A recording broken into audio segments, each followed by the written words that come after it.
Tune in to nostalgia. Tune in to now. Golden Radio Hour.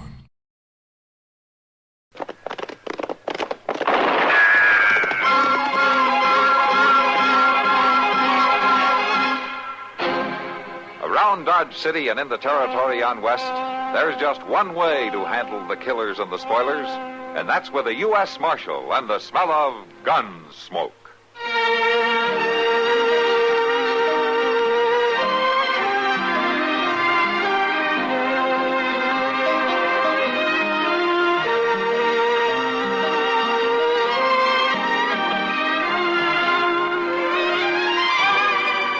Gunsmoke, starring William Conrad, the story of the violence that moved west with young America, and the story of a man who moved with it. I'm that man, Matt Dillon, United States Marshal. The first man they look for and the last they want to meet. It's a chancy job, and it makes a man watchful and a little lonely.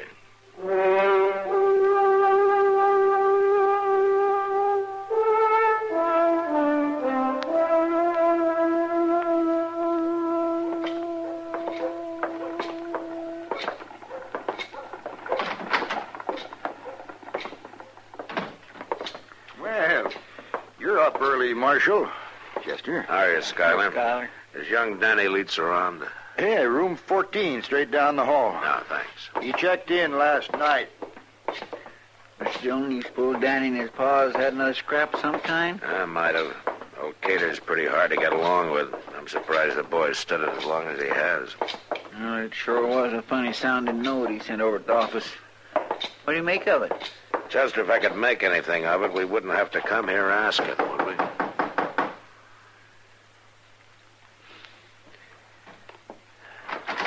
I didn't think you'd Marshal Dillon. Morning, Danny. Mind if we come in? Well, I was just about to go out. Well, it won't take a minute. I just wanted to find out what you meant by this note, Danny. You better go on out to the farm and ask my Oh, pa. I'm going to, but I just thought maybe you could give me some idea first. You better talk to him, Marshal. How is he, anyway? Last time I saw him, he was having some trouble. He never changes, you know that. Except to get meaner. Oh. You two have trouble, did you? We had trouble, yeah. That's why you stayed here in town last night, huh? I walked out, Marshal, and I ain't going back. I've took all off him, I'm going to. Now, look, I got some things to do now, so Did the trouble have anything to do with this note? Not exactly. He wanted you to come out to the farm. I told him I'd pass the word to you. Look, Marshal, he can tell you all this. I haven't got time You now. got time to answer a couple of questions, Danny. Now, what does he want to see me about? It's trespassers again. They're camping down by the pond to be close to water. Oh? They ain't heard nothing. We don't even use that lower section. But that don't make no difference to him. Now, your pa's always been like that. Trouble is, he thinks the whole world's his, and everybody in it, including me. But I ain't a kid no more. That he can cuss at and take a whip. Are you expecting somebody? Well, not exactly. I We'd better find out who it is, hadn't we? But, no, wait, Marshal. Ah, good morning, young lady. Naomi. I am come to see you, Danny, like I say I am. This is Marshal Dillon and Chester Proudfoot. This is Naomi. How do you do? I do. Hey, friends of Danny, it's friends of me. Look, Naomi, they're just going. You wait here. I'll walk out with them. You coming, Marshal? Yeah, okay, Danny. Pleasure meeting you, ma'am. Yes, sir. Goodbye. Look, Marshal, it ain't like you're thinking. I wasn't thinking anything, Danny. Naomi there, she's a gypsy, isn't she? Well, what of it? And those trespassers camping out at your pa's farm? All right, they're gypsies, and she's one of them. What about it? Now, you're asking for trouble, Danny. You sound just like my pa. Gypsies take care of their own. They make their own laws. And they're pretty strict laws. Why don't you let me worry about it, huh? Well, that's what you'll do, Danny, if you're smart. you'll worry about it a lot.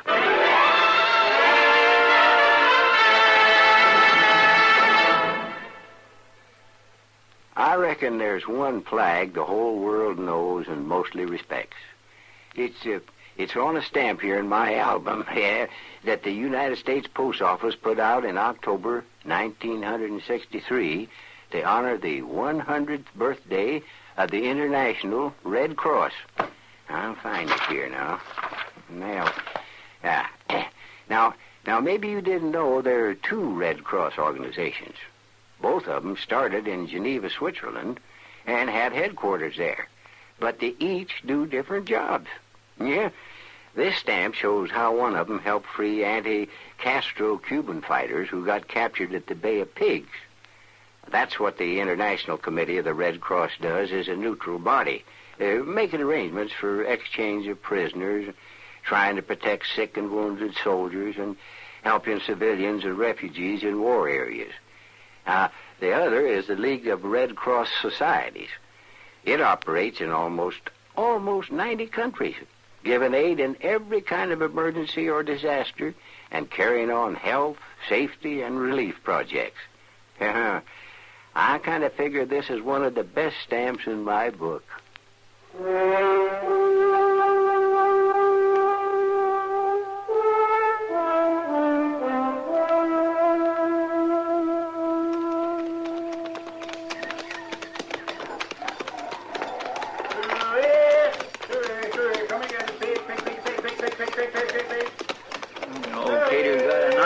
Here, Mr. Dillon.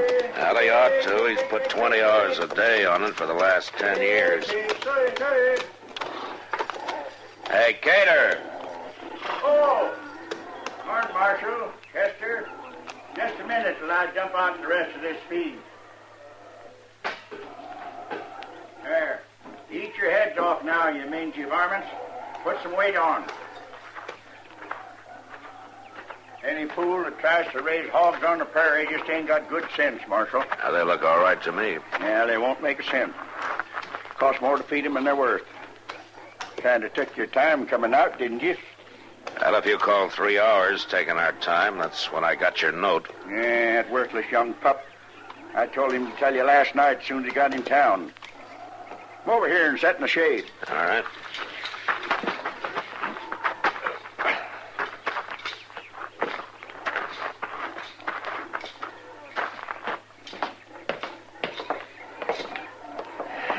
Cater, you and Danny have an argument? Well, I talked, and he listened. He ain't got the gumption to argue. He tells me he's not coming back home. And he'll come back. He'd starve to death if he had to feed himself. Somebody'll yell boo at him in the dark, and he'll come hightailing back fast. I'm afraid I don't agree with you, Cater. Danny always looked to me like a pretty decent kid. He ain't worth the powder to blow him up. And the last straw was when he was too lily-livered to run them trespassers off. Oh, why don't you leave those people alone, Cater? They're figuring to move on by the end of the week anyway. Sure, and take half the farm with them, like as not. I'm missing 5 pullets now. Stole just since they've been there. Now, that might have been a coyote or a weasel, maybe. Yeah, and it might have been that pack of thieving gypsies, too. Marshal, I didn't build this farm by putting up the squatters, and I ain't about to start now. I fought for this land, every square foot of it. And I'll keep right on fighting. Times are different from when they were when you first came to the prairie, Cater. Yeah, people ain't. They're all out to take what you got away from you. You always got to keep outguessing them and out-fighting them. That's what I tried to learn that boy of mine, but he ain't got the backbone of an angleworm. Why, he didn't even take a gun when I sent him over to run them thieving gypsies out. You know, Cater, there are other answers in this world besides guns. Yeah, but it was guns that won this country, and they'll keep on winning it, too. You pack one yourself, don't you, Marshal? Yeah, I use it to enforce the law, but not to settle every personal argument that comes along. Well, then start enforcing the law. Now, you go over there and talk to them gypsies and tell them to get out. I have talked to them. Chester and I just came from there. Did you run them out? They're repairing their wagons, building wheels, and setting hubs. They'll try to pull out sometime tomorrow. Yeah, so they outbluffed you, too, did they? What'd they do, dangle one of their women in front of you? That's what they done with Danny. Oh? Yeah, I seen what was going on. He was sweet-eyeing one of them all week. And she was letting him, too. Now, listen a minute, Now, you Peter. look to your duty, Marshal. Stop taking up for them foreigners. Will you listen to me, I said? Now, those people are touchy enough at best. If you go insulting them, you're going to have some real trouble on your hands. Gypsies are bad luck, and I want them out of there. They'll be out by tomorrow evening. And in the meantime, you leave that rifle of yours in the house and stay away from that pond. You understand?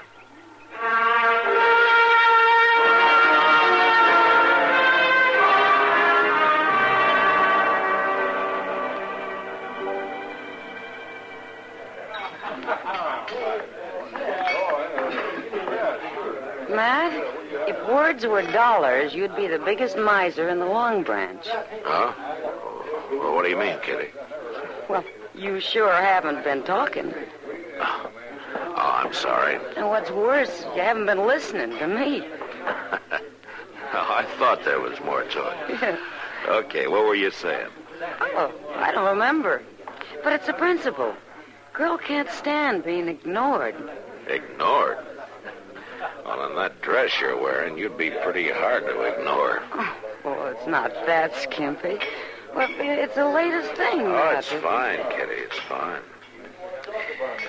Oh, I don't know, Kitty. I guess I'm just kind of down this evening. Oh, trouble? Not yet, but I just got a feeling there's going to be. What do you mean? I don't know. It's just a hunch. Well, why don't you go get your fortune told? There's a band of gypsies in town. Oh? How did you know? Some of them were in here. Not drinking or anything, just looking around. Oh, is that so? Did you know young Danny Leeds has got himself a gypsy girl? As pretty as a picture. I saw him in the restaurant. Tell me, Kitty, is she still in town? Well, she was a couple of hours ago. Why, Matt? Something wrong? Oh, no, I guess not. I suppose he ought to have a chance to find at least one thing for himself in this world. Old Cater's never let him call a breath his own. I like Danny. He's a good boy. But that Cater... Well, sod busting's a rough life, Kitty. Makes a man either mean or wise, or else it kills him. So far, it's just made Cater mean. Oh, he was born that way, Matt. All he's got in the world is his son. You'd think he'd treat him decent. Mr. Dillon, you better come on over to the depot. Oh, what is it, Chester? Danny Leeds been hurting real bad. He's unconscious. Huh? All right, I'll meet you there. You go get Doc.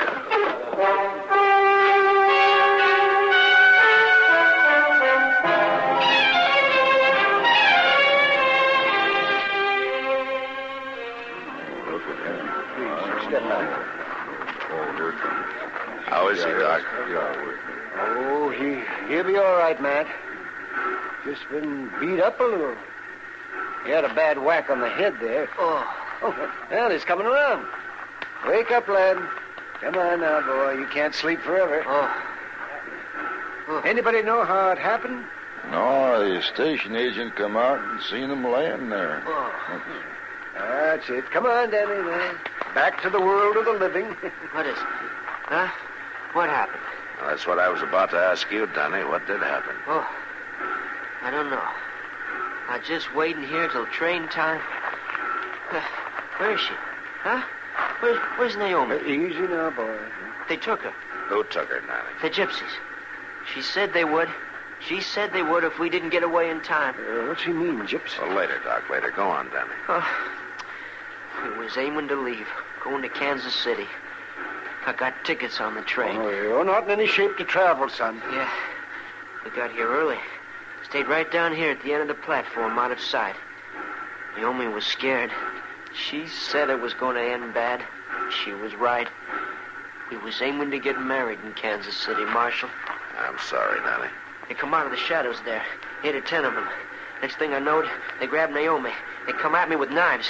Then one of them hit me from behind. Yeah, that's all I know. Let me go, Doc. Oh, you're in no condition to be standing up, Danny. I never have stood up, Doc. Here, boy. Let go. I didn't stand up when they come and took her. I didn't lift a hand. You couldn't have done anything, Danny. Maybe Paul's right. If you want anything, if you want to keep it, You gotta hit out at anybody that gets close. Hit him first. That's the way Pa thinks. And he's hated for it, Danny. He hasn't got a friend in the world. Well, what have I got? The only thing I ever wanted. The only person that ever thought I amounted to something. And I let them come and take her back without even fighting for her. Why don't you go over to your room and rest a while, Danny? Go to bed without my supper? Is that what you mean? Oh, now, Danny, Well, what are you all gaping at? Ain't you ever never seen a coward before? Take it easy now, Danny. I gotta get out of here, Marshal. I gotta get out of here before I bust wide open.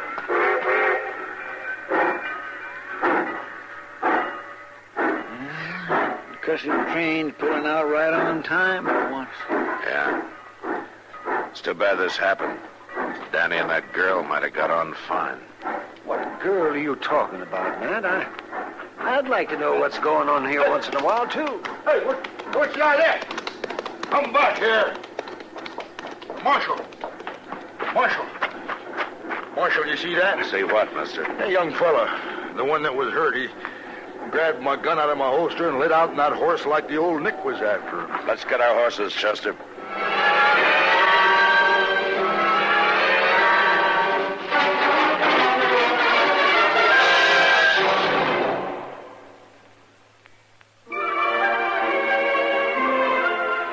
Hometowns in America have a lot in common, and yet they're each one of a kind. Take, for example, Stillwater, Oklahoma. And when you're taking Stillwater, you get with it Oklahoma State University, because the town is the university, and the university is the town. And any student from these parts who's really serious about animal husbandry, veterinary medicine, or engineering will be there. He'll likely belong to Sigma Nu, or maybe be a Beta. And she'll become one of the KKGs, or possibly pledge to Theta.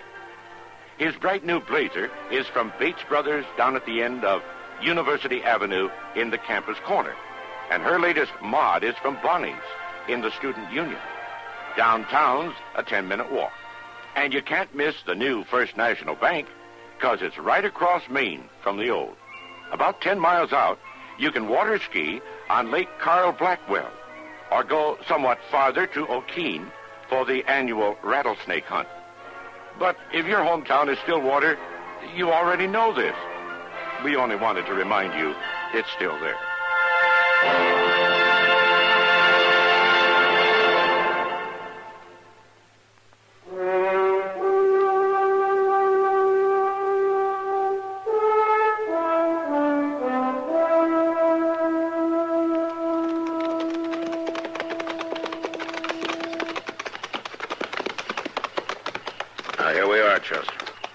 Them gypsies has pulled out, Mr. Dillon. They broke camp and pulled out. Yeah. And I guess that business at the depot got them spooked. But I'd have bet anything that this is where Danny was heading. Maybe we passed him somewhere between here and Dodge. Somebody's over there, Mr. Dillon. In the shadows under them trees there. Yeah. Hey, Danny, is that you? Yeah, it's me, Marshal. Come on, Chester.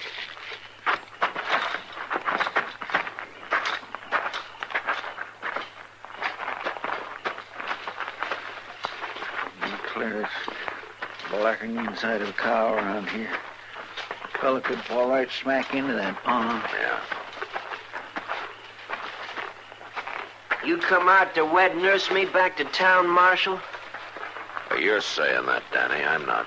I guess you can see for yourself. They pulled out. Gone. Yeah, they sure have. I'm going after him, Marshal. I'll find him if it takes me 10 years. Now, don't be a fool, Danny. Oh, that's what I've been all right, but I ain't now. She didn't want to go, Marshal. They took her against her will, and I'm going after her. Danny, they'd kill her before they'd let her marry an outsider. That's the way gypsies are. Maybe I can change their minds. Pa's way. Talking over the sights of a gun. Yeah, but his way's not yours, Danny, and you're better off it's not. It's got him everything he wanted. Has it? There ain't no use arguing about it, Marshal. And you got no right to stop me. I wasn't figuring to stop you, Danny. Not that way. Well, then I'll be riding out, Marshal. I'll try to cover the trail. The longer they go, the harder it's going to be to find. Get out! I seen the flash, Mr. Dillon. Yeah. He's over there in that brush. Chester, when I fire, you'll roll away fast, huh? Yes, sir. All right.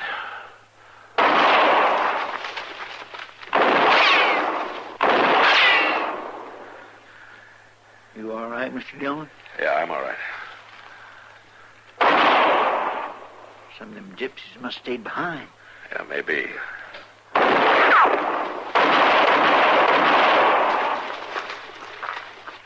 Is Danny over there with you, Mr. Dillon? Yeah. Yeah, he's here, Chester. Get on out of there, you thieving varmints, or you'll get more of the same. It's old Cater. Yeah. There's a posse of 100 of us out here in the brush. Cater, it's Matt Dillon.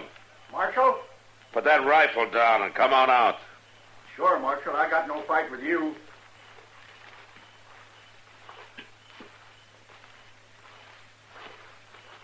What happened to them gypsies? They pulled out. Maybe you ought to check on it before you started shooting. Well, I heard horses and talk, and I naturally figured it was them. Now, don't plague me about it, Marshal. I paid for it good and proper. What do you mean?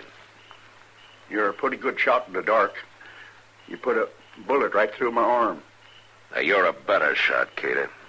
You put one right through your son's head. Yeah, you paid for it, all right.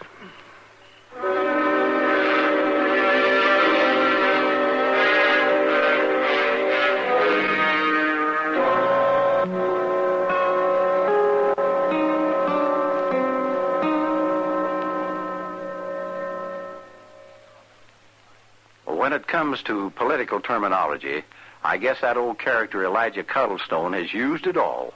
For instance, and I say that all of them, every man Jack and nominated to run against me is cast in the same mold, poured out of the same bottle, chips off of the same political stump. There's no choice among them, that is. Fact is, I say that it's a fact that you'll see them ring in a dark horse candidate. A dark horse, that is, because they can't make up their minds otherwise, is what I mean. Well, dark horse, in the political sense in which Elijah used it, means pretty much as he explained it. An unexpected nominee brought in to break a deadlocked balloting for a candidate from among the leading nominees. Presidents Polk, Pierce, Garfield, and Harding were dark horses. Originally, dark horse was a racing term for a horse whose abilities were kept in the dark until displayed in the race.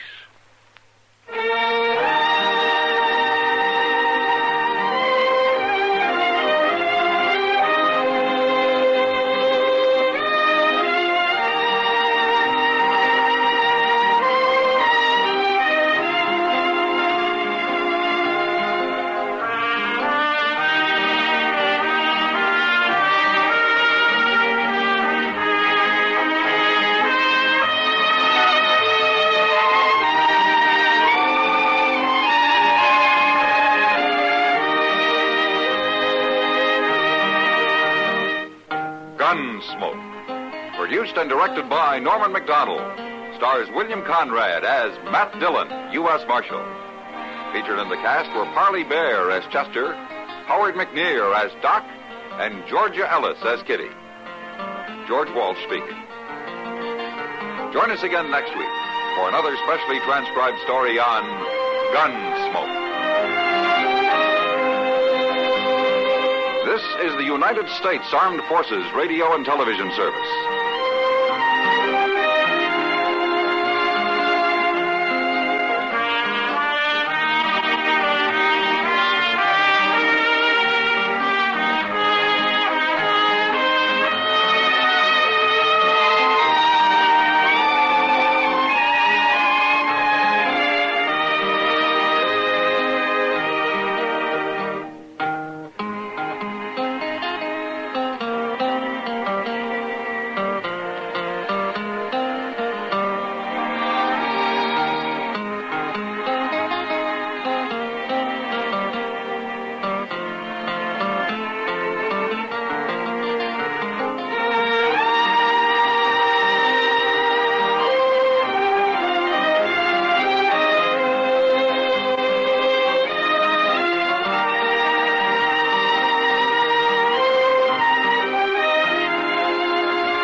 Around Dodge City and in the territory on West, there's just one way to handle the killers and the spoilers, and that's with a U.S. Marshal and the smell of Gunsmoke.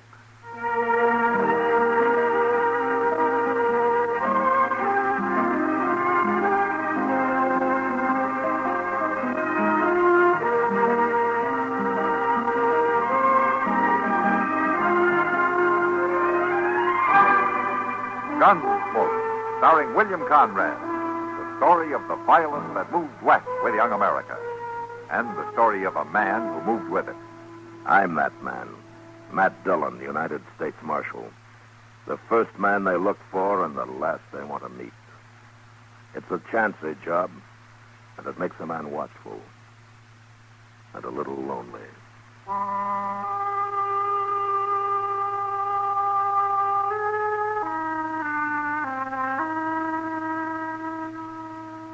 Here's Frankie Lane. I never feel like singing with a bad cold, so I take wonderful four-way cold tablets to relieve my cold misery fast. Right. Tests of 4 leading cold tablets proved 4-way fastest acting of all. Amazing 4-way starts in minutes to relieve aches, pains, headache, reduce fever, calm upset stomach, also overcomes irregularity. So when you catch cold, take my advice. Take four-way cold tablets. It's the fast way to relieve those nasty cold miseries and feel better quickly. 4-way, 29 and 59 cents. And now a word about another fine product of Grove Laboratories. Does dandruff dull your hair, leave scalp itchy? Get Fitch Dandruff Remover Shampoo and get rid of unsightly dandruff in 3 minutes.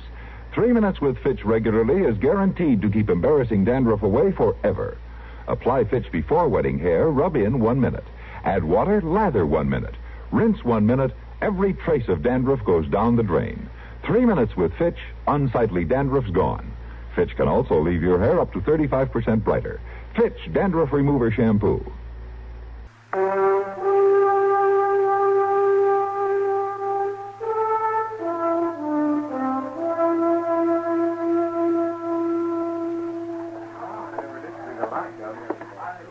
Barkeep, short whiskey and a small beer. Yes, sir.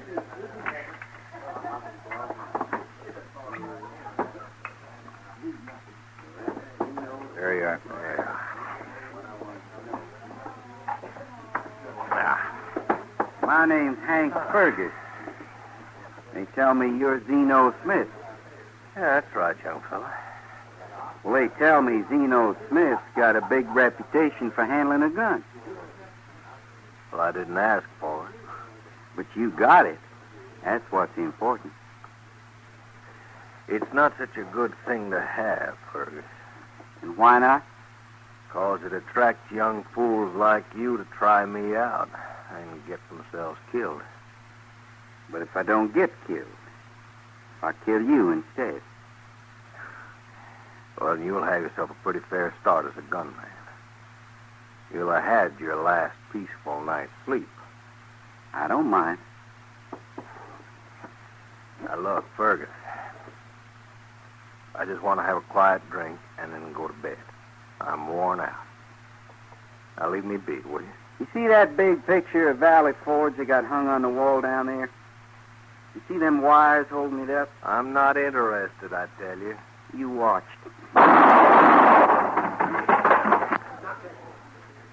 Tolerable shooting, eh, Zeno? Yeah? Yeah, it's not bad. Not bad. Let's see you do better. Fergus, I told you, I'm worn out. I haven't slept for nights. I'm not interested in your games. I ain't playing games with you, Zeno. Now draw. No. All right. And I will. You didn't even try. He froze. He froze solid. Maybe this will thaw you out.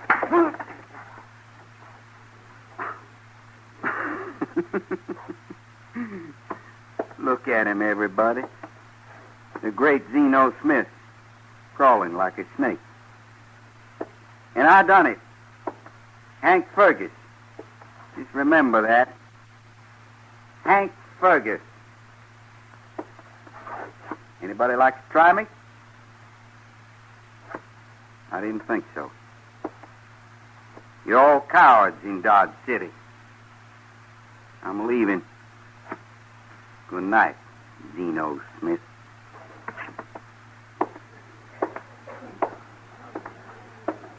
Barkeep. Yes, sir?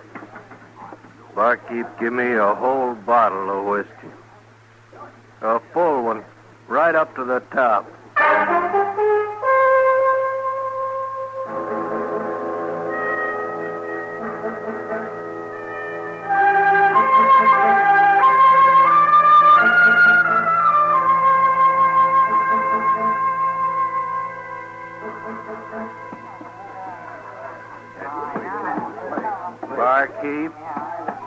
Barkeep, give me a whole bottle of whiskey. A full one, right up to the top. Zeno? See? Don't you think you've had enough for tonight? Oh, I got the money to pay for it, Miss Kitty. You see? I didn't mean got that, the money. Zeno. Let him drink, Kitty. He never causes any trouble. Hello, Matt. All right, Zeno. Go ahead. Mm-hmm. Barkeep, here's the money. Barkeep, now get the bottle out. You're a big help, Matt. You can't stop Zeno Smith from drinking, Kitty. He'll sober up in a day or so. Yeah, maybe for a whole week. Now, he's been doing it for years. Yeah, about 10, they tell me. Zeno's a nice fella, Matt. What got him started drinking anyway? I don't know. It was long before my time. But I've heard he used to be something of a gunman. Zeno Smith? That's kind of hard to believe. A gunman loses his nerve, he loses everything, Kitty. Oh, is that what happened? Yes, so they say. Some newcomer called him out, and he froze. So he took to drink, huh? It helps him forget, I guess. At least for a couple of days a week. Yeah. Well, it's mighty good of Mr. Jonas to keep him on at the general store. Most people wouldn't be that patient with him. Jonas trusts him, Kitty. Even when he's drunk? When he's drunk, he doesn't go near the store. Little Tommy sees to that. What a combination.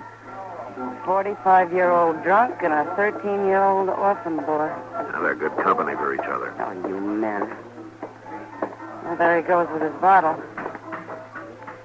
Matt, does Tommy know about Zeno backing down that time? Now, that's one thing everybody's been decent about. They've never told the boys. Good. That's a funny thing, Kitty. They say it happened right here at the Long Branch. Well, this place has got a lot of history. I'm just as glad I've missed. Yeah, me too. Well, I'd better get going now. Come by later, man. I'll try. So long. So long. Mr. Dillon? Yeah, what is it, Chester? Mr. Dillon, you better get out there. Some toughs are plaguing Zeno Smith. They're pretty drunk, and they could hurt him. They wouldn't listen to me. Well, what are they doing to him?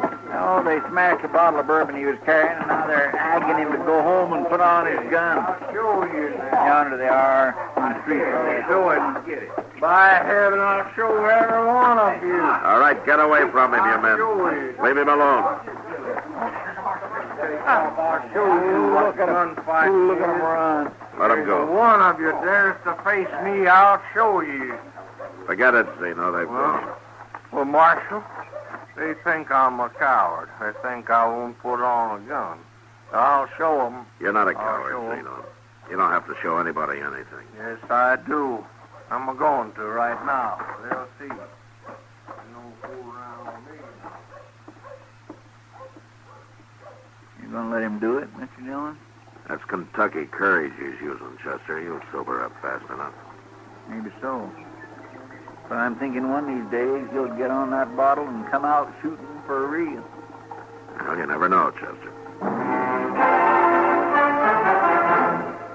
When acid indigestion slows you down, get relief quickly, safely, effectively. Subtly upset fast with the modern antacid that goes everywhere with you. Do you know about the little white tablet in the little green pocket roll? Just a-waiting for the moment when you need 'em to bring your acid indigestion under control. Tums are the little white tablets in the little green pocket roll. Tums for the tummy, Tums. than you'd ever guess. Best for any kind of acid distress. Keep 'em handy in the pocket roll. Keep your tummy under Tums control. No acid rebound with modern Tums. Get Tums, 10 cents. 3-roll pack, a quarter. Or the new Tums 6-roll pack with 3 metal carrier, 49 cents.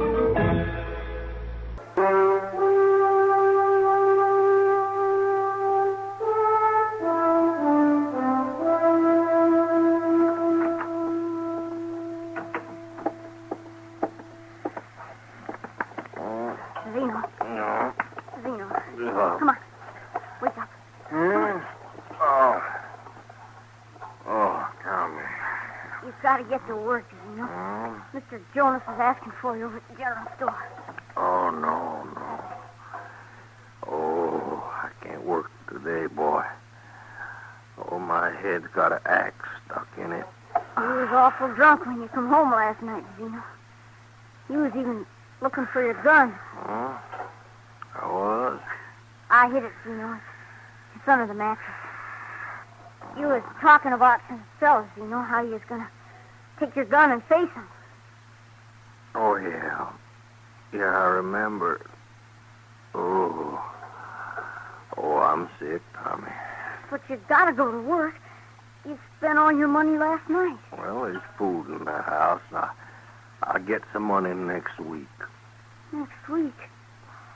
Well, my birthday's tomorrow, Zeno. You promised me a pair of boots. Don't you remember? I forgot. I'll get him, Tommy. I promise I will. But how? You're broke. You can't work today. Mr. Jonas won't advance you no money. You leave it to me, Tommy. You're going to have your boots. I promise. Sure, Zeno. I'll fix you some coffee. Oh, Tommy, boy, I'm just no good. No good for anything.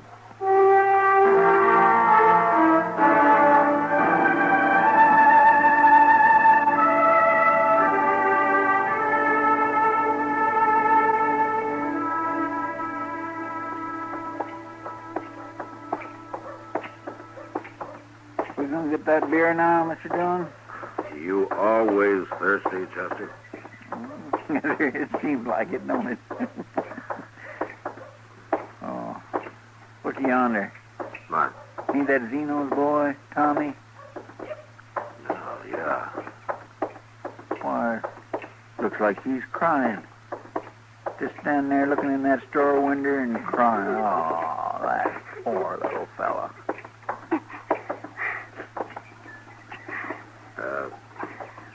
Tommy? What's wrong? Nothing, Marshal. Nothing. Ought to be something wrong. Well, what is it? Zeno promised me a pair of them boots in the window there. Tomorrow's my birthday. Oh.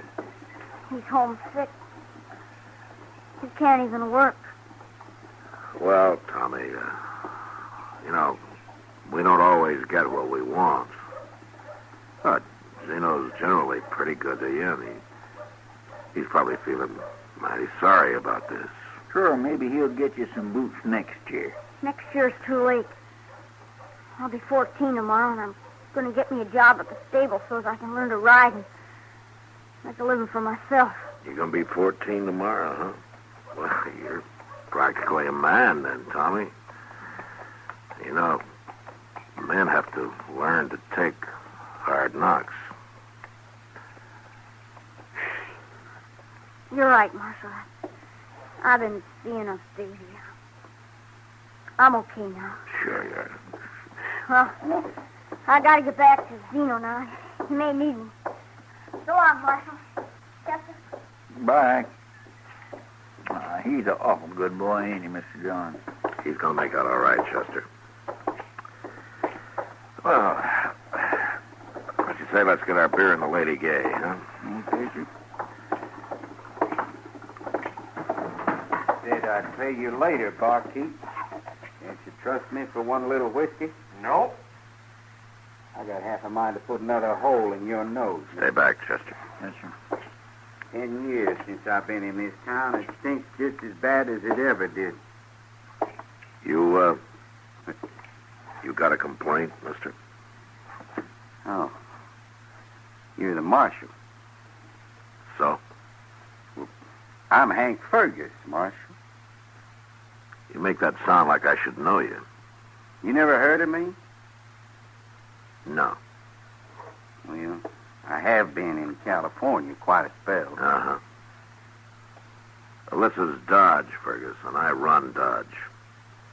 And gunmen with big reputations come and go a lot here. But mostly they go. Look, Marshal, I don't aim to cause no trouble. I'll tell you the honest truth. I'm heading for St. Louis, and I kind of went broke on the way. Thought I'd stop by Dodge and make me a little money gambling, that's all. Sure. I'm broke. It's the truth, Marshal. Well, being broke sure ain't nothing new around here. I'm most generally always broke. Marshal, I hope you're convinced of my peaceful aim. I'll let you know when I'm not, Fergus. I'll let you know real fast. You sure don't make it easy for a man, do you? I'm not paid to make it easy for men like you. Goodbye, Marshal. Well, Miss Dillon, ain't you being kindly hard on him? You're forgetting something, Chester. What? He came here to make some money, and he's broke. Now, where's he going to get the stake to start gambling?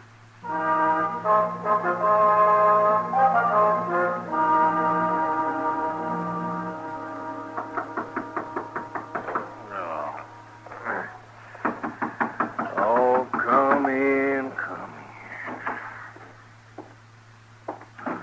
Hey, is it Fergus? Hank Fergus? Hello, Zeno. What are you doing here? They told me at the general store where you live. I just come by to see how you're getting along. No, that's not true. You want to call me a liar, you better get off that bed and put on a gun, Zeno. Or don't you wear a gun no more. What do you want here, Fergus? I asked around town about you, Zeno. Found out a lot of things. Most everything, I guess. What for? What are you up to? One thing I found out is that you carry a key to the general store. I'm broke, Zeno. I ain't got any money. I need a little stake to start gambling with. And I don't want no trouble with that marshal. So I got to thinking maybe you could help me. Help you rob the store, sure. Well, I won't do it, Fergus. I'm a lot of things, but I ain't no thief. Tommy, don't you bother. Wait a minute. Now, boy. Come on in, son. Tommy, I said not to bother. I heard about Tommy, too, Zeno. What'd you hear? What are you talking about? Tommy, will you please He's go on? He's kind of upset, son. He thinks there's things a boy shouldn't know. What things? Things about him, for example. Right, Zeno? Fergus, don't now. I know everything about Zeno, mister. Well, yeah, let's see. Do you know that one time right here in Dodge about, Fergus? Oh, just how long ago was it? All right, Zeno? you win. I thought I would. What's he win, Zeno? Never mind, Tommy. Well, I want to know what this is You all about. heard me now, Tommy. I want to know. You tell me that. Just shut up. You hit me, Zeno. Tommy, You hit me. I'm sorry. I didn't mean to. Tommy, wait a minute. Now, come back. Well, you're mighty rough, Zeno, on kids. Get out, Fergus. Get out, will you? Sure. But I'll be back tonight. You'll be here. I'll be here. Just you promise not to tell that boy about what happened. Of course not. I wouldn't want him to know what a coward you are. At least not if I get the cash box out of that general store without making no trouble. I'll be back tonight.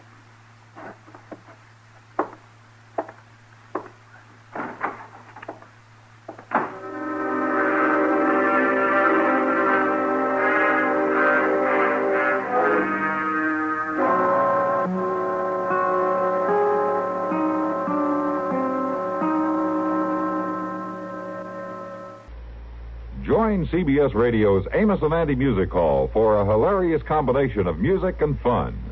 5 nights a week, you'll enjoy the wonderful characterizations of these beloved comedy favorites. Amos and Andy also invite some of the biggest names in show business to their music hall to join the super-duper goings-on. The doors of their grand ballroom of the Lodge of the Mystic Knights of the Sea are open every Monday through Friday evening on most of these same CBS radio stations. Laugh along with Amos and Andy and the Kingfish, who will bring you a whole ballroom filled with the music of America's top song hits.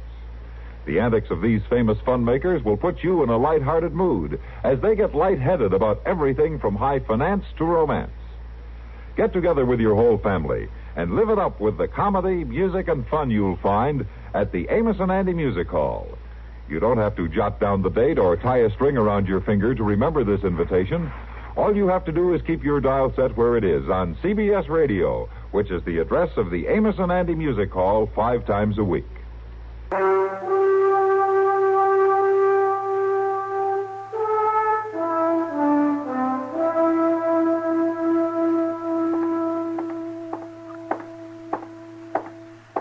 Good evening, Marshal Dillon. Huh? You been drinking again, Doc? Oh, little glass of wine maketh glad the heart. There hasn't been a glass of wine in Dodge since the flood, Doc. Sit down. Yeah, thank you. I presume you refer to the flood Noah weathered so skillfully? I do.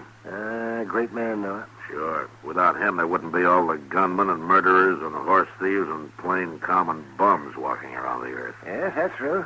But there wouldn't be you or me either. Well, I'm not too much impressed, Doc. Oh, look here. See, that boy's up kind of late. Marshal Dillon. Hello, Doc. Tommy. Hello, Tommy. Marshal, I gotta talk to you. Oh, what's on your mind? I had to come to you, Marshal. I've been thinking on it for hours. You gotta stop it. Stop what? That man, that Fergus. I waited outside the door and I heard him talking. He's got something on Zeno, Marshal. And he's gonna make him help rob the cash box out of the general store. What? Tonight. You gotta stop it, Marshal. I'll get over there right now, Tommy. Now, wait a minute, Matt. I saw Zeno buying a bottle of liquor a few hours ago. He's probably dead drunk by now. Then you come along, too, Doc. We'll sober him up and find out what this is all about.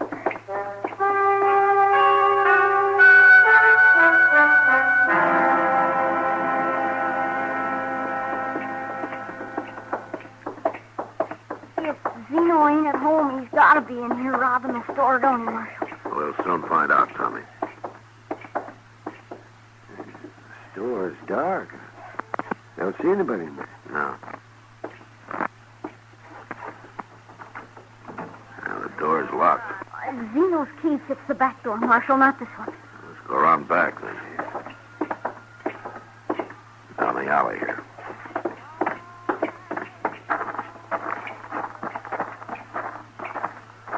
When did you last see Zeno, Tommy? Oh, this afternoon, Doc, when he hit me and run out. Quiet now. Wait a minute. What's that? It's Zeno. Here, stay back, Tommy. You do as I say. Okay, Marshal.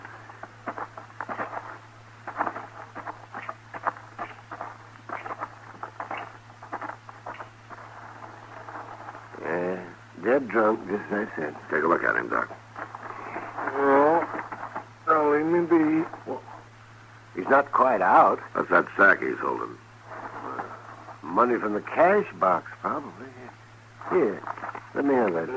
No, don't touch it. Marshal, come here quick. Huh?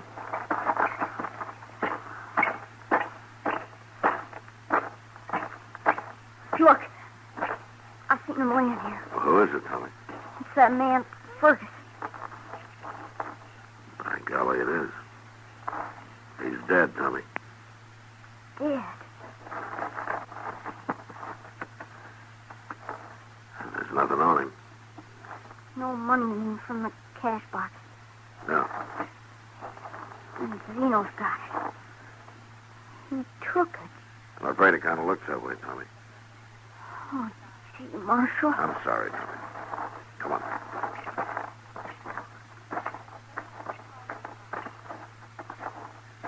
Matt, this man's been shot. What? Zeno shot. Right through the lungs. He's filling up bad. Oh, no. Zeno. Here's a gun I found on him, Matt. Let's leave him alone, Doc. Sure, Mr. It's Tommy.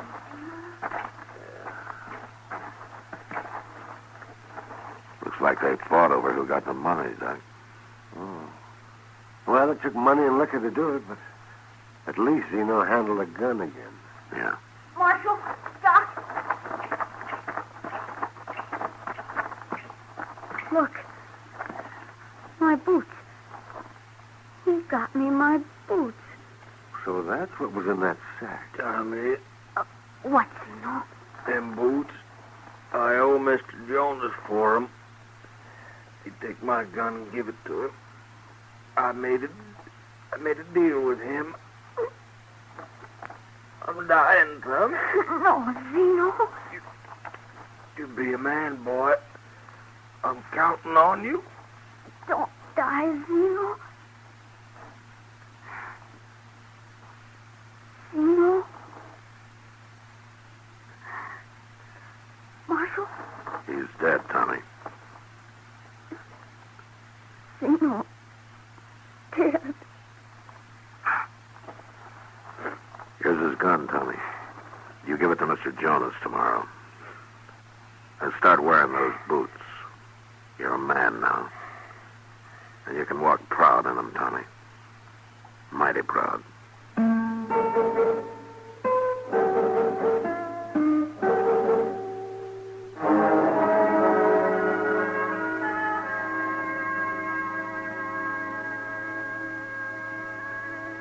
Cannon thundered and rockets flared over the barricades in the Battle of New Orleans, and Andrew Jackson won a great victory for the United States.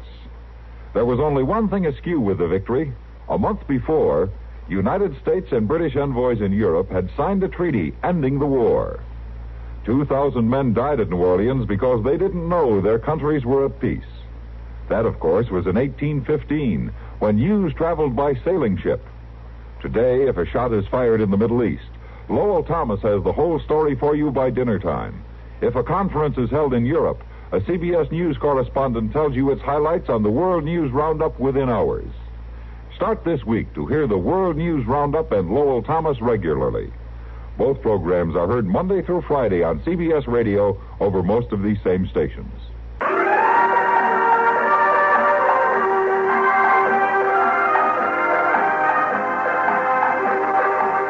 Gunsmoke. Produced and directed by Norman McDonald, stars William Conrad as Matt Dillon, U.S. Marshal. The story was specially written for Gunsmoke by John Meston. Featured in the cast were Lawrence Dobkin, Vic Perrin, and Richard Beale. Harley Bear is Chester, Howard McNear is Doc, and Georgia Ellis is Kitty. This is George Walsh inviting you to join us again next week for another story on Gunsmoke.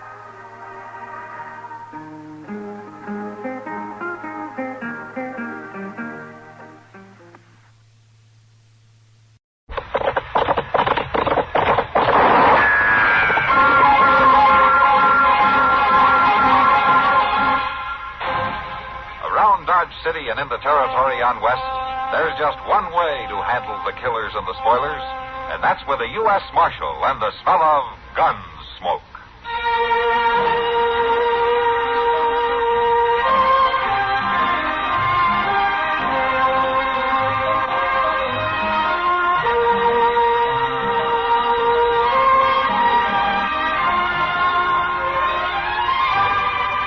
Gunsmoke, starring William Conrad. The story of the violence that moved west with young America, and the story of a man who moved with it. I'm that man, Matt Dillon, United States Marshal. The first man they look for and the last they want to meet. It's a chancy job, and it makes a man watchful and a little lonely.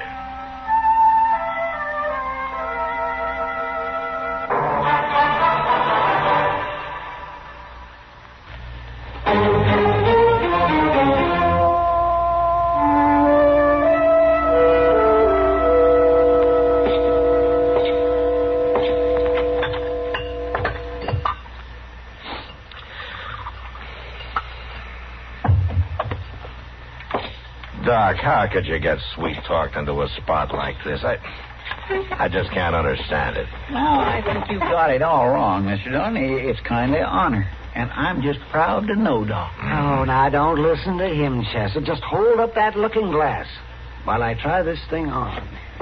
How's this? Yeah, just a little bit to the left. Now, hold it right there.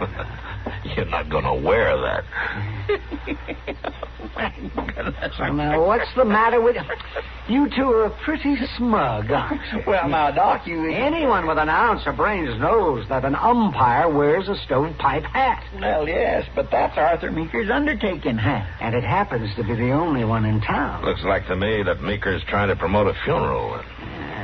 Wait, let me look at this again. Yes, you're right, yes. I hate to admit it, but it does look kind of silly.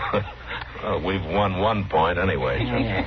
Chester. Yeah, Doc? Maybe you'd step next door to the depot and see if anything came for me on the evening stage. Well, sure. What was you expecting? Well, I sent back to the Brooklyn Eagle for a copy of Chadwick's Rules. Rules? Why, you've got the boys' book of games. The rules all in there. Chester? Yes, sir? Don't argue with the umpire. Oh, sure. But anybody knows the rules. How he expects to be an umpire if he don't know the rules? Oh, Matt Chester.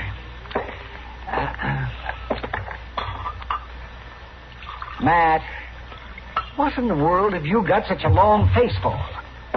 You're not really expecting trouble. Yes, I am, Doc.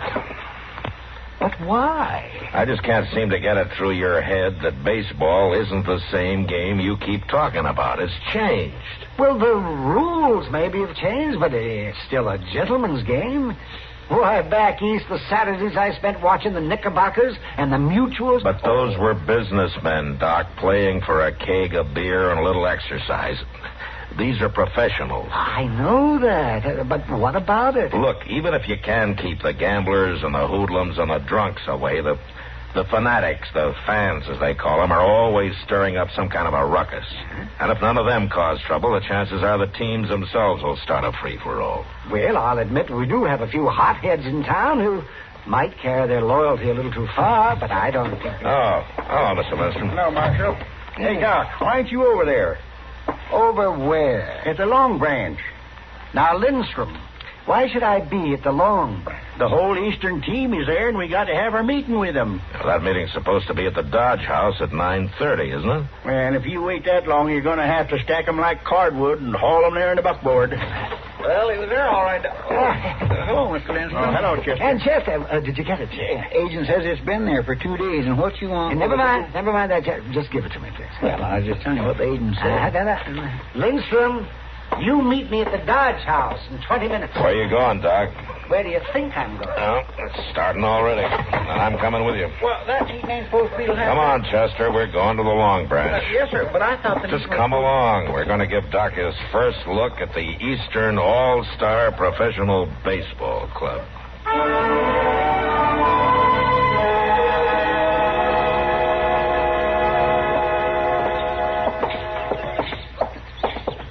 I know he's supposed to be the manager and all, but Mr. Lindstrom sure is taking this game serious. Well, anything he does, he takes serious. Yeah, but he's going out of his way. Oh, what's he done now? You know he went clear up to Fort Dodge last week. Yeah, what about it? He talked Colonel Whitfield into releasing 4 enlisted men for the game. He said they'd strengthen up the team. Players? Yes, sir. 4 men he heard about that played with Duryea Zouaves during the war. Did you hear that, Doc? 4 men from that 165th New York infantry team playing for Dodge. I heard it. It'll make it a better game. There's certainly nothing unethical about it.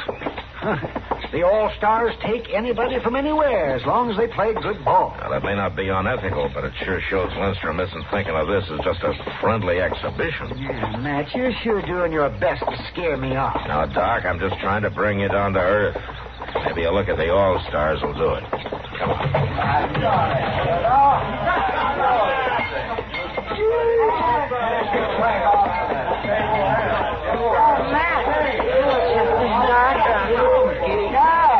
Matt, if you hadn't walked in that door when you did, I was just going to send for you. You mean the Eastern All-Stars?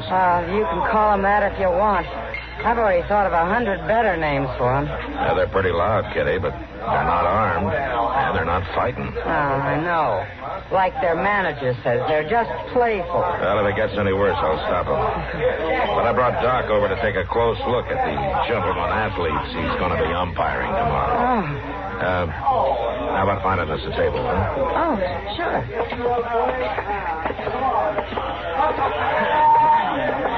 How's this table, Matt? That's fine. 3 beers, huh? I'll bring them to you. Well, Doc, now you just relax and look them over. I land, Doc. Them fellows sure do look rough and ready. I see how they look, Chester. You know, it's not too late to back out, Doc. I am not going to back out. Here you are. 3 beers for 3 gentlemen. Oh, thank you, Kitty. Thank you. Oh, my land. Look at that fellow over there. Why, he looks like he's been teasing a wild horse from behind with a sharp stick. Yeah, with that face. No teeth in front, a squishy nose. I'm only guessing, but I'd say he has to be the catcher. And them fingers. That left hand looks like a branch of gnarly oak. All right. Every profession has its price, Chester. There's just a lot of fooling. Well, Doc, there's one of the hotheads I was talking about. Where? Over there, Ziff Williams, talking to one of the players. He sure is red in the face. Yeah. And he's wearing a gun, too. I'll be back in a minute.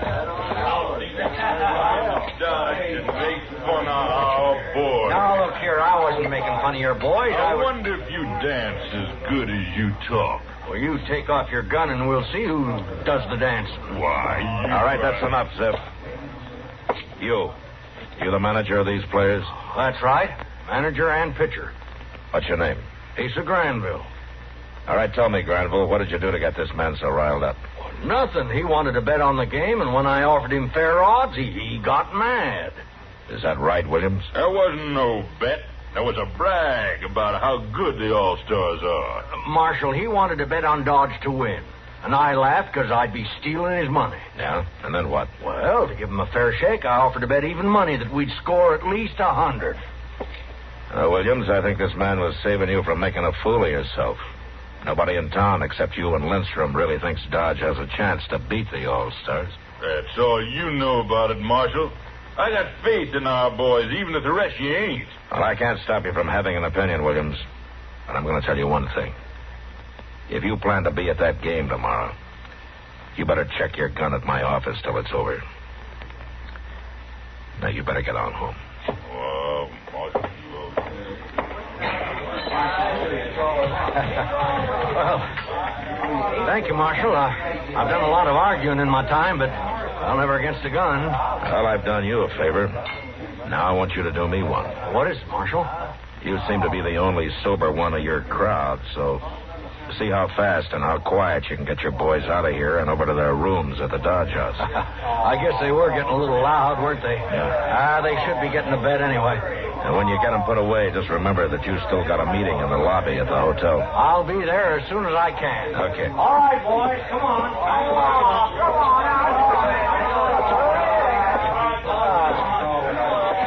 Well, Kitty, I think this place will start to quiet down in a few minutes. Thanks, Matt. Chester. Yes, sir? You stay in case Kitty needs you. I'm going to escort Doc here over to the Dodge House. Oh, well, thank you. Well, come on, umpire.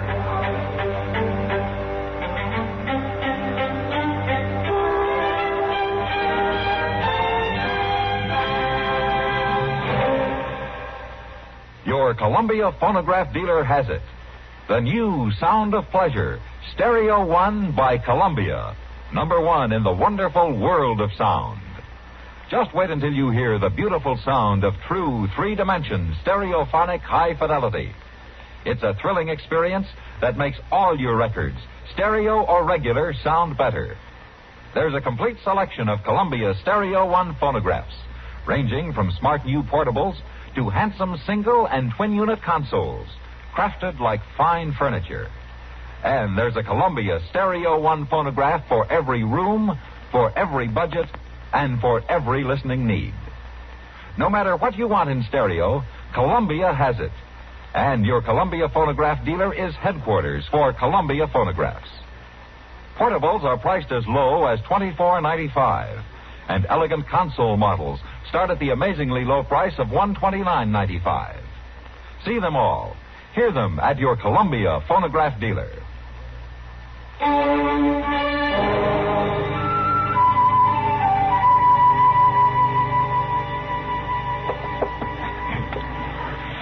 Now, as I understand it, Granville, you play New York baseball. Well, we can play the Massachusetts game, but it just don't have the same pep. And we play strictly a fly game. You mean the batter ain't out if the ball is caught on the mound? That's right. Oh, my, we've been playing that way for years now. You must really think we're backwoods out here in Dodge. I don't think he intended any offense, Lindstrom. Well, maybe not. Now, Doc, what about that licorice ball? What about it? Well, it's Lem's best pitch. Do you Eastern fellas use it?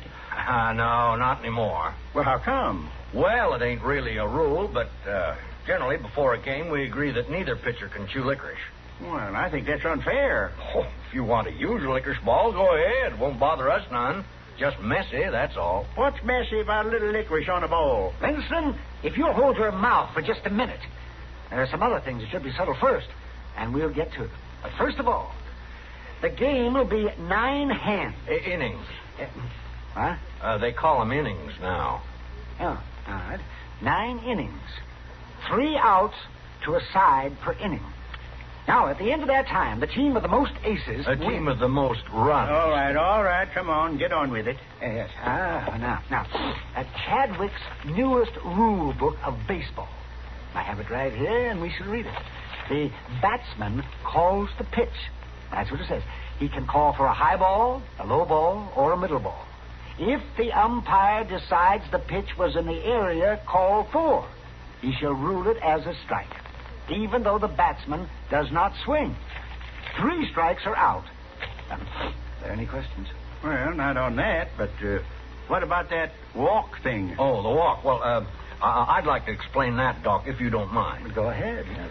Well, you see, we found the game was dragging, so the association passed a rule that if the umpire calls 9 unfair balls against a pitcher, the batsman can walk to first base, and the next batter comes up. Oh, my, that sounds awful tough on the pitcher. Oh, they're even talking about cutting it down to 8 balls next year. Excuse me just a minute, Jim. Well, Chester, don't just stand there in the door wiggling your fingers. If you want to see Matt, come on in. Well, I'm sorry, Doc. I'll come out there, Chester. You go right ahead. Yeah, well, thank you, Matt. Yes, sir. Now, let me see. We will continue reading here. The pitcher shall release the ball no closer than 45 feet from home plate. His feet shall be together at the time of the pitch.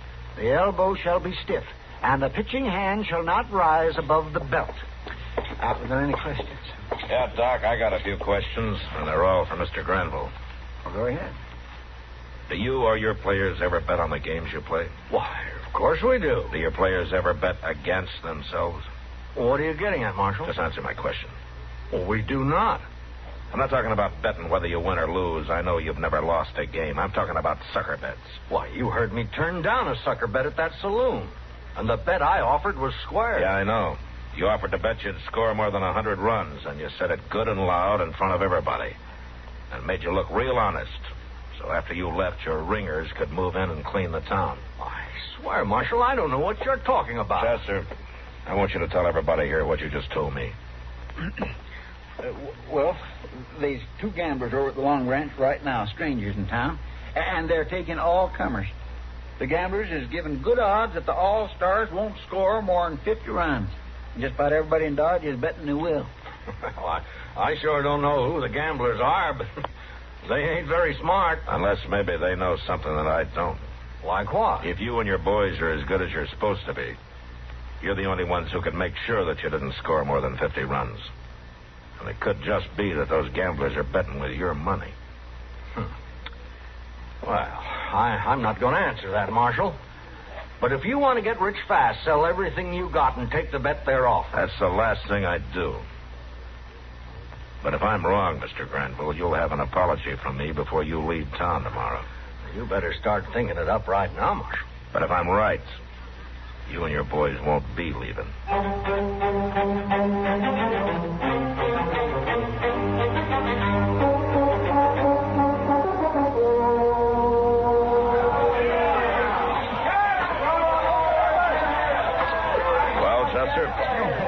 Say, Mr. Dillon, I'm glad you're here. How's the game going? See there? Pretty bad. Them all-stars just ain't no good at all. In the 3 innings they've batted, Lem struck out 7 of them. They ain't got a single run. How many runs for Dodge? 4, but we sure didn't deserve them, and we're going to get more. There ain't nobody out, and that Granville ain't pitching the ball nowheres near Willie Lynch. I had to wait for an answer from St. Louis, or I'd have been here sooner. Did you find out anything about them gamblers? Yeah, plenty. Have you got them spotted? Yes, I have. Right on the edge of the crowd over there to first base, see? Yeah, I see them. Let's watch this a minute. All 9, take your pace. See there? He walked Willie on purpose. Yeah, who's this coming up? It's one of them players I was telling you about that Linson got from Fort Dodge. I don't know his name. Tell me something, Chester. What? Don't these all-stars look to you like maybe they're scared? Well, they sure look kind of nervous. Now, that's the first real hit we've had. Yeah, that's a good one, all right. At least 2 bases. That should score Willie easy. Willie's stopping at third. Yeah, he can't make it home if he doesn't keep moving. Well, why would he stop? I don't know. But looks like the third baseman's talking to him. Well, now, if that don't beat all, look. Now he's coming on again. Look at that boy run!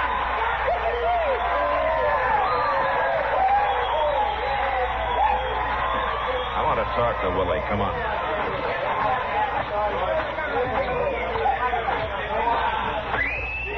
That was a good play, Willie. Yeah. Oh, hello, Marshal. You always stop and talk to the baseman? Look, Willie, there's something strange about the way this game is going. I want you to tell me what it is. I don't know what you mean. I think you do. Now, you tell me. All right. I promised I wouldn't, but, well, them all-star boys is really scared. Afraid you'll get shot. What? That's what the third baseman was telling me. There's 2 rifles pointed right at him from the loft of Wolford Speed Store, right through that open window. Oh, yeah. Now it figures. They have a clean shot at every all-star player on the field. And any man that plays too good is as good as dead. Okay, Willie, thanks. What are you going to do, Mr. Dillon? Go after the 2 men in the loft? Mr. Dillon, you can't go up them outside stairs. You'd be walking right into rifle fire. There's a ladder to the loft inside the store, Chester. I think I can surprise them. Oh, and in the meantime, you keep an eye on those 2 gamblers. And, Willie... Yeah, Marshal? You get back to the other players like nothing happened, huh?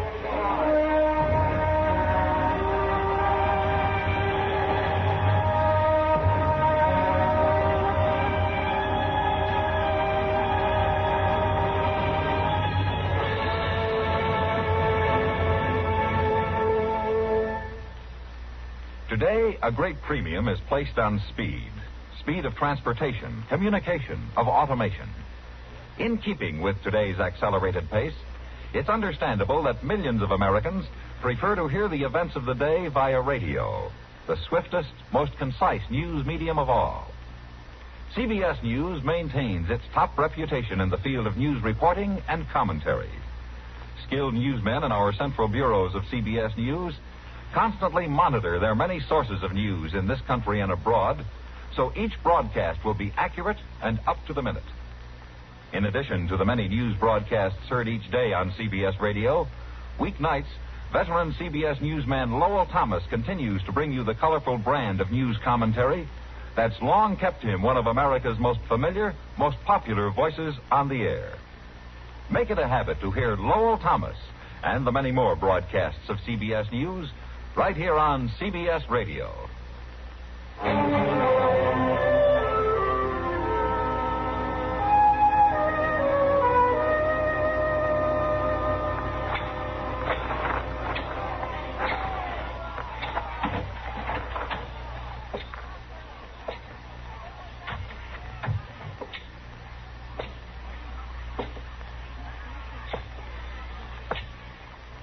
When them fellows say they're going to pay us $50 right after the game, sure wouldn't dare pull this same thing in St. Louis. Of course not. You don't think them fellas are doing this just for the money they can pick up here in Dodge? They ain't. Mostly they want them all-stars to look bad here, so when the St. Louis fans read about it, they'll think their team has a chance. Then these fellas will be able to bet big on the all-stars and really clean up. That's what I call Drop your guns. I said drop them. Marshal, you ain't gonna... Marshal, I threw my gun down. Now, don't shoot me, Marshal. Stay away from that door. I'm not gonna do it. All right, hold it right there. It's all right, Mr. Dillon. Then come on down these stairs. I got lots of help. Yeah, you sure have. Looks like you drafted an army. No, sir. These are all volunteers. They seen you leave and knew what was up. So they just kept playing till they heard the shots. Then we come a-running. Let him come down, Marshal. We'll take care of him. All right, how about it, you? You want to try your luck against 18 men with baseball bats? No, I ain't running. You gotta protect me, Marshal. Send him down, Marshal. Don't think I wouldn't like to. But most of you came here to see a real game of baseball played by men who make their living at it. Now, those two gamblers there and this hired gun and a dead one up here in the loft had a different idea. Don't you worry about the gamblers, Marshal. My boys have them. Good. Well, there's still time to start over and play a full game before dark, and I think you should get going. Any bets you made with these fellas won't hold. Now, how about it? All right, Doc. Is that agreeable with you, Lindstrom? Well, why not? And you, Grenville? Of course it is. Then what are we waiting for? Play ball!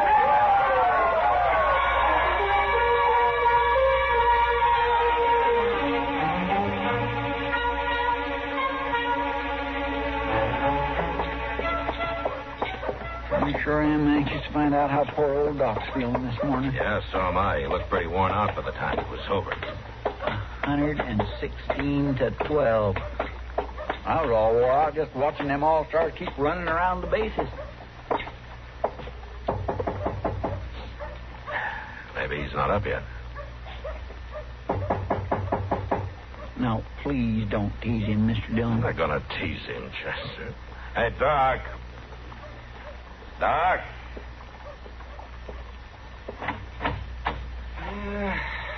What do you want? Good morning, Doc. We just want to make sure you's all right, Doc.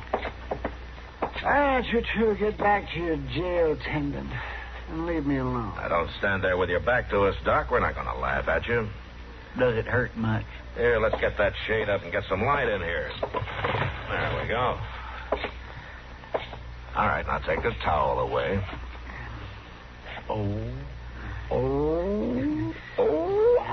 Ain't that a beauty? My, I never seen so many colors. What, these green and blue and purple and brown? Can you see out of it at all? Not yet. Well, I had no idea them foul balls was that deadly. How's the one on your head? Here, let me see. That's right here.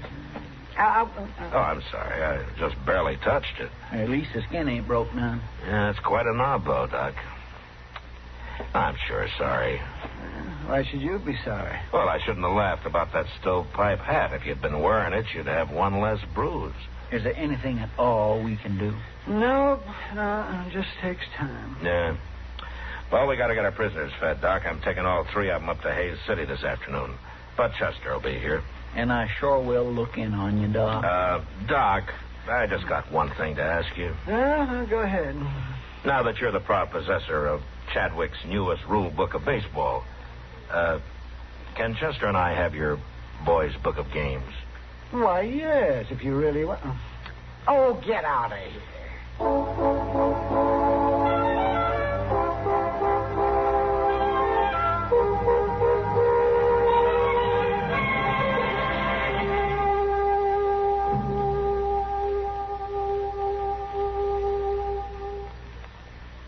Improved K-Site tune-up.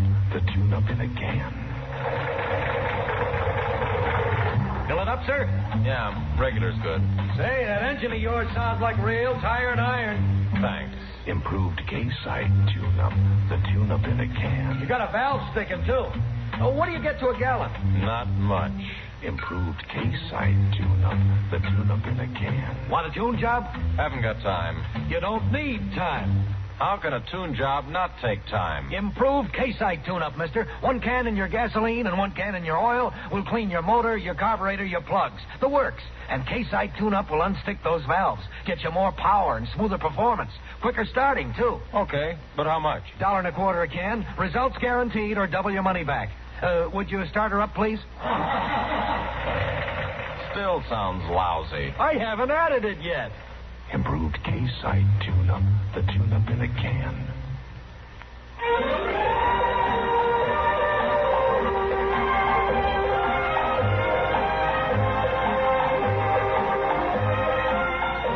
Gunsmoke.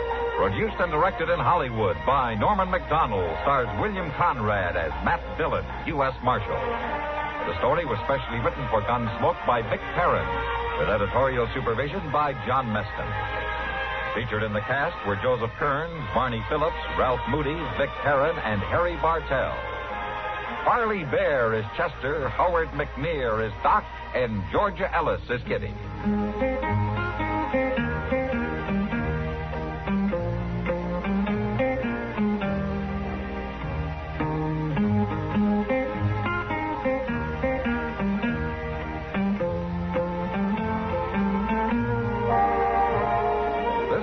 Walsh inviting you to join us again next week when CBS Radio presents another story on Gunsmoke.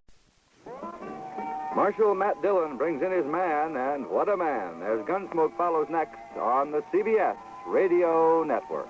And KNX, AM and FM, CBS Radio in Los Angeles. It's 6:30.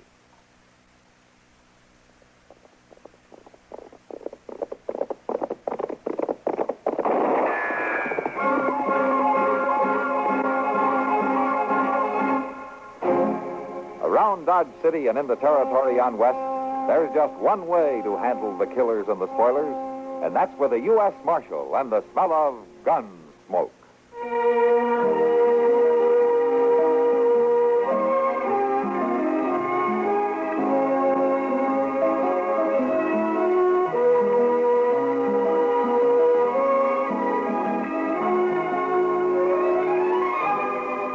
Gunsmoke, starring William Conrad. The story of the violence that moved west with young America. And the story of a man who moved with it. I'm that man. Matt Dillon, United States Marshal. The first man they look for and the last they want to meet. It's a chancy job, and it makes a man watchful. And a little lonely.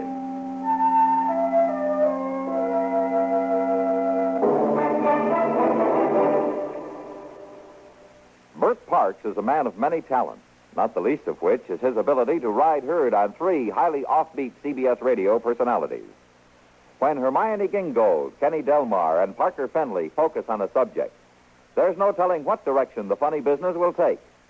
Each Monday through Friday, this merry threesome approaches incredibly trivial matters and inflates them to hilarious proportions.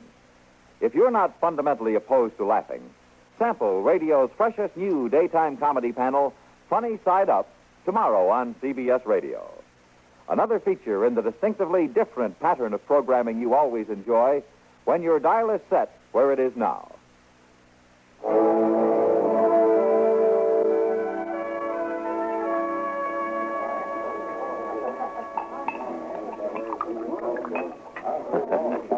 You know, if you're not careful, Doc, you're going to finish that beer. Huh? Well, why shouldn't I finish it? There's no need to get your back up. I just meant you usually don't have time to finish it. More than likely, you get called away before you get your beer half drunk, that's all. Well, yes, well, I guess you're right. I suppose I've mentioned to you before that some of us have to work at our job. Yes, Doc, you mentioned it. Hello, Matt. Well, Kitty. Afternoon, Kitty. Don't get up. I'll sit down with you. All right. Well, what's the argument about this time? There's no argument, Kitty, but sometimes it's just about as tough to agree with Doc as it is to argue with it. Well, either way, it's hard to have a conversation with somebody who doesn't know the difference. Thanks, Doc. I'm not even going to try to understand you two. Can I get you another beer? No, thanks, Kitty. I have to get back. I guess I'll have one, Kitty. Yes, I might have known. Dillon? Over here, Chester. Mr. Dillon, Excuse me, Miss Kitty, Doc. What is it, Chester? Well, it's just a telegraph. Just come in for you. Now, let me see it. Here you are. Say, you sure was right suspicioning that Gurney fellow. It sounds like you know what's in that wire. Yeah, sure does. Well, of course I know what's in it. It's my business to know when a prisoner turns out to be a wanted man, ain't it, Mr. Dillon? Oh, is that the man you locked up last night, Matt? Yeah, Doc, I sent an inquiry about him. Yeah, he's wanted, all right. What for, Matt? Murder? 2 of them. Wichita. Wichita, well, anyway, he won't be bothering you long. What do you mean? Well, they'll be sending for him from Wichita, won't they? Getting him off your hands? It's not that easy, Doc. Afraid I'm going to have to deliver him. Well, come on, Chester. We'll take the afternoon stage.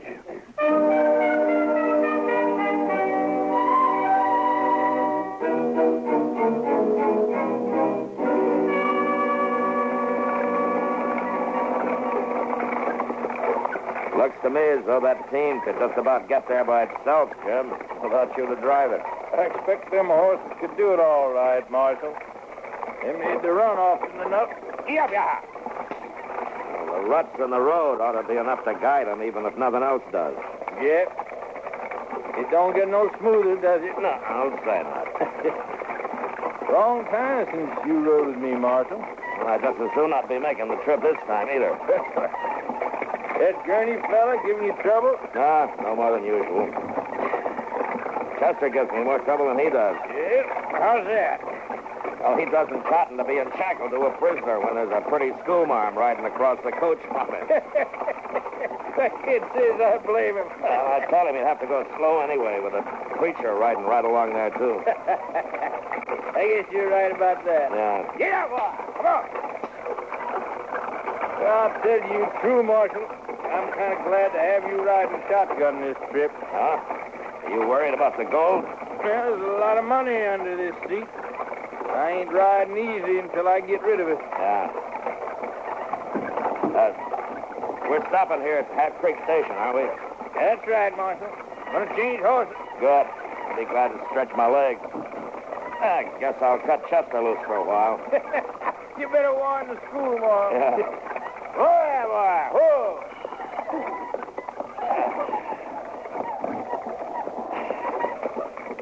Well, I don't see old Miller.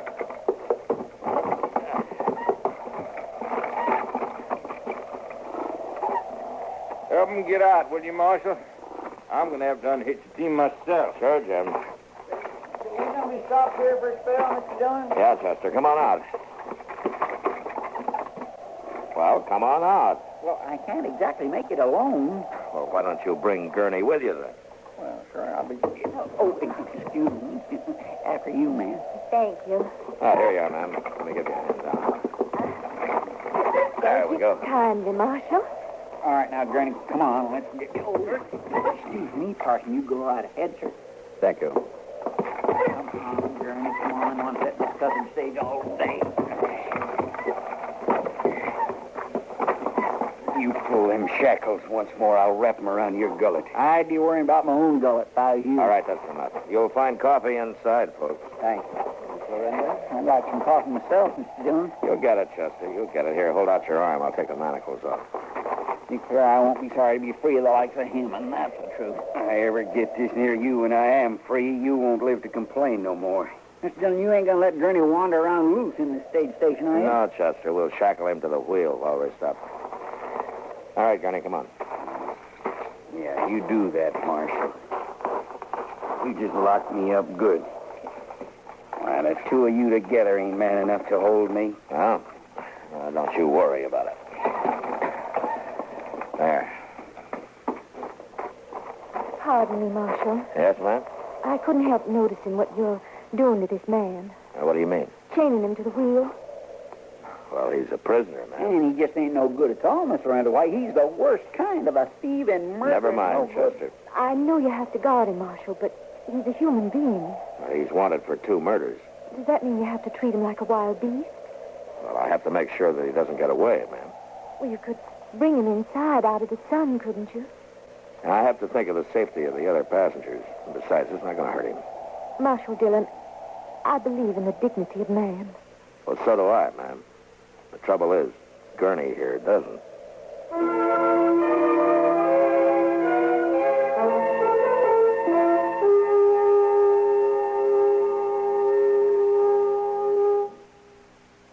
Everywhere you go, across the country trip or across the street party, you carry the fun with you when you own a Columbia stereophonic high-fidelity phonograph.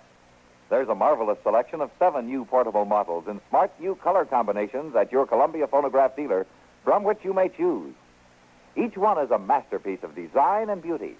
More quality, more features, and more styling have been built into these sturdy portables than ever before. How much fun you'll have enjoying all the wonderful new sound of stereo records. Regular records take on new beauty, too, when played on handsome Columbia portables. You'll be amazed at the big console sound that is reproduced by Columbia portable stereophonic high-fidelity phonographs. You'll thrill to the excitement of Stereo One by Columbia, #1 in the wonderful world of sound. And Columbia portables are economical, too. Prices start as low as $24.95. See them and hear them at your Columbia phonograph dealer.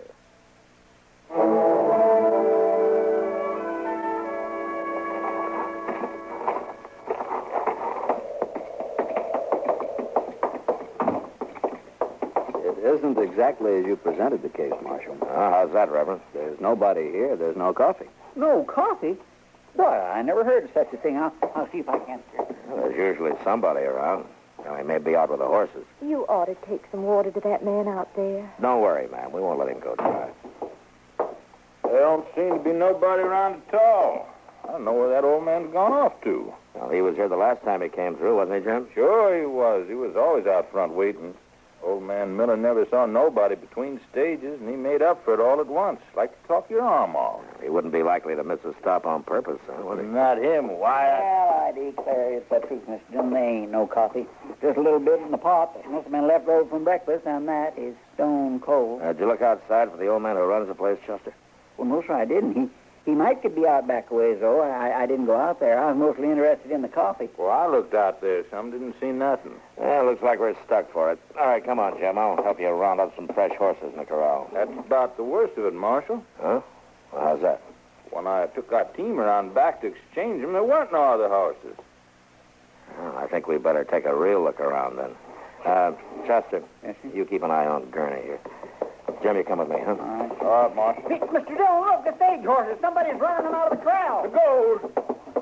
Oh, wait a minute, Jim. Where do we get... Jim, come back! Chester, cover me. I'm going after him. Yes, sir. Stay low, Jim!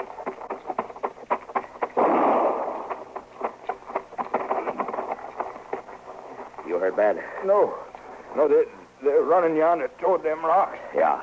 One of them run off the horses, and the other two is after the gold on the stage. Yeah, they almost got it, too. I got to get it down off the box. Now, you stay right there. I'll get it. They'll cut you down. Now, you stay down. I'm going to run for it.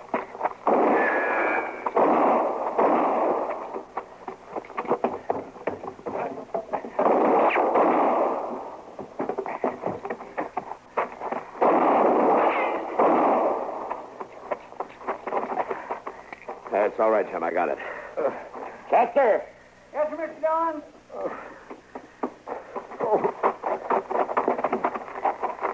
Yeah, you stay here with Jim while I unlock Gurney from that wheel. He ain't worth taking a chance for. Maybe not, Chester, but like the lady reminded us, he's still a human being.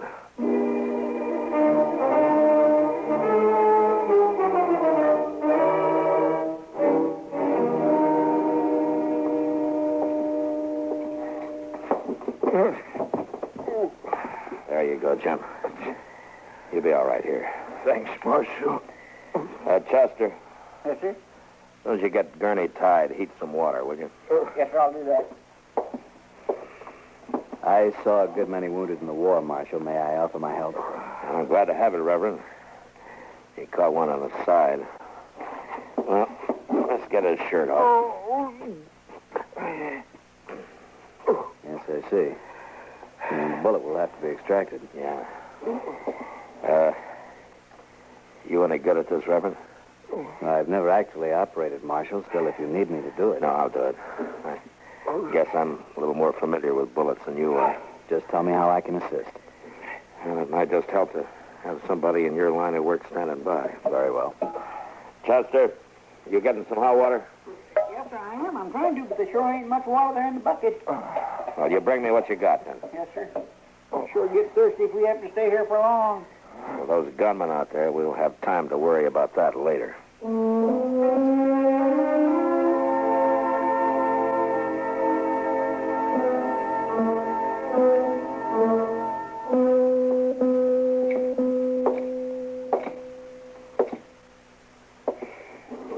Miss Lorena? I think maybe you better get some sleep. I'll watch Jim for a while. I don't mind, Marshal. I'm not tired. No, you go on now. It's getting light, and you need your rest. There was only something I could do for him. There's nothing to do. But wait. I suppose you're right. Please call me if you need me, Marshal. Yes, I will. You try to get some rest, huh? I think I'd best get us some breakfast first. If you're thinking about breakfast, Miss Lorena, you got another food coming. There ain't no food in them cupboards at all. I know that, Mr. Proudfoot, but I have some food I brought with me. You brought some with you? I always pack a lunch. I'll get it. Uh-huh.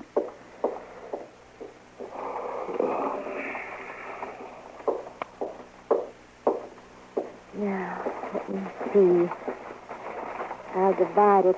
I'll save some for Mr. Buck. That ain't gonna leave you too much. No, but it's better than nothing. Now, let's see. There's the Reverend and the Marshal and you and Mr. Buck and the prisoner. Are you planning on dividing up this little bit of food with him? Well, he's as hungry as any of us. Well, yes, ma'am, but he ain't... Well, I mean, he... I'll take the prisoners first.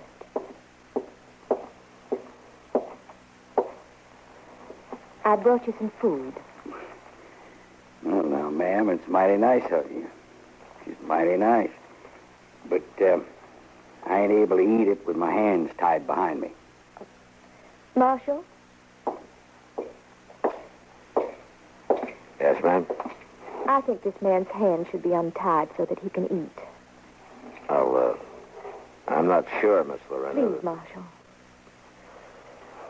All right. Chester, untie his hands, will you? Well, I sure do hate to do this, Mr. John. I was afraid like you are. I'd hate to do it, too. Don't you worry none about me being afraid of the likes of you. There. Won't hurt my feelings none if you choke on that food. The little lady don't feel that way, do you now? You're entitled to some nourishment. Sure is nice to have you on my side, ma'am. I'm only on the side of what's right. Well, I don't blame you for choosing me over these two. Why, she ain't doing no such a thing. You just keep your mouth shut. Never mind, Chester. Well, you ain't choosing him, are you, Miss Lorena? I'm choosing the ideas I try to teach in my school, Mr. Proudfoot. No man can be considered guilty until he's had a fair trial. How about that, lawman? Did you ever think of that? Yes, I have, Gurney. I'm just saying I think all law is important, Marshal. Yes, ma'am. And so do I.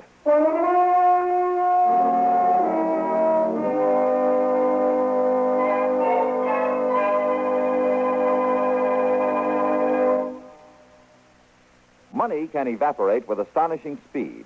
That's not too surprising, of course. We like our families to enjoy a fair share of the good things of life. But it's also important to save, to ensure a secure future. This is seldom easy to do, this saving. There just seems to be too many immediate demands on our resources. But there are at least two proven ways to make your savings mount at a steady pace. One is called the Payroll Savings Plan. Under this plan, you accumulate dependable United States savings bonds where you work automatically. The other is the Bond-a-Month Plan, available where you bank. This, too, will pile up safe, secure United States savings bonds for you. The Payroll Savings Plan where you work, the Bond-a-Month Plan where you bank. Pick the plan most convenient to you and sign up tomorrow for your future's sake.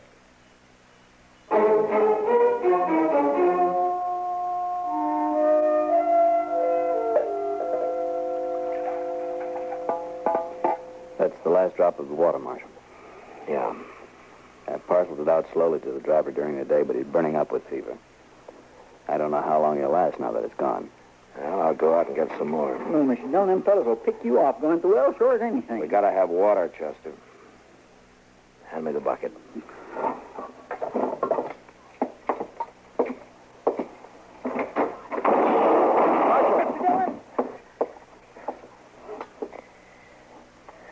And I guess you were right, Chester. Nobody's gonna make it to that well. At least not in the daylight. Are you all right? Yeah, I'm all right. I'll get the water, Marshal. Now, they'll blow you to kingdom come, Reverend. I'm a man of the cloth. They won't shoot at me. Why, them fellas would shoot their own mothers to get at that gold. I wouldn't count on being safe, Reverend. We better wait for dark. Jim Buck may not have that much time. Hand me that other bucket there. Seems to be a hole in the one you carried, Marshal. It's not worth the chance, Reverend. A man's life is worth any chance. Please stand away from the door. Okay. Thank you.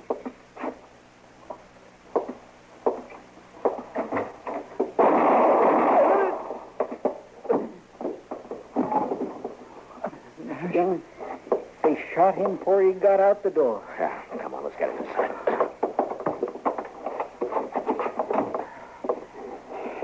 Now, there's 2 wounded in bad need of water.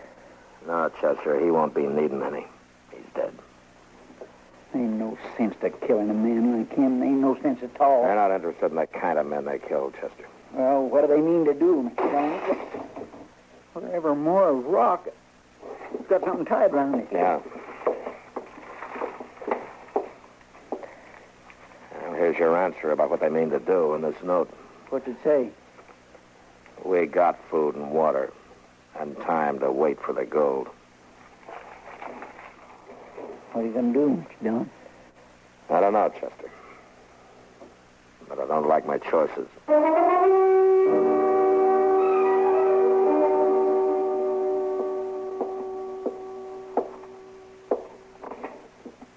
Here's your share, the last bit of the food, Marshal. Oh. Thank you, ma'am. Sorry there's nothing to wash it down with. How's Jim doing?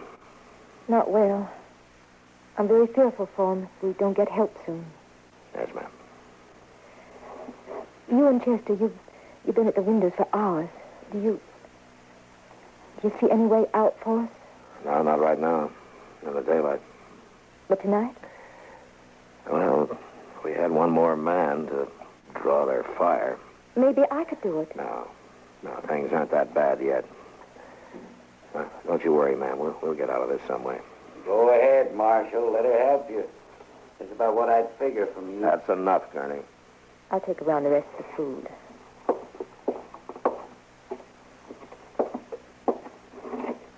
Chester? Thank you.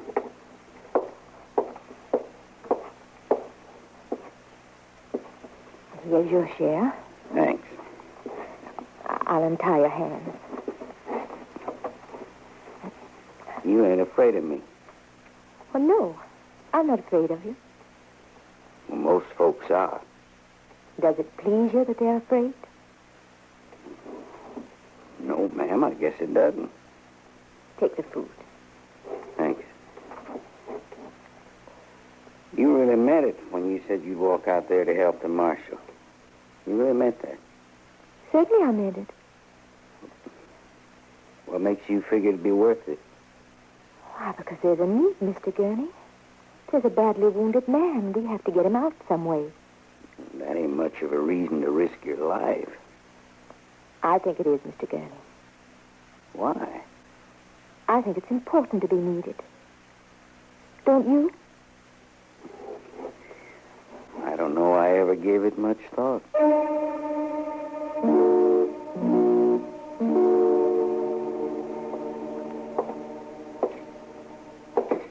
Chester. Oh, Mr. Dillon. You seen anything moving? That's right. But I wouldn't claim that my eyes was too good by now, though. Yeah. It's been a long night. Mr. Dillon, you think them fellas out there are getting any sleep? I'm not worried about whether they're getting any sleep or not, Chester. Seems like the night's the only chance we got to make a move. Yeah. Mr. Dillon, we've got to get water. I know I can get out to the well and back. Let's understand each other, Marshal, ma'am. this man is dying. I know that, ma'am. But getting somebody else killed isn't going to help any. Is the gold this important? Couldn't we give them the gold to save a man's life? This man risked his life for it once. It's up to us to see that he didn't do it for nothing. I'm not going to wait. I'm going out there. Now, you listen to me, ma'am. Nobody's going to get anywhere running out there alone. For any of us to have a chance, we're going to have to know exactly where those men are. We'll have just one shot at them if we're lucky. Mr. Dillon, there's Gurney making a break for it. I'll go after him. No, they'd get you, too. Up in the trees, Chester. Get him.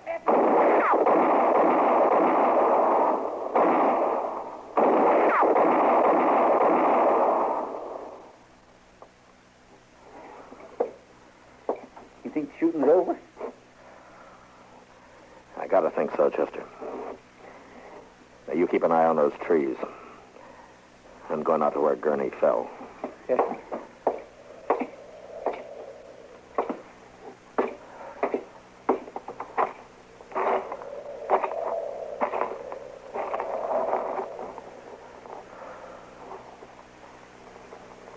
I think it's over, Chester. Come on out. All right, Mr. Dillon. I'm coming with you. You didn't need to come, ma'am. It's not a pretty sight. Is he dead? Yes, ma'am. I guess the others are dead, too. What an awful way to end a life. Well, he didn't have much chance of ending it any better. He sure was a fool making a break for it like that. Why, it was certain death. Yeah.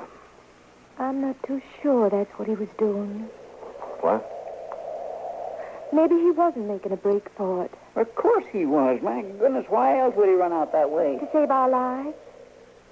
Maybe he knew he could by drawing that fire. He was going back to be tried for murder, you know. I know. But you said yourself that a man can't be judged guilty until a court of law finds him so. It's possible that he would have gone free, Marshal. Yes, ma'am, it's possible. So I'd like to think that this was an unselfish act. That he wanted to do one thing with dignity, even if it meant his death. It wouldn't hurt to think that, would it, Marshal? No, ma'am. It wouldn't hurt a bit. Because dignity is something that should never be taken from any man.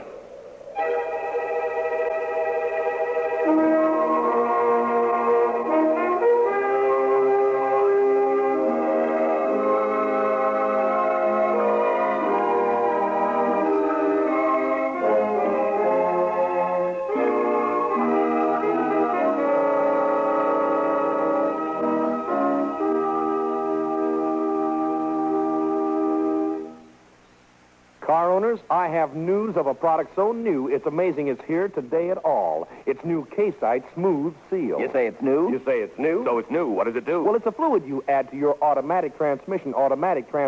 It stops the leaks in your transmission and makes it smooth and quiet. Makes it smooth? Makes it quiet? How can I tell if I should try it? That's easy. Your stop, see, and you start to go, and you give it the gas pretty good. If you hear a sort of whirring or a grinding noise, if you feel a jerk or jolt or jar, then your transmission just isn't up to par. Grinding noises, jars and jerks. That's how my transmission works. Boys, if that's the case, then you've got a case for new K-Site Smooth Seal. New K-Site Smooth Seal? How will that help? Well, it's made to soften those shrunken seals and smooth out the shifting when there's power on the wheels. If you heard a whirring or felt a jar when you pull away in your modern car, you are a man who needs a can. Just $1.95, and it works while you drive. Anyone here for K-Site Smooth Seal? Hit me. I'm in. If it doesn't do the job, you get double your money back.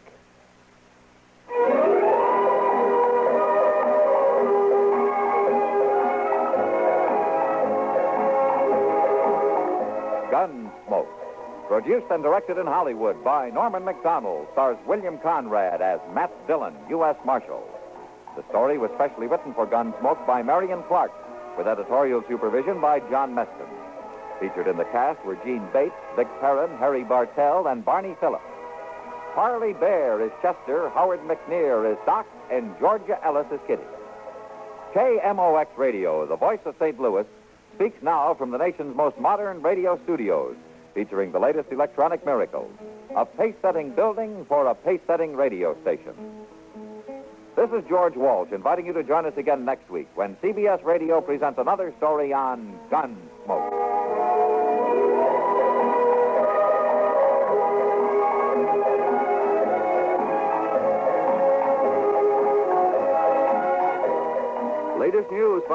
and Mitch Miller with tonight's guest stars on the CBS Radio Network. And KNX, AM and FM, CBS Radio in Los Angeles. Ting-a-ling, ting-a-ling, ting-a-ling, ting-a-ling.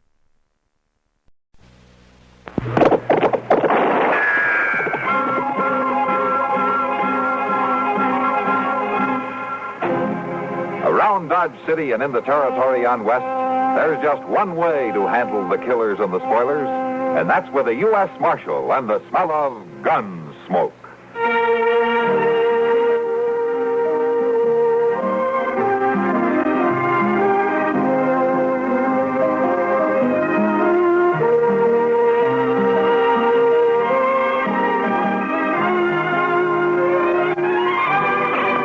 Gunsmoke, starring William Conrad, the story of the violence that moved west with young America, and the story of a man who moved with it.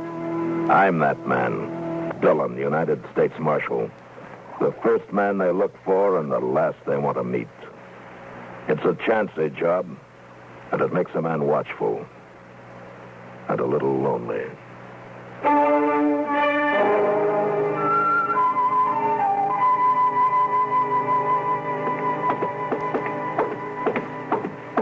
It's a fright the rain he gets from them rooms. My jing, that bed up there don't get no softer. What's that, Chester? I was just telling you, Mr. Dobie, the bed up in number 4 don't have no more give to it than an old McClellan saddle. Well, now, I don't know. What were you doing up there anyway? I seen that drummer pack his duds out of here, so I knowed he wasn't in there no more, so I went on up. You got no right to go in my rooms. No right at all. Well, now, Mr. Dobie, I've been figuring I might take that room someday, and I was just kind of looking it over. Oh, for heaven's sake, Chester, you're talking a lot of foolishness. You can't afford to stay in the Dodge House. Well, now, it don't hurt none for a man to think about bettering himself. So what in the world is that? Oh, it's a fight right outside my hotel. Now, don't upset yourself, Mr. Dobie. You just sit there. I'll go on out. And they'll pay any damages. You tell them that. Yeah. All right, old man. Here now. Yeah, old man, I think you better sit down. Here, you young greenheart.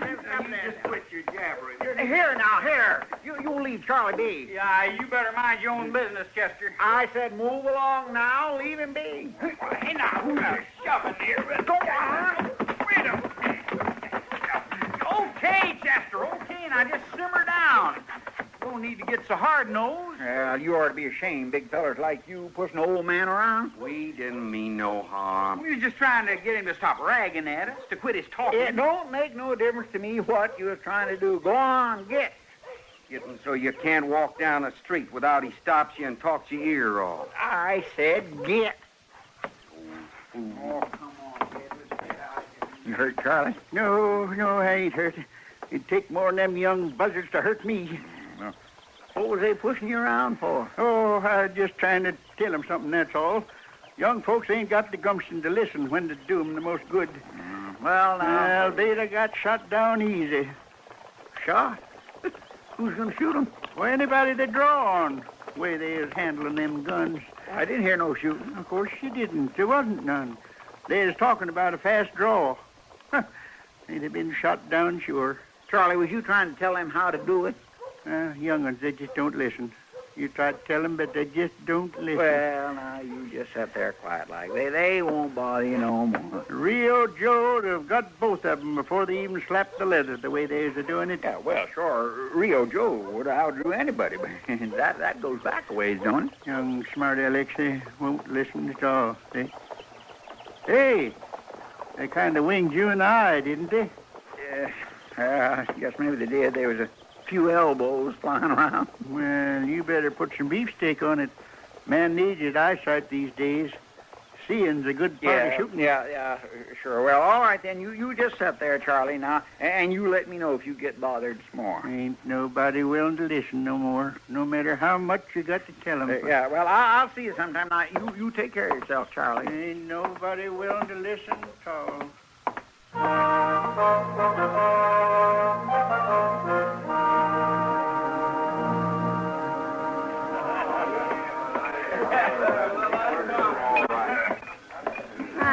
There you are. Thank you, Kitty.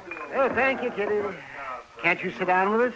Oh, maybe. For a few minutes. Ah, good. I got to check over the whiskey supply with Sam pretty soon. Well, now, I wouldn't want to interfere with that. It'd be a terrible tragedy for Dodge if a saloon ran dry. Yeah, most of these men would rather see the river go dry. Well, you're both sounding pretty high and mighty for a couple of fellas who aren't exactly teetotalers. Oh, just philosophizing, Kitty. Nothing personal. How come Matt's buying you 2 beers, Doc? Because I won 2 games of checkers. That's why. He's slowing up, Kitty. Oh, he's slowing up. Yeah, I've noticed. Oh? Doc? Yeah?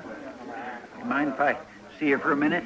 Well, sure not, Chester. Sit down. Well, no, thank you. I was thinking we might go on over to your office. Chester, look at me. Chester? Hello, Miss Kitty. But you've got a black eye.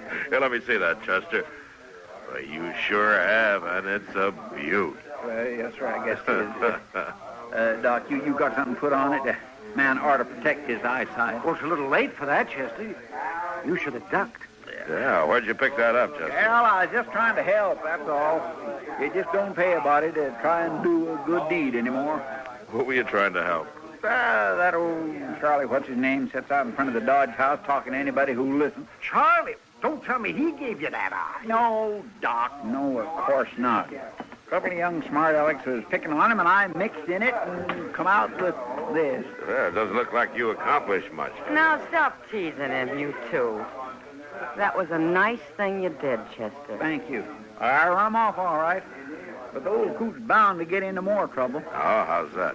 Why, he keeps telling folks what they ought to do, and you know, Mr. Dillon, there ain't too many people who wants to listen to an old man like him tell them how to draw a gun. Draw a gun? He's always talking about the gunfighters of olden days, and folks get tired of listening to that. Yeah, well, you better not listen either, Chester. You only got one more eye. Now, don't pay any attention to him, Chester. I'll fix that eye up for you. Yes, a little raw meat, Kitty. That's about the best thing. Yeah, and a few less jokes.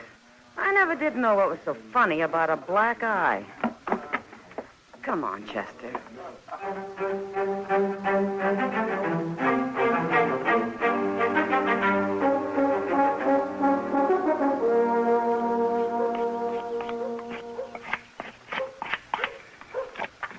Now, you see, boy, you got to be careful about how you work the barrel. You got to have a good, true barrel on your gun. You sure can whittle nice, mister. Oh, well, boy, it don't take much to do some whittling. All you got to do is have a sharp knife and a remembrance in your hand for what you're making. Well, you got a remembrance for that gun, mister? Oh, my. Like I have for the blaze of the Texas sun on my back. Man, don't forget them things. It don't look like my pa's gun. That part there is different. This here? Huh? Yeah. Oh, well, they got newfangled ideas. You don't need no notch in the cylinder to make a good gun. Well, pa shoots better, I reckon. And ain't nobody needs nothing better than his gun. Why, Rio Joe could hit anything he could see. You know Rio Joe? Yes, I know him. You seen him doing shooting? Oh, stood right with him. By jingle, mister. Well, you recollect things you could tell me? Well, sure, boy. I recollect real good. I recollect the time down in border country when he faced down 3 men using a gun like this. 3 men? Was they drawing on him? Well, yes, they drawed. But that was the last thing they ever did. It don't seem likely no man could do that. Rio could do it. He was good with a gun. Yeah, real good. Go on, mister. Tell me how he done it. Well, the way it was, Rio was coming along a trail by some cottonwoods. You still spinning them yarns, old man. He's telling me about Rio Joe. Rio Joe. He's telling you about Rio Joe. He's seen him. He stood with him. Ain't that so, mister? Of course that's so. Well, don't listen to him, boy. This here old fool just like to hear himself talk. He's never seen a gunfighter like Rio Joe his whole life. Well, I did or see if he him, too. did, I he'd did. have run so hard it wouldn't have been stopped yet. He just talks so much the whole town's tired of it, boy. You don't want to get took in by no blowhard. Now, you look here. Oh, Rio Joe. Mister? I was telling you straight, boy. You believe me, don't you? Well, can you prove it? Well, I don't know, boy. I don't know.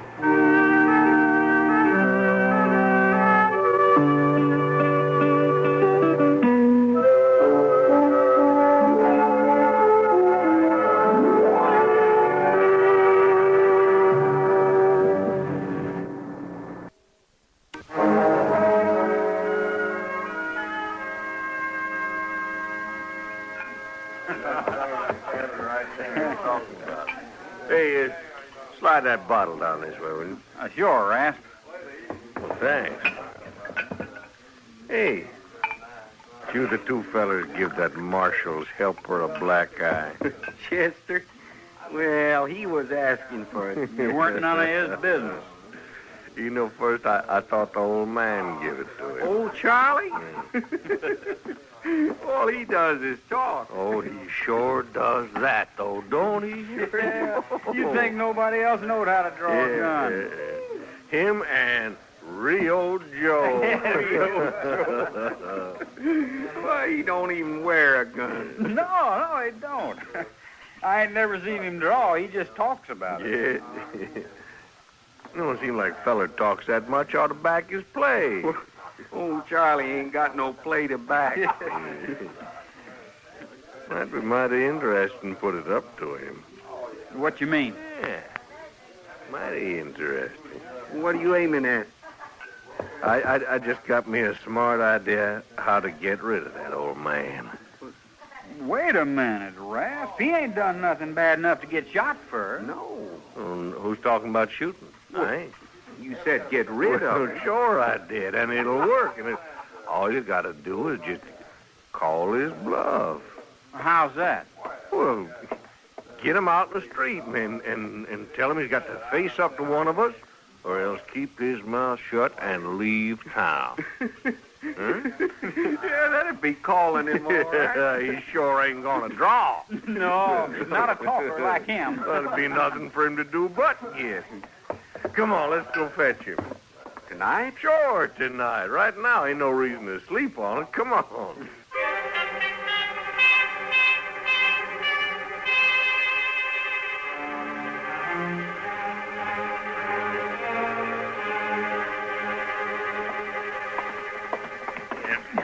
That's it. Come on now. Right down these stairs. Now, wait a minute. Keep your voice down. We got something to show you outside. But it's the middle of the night. Well, it ain't gonna make much difference, old man. Yeah. I drag him right out in the middle of the street. You're not man enough to free up together to get away with this. What you're talking? You ain't got enough guts to wad a shotgun with you. I thought we was going to shut him up, Rasp.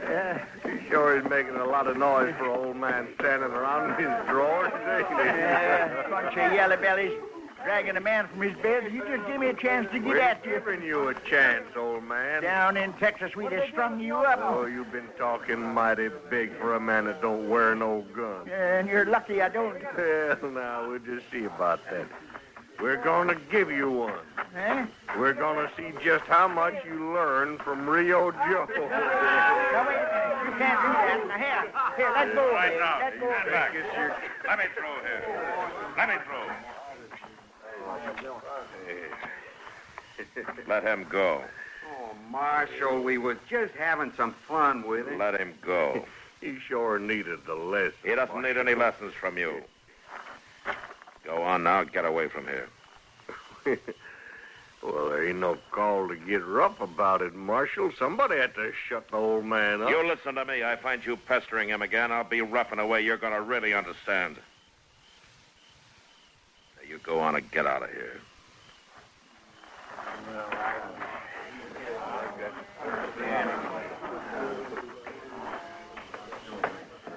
Come on, Charlie. We'll go back to your room. You don't need to give me no help, Marshal. I can take care of myself. Sure. I know that, Charlie. I wasn't scared of him. I'd have stood up to him. Yeah. Come on upstairs. Ain't nobody never got by with nothing like that before. Don't worry about it. It's not going to happen again. I know it ain't, Marshal. I know it ain't. Charlie, you mind if I come in for a few minutes? Huh? Well, yes, suit yourself.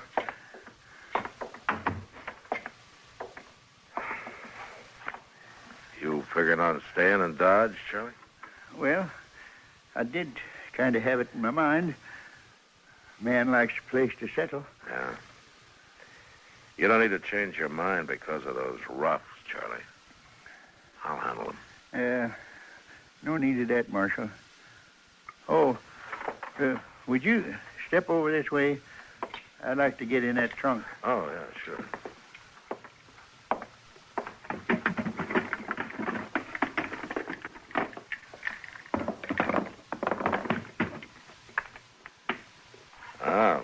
Looks like you've had those guns a long time, Charlie. Yes, I have.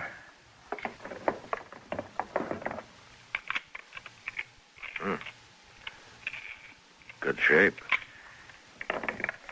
They're old friends, Marshal. I take good care of them. They kind of comfort me to have them with me. Yeah. I wouldn't get any idea about starting to wear them again, Charlie. They're old guns. Oh. And I'm an old man. Is that what you're saying? You're old enough to leave your gunfights behind you. Won't you remember that?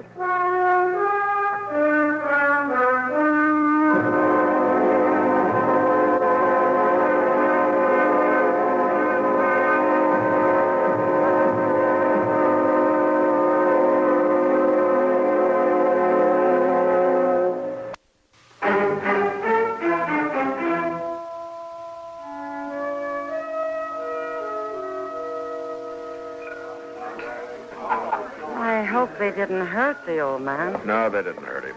Not physically, anyway. Well, I guess his pride took a beating. Yeah. It's a terrible thing they did to him. You think he's going to leave town now? I don't know, Kitty. I wouldn't blame him if he did. No. But it'd really be a shame. He wasn't doing any harm, telling his stories. And the kids seemed to like him. Yeah. But Rasp didn't. That Rasp Hiller. He's always been a bully. Sound like I hear my name mentioned around here. You did, Rasp, and I'm glad to repeat what I said. I called you a bully. Well, now, that ain't real ladylike, Miss Kitty. Is it, Marshal? Why don't you move along, Rasp? I keep forgetting you're the big marshal taking care of the ladies and the old men around town. I have an idea that one particular old man can take care of himself. Oh, you've been listening to too many of his stories. I'm not so sure they're just stories. What do you mean? I saw a pair of horse pistols in his room last night. They looked like they'd had a lot of Well, work. that old coot don't wear no gun. He's wearing one now. Old Charlie? I wouldn't get in his way if I were you. You mean that old geezer might draw on me? No. You've been took in by his talk. I'm just telling you to be careful. He's not going to forget what you did to him last night. All right, Marshal. I'll play along. I'll tell you one thing. That old man better not start nothing. I wear my guns all the time. So do I, Rasp. Well, you ain't scared me none, Marshal. I'll be around. So will I, Rasp. So long, Miss Kitty.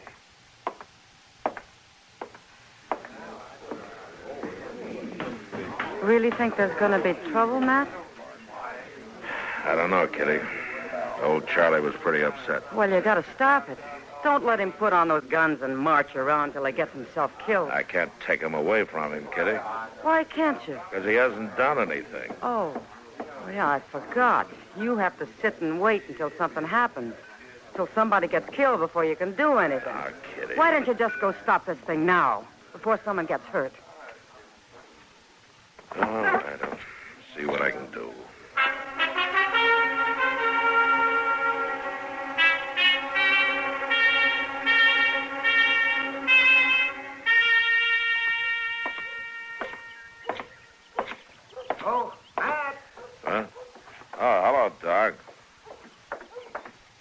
Yeah, where you bound for? I'm going over to the telegraph office. Oh, well, I'll walk along with you. All right. I've been waiting for a wire from Washington. About time I came in. Not taking your badge away, are they? On days like this, they're welcome to it. Ah, hello, Ed. You got something for me? Well, now, that's a funny thing, Marshal. Something just did come in. I was going to bring it up as soon as I hit my dinner. Yeah? Yeah, here you are. Oh, thanks. Yeah. Well, see you later, Ed. Sure, Marshal.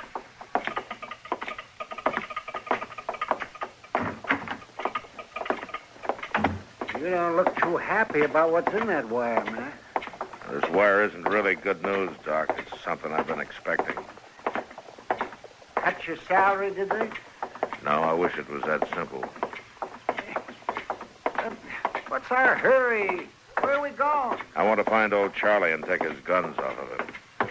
You mean that wire was about old Charlie? Yeah, I'd ask a couple of questions. You better stick with me, Doc. You may be needed. Yeah, sure.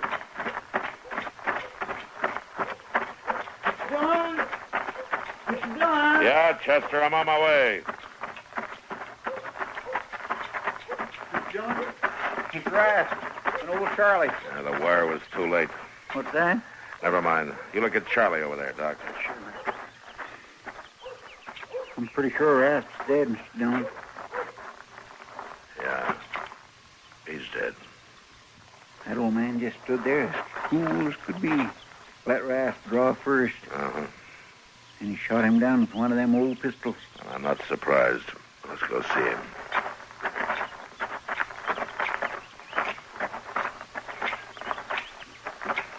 How is he, Doc?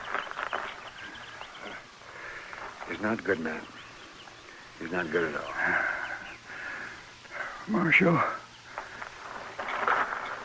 Yeah, Charlie. I ain't gonna make it.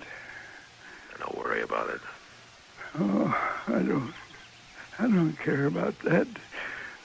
It's past time for me to settle. But, Marshal. Yeah, I'm right here, Charlie. I want you to know I wasn't making up them stories. I know you weren't. I wasn't making no brags or no bluffs. I did stand with Rio Joe. Yeah, I know. I could shoot too. I could shoot as good as he could. I could draw as fast as Rio Joe. Yeah, Charlie, you could. You believe me, Marshal? Yeah, I believe you. I figure maybe you kind of know the whole thing.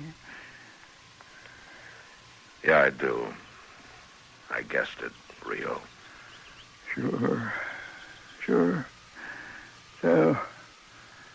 Tell the others for me.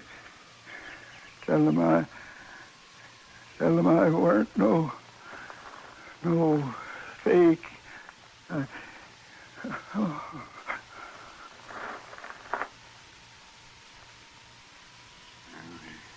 He's gone, man. Yeah. Mr. Dillon, just a minute ago, what was that you called him? Rio, Chester. Old Charlie was Rio? Hmm. Oh, that's just terrible. Dying like that. Nobody knowing who you are. I don't know, Chester. I have a hunch Rio'd like it just this way. I'd have had to arrest him otherwise. Rio's been a wanted man for 20 years.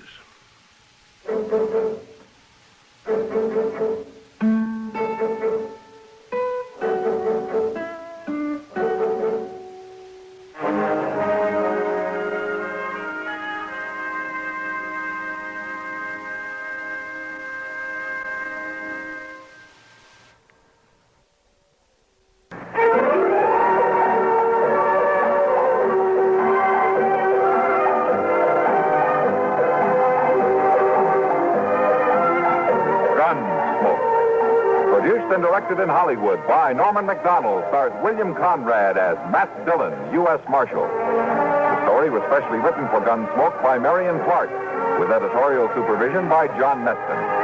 Featured in the cast were Ralph Moody, Lawrence Dobkin, Dick Beale, Sam Edwards, Vic Perrin, and Jack Moyle.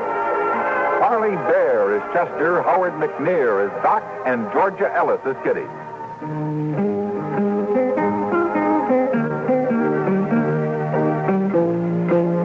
This is George Walsh inviting you to join us again next week when CBS Radio presents another story of the Western frontier. When Matt Dillon, Chester Proudfoot, Doc, and Kitty, together with all the other hard-living citizens of Dodge, will be with you once more. It's America growing west in the 1870s. It's Gunsmoke.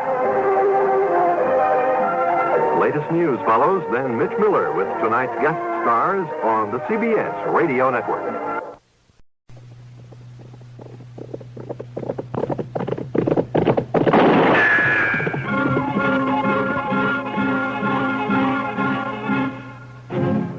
Around Dodge City and in the territory on west, there's just one way to handle the killers and the spoilers, and that's with a U.S. Marshal and the smell of Gunsmoke.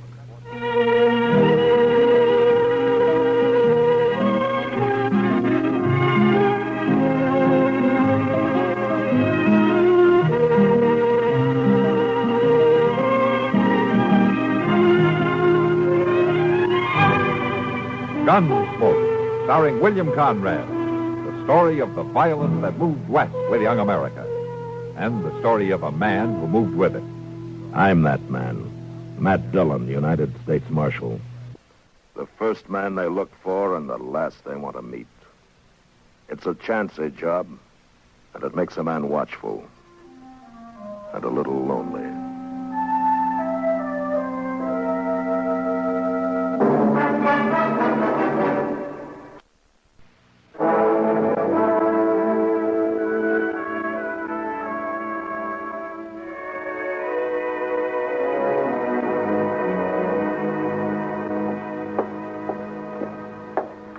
More coffee, Marshal?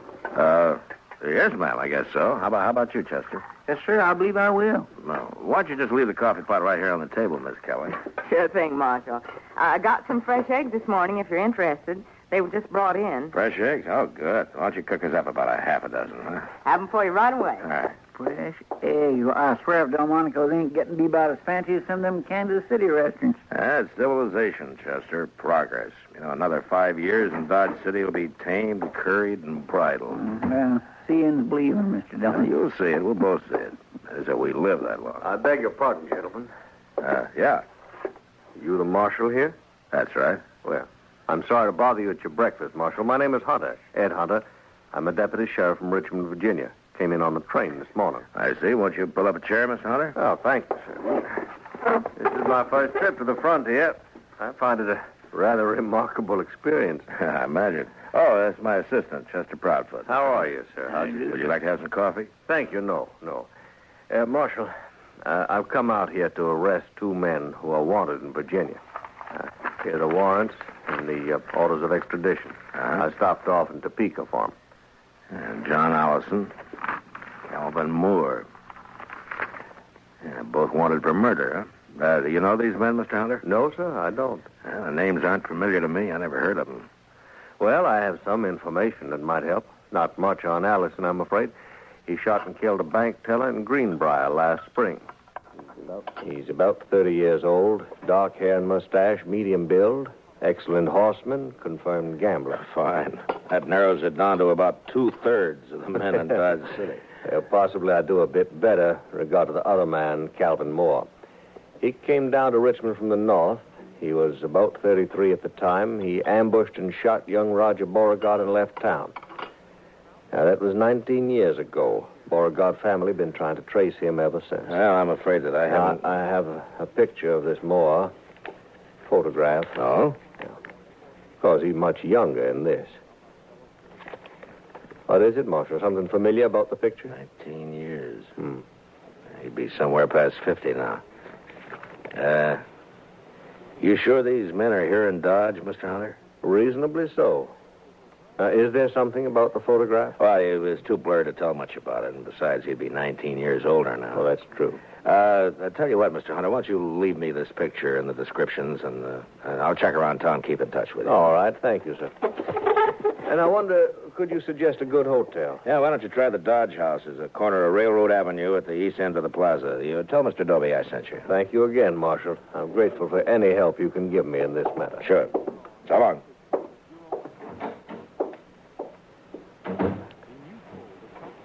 You want to see the photograph, Chester? Yes, sir. Oh, Mr. Dillon, that's... Yeah. What are you going to do? I don't know, Chester.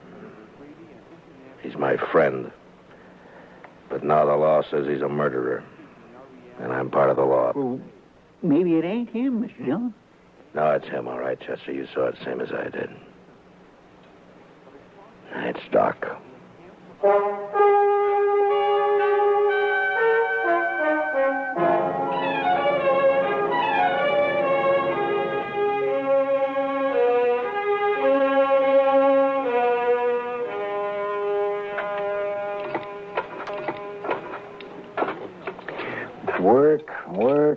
Work. Yeah, this is the first chance I've had this week to clean a few instruments properly. Gunshot wounds. Matt, I'd lay odds I'm the only doctor in the United States who makes 3/4 of his living off a gunshot wound. That's a rough country, Doc. Maybe, you ought to have stayed back east, huh? Broken bones and babies and gunshot wounds. I wouldn't know the first thing about a good civilized case of gout anymore. What part of the east did you come from, Doc? I went to medical school in Boston. I studied consumption and colic, liver complaints. Never had a case of liver complaint in all the time I've been out here. No, I guess that kind of thing is more common down south, around Richmond, Virginia, for instance. Huh? Matt, stop beating around the bush. You've got something on your mind, and it's bothering you. All right, Doc. A deputy sheriff from Virginia came in on the morning train. He's got a warrant for murder against a man named Calvin Moore. And a photograph of Moore taken 19 years ago. Would you like to take a look at it? I don't think so, Matt. Are you Calvin Moore? It wasn't murder, Matt. They said it was murder, of course. Would you like to tell me about it?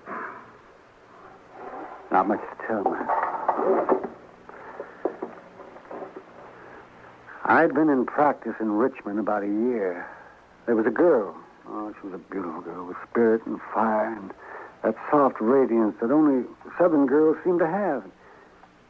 Oh, me, it was so long ago. I've been in the South myself, Doc. Well, Jim Beauregard and I were both courting this girl. He was a typical Virginia gentleman, hot-headed, used to having his own way. He started threatening me, warning me, and I laughed it off. Well, then one day I was coming back from a case, and I ran into Jim on a country road. He had a pair of dueling pistols, and he challenged me. Well, that's not a crime, Doc. Self-defense. It's not a crime here, anyway. I tried to talk him out of it, but he was crazy mad. He shoved one of the pistols in my hand and pulled back on his horse and leveled his gun. I had no choice. We both fired. He missed, and I didn't. Self-defense, yes, but there were no witnesses, and I was an outsider, a Yankee. So you ran for it, is that it? I ran for it. St. Louis, Virginia City, the Panhandle, Abilene, Dodge. Yeah. The girl, Doc. What happened to the girl? I waited for her in St. Louis. We were married there. 2 months later, she died of typhoid fever.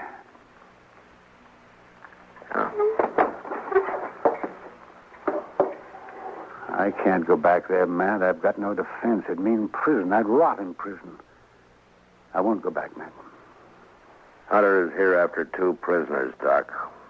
I got no right to my own rules. Go after one man and keep the other one covered. I've always figured the only kind of law that'd work out here is an honest law. What are you going to do? I don't know, Doc.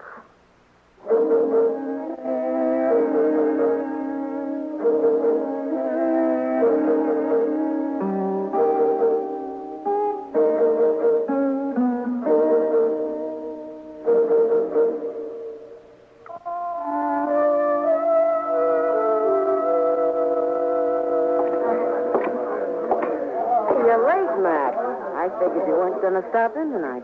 Chester around, Kitty? Now, over there by the faro table. Matt, what about this Virginian who's been hanging around for the last 2 days? Oh, Hunter? Uh-huh. He's a deputy sheriff. Got a couple of warrants to serve. Why? Well, he's been asking questions. Some of the boys are a little skittish. Hey, you free now, Miss Kitty, or are you busy? What's it look like? I figured maybe you're just killing time. Howdy, Marshal. Bunko. Bought you a drink, Kitty. It's over on the bar. All right. Thanks. Matt, I'll be off in a couple of hours. Couple of hours. Yeah. Maybe. Hey, I understand you got a rival lawman in town, Marshal. Well, there's a deputy here from Virginia, if that's what you mean. I always figured you was the law here. Is he short in this town, Marshal? You say the word, we'll run him out. I ever ask you for help, Bunko? Well, no, but When a man's short in Dodge, I'll run him out. No offense, Marshal. You keep your own cinch tight and don't worry about anybody else, huh? I'll see you, Bunko. I swear, Mr. Dillon, I ain't never seen nobody with such bad luck in my whole life. He ought to swear off Faro and stick to stud. Who, Chester? Hey, Jethro Keener. He just lost 3 whole weeks' pay. And Bunko Benson, sitting right there beside him, mind you, picked up $230. So that's why he's feeling big. Let's take a walk, Chester. I swear, 3 weeks' pay. I never seen such luck. What about Doc? Oh, he turned in a couple hours ago. That's when I come on over here. How's he acting? Oh, about as usual. One thing he is doing, though, that he ain't never done before. He's toting a gun. Evening, Marshal. Oh. Hello, Mr. Hunter. Since you didn't come to see me, Mr. Dillon, I've come to you. Wondering what progress you've made. Well, I'm still checking. And the results at all, Marshal? Haven't got much to go on, you know. Calvin Moore was a doctor by profession. He might still be practicing. I suggest we investigate local doctors. Well, that wouldn't take long. We've only got one, Doc Adams. How old a man is he? Early 50s, I imagine. But he doesn't show much resemblance to that photograph you gave me. Maybe you're too used to him to notice the resemblance. Yeah, maybe. I'd like to look him over myself, Marshal. He's pretty busy. Out on calls most of the time. But not all of the time. No, not all the time, of course. All right, Mr. Hunter. I'll bring him around.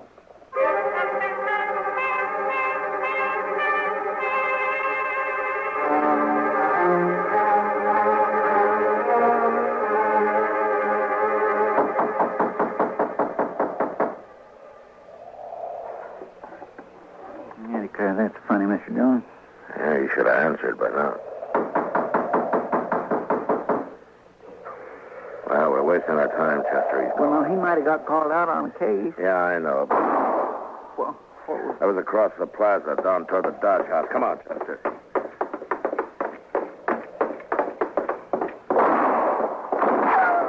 Man, somebody sure is stirring up smoke. That's across the street, edge of the railroad yard. Is that you, Marshal? Yeah. What happened, Mr. Hunter? Somebody tried to kill me. I started into the hotel and they fired from the dark right here. I fired back, but he got away. You got a look at him? No, I just saw the flashes. It's an easy town to get killed in, Mr. Hunter. So it seems. About that doctor, Marshal, you didn't bring him around. He's out on a call. But I think I want to meet him more than ever now. You will.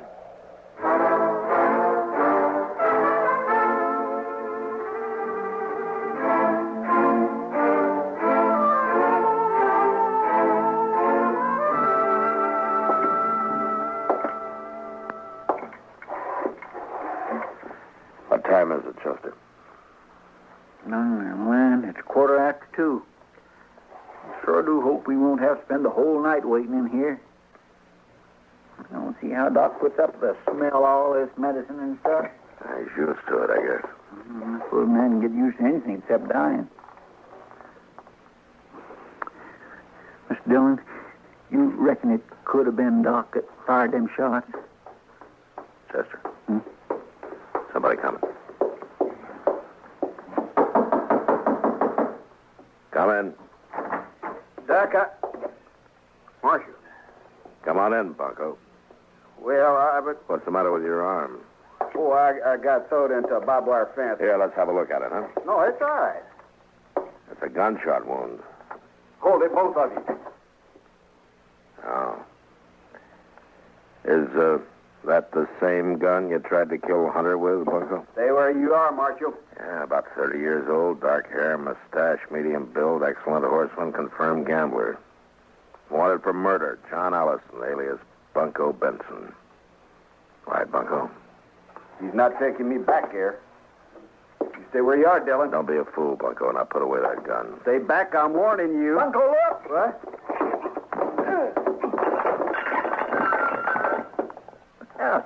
That worked pretty slick, didn't it, Mr. Dillon? Yeah, thanks, Chester.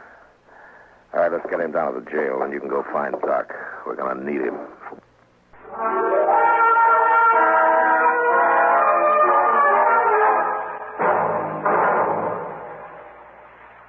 Hola, amigo. You want to know about stereo phonographs? Listen to my last bullfight on ordinary stereo. Ole. But now, Columbia Stereo 1.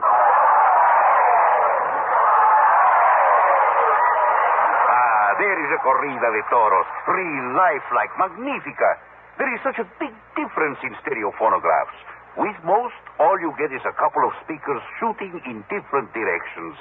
But with Columbia, hombre, you get fantastic stereo projection. What it does is to send circles of sound sweeping through every inch of a room. You are surrounded with live sound, live feeling, live passion.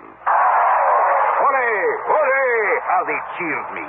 Ask your Columbia phonograph dealer to demonstrate Stereo 1 by Columbia. Prices start as low as $39.95 for portables, $129.95 for consoles. El Picador! Who let that bull out?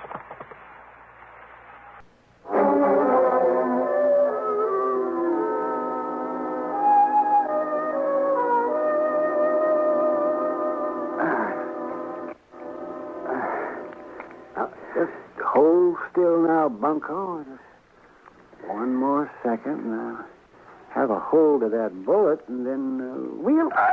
Yeah. Add that one to your collection, Matt. I'll make Hunter a present of it. It wasn't bad shooting to be firing in the dark at a gun flash. You'll never get me back to Virginia. Now, hold still, Bunko. How do you expect a man to tie a bandage? How'd you know that he'd come to my office, Matt? Didn't, Doc. We were waiting for you. Oh, I see. There. Yeah, that'll stop the bleeding. Don't loosen it up now, and you'll live to hang yet. Don't worry about my hanging, Doc. I'll outlive you. Well, in view of the circumstances, I'd say odds are about even. Well, Matt, shall we adjourn to the front office? Yeah, come on. Okay, lock the cell, Chester. Yes, I will.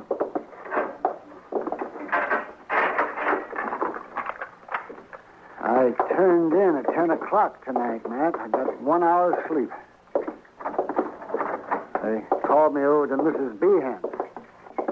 They thought her baby was on the way. False alarm, of course.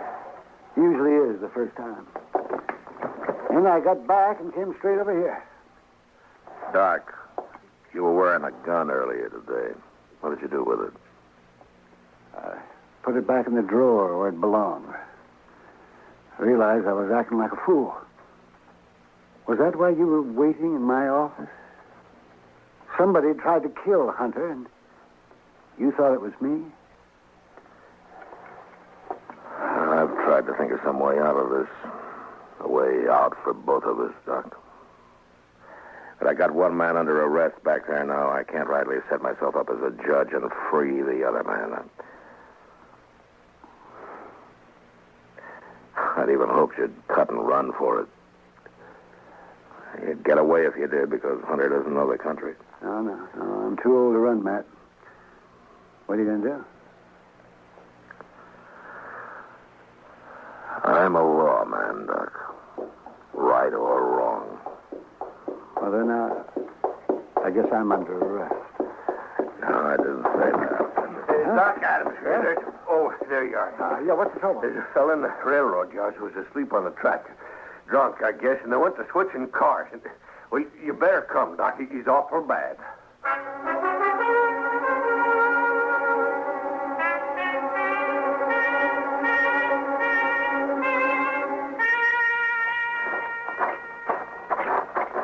He's sitting near the loading pens down this way, I guess. Guess there's some lights over there and people standing around. Marshal, that you? Yeah.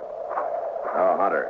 I thought you went to bed hours ago. I'm a light sleeper, Mr. Dillon. I heard there's an accident over in the yard. I'll just walk along with you. Give me a chance to meet your local doctor. Well, I guess you can meet him right now if you want to. Oh? Doc, this is Ed Hunter. Doc Adams. Well, how do you do, sir? Mr. Hunter? I got one of your prisoners locked up, Mr. Hunter, John Allison, known here as Bunko Benson. Good. He's the man who tried to kill you tonight. One down, then. Just one to go. Calvin Moore. Dr. Calvin Moore.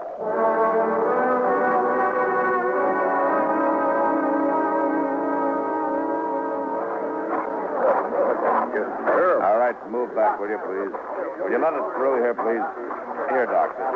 I'm right with you, Matt. All right, stand back, will you? Give Doc a chance to... Will you stand back, please? Please. Bad is right. We'll do what we can. That man who's hurt, Marshal, who is he? He's a drifter. He's been around Dodge a couple of years. Calls himself Texas Joe. Easy now, Ted. No friends or family. We'll have you fixed up here in a couple of days. Nobody knows where he came from. It's the usual story. You, Doc. That's right. I told him that you be all right. You guys here.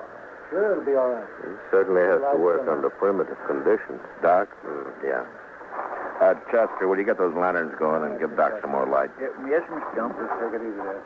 Yeah, he's the only real doctor this side of Abilene. Is there anything I could do to help, Mr. Dillon? I guess not, Miss Kelly. Thanks anyway. Poor old Tex. He stopped in at the restaurant not more than 4 hours ago, and I fixed him a meal. You never know. Well, Doc can pull him through if anybody can. Sure he can. Put one of those lanterns on the other side, Chester. Okay, They Doc. seem to put a lot of faith in your Dr. Adams. They got reason to, Mr. Hunter. Yeah, Matt, could you give me a hand here? Yeah, sure. Lift his head up a little bit there, will you, Matt? Yeah. Not much chance, Matt. All I can do is make him comfortable. Don't try to talk now, Tex. You're going to be all right.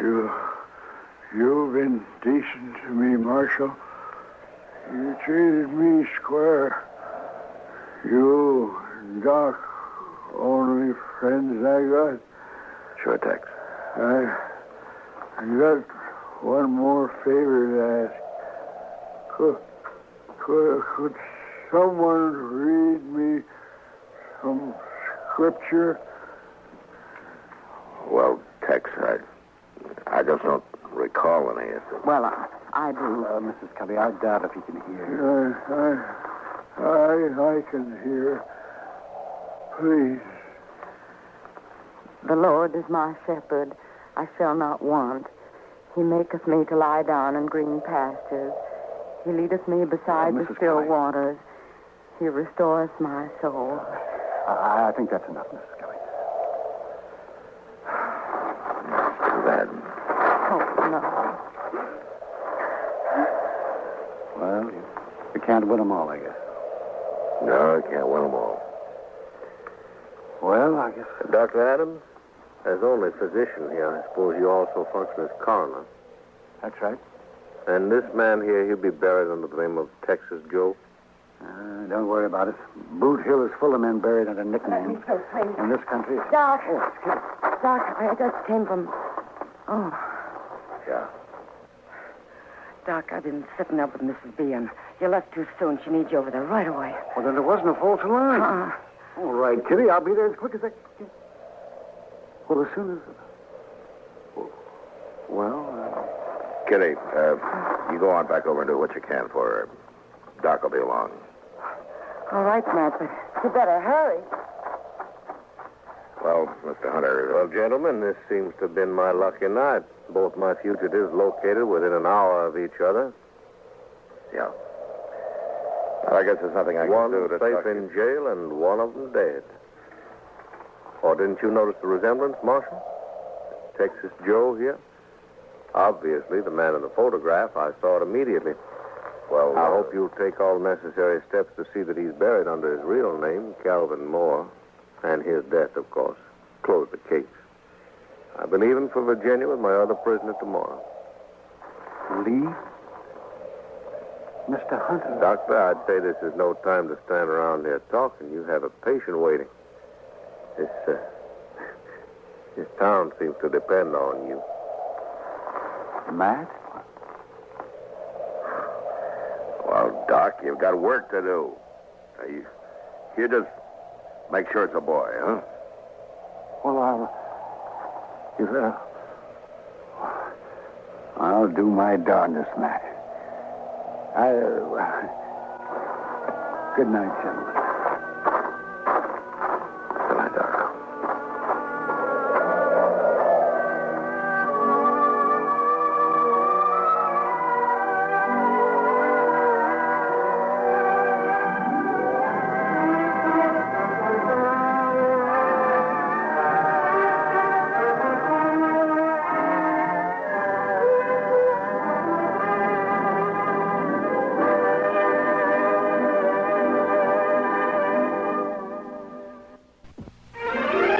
Gunsmoke. Produced and directed in Hollywood by Norman McDonald, stars William Conrad as Matt Dillon, U.S. Marshal. The story was specially written for Gunsmoke by Les Crutchfield, with editorial supervision by John Meston. Featured in the cast were Lawrence Dobkin, Harry Bartell, Ralph Moody, and Virginia Christine. Marley Bear is Chester, Howard McNear is Doc, and Georgia Hawkins is Kitty.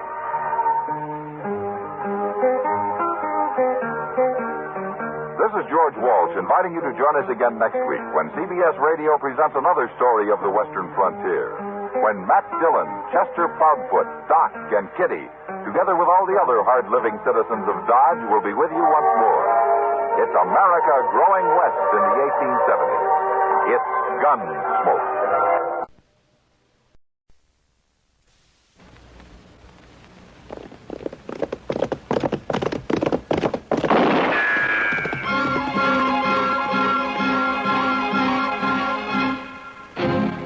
Around Dodge City and in the territory on west, there's just one way to handle the killers and the spoilers, and that's with a U.S. Marshal and the smell of gun smoke.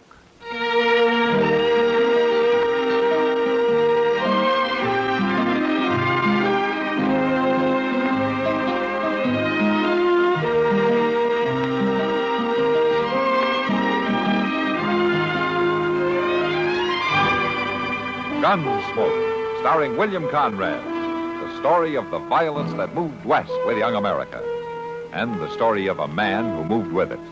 I'm that man, Matt Dillon, United States Marshal. The first man they look for and the last they want to meet. It's a chancy job, and it makes a man watchful and a little lonely.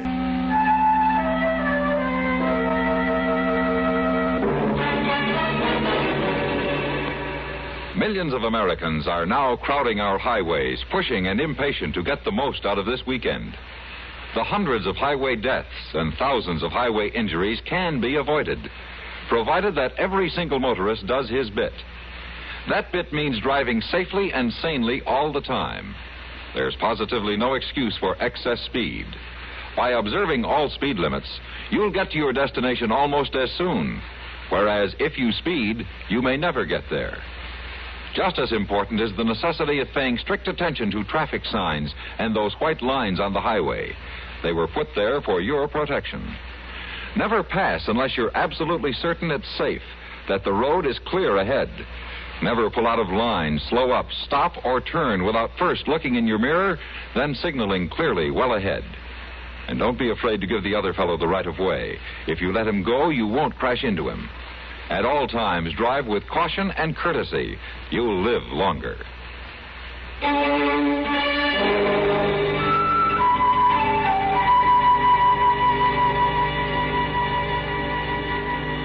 It had been a long, hard ride to Fort Larned, and as it turned out, a useless one. The prisoner Colonel Matthews had been holding for me died before I could get there, so I spent the night at the fort and then started back for Dodge the next morning. The trip back was more pleasant. A breeze from the Rockies swept across the high plains, and it was cool for the first time in weeks. And now, camped for the night, just a day's ride out of Dodge, I was looking forward to a bath and a shave at Mr. Teeter's. I must have been asleep for some time when a sound awakened me. Somebody was standing just outside the circle of light cast from the dying fire. All right, hold it. Now, you raise your hands and you walk in here slow.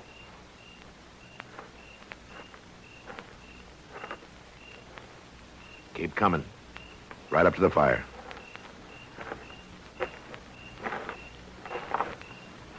Now, just stand it. Is there anybody with you? No, I'm alone. Please, mister, I didn't mean any harm. What are you doing here? I was hungry. Thought maybe I could get some food. Well, I might have shot you. I'm awful hungry, mister. I've been sitting out there watching your fire. I thought you were asleep. Well, there's some side meat in that fry pan. It's cold, but you can have it if you want. Thank you, mister. You really were hungry, weren't you? Yes, sir. What did you eat last? This morning, just before I ran away. Ran away? That's right. I ran away from home. I see. What's your name? Trudy. Trudy Trent. Well, where is it, Trudy? Your home. About 40 miles from here. What's your name? Dillon, Matt Dillon. I'm the U.S. Marshal in Dodge. Dodge. That's right where I'm headed. Now, look, Trudy, Dodge is a long way from here, a whole day's ride. Don't you think you better ride back home tomorrow and think about this a little? Your parents are going to be a little worried. That's just me and Pa, Marshal. I sure ain't going back to him. He's probably out looking for you right now. Pa? He gets drunk almost every night. Ain't likely he's out riding around on the prairie. I see. He's about the most terrible man ever lived, Marshal. I could tell you things he done to me you wouldn't believe. You want to hear? Look, Trudy, a lot of kids don't always get along with their pa. I'm not a kid, Marshal. I'm old enough. I've been old enough a long time. Look, you're going back home in the morning, and I'm going to ride with you to make sure you get there. Don't you like me, Marshal? Sure I like you, Trudy, but you're still going home. Don't make me go back there. Please. I'll do anything you want. But please don't make me go back. I got a blanket for you. You can sleep by the fire. Marshal, please. Look, Trudy, whether you think so or not, you're still just a kid, and I'm taking you home in the morning.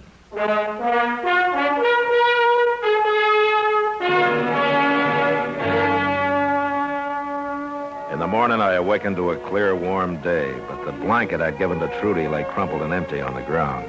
For a minute, I thought she'd run off. Then I heard splashing from the other side of the willows. She was taking a swim. A few minutes later, she was out, dressed, and we were breaking camp. It was wonderful, Marshal. You should have tried it. You ready to ride? You're mad at me. Trudy, you had something to eat, you got some sleep, you had your swim, and now you're going home. I changed my mind. What? I changed my mind. I'm not going home. I'm going to Dodge with you. Now, look, Trudy. Can you think of one good reason for not taking me to Dodge? Now, Dodge is no place for a girl like you. You still think I'm too young? Well, you just wait till you see me all dressed up. You won't think I'm too young then. You belong at home, Trudy. Now, let's get mounted. Marshal. What? If you want, you can marry me. You want to marry me? It's not going to work, Trudy. I told you. You belong at home with your pa, and that's where you're going. And you keep talking about how Dodge is no place for a decent girl. We're wasting time. Let's go.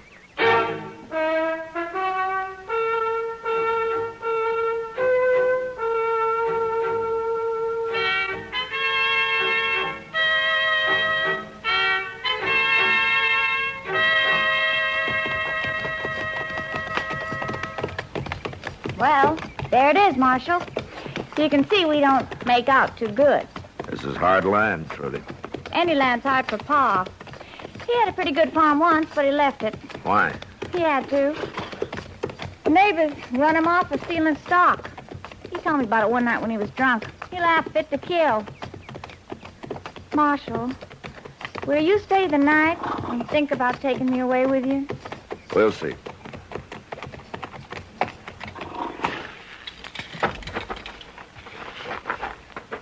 Come on.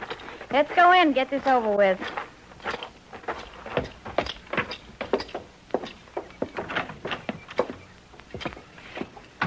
Pa? Hey, Pa. Hey, where'd you run off to, girl? I guess you was worried some, huh? You sass me and I'll fetch you a clout. This is On the Marshal head. Dillon, Pa, from Dodge. What you bringing the law out here for? He brought me home, Pa. You what? I run away yesterday morning. Marshal brought me home. I ought to tend you good, girl. Running off that way. Worried about who'd do the chores, weren't you, Pa? Now, don't you talk like that, girl. 'Cause I missed you. I missed you something fierce.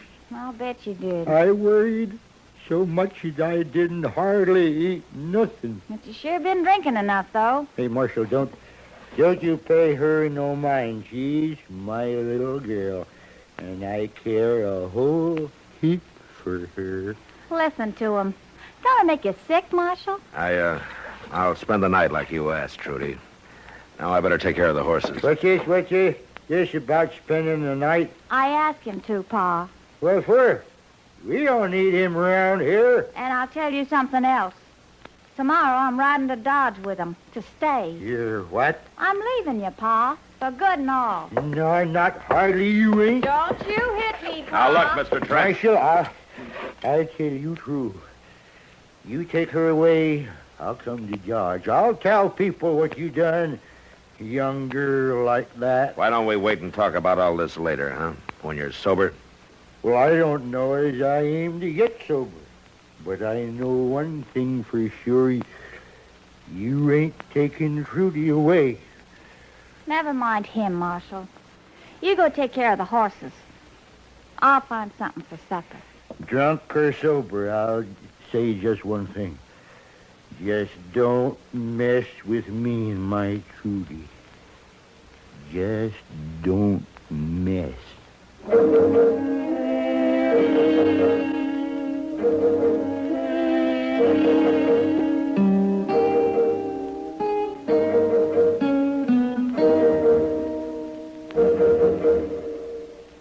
Don't be a forest firebug.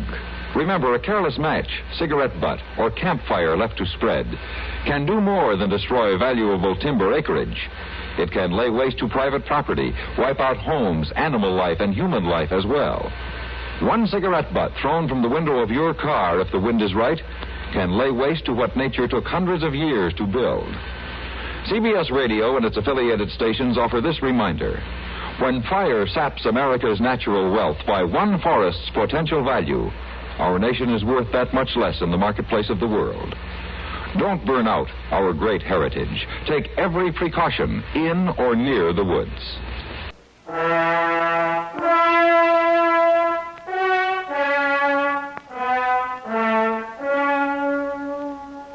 The Trent farm wasn't much of a place, inside or out.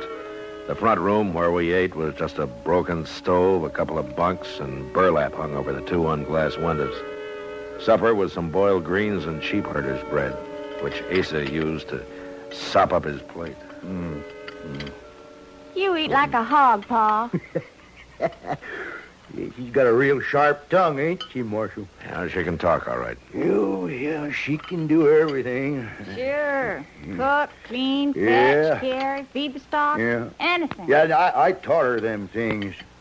Yeah, and a lot more. I'll bet, and it's cheaper than hiring somebody. Huh? Even cheaper than getting married, ain't it, Pa? Because if you married, you'd have another mouth to feed, huh? Ah, don't talk like that. No, you're my little girl. Hey, we have good times together, don't we? It's a palace of joy, Pa. Now, Trudy, girl. You know how we celebrated Christmas, Marshal? Pa got drunk and set me on fire. I had to run out and roll in the snow or I'd have burned up. Then he wouldn't let me back in. I near froze to death. Well, I'm going to go out to the barn. Get me another jug of whiskey. The one under the bed's empty. And get myself a... Well, Marshal, What do you think now? Still think I shouldn't go into Dodge with you? Is he always like that? Not always. Right now, he's kind of on good behavior on account of you being here. I see. Dodge couldn't be worse than this, could it? No, I guess not. Then will you take me, please? Yeah, I'll take it. Honest? Yeah, but your pa's going to make a fuss. There's going to be trouble. You afraid of him? No, it's not that. I just don't want anybody hurt. Well, ain't I worth fighting for? Just a little? Now, Trudy, I want you to get something straight. I'd do the same for anybody. Now, look, the first thing in the morning... Pa, how long you been standing there? Marshal, you can sleep in the barn. Fine. Yeah, you'll find a good spot right at the edge of the loft. You'll like it fine there. You'll sleep good, too. The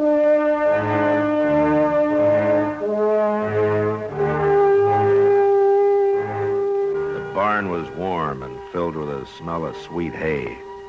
As I drifted off to sleep, the figures of Trudy and her father turned and twisted in my mind. Then suddenly I was awake again, wide awake, because somebody was moving toward me across the barn floor. For a moment I thought it was Trudy, and then I saw the rifle in his hand. Hold it, Trent. Die, blast you.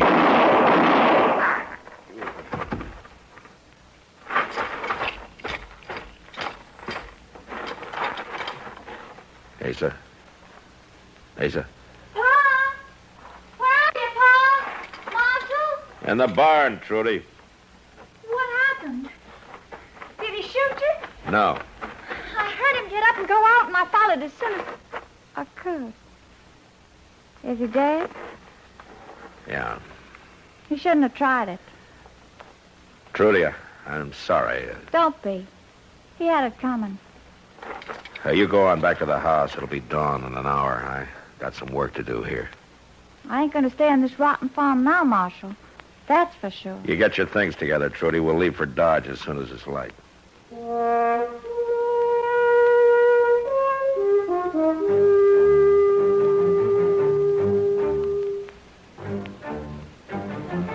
Just as the sun was breaking over the horizon, Trudy and I rode away from her father's ranch for the last time.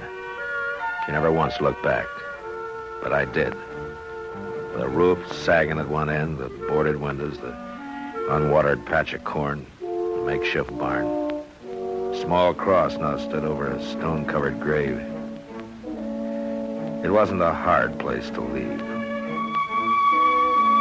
In Dodge, I told Kitty about the whole affair, and she promised to give the girl a hand. So she put Trudy to work in the Long Branch, so she could keep an eye on her that way. Hello, Matt. Hey, you're doing quite a business. Yeah. Sit down. Oh, thanks. Well, how's Trudy working out? Oh, fine, I guess. What do you mean, you guess? It's a little soon to know yet. That girl's got a mind of her own. Any trouble? With her? No trouble. She's over there at the bar now, talking with Gar Klein. Gar Klein? Yeah, that nice-looking kid there. Oh, who's he? I don't know too much about him.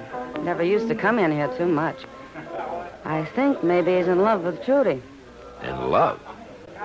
What's the matter? You jealous? I don't start that, Kitty. Well, I know one thing. The girl's got quite a case on you. She's just a kid. It won't last. I don't know about that. A U.S. Marshal's a good catch for a girl. She meets a lot of men here. Maybe she'll forget about it. From what I can see, Gar doesn't let her meet many men. He's so jealous he won't let her out of his sight. Yeah, I guess they're both pretty young. Don't underestimate young love, Matt. Besides, this has been going on for 3 days now. I saw you come in, Marshal. How are you, Trudy? Gar says he never met you. Hello. Marshal? You new in town, Gar? Gar hasn't been here much longer than I have, Marshal. But he's staying on. Ain't you, Gar? Yes, I am. Well, that's good. I've been promised a job of work out at Emmett Bauer's place. Then when I'm able, I'm getting Trudy out of here. Well, the Long Branch isn't that bad. I keep an eye on her when you're not around, Gar. I thank you for that, Miss Kitty. But just the same, a girl like Trudy, She shouldn't have come here in the first place. She's not used to being around a saloon. I guess you're right. Like I say, it wasn't fitting to bring her here at all. Now, don't talk like that. Marshal knew what he was doing. He wanted to bring me here. Didn't you, Marshal? Well, I don't know as I had much choice. But you did bring me. And now you're responsible for me. No, he ain't. There's not any such thing. I'm the one who's responsible for you and me only. Now, you keep away from her, Marshal. You keep away from now on. Come on, Trudy. Well, you see what I mean? All I came in here for was a quiet drink. You know, the next time you better have Sam bring a bucket of beer down to my office. Oh, it's not that bad, Matt. I'll tell you what. This time it's on the house, huh? I guess I'm getting old, Kitty, but somehow it rubs the wrong way to be warned off by a youngster who's not dry behind the ears yet. Yeah, he's just showing off, Matt. And I hope you're right. Well, how about that drink, huh?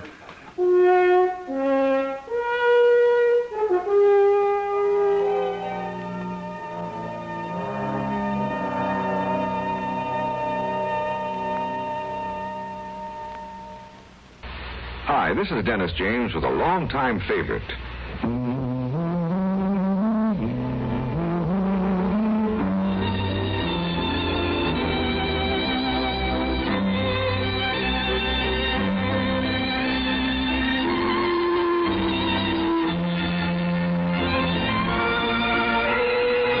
Yes, the longtime favorites are usually the best, aren't they? And one favorite folks have relied on over the years is Kellogg's All Brand. Since 1919, America's favorite natural laxative cereal. Kellogg's All Brand is the safe, gentle way to overcome irregularity caused by lack of bulk in your diet. It tastes good, too, and it never gets mushy in milk. There's only one All Brand, Kellogg's All Brand. So relieve constipation the way millions do with Kellogg's All Brand. ALL-BRAN.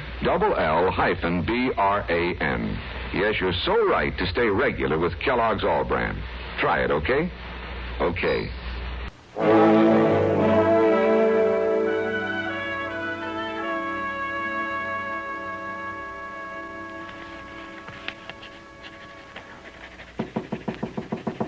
Yeah, come in.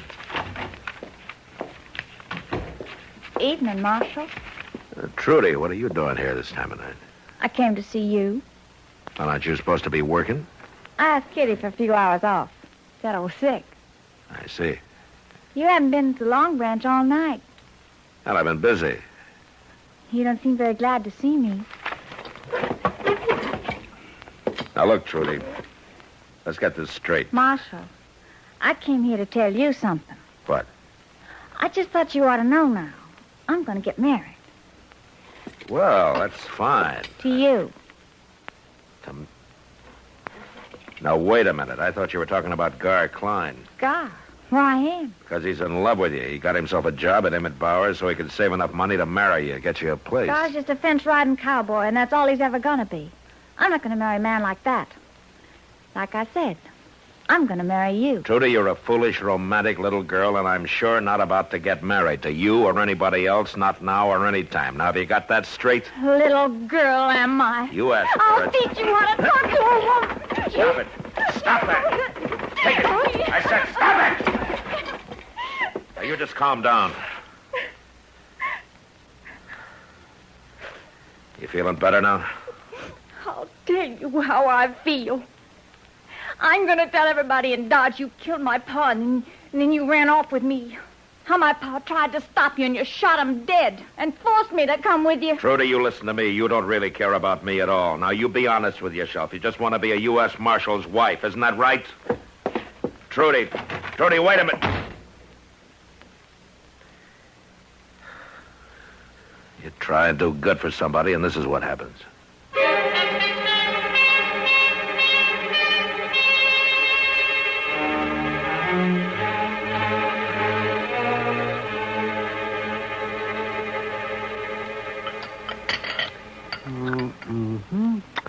Matt, you look kind of tired. What?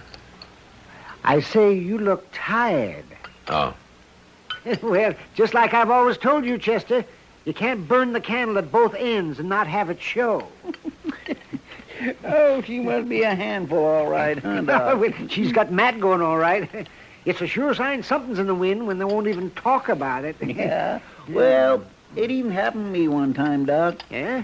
Back in Texas it was. Oh. And this little old gal, bless her heart, just wouldn't give me a minute's peace. She must have been a ridge-running beauty. Well, now, she wasn't too bad, Mr. Dillon. Say, you better get married, Matt. It's a whole lot easier on a man than all this court. I just hate to do this to you, gentlemen, but I'm going to have to leave. Don't forget my check when you leave, huh? Steak, eggs, and coffee. Thank you. Matt, Dillon. Matt. Marshal. Huh? Oh, Gar. I've been looking for you. Oh, what's the trouble? I heard all about it. All about what? Trudy told me last night. She told me everything. You been drinking? Last night I was, but not now. I see.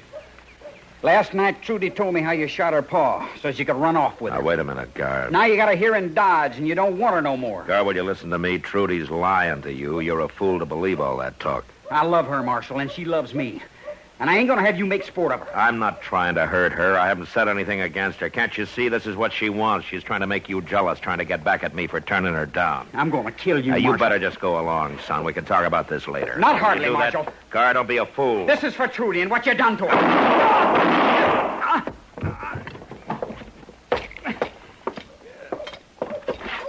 Gar? Why don't you finish me off?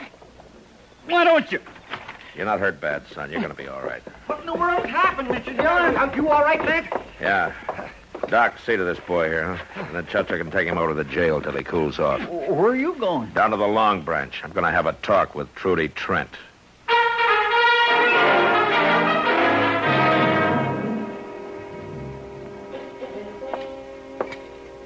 I heard the shooting, Matt. What was it? Gar Klein, but I'll tell you later. Right now, where can I find Trudy? Well, it won't be too easy, I'm afraid. Well, easy or not, I'm going to find her, and I'm going to run her out of town. Trudy's caused all the trouble she's going to around here. She's already gone, Matt. What? What happened to Gar? Did you shoot him? Yeah, but he'll be all right. What's this about Trudy? Well, last night Gar was in here with Trudy, and she got him pretty drunk. From what I could tell, they were talking about you. Later, Gar passed out, and I had Sam put him in the back room to sleep it off. And that's when Trudy met the gambler. Gambler? Yeah, from St. Louis. He came in last night late, real late, on his way to San Francisco. Trudy was at loose ends, and she got to talking with him, and they left together just half an hour ago on the morning stage. I see. I guess maybe he was a better catch than Gar Klein. Well, he looked like he was pretty rich. Fancy clothes and all. So I suppose she figured he was. Better than you, too, since she finally figured out she'd never get you. It's too bad about Gar. But I guess he was trying to do the right thing, at least the way he saw it. Yeah. Trouble is, she never really cared for him at all. He was fighting for just a lot of shadows. Well, maybe that's better than not fighting for anything at all. Yeah, I guess you're right, Kitty. I guess you're right.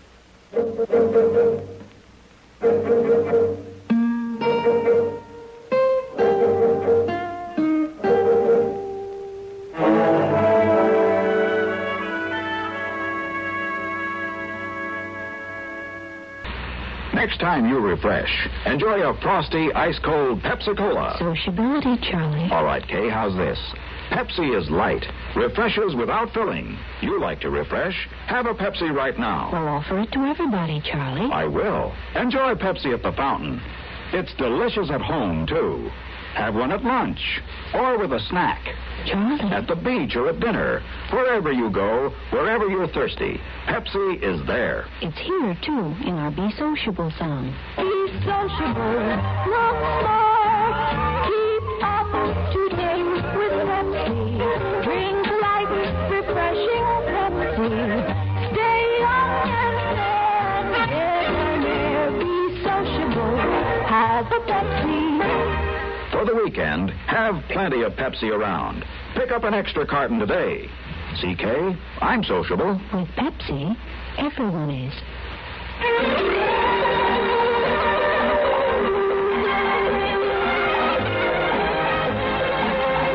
Gunsmoke. Produced and directed in Hollywood by Norman McDonald, stars William Conrad as Matt Dillon, U.S. Marshal. The story was specially written for Gunsmoke by Norman McDonald with editorial supervision by John Meston. Featured in the cast were Eve McVeigh and Sam Edwards. Harley Bear is Chester, Howard McNear is Doc, and Georgia Ellis is Kitty.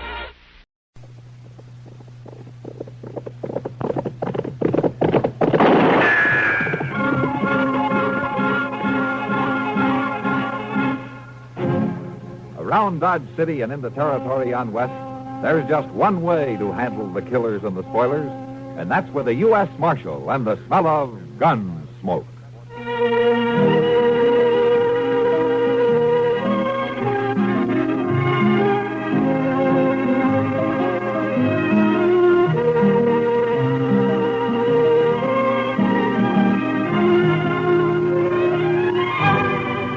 Gunsmoke, starring William Conrad. The story of the violence that moved west with young America.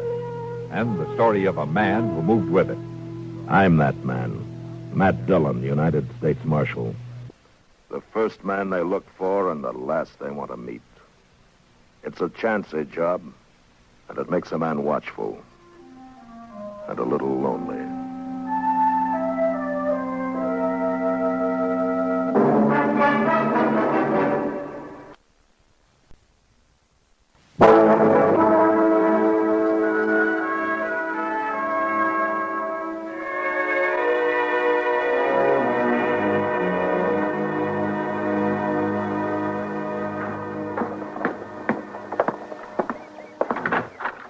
The horses is all saddled up and out front, Mr. Dillon. All right, Chester. I should be back late Wednesday or early Thursday. Well, don't you worry about nothing. Things should be pretty quiet with the prisoner gone. Might even have time to do a little housekeeping around here for a change. Well, now, I swept this place out from front to back just yesterday. I know. Now, maybe you ought to use that mop and bucket standing out back before Washington declares them surplus equipment. Now, Mr. Dillon. Never mind, Chester. All right, come on, Skaglow. We got to get started. I ain't no hurry. Maybe you're not, but I am. I promised the sheriff in Haves City I'd have you there by noon tomorrow. All right, let's go.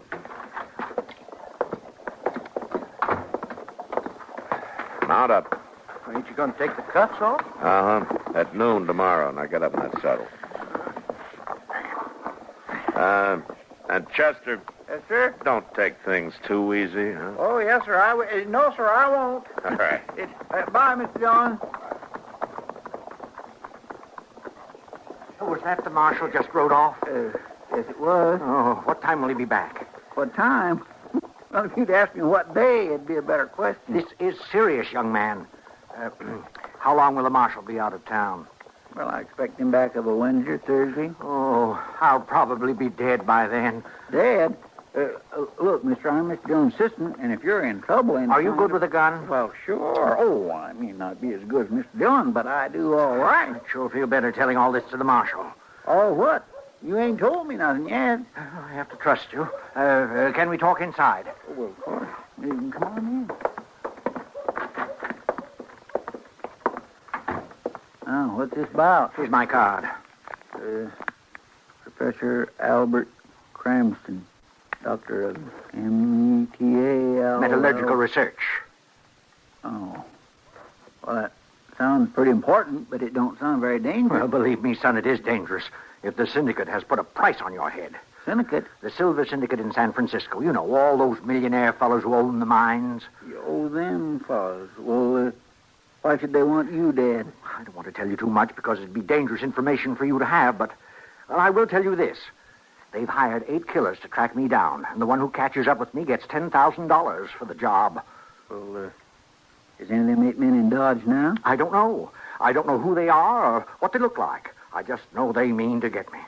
Well, man, anything I can do, Professor, I'll do. Thank you, son. And I just want to say, keep your gun close by, because the welfare of your country and mine may be resting in your hands.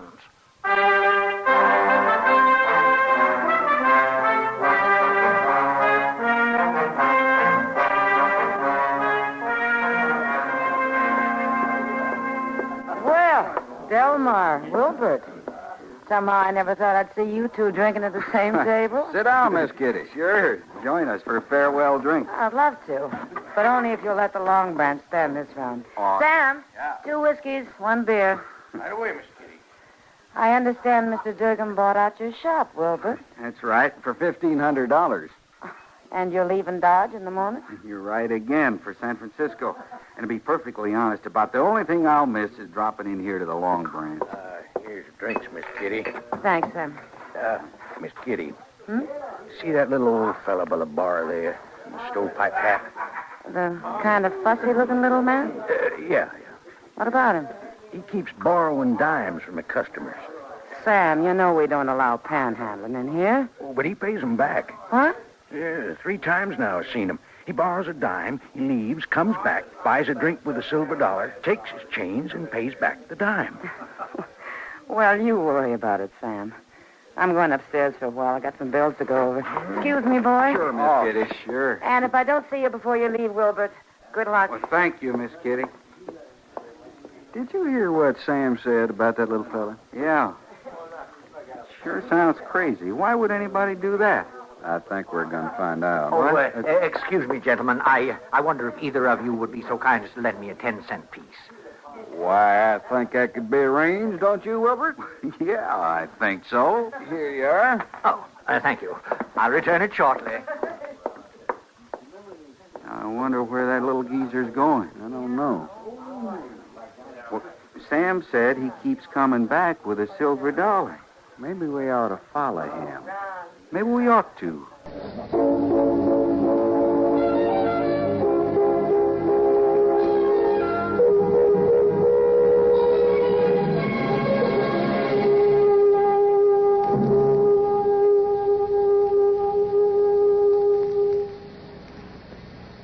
Janet, I'm worried. About the church supper, Mother? I promised I'd make the chicken pies, but the way I felt lately with headache and muscular aches and pains, I don't feel up to it. I don't wonder with that discomfort. Better do something about it. But what? Try Doan's pills.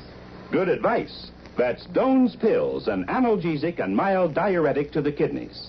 Nagging backache, also headache, dizziness, and muscular aches and pains may come on with overexertion, emotional upsets, or everyday stress and strain. Doan's pain-relieving action is often the answer, and they also offer mild diuretic action through the kidneys. So if nagging backache is making you feel worn out, tired, and miserable, with restless, sleepless nights, don't wait. Try Doan's Pills, used successfully by millions for over 60 years. See if they don't bring you the same welcome relief. Get Doan's Pills today. To save money, buy Doan's Big Economy size.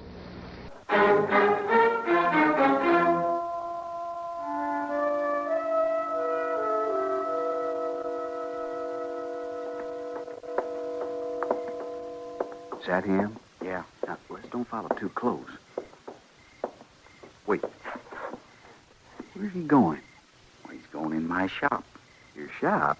Ain't it locked? Well, what for? There's nothing in there. I hauled every last speck over to your place. My own stuff's already in my wagon. What do you suppose he's doing in there? Well, I'll go in and ask him. No, wait. Let's sneak up on him. We might find out something. I didn't board up the side window between the buildings. Maybe we can see him through there.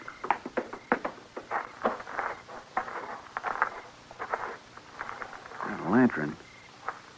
You suppose he's planning to sleep in there? I don't know. What's that thing on the back counter? I didn't leave nothing like that. Taking the cover off. Looks like some kind of machine. There's something crooked here, and we're going to get us a reward. Let's get the front door grabbing when it comes out. Now, you get on that side, and I'll stay here, and we'll wait for him to come out.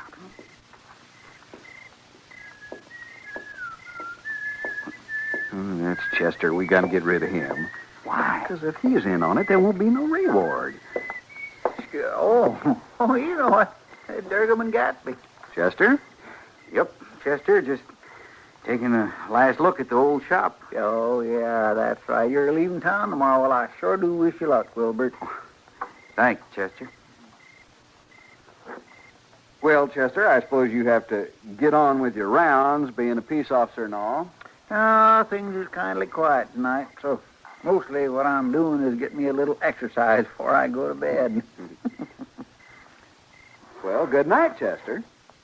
Good night. Good night, Chester. When we grab this fella, try to cover his mouth so he can't yell. He's coming. Get ready.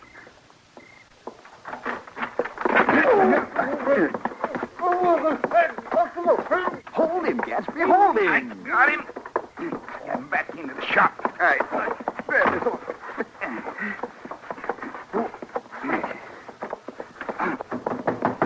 Delmer! Wilbur! You fellas in there? Are you all right? We got him, Chester. Come on in. You got who? And we get the reward. Here, that's Professor Crampton. Let him go, Wilbur. Don't you do it, Wilbur, till he agrees about the reward. If there's a reward, you can have it. Let him go. His face is turning blue. You said you'd protect me. Now, you shoot him. You shoot him. Whose side are you on, Chester? Now, look, Professor, these two fellers ain't killers. And they ain't from that syndicate thing. They're just Mr. Durgam and Mr. Gatsby. Oh, well, that's certainly a relief. Well, what about him? Who's he? Professor Albert Cranston, gentleman, late of San Francisco. Oh. Pleased to make your acquaintance. Howdy. We were watching through the window there. Well, you sure looked suspicious to us. Oh, well, I can certainly understand that.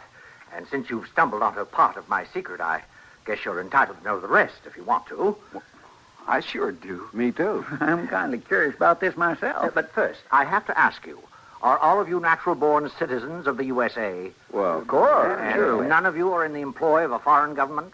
You mean like Europe or France or one of them towns? That's what I mean. What, now, that's silly. Well, I won't even have nothing to do with foreigners. Me neither. Well, I've got to ask those questions. And one more. If the good of our duly constituted government depended on your keeping a secret, would you die instead of revealing it? Sure. Yeah, of course. All right. Now, I want you to watch this carefully, gentlemen, so you'll be convinced in your own minds of the importance of this little device.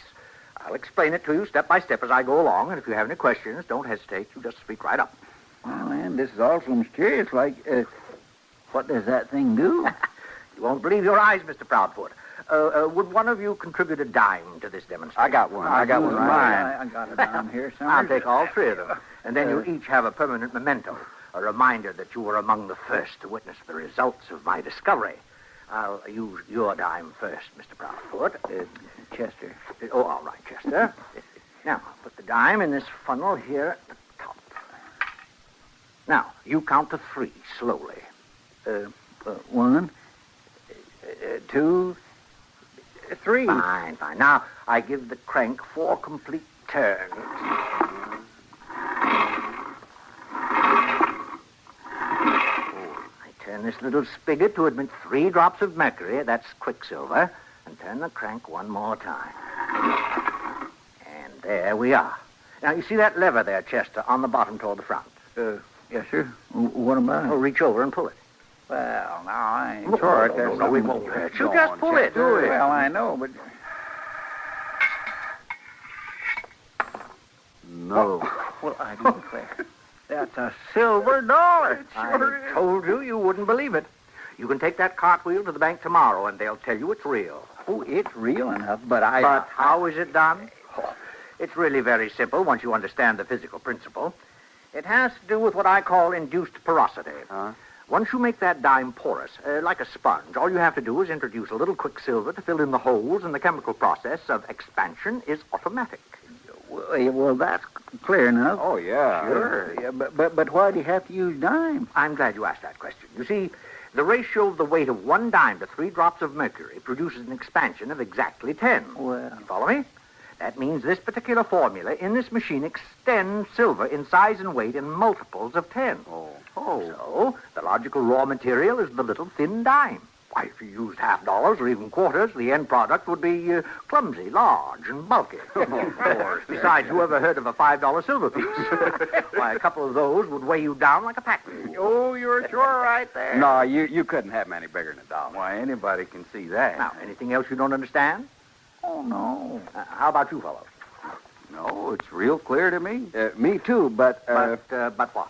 I would like to see that thing work again. So would I. All right. But this time, you turn the crank, Mr. Gatsby. 4 times? Yes, but not till I tell you to. You ready? Yep. right, I'll put in the dime. 1, 2, 3. Now. What? Now, turn it. Oh.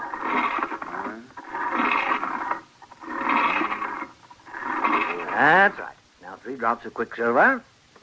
There. And I turn the crank once more. Right. You boys catch on fast. Is it ready now? It should be. Pull the lever. I'll be doggone, I did it. Well, that sure is surprising. It sure is. Can I try it now? I haven't had a turn. Can I try the whole thing? Well, I'd like to accommodate you, but I think I'd better cover it up and put it away before some untrustworthy person finds out what we're doing in here. Well, why don't you come have a drink with us, Professor? Yeah, we'd be proud to have you at our table. Well, that's very kind of you, gentlemen, but I do have a few little things I must do. If I finish in time, I may join you at the Long Branch. Well, whatever you say. Anyway, a pleasure meeting you. Yes, it was. Good night, sir. Good night, gentlemen. Good night. Good night. And the pleasure was all mine.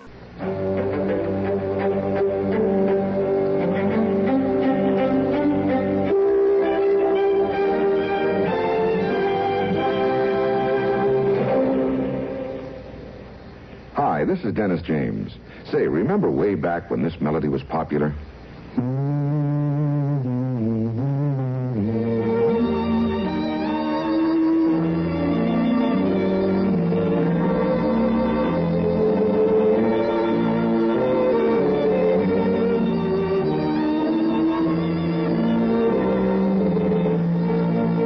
There's something very special about a long-time favorite, isn't there? Well, folks feel the same way about one of Kellogg's favorites, Kellogg's All Brand. Going on 41 years now, it's been America's most popular good food way to fight irregularity from lack of bulk. Because it's whole brand, Kellogg's All Brand gentles away irregularity safely and reliably. And because it's deep toasted for extra crispness, it never gets mushy in milk. There's only one All Brand, Kellogg's All Brand. That's ALL-BRAN. Kellogg's All Brand.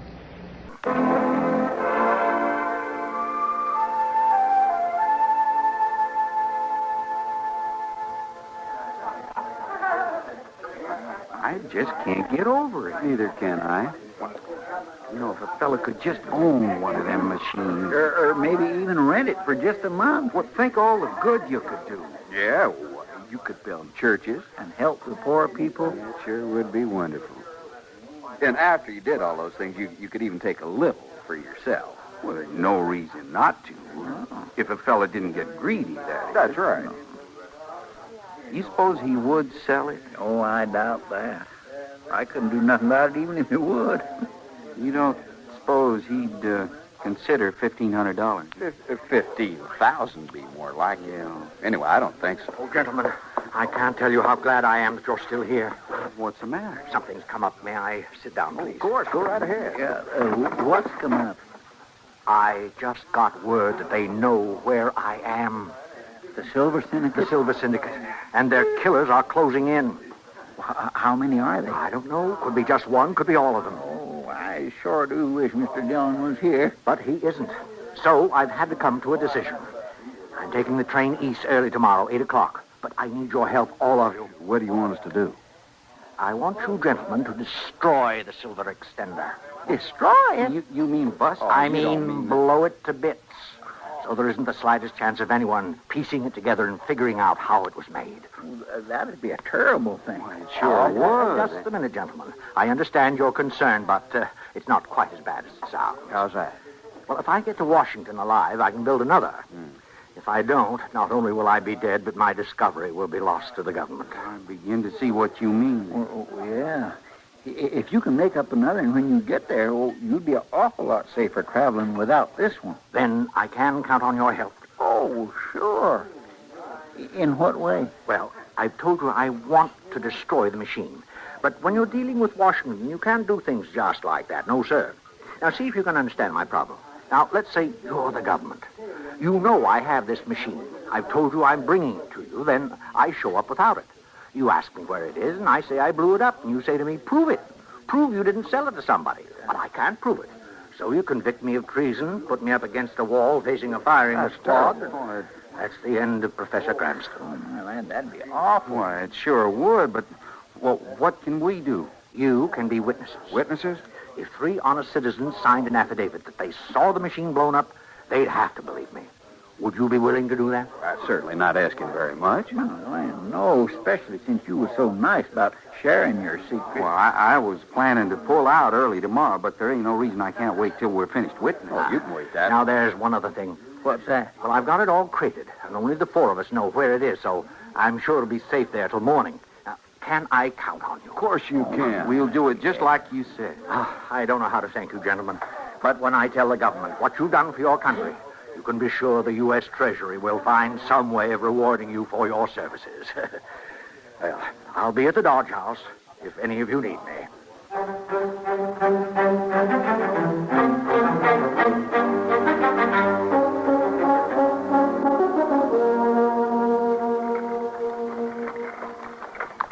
This ought to be far enough from town. Just pull off the trail there and we'll unload it. All right, Chester. Yep. That's good. You get that tailgate open, Wilbert, and I'll slide the crate back to you. Well, now, just a minute. Let me help you, fellas.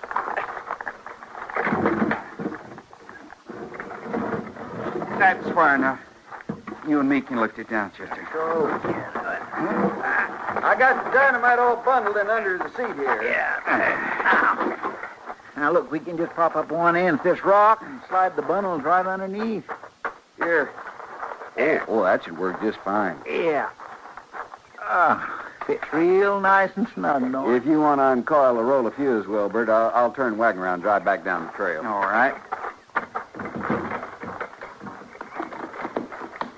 I figured 20 feet of this would give us plenty of time to get out of the way. Oh, sure. String it out. We'll light it and keep right on moving. Think this is far enough for a wagon? Yeah, that's good. Well, it's all of it, Chester. You ready to move? Anytime. Here goes, then. Come on. I'm coming.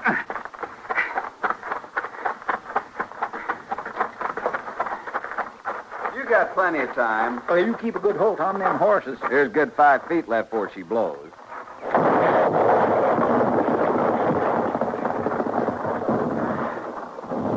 Smithereens. Yep, that did it. By jing, ain't nobody going to get the professor's machine now. Oh, he sure won't. Well, all I have to do is get back on to Dodge and sign that paper. Get on up on the wagon, Wilbert. We'll get going. Coming.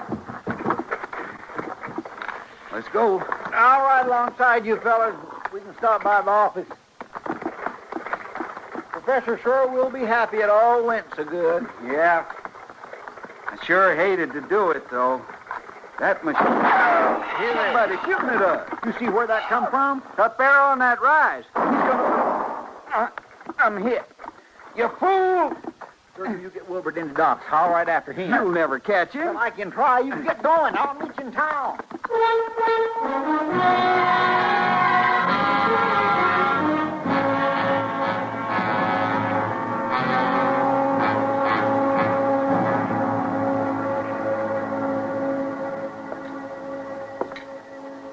Well, I'm not blaming you, Chester. The professor has taken in people a lot brighter than you are.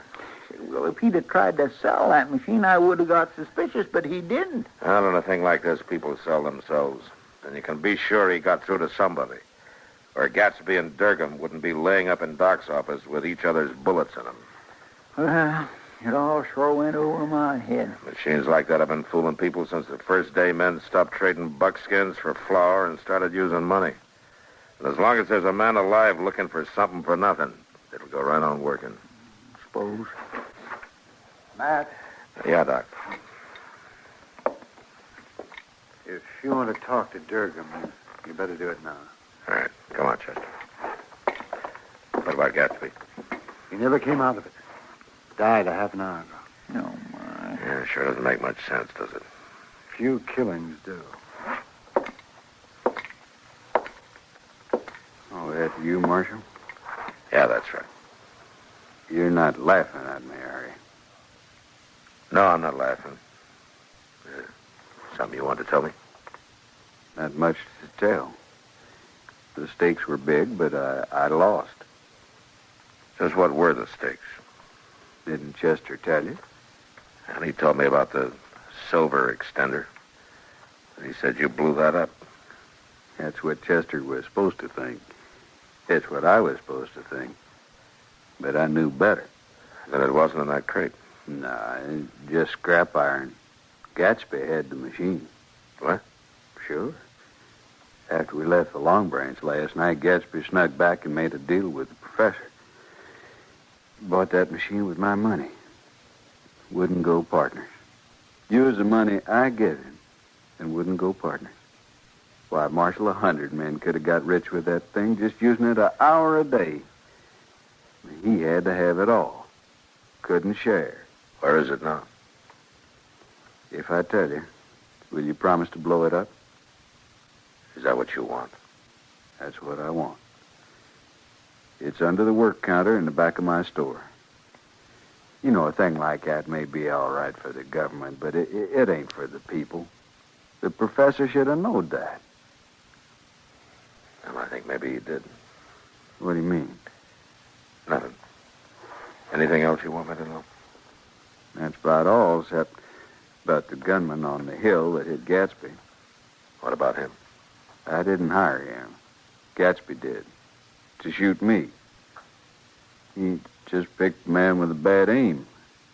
So Gatsby got it in the shoulder.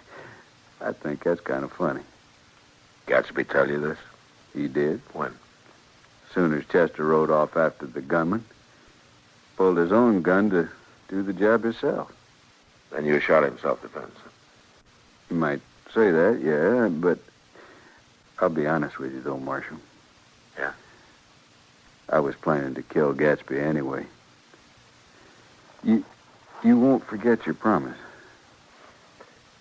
No, I'll blow up the machine. You want me to send Doc back in? No reason to. Yeah. So long, Marshal. So long, Durgan. Did you tell him, Mr. Dillon? About the silver extender? You know, Chester, I didn't have the heart. I don't think I would either. No. Even when he's wrong, if a man has to die, he likes to feel he's died for something. And if he dies for nothing, I don't want to be the one to let him know.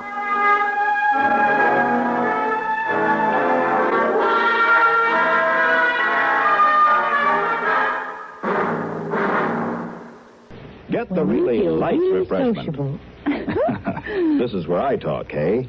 Get the really light refreshment. That's Pepsi-Cola, of course. I just wanted to say be sociable, Charlie. Of course, Kay. Be sociable. Have a Pepsi on the road or at home. It always refreshes without filling. Charlie. Pick up extra cartons now. Pepsi is so delicious it goes fast. That's why you should keep plenty of Pepsi on hand. Mine. Oops. Maybe I'd better sing. Be sure to say keep Pepsi handy. Yes, Charlie. But the song says it sociably. Be sociable, look smart, keep up to date with Pepsi. Drink light, refreshing Pepsi. Stay young and fair, debonair. Be sociable, have a Pepsi. What Kay means is get plenty of Pepsi next time you shop. Well, yes.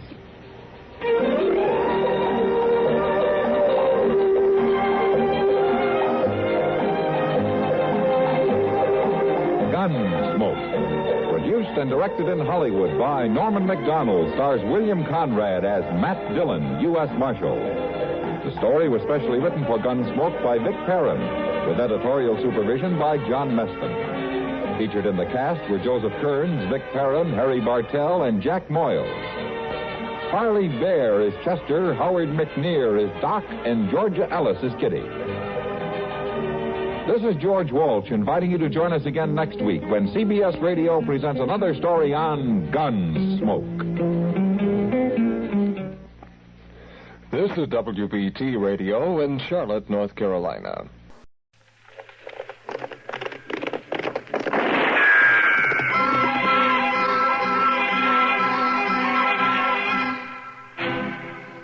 Around Dodge City and in the territory on West, there's just one way to handle the killers and the spoilers, and that's with a U.S. Marshal and the smell of Gunsmoke.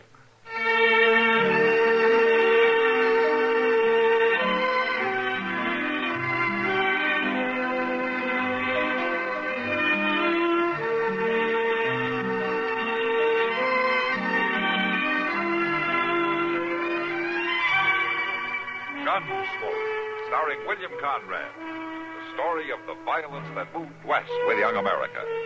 And the story of a man who moved with it. I'm that man. Matt Dillon, United States Marshal. The first man they look for and the last they want to meet. It's a chancy job, and it makes a man watchful. And a little lonely.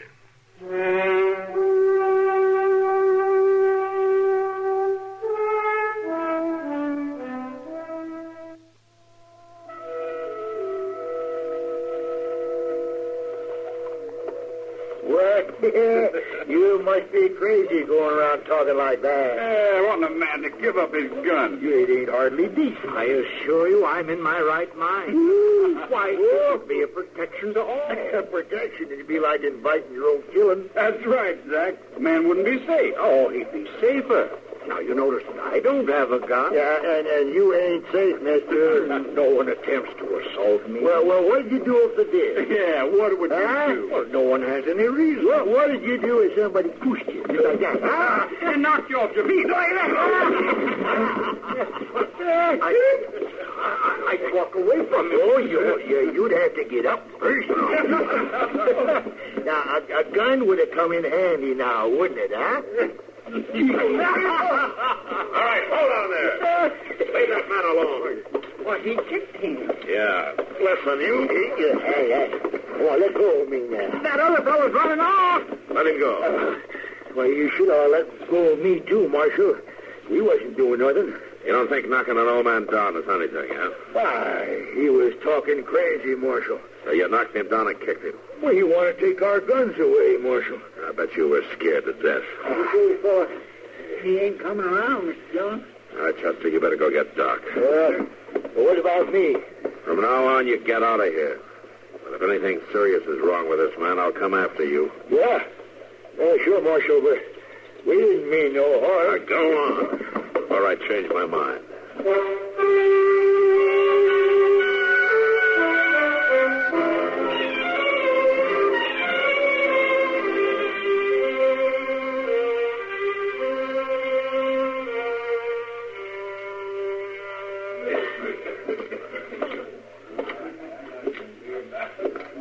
You know, you better put your foot up on the rail, Kitty. Huh? Having a drink at the bar is illegal without doing that. Oh, isn't that? Is it legal to stand here without drinking at all? Hey, you'd know more about that than I would, since you own the place. Maybe it wouldn't be a bad idea to charge everybody for just standing around with that. I don't think you have to worry. Your customers don't waste much time without glasses in their hands. Sometimes I wish they would. It'd save wear and tear. Hello, Kitty. Oh, hello, Doc. Hello, Doc. You gonna give me one of your old jokes about how you knew you'd find me wasting time in here? No, not today. No. It's so hot outside that this is the only sensible place to be. Even for you. Hey, better remember he said that, Matt. It may never happen again. Yeah, you're so right, Kitty. I'll see you two later. I want to check some things with Sam. Yeah, sure, Kitty. Now, Doc, how's the old man? Homer lately? Yeah, I think he's going to be all right. He twisted his leg when he went down, and he hit his head an awful crack. Yeah. I'm keeping him with me for a couple of days just to keep an eye on him. Oh, that's good. Wish you'd come up and talk to him, Matt. Oh? Any special reason? Yeah, I'm afraid if you don't, this thing is going to happen all over again. Well, how's that? Well, this Homer isn't just an old fella who wanders around the town acting strange. Oh, no, he's perfectly sane. And he's quite serious about what he's doing. Now, he believes with everything that's in him that there's a lot of senseless killing and violence in places like Dodge. Yeah, he's right about that. Of course he is. Of course he is. But he's bound and determined to wage a one-man campaign about it.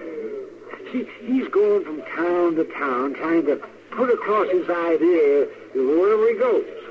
You mean he wants everybody to give up their guns? Huh? That's it. Not very likely, Doc. No, it isn't. But he's completely dedicated about it. He's packing all of his worldly goods around with him.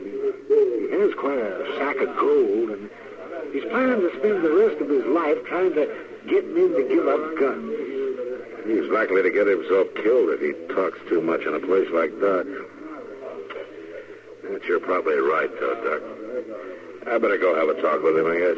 Yeah, I'm heading for the barber shop, so I'll walk a ways with you. All right, let's go. You know, Doc, if you get a haircut, nobody's going to know you. You're a fine one to talk. Lou, you've been listening or just swilling on that whiskey? I was listening when that marshal's around.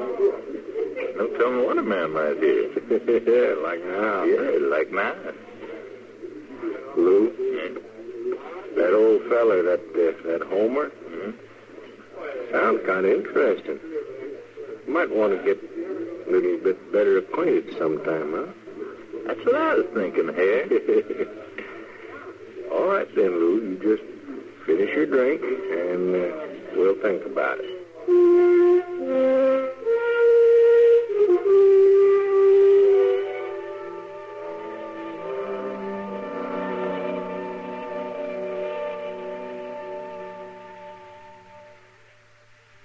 And now, here are Edgar Bergen and Charlie McCarthy. Bergen, why did you stop the car here? I want to talk to that farmer. Oh, mister. Oh, you call me? Mortimer Smith. Oh, where? Oh, that's me. Are there any General Motors dealers around here? No, but we got some Chevrolet, Pontiac, Oldsmobile, Buick, and Cadillac dealers, though, and some Chevy and GMC truck dealers, too. Well, Mortimer, those are all General Motors dealers. Oh, what do you want to see them all for? Well, I only want to see one for guardian maintenance. Do they make that car, too? No, that's a service that's available only at General Motors dealers' service departments. Oh, I see. Yeah. And right now, they're featuring complete lubrications, quality appearance services, brake adjustments, and front-end inspections. It's quality work performed by GM-trained servicemen at a fair price. Oh, that makes good sense even to me.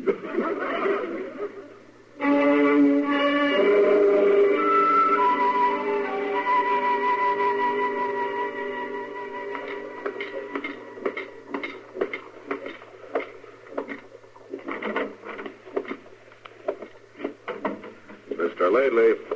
Oh, in here. Matt Dillon. All right if I come in? Oh, come in, Marshal Dillon. Come in.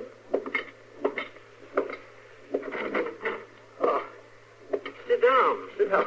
Oh, thank you. Dr. Adams has told me of your kindness in rescuing me from those ruffians. I want to thank you, sir. Oh, sure. Oh, how you feeling? Oh, there's nothing wrong with me, Marshal Dillon. Just a bump on the head. I should be on my way. Doc usually knows what he's doing. You better stay a while if he says so. I'd be ungrateful if I didn't, sir. Oh, I'll stay until he releases me, of course. That's good. You have a place around here? Well, temporarily, Marshal, temporarily. You know the old Miller place? Oh, yeah, up north. It's been deserted. That's right, sir. I'm staying there till my work around Dodge City is completed. Your work? My mission, Marshal Dillon. Yeah. I came to talk to you about that. Oh? Well, I'd be glad to interest you in it, sir. It's quite simple. Yeah. You want people to give up their guns, is that it? There's too much shooting and violence, Marshal Dillon. There are too many guns. You're right, Mr. Laidley, there are. You mean you'll help me? No. What? Just won't work. Guns don't work, Marshal Dillon. I was there at the siege of Atlanta. All that burning and the pillage. Guns didn't do us any good then. Maybe not. There has to be a day when mankind puts its guns aside, or the world will end in violence, destroyed by its own arms. Now, that day may come, Mr. Laidley, but right now things are still raw and new around here. Man has to be able to protect himself. Shooting is no protection, Marshal Dillon. It's too early to make him believe that in Dodge. I must continue to try. Well, I'm asking you not to. But is there a law against it, sir? No, Mr. Lately, there's no law. But you could get hurt again. I'm fighting against violence, Marshal Dillon, but I'm not afraid. No, I guess you're not. But I kind of wish you were.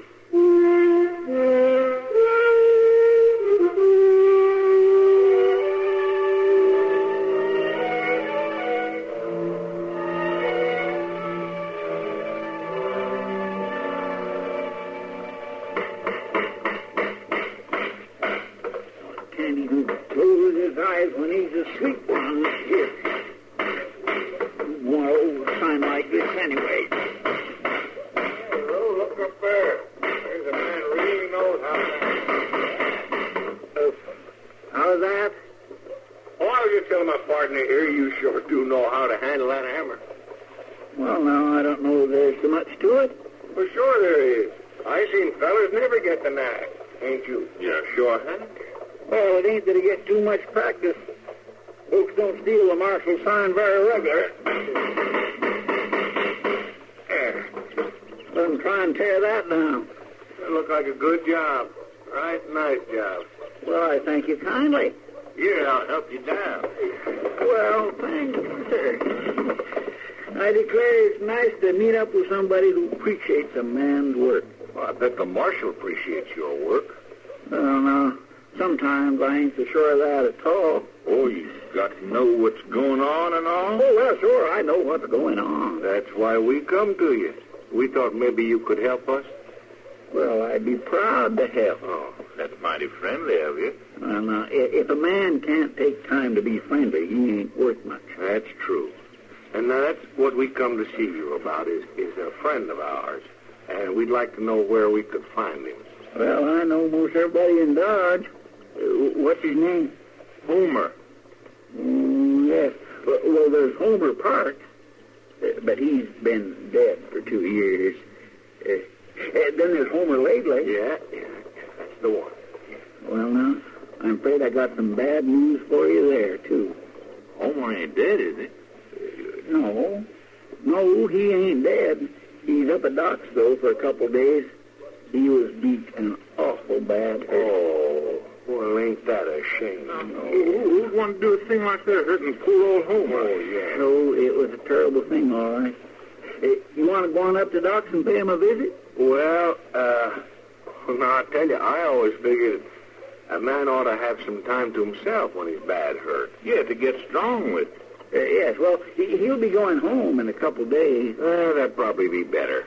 You know, for us to wait and see him out there when he feels better. What do you think? Well, yeah, that's what I think. Sure it is. Yeah. Only thing is, with us new here in Dodge, I don't know where Homer's place is. Well, my goodness me, I can tell you that. You can? Yeah, he's out at the little bar place just out of town of Pease. Oh? You know how to get there? Why, sure I do. You head north about a mile to the first crossroads, then you head east down the creek. You can't miss it. Well, that's fine. We sure do thank you. There wasn't nothing at all. Oh, say, we'd like to ask you just one more thing. What's that? If you should run into our friend Homer, you know, don't tell him we're going to look him up. We sort of want to surprise him. Now, that's kindly nice. Of course, I won't tell him. Okay, then. Thank you. Yeah, thank you. That's all right. And I won't say a thing. I couldn't rightly tell him nothing anyhow. I don't know what your names are.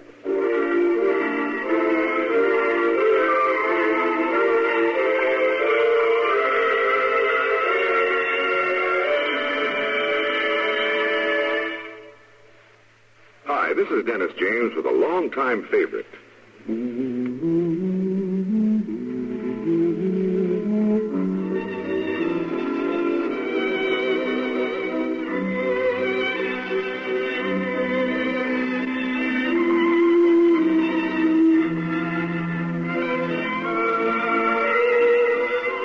Longtime favorites are usually the best, aren't they? And one favorite folks have relied on over the years is Kellogg's All Brand. Since 1919, America's favorite natural laxative cereal.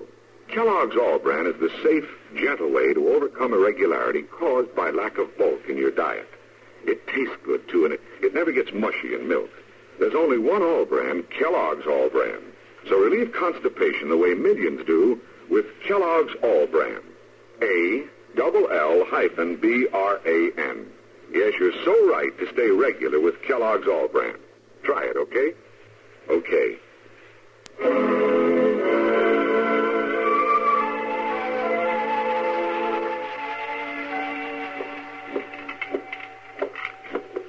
And there you are, Miss Kitty. Marshal. Ah, thank you, John. You're welcome. I wish I could buy you a better dinner for your birthday, Kitty, but this is about all Dodge has to offer. That's all right, Matt. I don't want my birthday remembered too well anyway. Now, come on, Kitty, it's not that bad.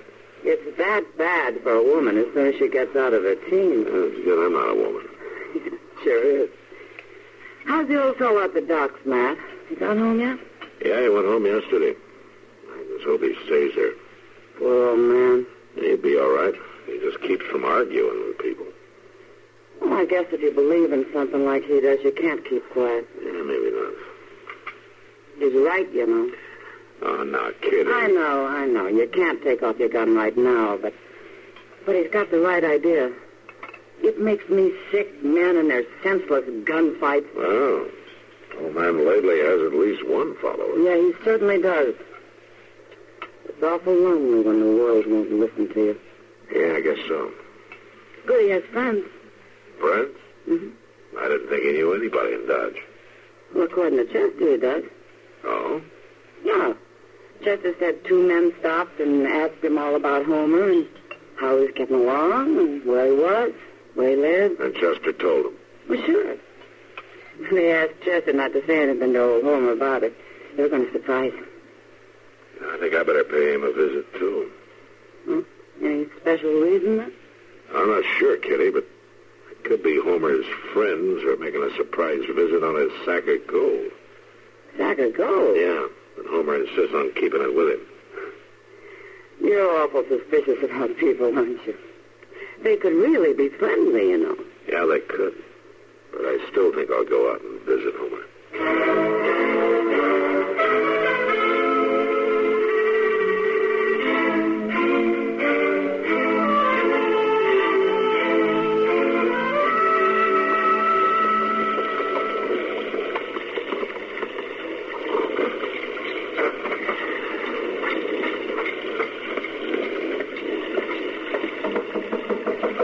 Mr. Lately, you home? Who's there? Matt Dillon. Oh, just a minute, Marshal Dillon. I'll unlock the door. There. Oh, come in. Thank you. I'm glad to get in out of that rain. Yes. Oh, pull up that chair near the stove, Marshal Dillon. I was just making some coffee. Could I offer you some? Oh, that'll be fine. Yeah, thank you. Oh, yes, it's good and hot. The hotter the better. There you are. Thank you. That's fine. You got quite a bolt on that door of yours there. Just because a man doesn't wear a gun, Marshal Dillon, doesn't mean that he's foolhardy. I'm glad to hear that. That's one thing I came to see you about. The bolt on my door? No, Mr. Lately, the gold you have with you. You know about the gold? Well, news like that gets around fast. Marshal Dillon, are you suspicious of my gold? I assure you it's mine. No, I'm just wondering if it's safe. I've always been able to take care of it. Well, you're getting farther west all the time, Mr. Lately. Things are sometimes harder to control, especially if it's known that you don't carry a gun. Have you ever thought about putting your gold in the vault at the bank? No, it won't be necessary. I'll be glad to ride in with you when you do take it in. No, thank you, Marshal Dillon, but no. A man has a right to keep his things with him. I just want to be sure you keep it. I know you mean well, Marshal Dillon. You have storms like this often in this part of the country? It gets this bad and worse. Why don't you stay here the night? Why, you can't go out in that. Just look there. Why, you can't see 10 feet in front of you. Yeah, maybe you're right. Can I put up my horse in the barn? Certainly, and welcome. There are oats and sacking to rub him down, and then come back here. You can bed down here for the night. Well, thanks, Mr. Lately. I'll be back as soon as I take care of my horse.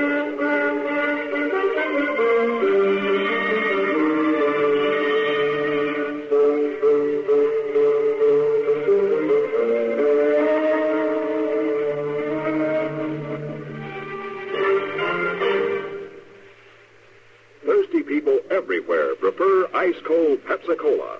And because it's light, it refreshes without filling. Charlie, be sociable. I am, Kay.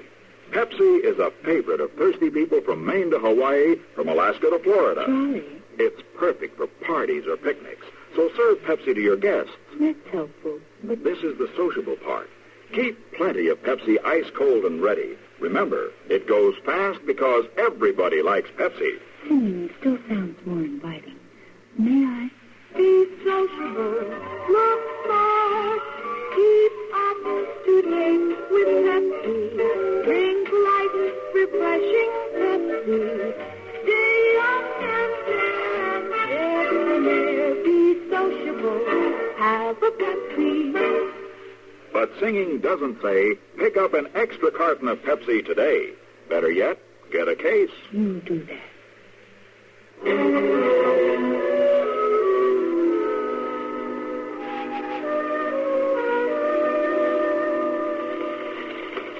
You sure picked a fine night for riding out here. Well, sure it's fine.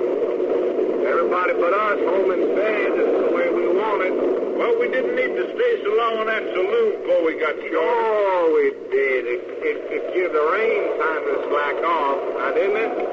Yeah, I guess so. And it give the old man time to get dead asleep. Supposing he ain't. Well, that don't matter much. What do you mean? I sure ain't going to start worrying about an old man who don't even carry a gun. No, Well, shut up, man. Well, what are we going to do? I ain't ready to tell you. Just ride along. well, you'd ought to tell me here. Ain't I your partner? I'll tell you when we get there. Now, shut up.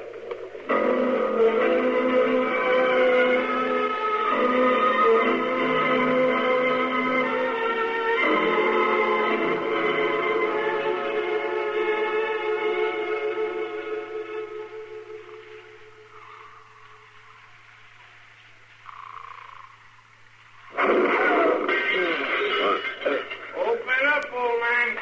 Mr. Lately? What was that? Old man, throw the bull around. You stay down, Mr. Lately. I'll take care of it. Did you take my gun? Marshal, I don't want any shooting. There's shooting already. You're in trouble. You better dig up that gun. No, I can handle it. My gun, Mr. Lately. I'm not afraid. I'll talk to them. No, don't open that door.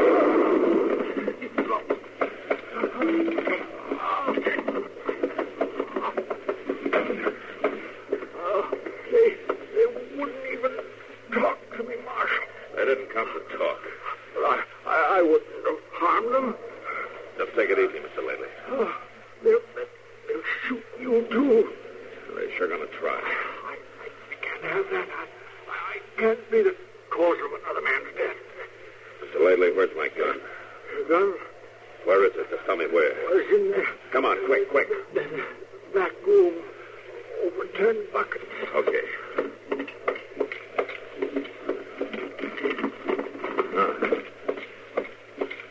Well, at least you didn't unload it.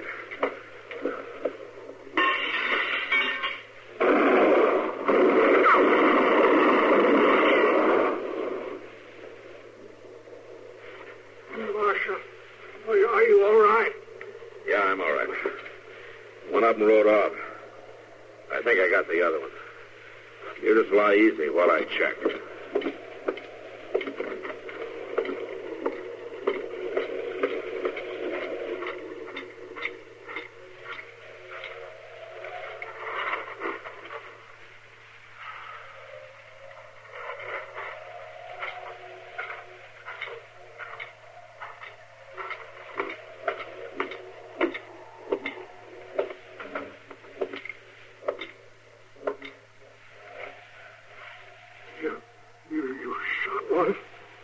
Mr. Lately, I shot one. He's dead. Oh, maybe you were right. How's that? Maybe it is too soon for men to give up guns. Well, tonight it is. Someday maybe. Yeah, Mr. Lately, maybe someday men will be walking on the streets of Dodge City without guns. But I'm afraid I won't live to see it. But somebody will, Mr. Lately. Don't forget that. Somebody will.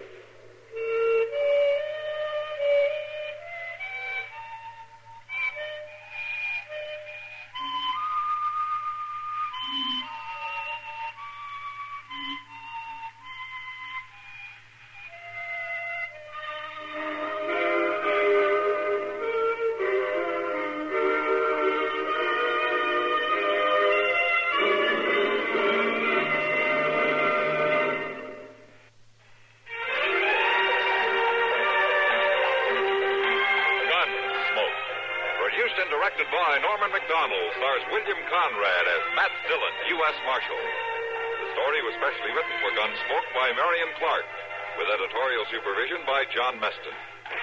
Harley Bear is Chester, Howard McNear is Doc, and Georgia Ellis is Kitty.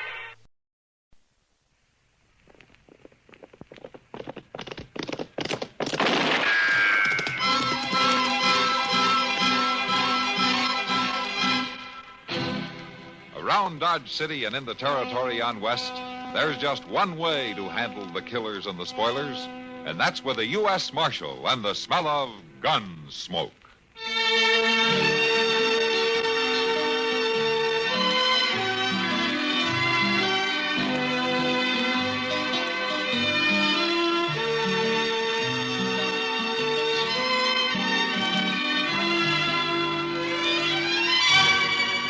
Gunsmoke, starring William Conrad, the story of the violence that moved west with young America, and the story of a man who moved with it.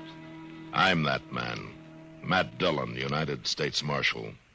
The first man they look for and the last they want to meet. It's a chancy job, and it makes a man watchful and a little lonely.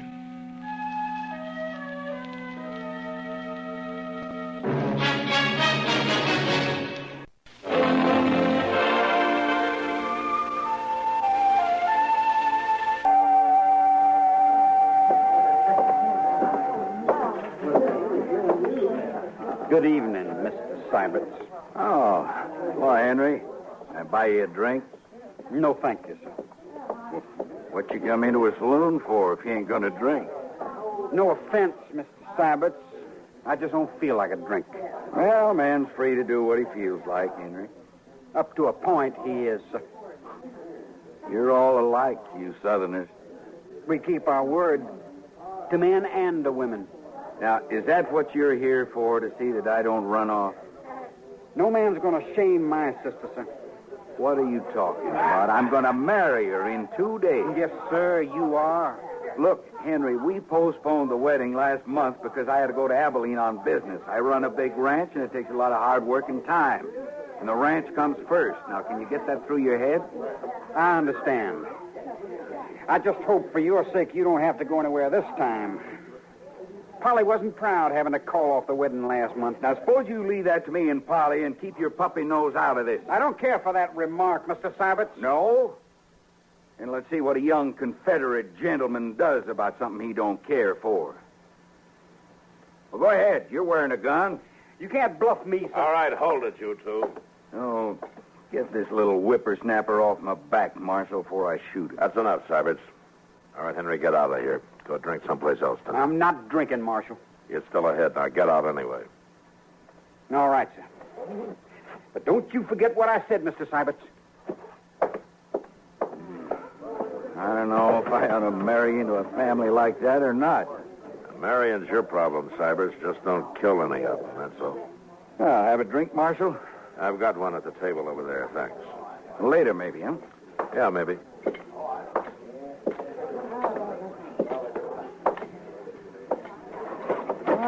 You sure stopped that just in time, Matt. Yeah. That kid wouldn't have had a chance against Nate Cybers. No, but he'd have tried it anyway. They're going to make a real happy family. Oh, they'll get along, Kitty. Syberts and Polly, anyway. They will if Henry and his father give them a chance. Too bad Mrs. Troyman isn't still alive. She'd handle it better.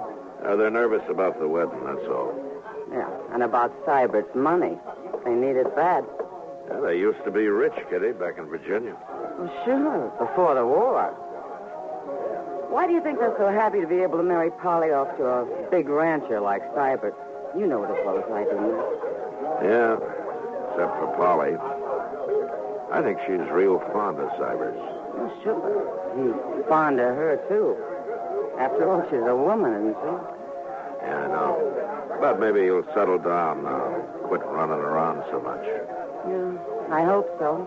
For her sake. When's the wedding, Matt? Day after tomorrow? That's what they say. You're going, aren't you? Yeah, I suppose we'll go. I love weddings. Oh, Kitty, that reminds me. I saw Polly on the street the other day, and she asked me to tell you that you'd be welcome at the wedding if you want to come. She did? Uh-huh.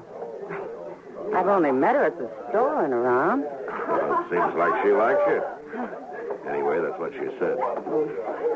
Gee, Matt, do you think I should? You were invited by the bride. I don't know why not. Well, maybe I'd better think it over. She's got enough trouble as it is. But anyway, I feel kind of good, her asking me. Well, they're just people, Kitty. Like anybody else.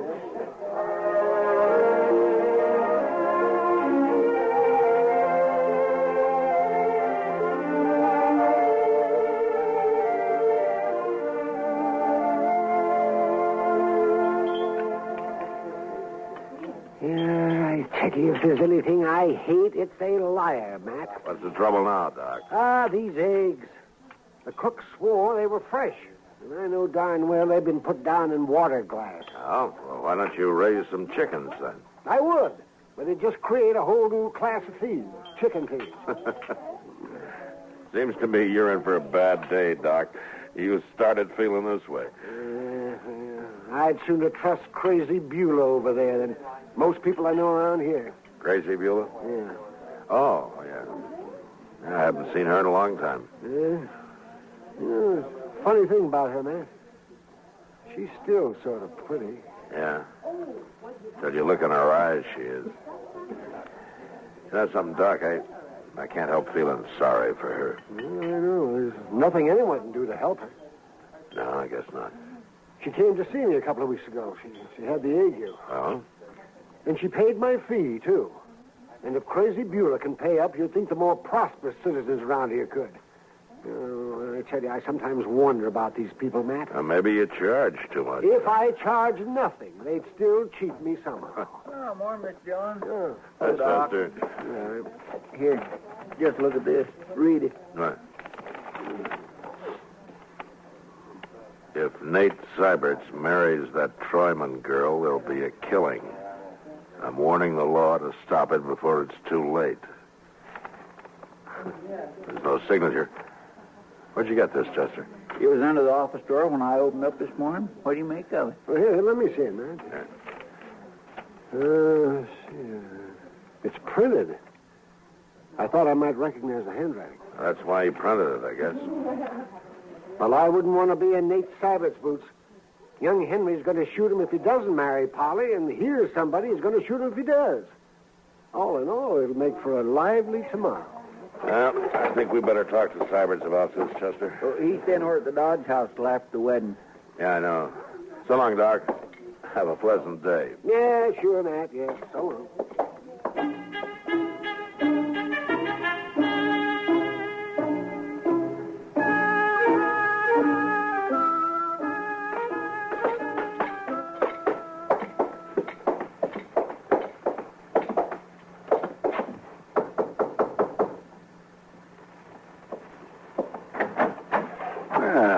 Marshal, Chester. Oh, Nate.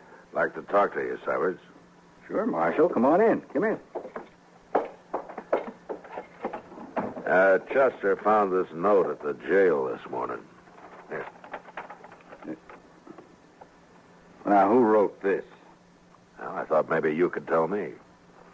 No, I got no idea, Marshal. Can you think of anybody who doesn't want you to get married, Severance? I got enemies, sure. What man hasn't? But they don't have nothing to do with me and Polly. What do they care if I get married? Well, maybe it's just a joke somebody's kindly playing on you. Well, it's a mighty poor joke under the circumstances. Yeah, I suppose it would be. My old man told me to stay away from women a long time ago. I should have listened to him. It's a little late now. Yeah. If you get any idea, let me know, will you? Anyway, we'll be at the wedding. We'll do what we can. I'll be wearing a gun, too, Marshal. You can count on that.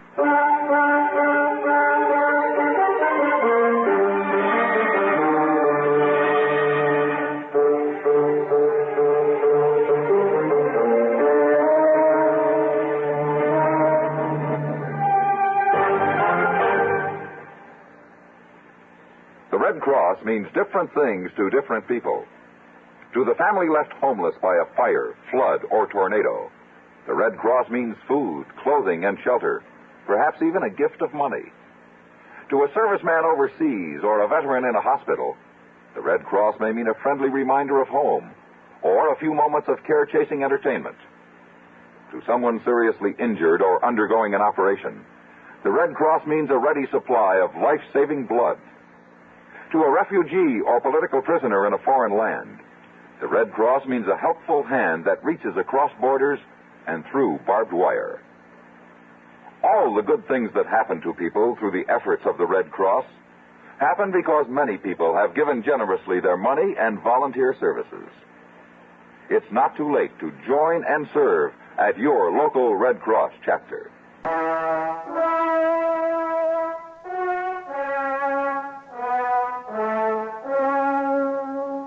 I didn't like the idea of a groom having to wear a 6-gun at his wedding, and even less the fact that a shooting might take place in church. So I went out to see the Troymans. Polly came to the door and ushered me into the front room, where her father and Henry were sitting. Can we fetch you something, Marshal?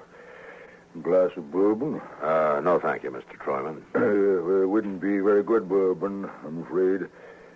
Prices are up. Money's down. Things haven't been easy lately. Well, not with this family, anyway. Please, Father. Polly, I hate to bother you this way, but it's important. Nothing happened to Nate. If he's run off, I'll find him. Quiet, Henry. Now let the marshal speak. He's all right, Polly. I just want to know if you can think of anybody who'd try to put a stop to the wedding tomorrow. Try to stop it? That's right. Marshal, I don't understand what you... Well, somebody's threatened to, Polly. I don't know who it could be, and neither does Nate Seiberts. I talked to him about it. This is mighty strange, sir. It sure is. Is it true, Marshal? Yes, it looks that way. Well, who'd not want us to get married? Polly, when you took up with Nate Seiberts, was there anyone else who might have been jealous about it? Uncommonly jealous, I mean, enough to start trouble tomorrow. Well, no, Marshal, there wasn't. What about Red Withers? Red Withers and I broke off 2 months before that, Henry. Besides, he's gone to Los Animas. There wasn't anybody else, huh? No. Marshal, have you thought that maybe Nate Seiberts himself might have started this? He didn't. How do you know he didn't do it? He ran out once before, and he's like... Henry. He's not that kind of a man, Henry, that's why. Now, let's not get all upset about this. I promise you, Polly, that Chester and I'll be there tomorrow, and we'll see that nothing goes wrong. Well, thank you, Marshal. I'll be there, too. Don't forget that. Sure, Henry. But don't come wearing a gun. Why not? Because I'll take it off you if you do. You're too ready to use it. Is there anything I can do, Marshal? I'll let you know if there is, Mr. Troyman. Yes. I'm sorry I had to trouble you with this, Polly. I understand, Marshal, and I thank you kindly. I'll see you to the door. Thanks.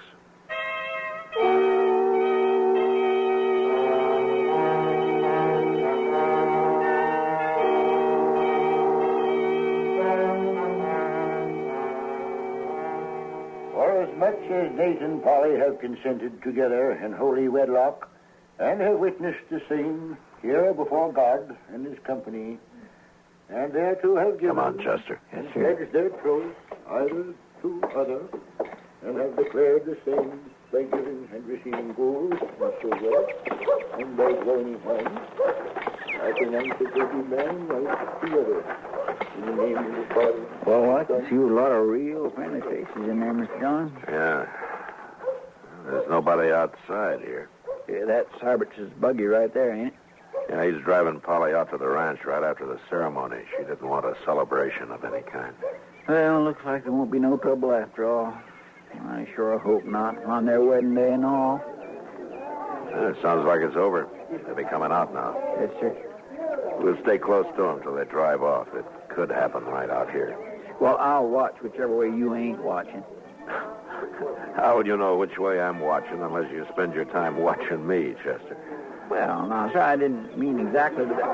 Oh, here they come. Oh, my, don't they look pretty?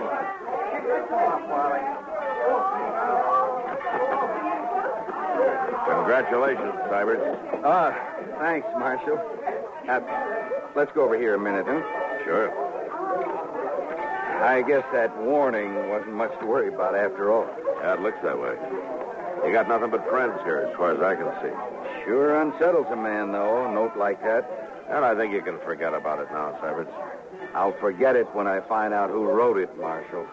That's what I wanted to ask you. What? If you learn anything about it, let me know. Will you promise me that?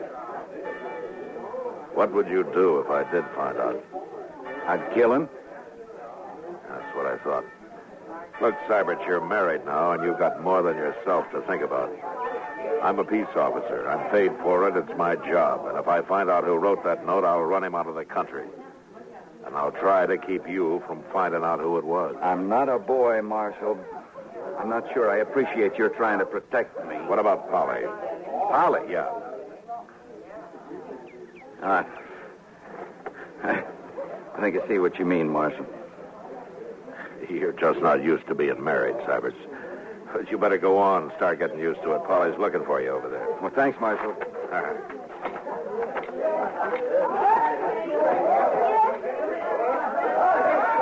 Are there anything wrong with Dillon? Nothing, Chester. Come on, let's see him off. Goodbye.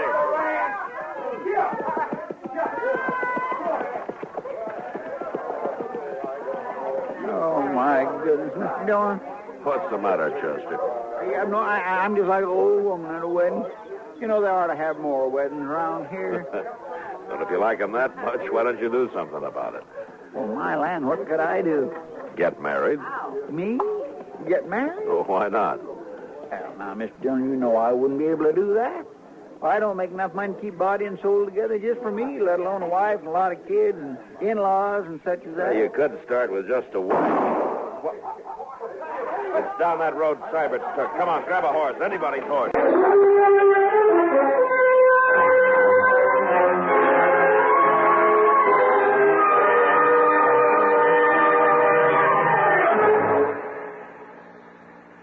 No one we know of approves of wasting money.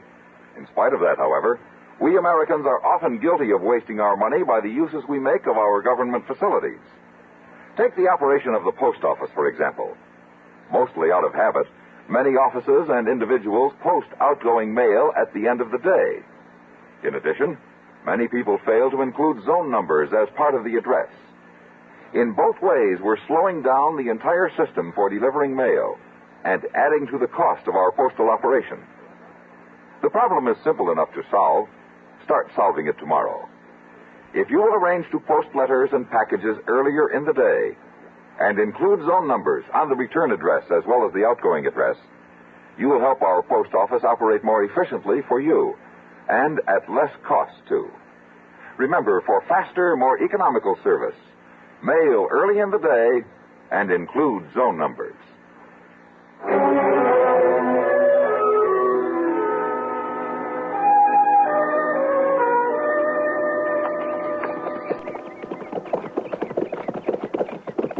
There's a buggy just past the bridge there. And that Nate all hunkered over. He must have been hit. Pull up so we don't scare the horse, Chester. Oh.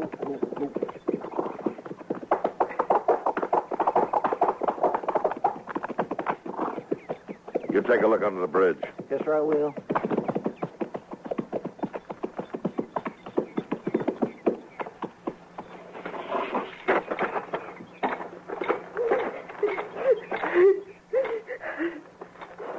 Marshal.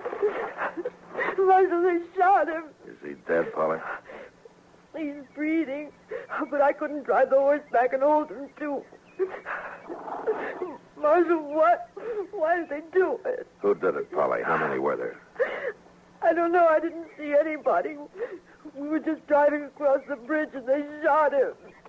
Take the way round. Please, Marshal. How is he, Mr. Dillon? Marshal, do something. You die. Chester, get in the buggy and drive back to docks, quick. Yes, sir. Now, give me them lines, please. Tell everybody to stay in town. I don't want them messing up the tracks out here. Now, hurry. We'll be there before you know it, Polly. Now, get a good tight hold on Nate.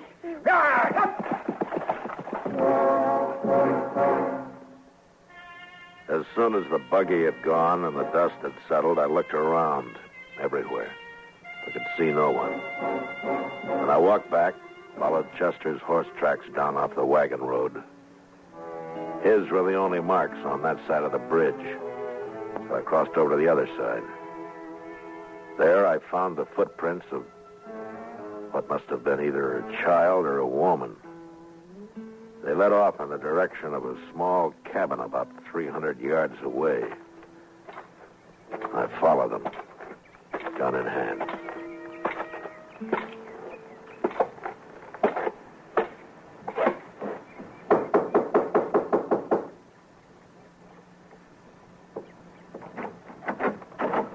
Oh, it's you, Marshal. Beulah. Who's in there? Tell me. Nobody, Marshal. Nobody now that I'm not here. Get out of the way, Beulah. That's what Nate said. Get out of the way, crazy Beulah. Nate. You won't say it no more. I fixed him. Beulah, what are you talking about? He wouldn't even look at me on the street after. And then he up and married that Troyman girl. You mean you shot him? I warned you, Marshal. I told you to stop the wedding. I told you what would happen. I told you.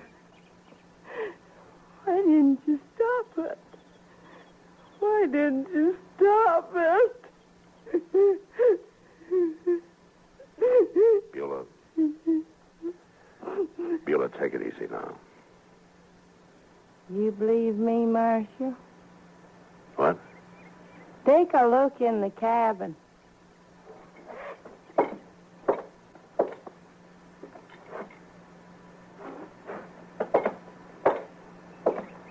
All right, what's this all about, Beulah? There's nobody in there. Smell my rifle. Where is it? Right there by the door.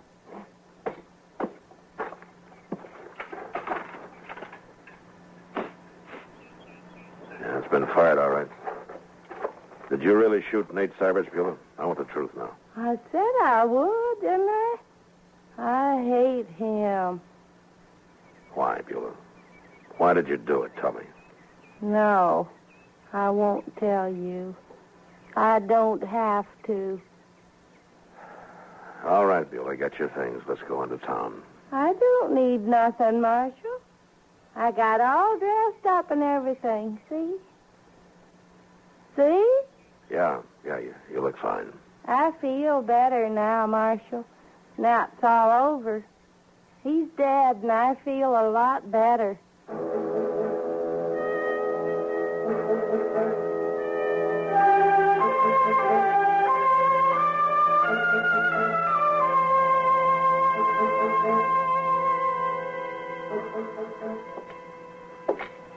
Give her anything she wants, Chester. See that she's comfortable. Yes, sir, I sure will.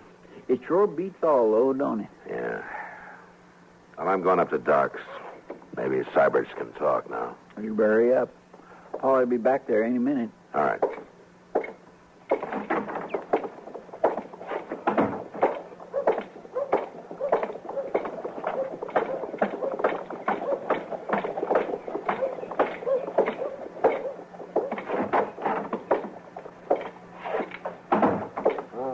Hello, Matt. How is he, Doc? I can't tell yet. But don't tire him out.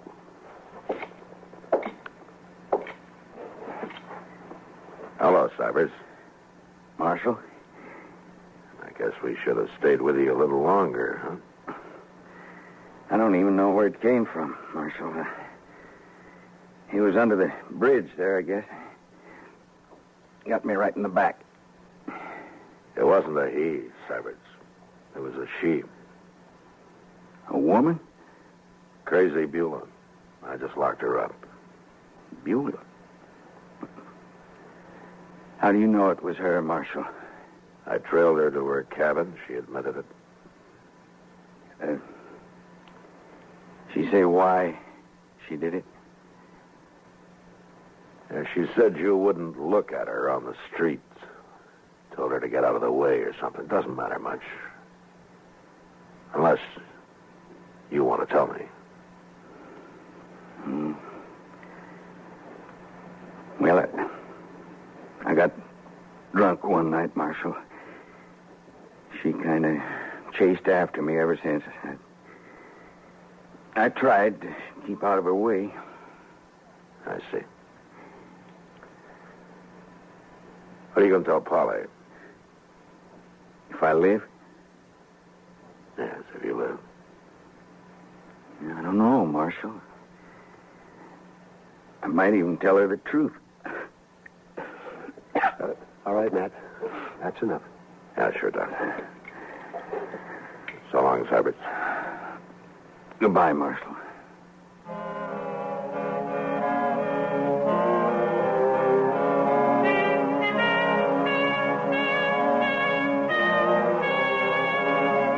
2 days later, Doc announced that Nate Syberts would live. And the next day, they moved him up to the Troyman house where Polly could nurse him. I never did know if he told Polly what it was all about. Maybe he didn't have to. Crazy Beulah never asked about him, never mentioned his name again. For her, it was all over and done with.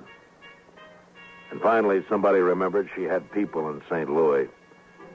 And once I located them, I put her on a train and sent her off. She seemed quite happy about the trip. And more normal than I'd ever seen her.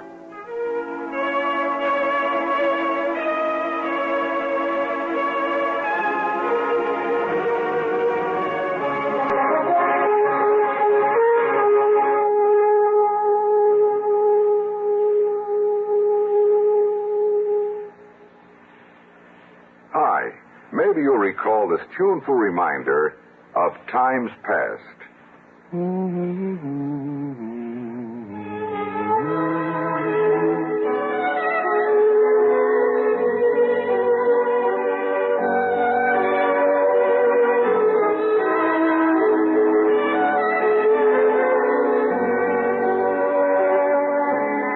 This is Dennis James with something else worth remembering. It's this. You're so right to stay regular with Kellogg's All Brand. See, it's the normal, natural way to useful regularity. The whole brand content of Kellogg's All Brand supplies your system with all the bulk-forming food that you need every day. There's only one All Brand. It's Kellogg's All Brand. So relieve irregularity from lack of bulk, as millions do, with a bowl full of Kellogg's All Brand each morning. ALL-BRAN. It's Kellogg's All Brand.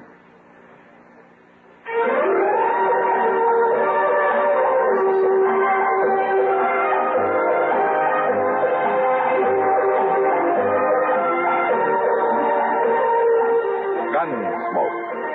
Produced and directed in Hollywood by Norman Macdonald, stars William Conrad as Matt Dillon, U.S. Marshal. The story was specially written for Gunsmoke by John Meston. Featured in the cast were Vic Perrin, Gene Bates, Virginia Gregg, and Sam Edwards. Harley Bear is Chester, Howard McNear is Doc, and Georgia Ellis is Kitty. This is George Walsh inviting you to join us again next week when CBS Radio presents another story on Gunsmoke.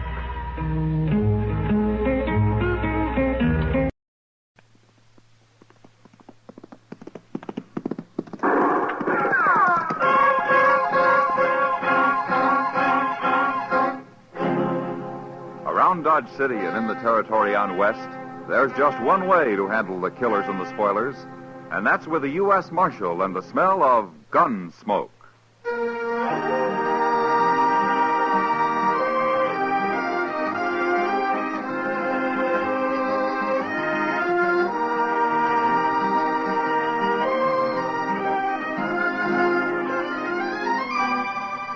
Gunsmoke, starring William Conrad. The story of the violence that moved west with young America. The story of a man who moved with it. Matt Dillon, United States Marshal.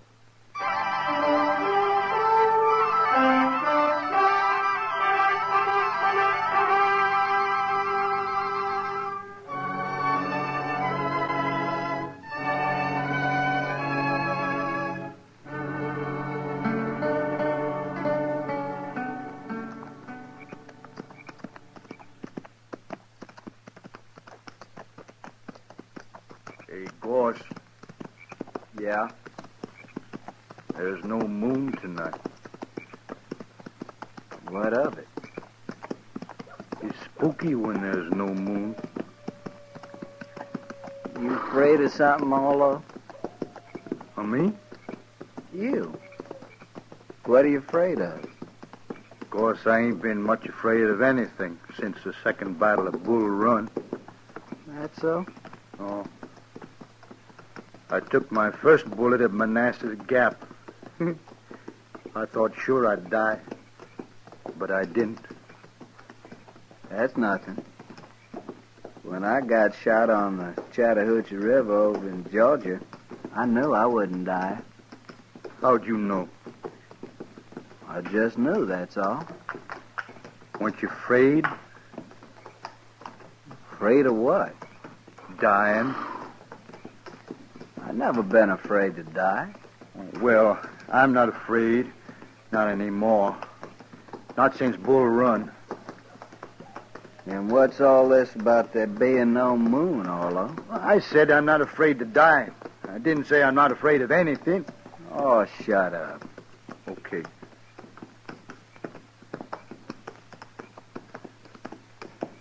Hey, Gorse. Yeah? Wished we could stop and light a fire. What? I got some pork to cook. Now listen here, Orlo. You trying to tie the rope around your own neck? No. And eat your meat raw, you hear? Raw meat gives me the bellyache. You needn't worry about that, Orlo. Those people back in Dodge, they got a cure for bellyache. They have? You they have. A lariat rope over the limb of a cottonwood tree. Oh, they ain't going to catch us. They will, you go building bonfires all over the prairie to cook your dang pork with. Well, I'll just build a little bitty Indian fire, Gorse. Oh, shut up.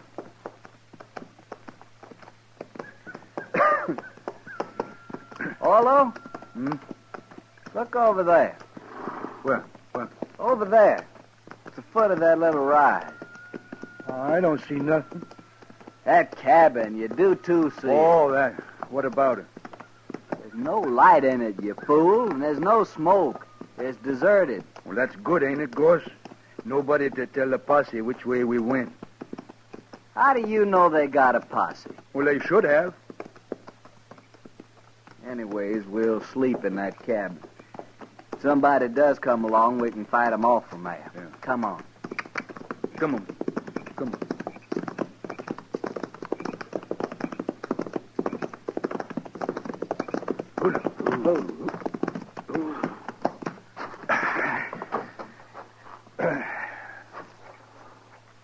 It's big, ain't it, Gorse? Big enough for us, anyway.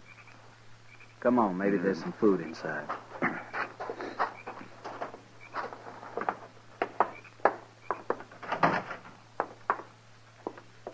Hey, wait. There's a horse in here. He must have got in and the door blew shut, poor thing. Well, get him out. Yeah. Easy, boy. Easy now, son. Easy. I got him. Now, outside, fella. Outside. Come on. Yeah. Hey, that's funny. What's funny? That horse. He's all wet with lather. Lather? Hold it right there. Hey, there's somebody in there. Now get your hands up. What? You're framed in the door and you'll die if you make a wrong move. Now turn around and stand there. Now take your guns.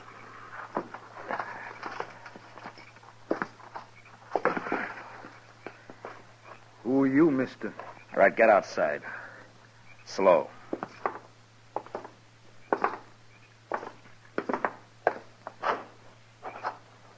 right, that's far enough. Now you can turn around. All right, you, what's your name? Orlo. Orlo what? Just Orlo. And you? William Goss, but I don't use the William. I'll remember that. Look, mister, we don't mean no harm. We just thought your cabin was deserted and we could sleep in there tonight. It's deserted, but you won't be sleeping anywhere tonight. Now, mister, you got no right You'll to... sleep in Dodge when we get there. Oh, no. No, we can't go back to Dodge. No? Why can't you? Well, you see, we shot a man that day. Orlo. This morning it was. Orlo, and you shut up. But, Gorse, you know we can't go back. I'll shut you up. Hold it, Gorse. Well, he always did talk too much. The war made him like that, mister. He was all right before the war. So they say, anyway. Now, listen to me, both of you. This isn't my cabin. It isn't. Then why'd you put us out of it? I'm trying to tell you why. I'm a United States Marshal. What? Oh, Gorse, we got caught. You're both under arrest for murder. Well, I'll be. So that's why his horse was hot. He'd been chasing us, Gorse. How could he have been chasing us? He was in front of us. I've been on your tail ever since you ran out of Dodge. The trail you were following led right here, so I made a circle and waited for you. Does that explain things? Hey, that's pretty smart, isn't it, Gorse? We was riding too slow. Yeah. But if I'd known what I was following, I think I'd have just ridden up behind and yelled at you to stop. We'd have run. Now explain something to me, will you? What are you men? We're just friends. Yeah, me and Gorse been friends for a long time. No, that's not what I meant. Look, you shot that store clerk in Dodge and you killed him. But you're sure not gunmen, and you're not bandits. Now, what are you? We're broke. We needed some money. But he wouldn't give it to us. He grabbed a gun instead out under the counter. And he'd have shot us with it, too. We had to kill him. That's all there is to it, Marshal. Not quite, I'm afraid. You killed a man, and I'm taking you in for murder. They're going to hang us? Not they. The law, maybe. But you'll get a fair trial. Won't matter. We done it. We'll hang. Yeah, you're right, Gorse. We'll hang, sure. I don't know. I suppose you'd have killed somebody sooner or later. All right, get your horses. Ain't you going to handcuff us or nothing? Why? Oh, no reason, Marshal. I was just asking. I thought so. All right, come on. It's a long ride to Dodge.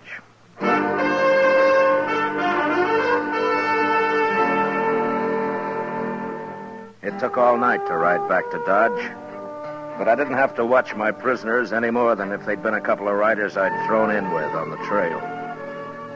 Maybe it was all their years in the war, in the Army, that made them do whatever I, as a marshal, told them to do. The idea of not obeying me never occurred to them. Next morning, I had Chester lock them up, and then I went off to get some sleep. About noon, I got up, ate something, and dropped into the Texas Trail. Sit down, Matt.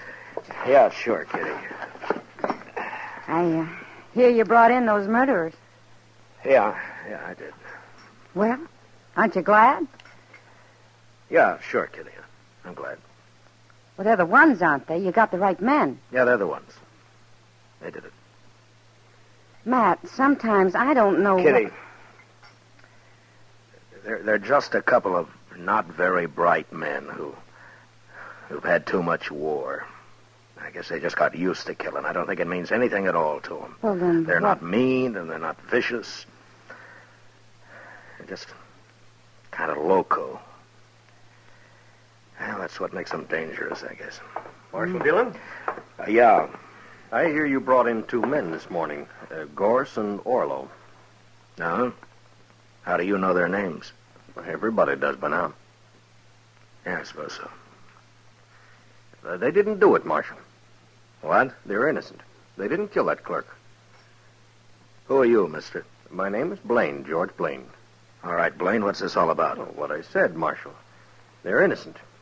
You see, I and Ned and Lou, well, over there at the bar, we saw them just leaving Kelly's stable when that shooting took place. Would you swear to that in court? Why, sure, Marshal. How come you arrested him anyway? Well, I'll tell you, Blaine. They shot a man. Nobody saw that killing. Look, I don't know who you are or what your interest in this is, but they admit killing that clerk. So why don't you just go back and join your friends at the bar and forget about it, huh? No, Marshal, we won't forget about it. You shouldn't have arrested those men. And what's more, we're going to see to it they don't stay arrested. Oh? You want to see to it right now, Mr. Blaine? No. No, there are other men around here interested in justice, Marshal. And I think we'll talk to them first. Don't do it, Blaine. Don't get anything like that started here in Dodge. See you later, Marshal. Who is he, Kitty? I don't know, Matt. He and his two friends came in on a Santa Fe from St. Louis a couple of days ago. That's all I know. I wonder what they got in mind. Oh, they've been drinking. It's just talk, Matt. Yeah, maybe. I'll see you later, Kitty. So long.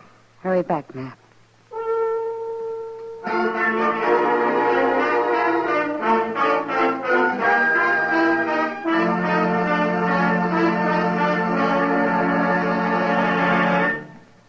We will return for the second act of Gunsmoke in just a moment. But first, tomorrow night, CBS Radio's Escape dramatizes a romantic conflict titled El Guitarrero, which means the guitarist.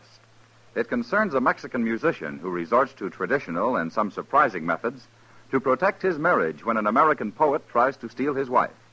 Remember, it's tomorrow night on Escape, presented on most of these same stations by CBS Radio. El Guitarrero. Now the second act of Gunsmoke.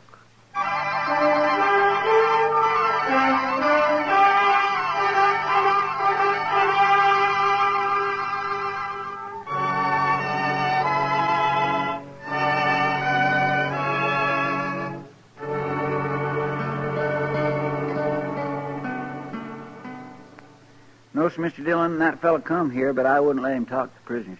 Was he alone, or did he have his two friends with him, Chester? No, he was alone, sir. But I did notice a couple of men waiting around outside now that you mention it. You, haven't heard anything about this Blaine or his friends the last day or so, have you? No, sir. Nobody's mentioned them. Around me, anyway. Well, it sure stumps me. You think maybe they're going to cause trouble, Mr. Dillon? I don't know, Chester. They might try, but it'd be easier to stop if I knew what was behind it. Yes, sir. Yeah, mobs have tried to open this jail before, but to lynch somebody, not to turn them loose. Mighty curious, all right. Well, Chester, I'm going to have a talk with the prisoners. Maybe they might know something. Well, it's worth a try, sir. Yeah.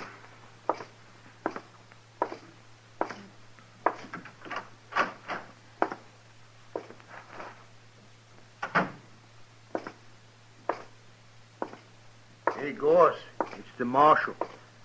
Hello, Marshal. Hello, Orlo. Gorse. How are you, Marshal? Well, is Chester treating you all right? Well, it wasn't much of the bait we had this morning, but the noon meal was fine. Marshal? We get supper, too? Of course you do. When they gonna hang us, Marshal? Well, Orlo, you haven't been tried yet. Nothing's going to happen until you have a trial. How long will that take, Marshal? Well, what difference it make, Goss, as long as we get fed every day? Listen, you men, I want to ask you something. Sure, Marshal. Have you ever heard of a man named Blaine? He's tall, has black hair. Blaine. He's Wasn't that the fella's name who was here this morning, Orlo? Yeah, that's right. Blaine. Here this morning? Chester said he kept him out of here. Oh, he come around back, outside, talked through the window there. Seemed like a nice fella. Sort of crazy, though. Now, why do you say that, Orlo? What do you want? Oh, he kept saying he had witnesses and all like that. Said we're innocent. We shouldn't be in here. Well, what'd you tell him? Well, we told him how you caught us and what we did and all. We told him there wasn't any witnesses we could see. Just us. And that clerk, but we killed him. Sure, but Blaine was saying him and his friends saw us down by some corral or something. I don't know. He was all mixed up. Tell me, have either one of you ever seen this Blaine before? Oh, no, Marshal. Never laid eyes on him. And that's the truth. That's right, Marshal. Me and Gorse, we never tell lies. Yeah, I know. Did Blaine tell you what he's going to do? What his plans are? Nary a word, Marshal. Except he did say for us to set up a holler that we didn't kill that fella. Oh, he's crazy, that Blaine. I couldn't get his drift at all. Well, I'll tell you what it is, Orlo. For some reason that I don't know, Blaine wants you two out of jail. He may come here with a mob and try and get you out. Well, he can't do that. We're under arrest here. Yeah, I know. But he might try. What'll we do about it, Marshal? Nothing, Gorse, nothing. I'll handle it. You sure, Marshal? Let me know if you need anything, huh? Oh, we're fine, Marshal. Thanks just the same. Sure. Okay. I'll see you later, then.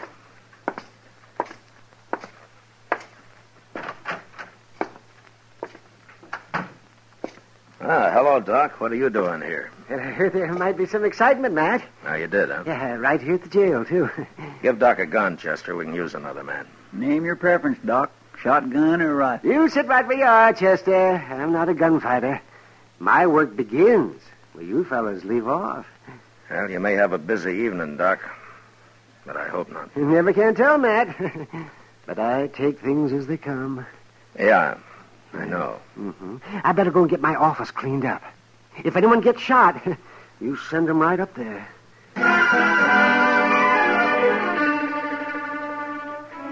It doesn't improve a man's temper to spend the afternoon sitting around and waiting for a mob to form.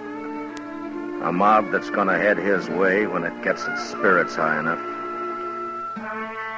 Chester and I didn't talk much. We just sat and waited.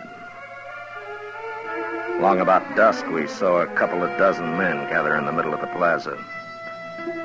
And then Blaine appeared, and he began haranguing them. And the crowd grew. In a little while, it started moving down Front Street, down toward the jail, and us. Looks like everybody in Dodge is taking an interest, Mr. Dillon. We'll use shotguns, Chester. I never saw a mob yet that was eager to jump a shotgun. Yes, sir.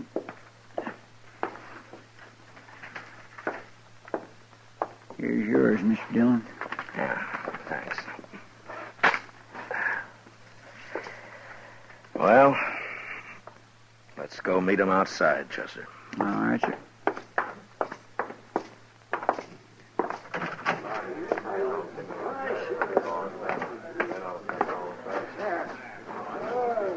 Here, this is good enough.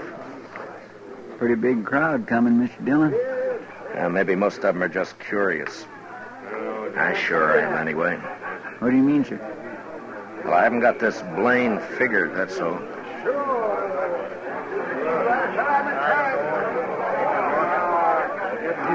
All right, hold it, man. Hold it, man. I'll see if I can talk some sense into the marshal first. Well, Marshal, I was right. There seem to be a lot of men in Dodge interested in justice. We want Orlo and Gorse out of that jail, Marshal. We want them freed. Aren't you going to say anything, Marshal? I don't see your two partners, Blaine, whatever their names are. Don't you worry about them, Marshal. Now, you tell us, you going to turn those prisoners loose, or do you want us to do it? Well, speak up, Marshal. Which way is it going to be? All right. Now, you've all heard Blaine's story. He claims he and his friends saw Orlo and Gorse at Kelly's stable when the shooting took place. Now, that's pretty good evidence that they didn't kill that clerk. And it could be true. I'm going to go inside and I'm going to talk to him about it. And I'll give you my answer in half an hour. Now, is that fair enough? We'll wait, yeah. A half hour will just about do it, Marshal. I think it will, Blaine. But no matter what you decide, we're going to turn them loose. Isn't that right, man? Chester, keep an eye on Blaine. Don't let him leave here if you have to shoot him to keep him around. Yes, sir, but I don't understand why Just do as I say, Chester. Yes, sir.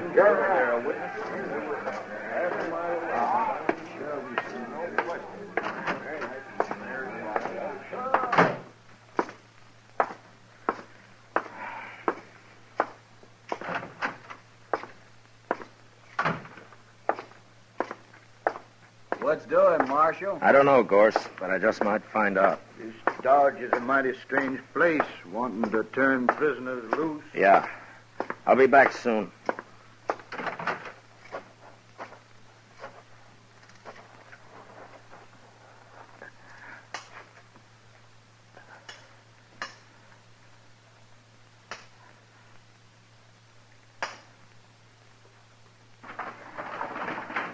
Matt! What are you up to? You're going to break my window with those rocks. Get on here, Doc. I need you, and hurry. Huh?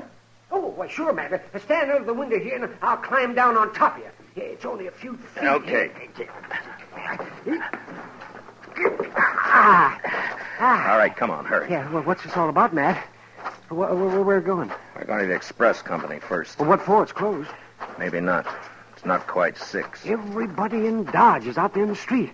I was watching from my front window. Not quite everybody, Doc. Blaine's 2 friends aren't there. Yeah, right. Well, what do you I'm mean? working on a hunch, Doc. If I'm right, I want you as a witness. And we'll go back and show that mob what fools they are. Yeah, whatever you say, Matt. But I haven't got a gun. Don't worry, I'll do the shooting.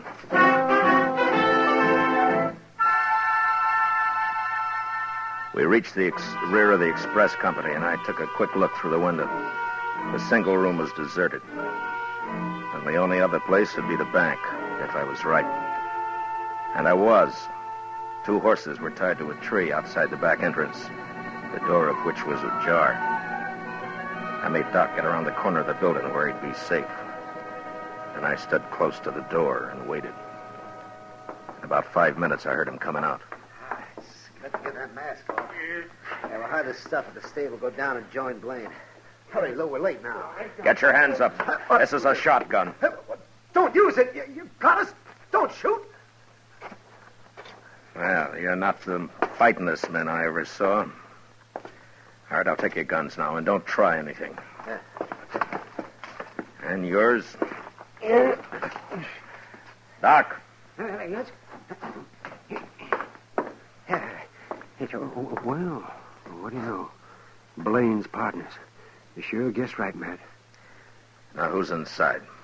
We didn't hurt him, Marshal. Just tied him up. Who, I said? Well, that old man, the banker. All right, go take a look at him, Doc. Take those money bags with you. But be quick, we haven't got much time.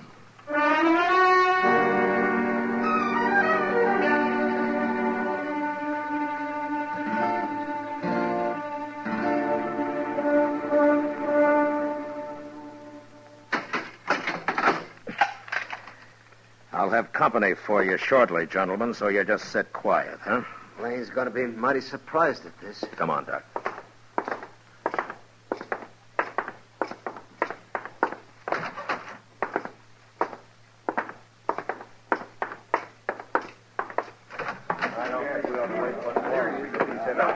My gracious, I thought you was never going to come out, Mr. Dillon. Well, Marshal, are you going to be smart? Are you going to turn them loose? You're under arrest, Blaine. What?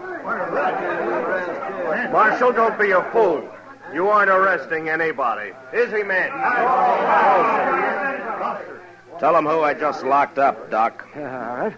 That's right, man. Marshal just arrested Blaine's 2 friends. What? You make one move and I'll cut you in half, Blaine. All right, go ahead, Doc. I was right there with him.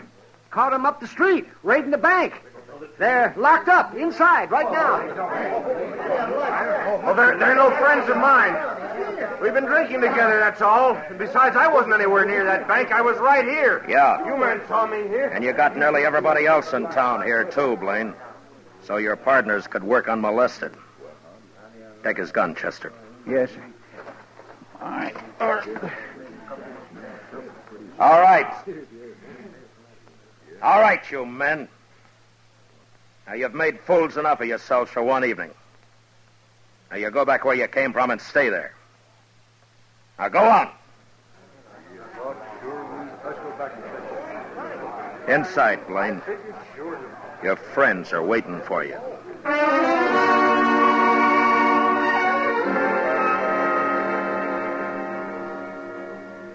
I never did find out just who Blaine was. He kept his mouth shut all through the trial.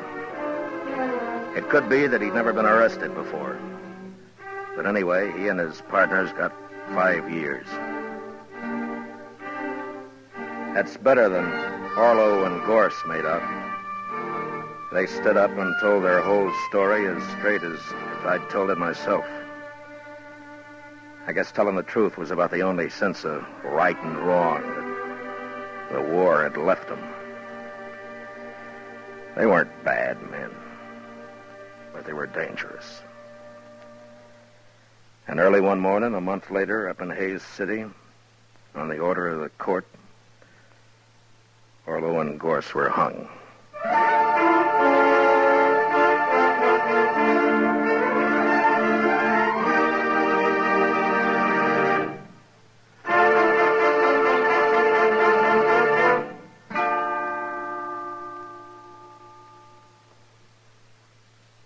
Gunsmoke, under the direction of Norman Macdonald, stars William Conrad as Matt Dillon, U.S. Marshal. Tonight's story was specially written for Gunsmoke by John Meston, with music composed and conducted by Rex Corey. Featured in the cast were John Daner and Harry Bartell, with Lawrence Dobkin and Lou Krugman. Parley Bear as Chester, Howard McNear as Doc, and Georgia Ellis as Kitty. Gunsmoke is heard by our troops overseas through the facilities of the Armed Forces Radio Service. Join us again next week as Matt Dillon, U.S. Marshal, fights to bring law and order out of the wild violence of the West in Gunsmoke.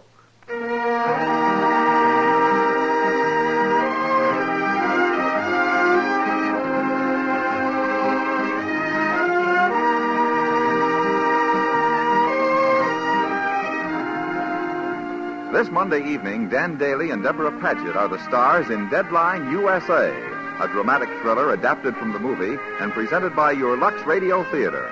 It's an action-filled story of a newspaperman's struggle against hoodlum elements in his community, one that leads to dangerous reprisals on the part of the mobsters. Remember, this Monday night over most of these same stations, CBS Radio offers Deadline USA on your Lux Radio Theater. George Walsh speaking. America is cooking with 14 million kitchen radios and listens most to the CBS Radio Network.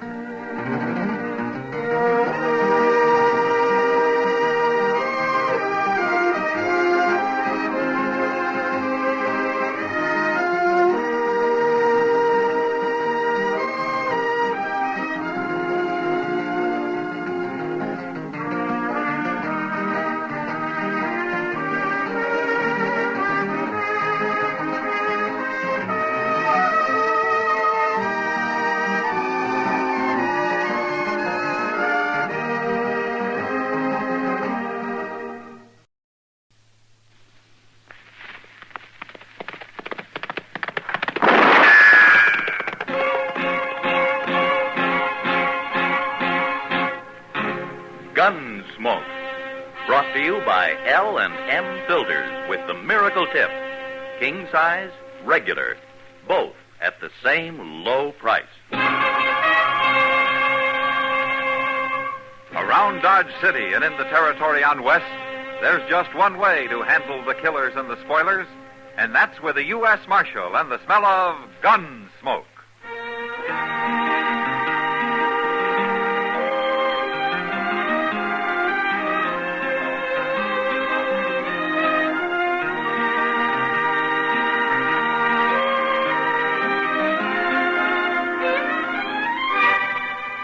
Gunsmoke, starring William Conrad, the transcribed story of the violence that moved west with young America, and the story of a man who moved with it. I'm that man, Matt Dillon, United States Marshal. The first man they look for and the last they want to meet. It's a chancy job, and it makes a man watchful and a little lonely.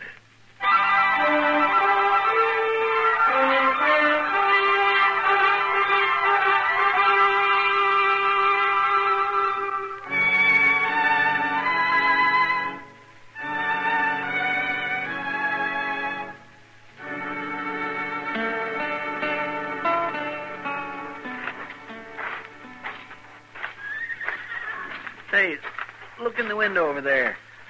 In the restroom, Mr. Dillon. What? Doc's got himself a girl. What? Well, I'll be... I never saw her before, Chester. He's waving at us. He wants us to come in. Oh, all right. Look, you come in and say hello and then go on out of the telegraph office, huh? Might be important. Okay, sir.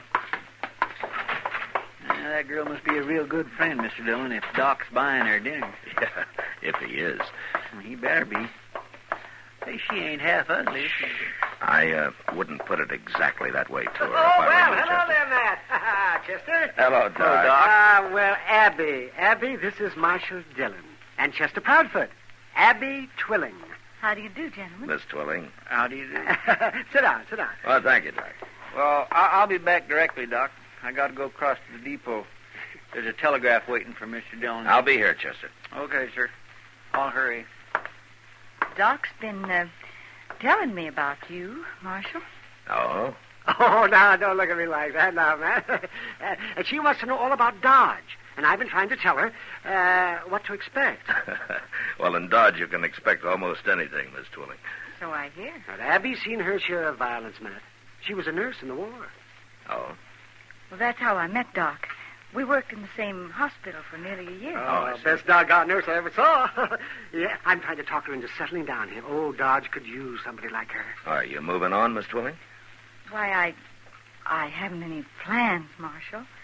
I've been working in St. Louis, but it's lonely, and I got restless and decided to ride the Santa Fe as far west as it goes. I'm on sort of a vacation, you might say. Somebody on the train mentioned my name, and she looked me up right off. Well, it's been a long time, Doc. Oh, yeah, too long. Oh, you stay here, Abby. We'll keep you busy. Oh, yes, and who knows, maybe we'll even find you a husband. My, I'm sorry. Oh, that's all right, Doc. You see, my husband was killed in the war, Marshal, the first year. That's why I went into nursing. Oh, I see. Well, I think I'd better get back to the hotel. Yeah, I'll take you, Abby. Yes. You're going to wait here for Chester, Matt? Oh, he's coming now. It is a pleasure to meet you, Miss Twilling. Thank you, Marshal. Good night. Good night. I'll see you later, Doc. Sure, Matt. This way, Abby. Well, Chester. Miss Twilling, Doc. Well, I got it, Mr. Dillon. Here you are. Oh, thanks, Chester. Sit down while I read it. Who's it from? It's from Wyatt Earp out in Arizona. It is? Is he coming here? No. No, it says, Coney Thorne released from state prison last week. I hear he's looking for you, so you better go on wearing that gun a while longer. Good luck, W. Earp. Who's Coney Thorne, Mr. Dillon? What's he want of you? I expect he wants to kill me, Chester. What? What for? Well, I arrested him out in Arizona a long time ago. He was one of the suspects in the stage holdup. So I had to bring him in, even though I thought he had nothing to do with it. Well, then why'd he go to prison? Well, I wasn't on the jury, Chester. And anyway, I left that part of the country before he was tried. I heard later that he was sent to prison. Well, you didn't have nothing to do with it. Now, I arrested him. And according to this telegram, he thinks I had a lot to do with it. And he's really coming here, huh? Coney Thorne wasn't a bad man, Chester. But prison may have changed him some. Yeah, he'll probably be here next week sometime.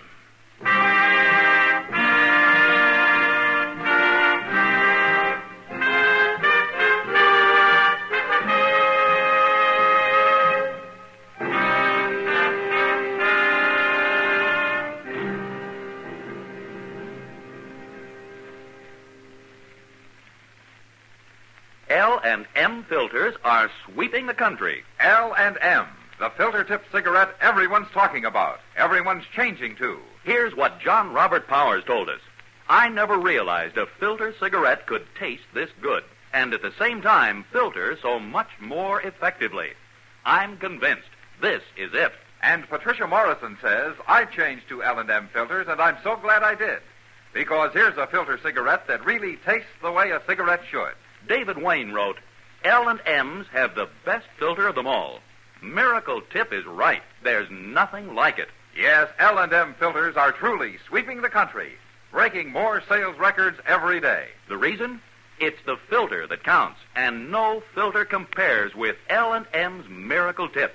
Notice how easy it draws. You get much more flavor, much less nicotine. Yes. This is it, L&M filters. This is it, something new. Now 2 sizes. L&M filters, new king size and regular too. This is it, L&M filters. L&M filters with the Miracle Tip. So join the trend to L&M. King size, regular, both at the same low price.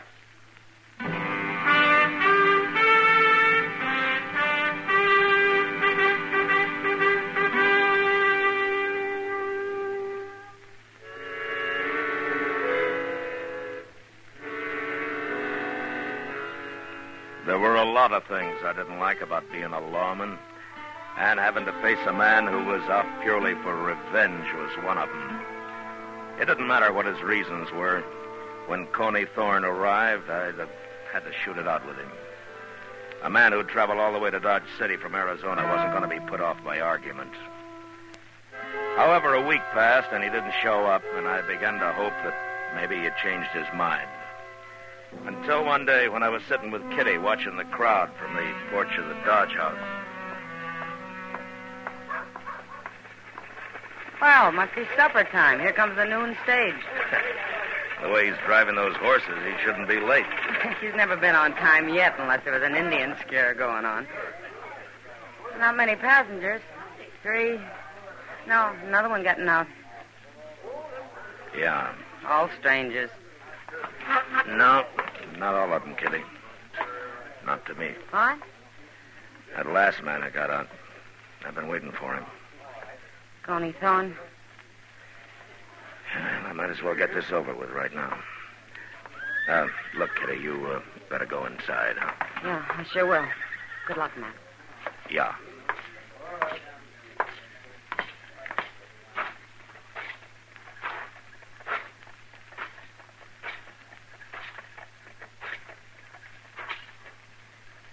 Hello, Coney. Dillon? What took you so long? I was expecting you last week. How'd you know I was coming? You must have told somebody. You got friends everywhere, ain't you, Marshal? I never thought you had anything to do with that holdup, Coney. I told you at the time I was sorry I had to take you in. I've been 5 years in prison, Marshal, no matter what you thought. I'm not apologizing. But you're free now, Coney. Why do you want to die? What makes you think I'm going to die? Well, a man in prison doesn't get much chance to handle a gun. You must be pretty rusty by now. A lot of ways to kill a man, Marshal. In the back? Think about it. Now, you've changed, Coney. You were a man once. 5 years in prison, Marshal, wasn't any good. Nearly went crazy. I would have till I got to thinking about who put me there. That saved my mind, kind of. Yeah, but you're out now. It's all over. No, not yet. I ain't going to fight you, Marshal. Not till I'm ready. Not till I figure out how to kill you. I'm going to make you go crazy waiting the way I done. And I'll sleep all the better knowing you're going to have one eye open every minute from now on. You're not the first man who's wanted to kill me. Maybe not.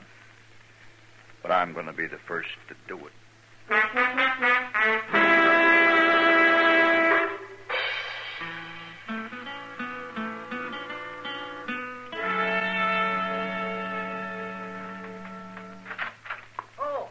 Good morning, man. Hello, Doc. Well, how come you're up so early? Well, I got a call last night, Matt, about 3 o'clock. A fellow of the Dodge house was keeping everybody awake. Huh? Well, it sounds more like they should have called me. No, he wasn't drunk, Matt. He was delirious. It's brain fever, most people call it. Oh? Well, I couldn't leave him there alone, so I got Abby Twilling to take a room next to his. The first chance you got, you put her to work, huh? Well, a man that sick has to have care, Matt. You talk like he's going to die. Not with Abby working on him. No, he isn't. Well, that's fine. Yeah, the man's name is Coney Thorne, Matt. What? Yeah, he won't be up and about for another week, though. Yeah, I thought he looked sick when he got off the stage yesterday. Well, he was. Or maybe it was the fever that made him talk like he was planning to shoot me in the back. What's that? Yeah, I wasn't like Coney.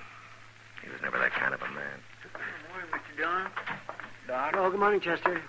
Oh, where'd you get that mail at this hour? It ain't mail, Doc. It's a telegraph here, Mr. Dillon. Yeah, sometimes I wish they'd never invented the telegraph. And maybe it's Washington, Matt, offering you a raise.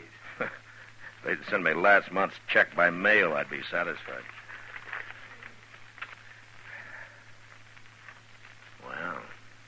Well, what is it, Mr. Dillon? It's from a U.S. Marshal in Phoenix. He says if Coney Thorne has left Arizona, he's broken his parole. And if he turns up here looking for me, to arrest him. I didn't know he was on parole. No, neither did I. But they're willing to pay the expense of sending him back under escort. You going all the way to Arizona with him, Mr. Dillon? No, of course not. I'll hire somebody. Well, you can't put that man in jail, Matt.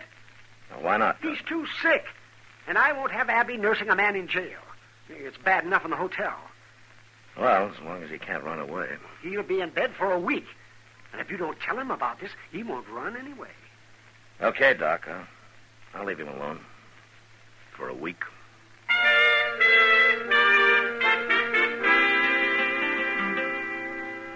I kept track of Coney's progress through Doc. And the rest of Dodge did, too.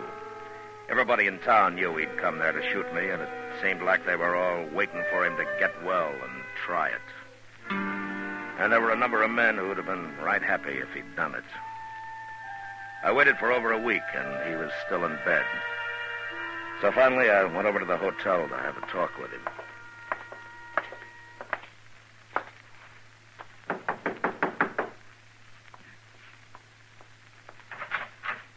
Oh, Marshal Dillon. Hello, Abby. Can we come in? Why, of course. Come in. Thank you. Hello, Chester. Hello, Miss Dillon. Now, where's your patient? Oh, this is my room, Marshal. He's right through there. I have it arranged this way so he won't be disturbed. Now, is he still sick, Abby? He's better. Well, Doc says that he could get up. Please, Marshal, give him a little more time, a couple of days. It's very important. It is? I know what he came here for. It doesn't matter to you if he stays in bed a while longer, does it? No, but if he's well, why are you keeping him in bed? It's good for him. Coney needs a rest like this. You've no idea how much he needs it. Please, Marshal. Abby. Yes? You got to know Coney pretty well, haven't you? Yes, I have. What kind of a man would you say he is? He's a good man, Marshal. But he's suffered a lot being in prison the way he was, and, well, it's like soldiers I've seen who've been through too much. They change for a while, anyway. But if they're given a chance, the right kind of a chance, they find their way back sometimes. That's what you're doing, giving him a chance, huh? I'm trying, Marshal. Well, how does he feel about it? I'm not sure yet. Chester. Yes, sir? I changed my mind about talking to Coney. Come on. Okay, sir. Thank you, Marshal. I guess I'll know how you make out, Abby. One way or the other. I swear I don't understand what she was talking about, Mr. Dillon. Well, I don't understand it either, Chester, but my guess is that Abby's fallen in love with him. What? that don't make sense. That seldom does. But that doesn't keep it from happening. No, sir. My, kind of scary, ain't it? Well, Abby's a little scared. She's not sure about Coney. But anyway, he trusts her enough to have told her about being out on parole. That's why she figured I'd heard about it and had come to arrest him. What you gonna do? Well, Abby asked for a couple of more days, Chester. I think she deserves them.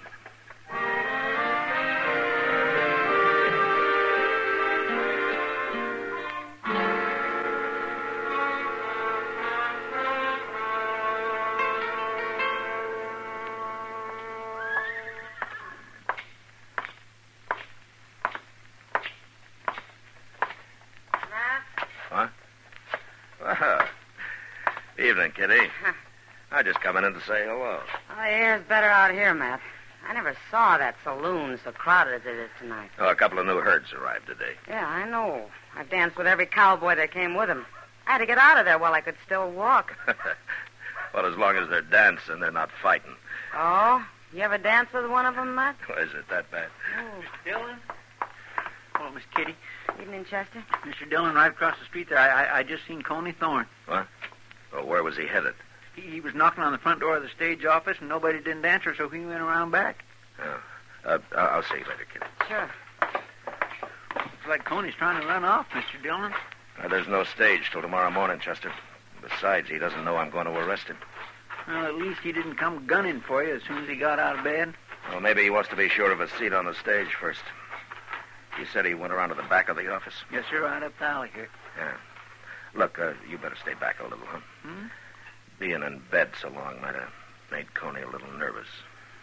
Well, yes, sir.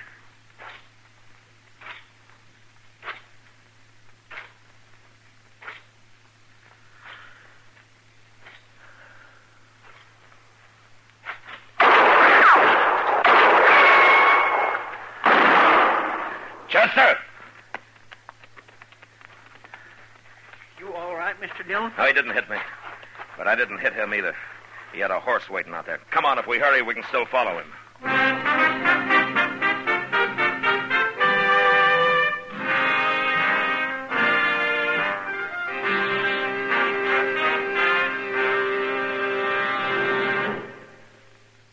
This is it, L&M filters. This is it, something new. Now 2 sizes.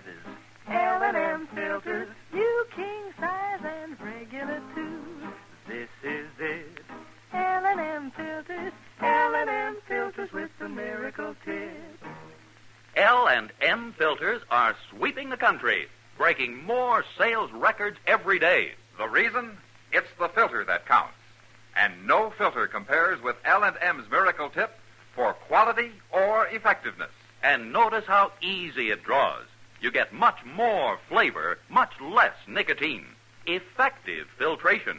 Our statement of quality goes unchallenged. L&M is America's highest quality and best filter tip cigarette. Buy L&M King Size. Buy L&M Regular. Buy L&M's by the carton. King Size, regular, both at the same low price. L&M, light and mild.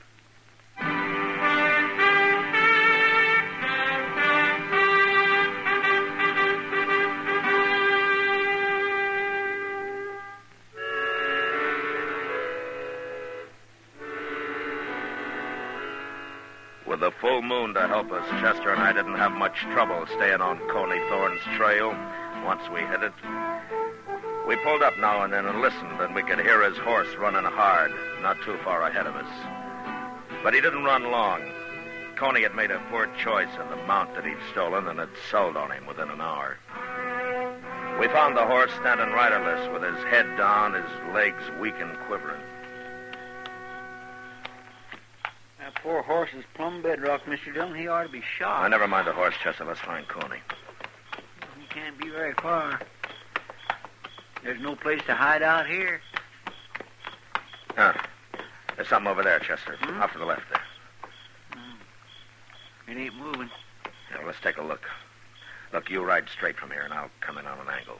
Okay, sir.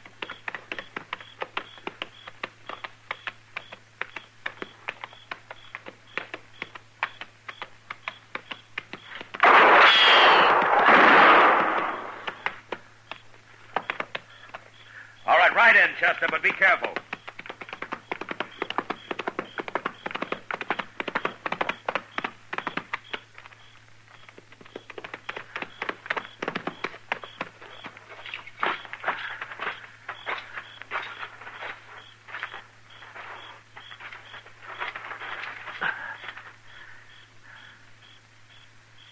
Is he dead, Mr. Dillon? I don't know, Chester, but he's all through shooting.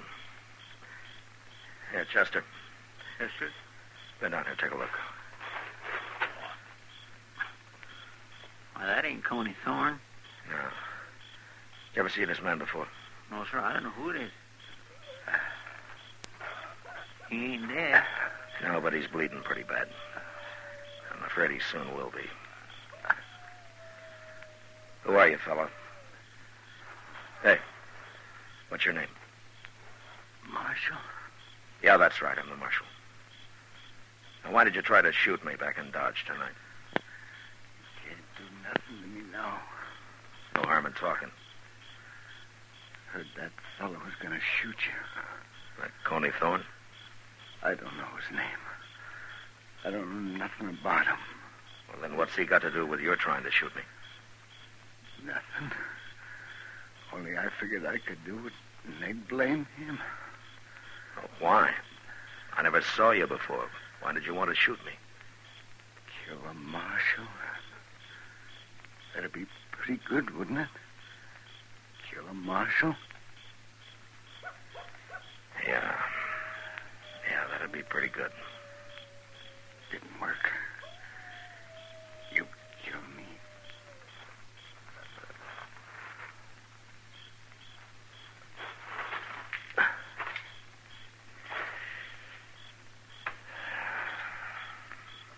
He's dead, ain't he? Yeah, he's dead.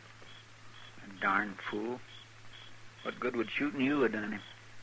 Well, it made him feel better for some reason, Chester. But why? I don't know. That's the idea of shooting a marshal and getting away with it, I guess. He didn't have any more sensible a reason. No, sir.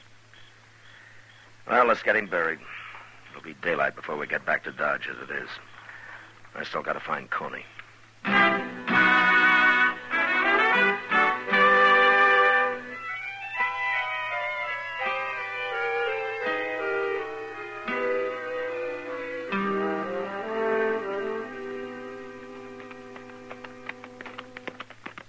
There's the stage. Mr. Dillon is just about to leave. We got back just in time. Why would Coney be taking the stage? He hasn't finished his business here yet. No, but he was trying to get in the office when I seen him last night. By heaven, there he is. Yes, sir, and Abby, too. Now, what are they up to? Now, let's ask him.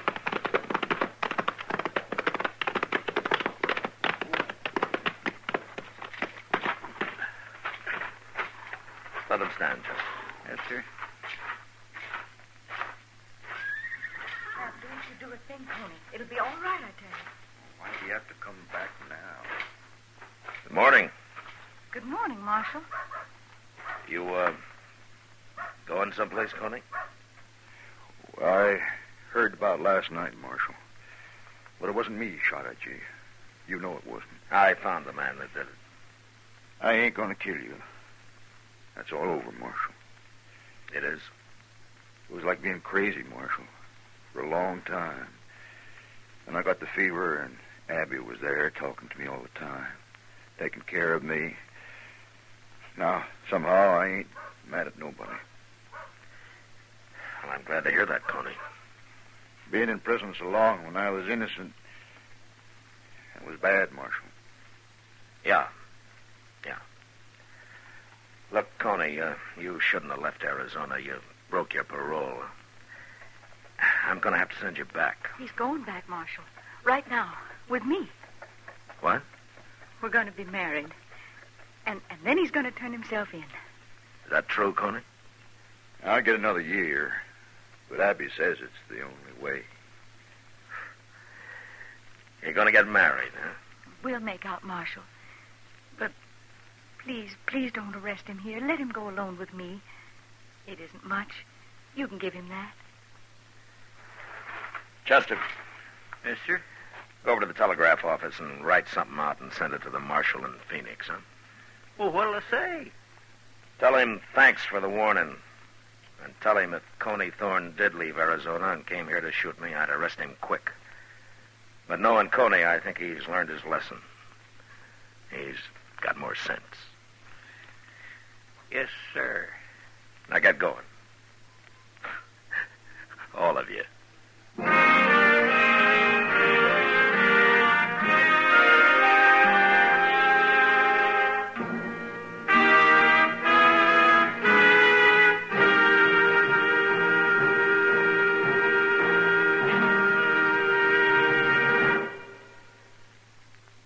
And now our star, William Conrad. Thank you. If you're a filter tip smoker, you should be smoking L&M's. Everyone agrees L&M's are just what the doctor ordered. The first filter that really does the job and a real good taste to go with it. Maybe you'll prefer L&M's king size, as I do. But either size, I know you'll like them, and I know you'll stick with them. L&M's. Try them.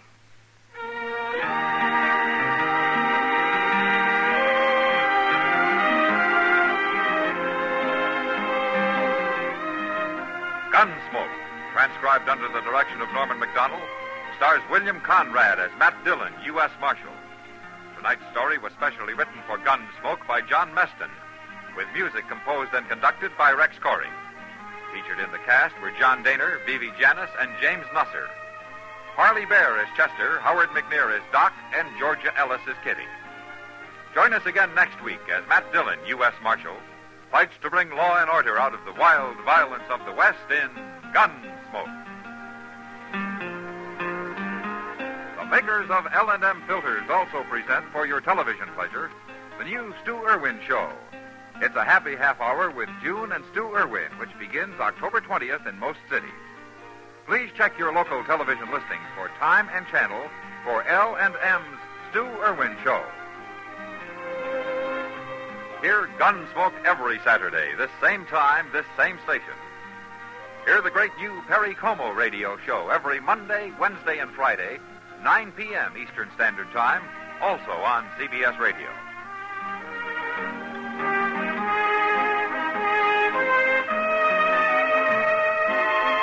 This is the CBS Radio Network.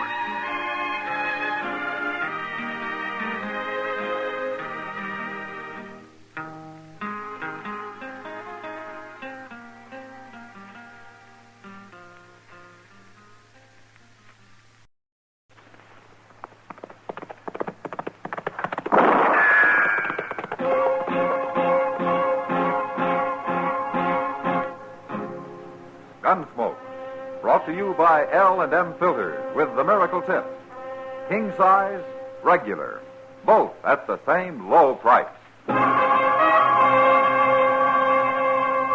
Around Dodge City and in the territory on West, there's just one way to handle the killers and the spoilers, and that's with a U.S. Marshal and the smell of Gunsmoke.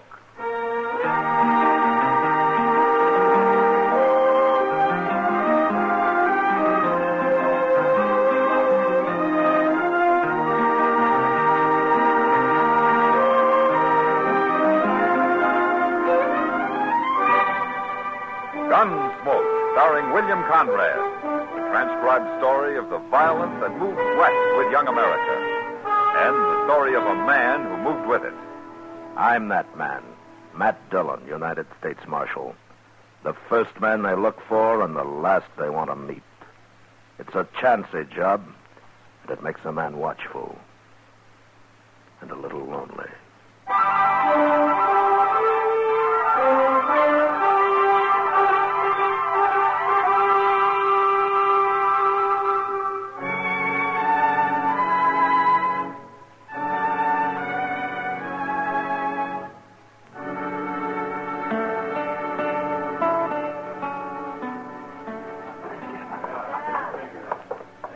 Out this way, Dave. Follow me. You sure nobody cares, Holly? If they did, you'd fight for me, wouldn't you? Sure.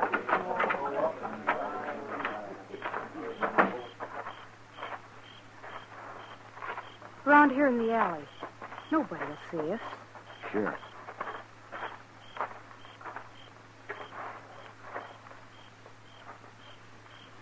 Dave. Holly, you're awful pretty. Am I, Dave?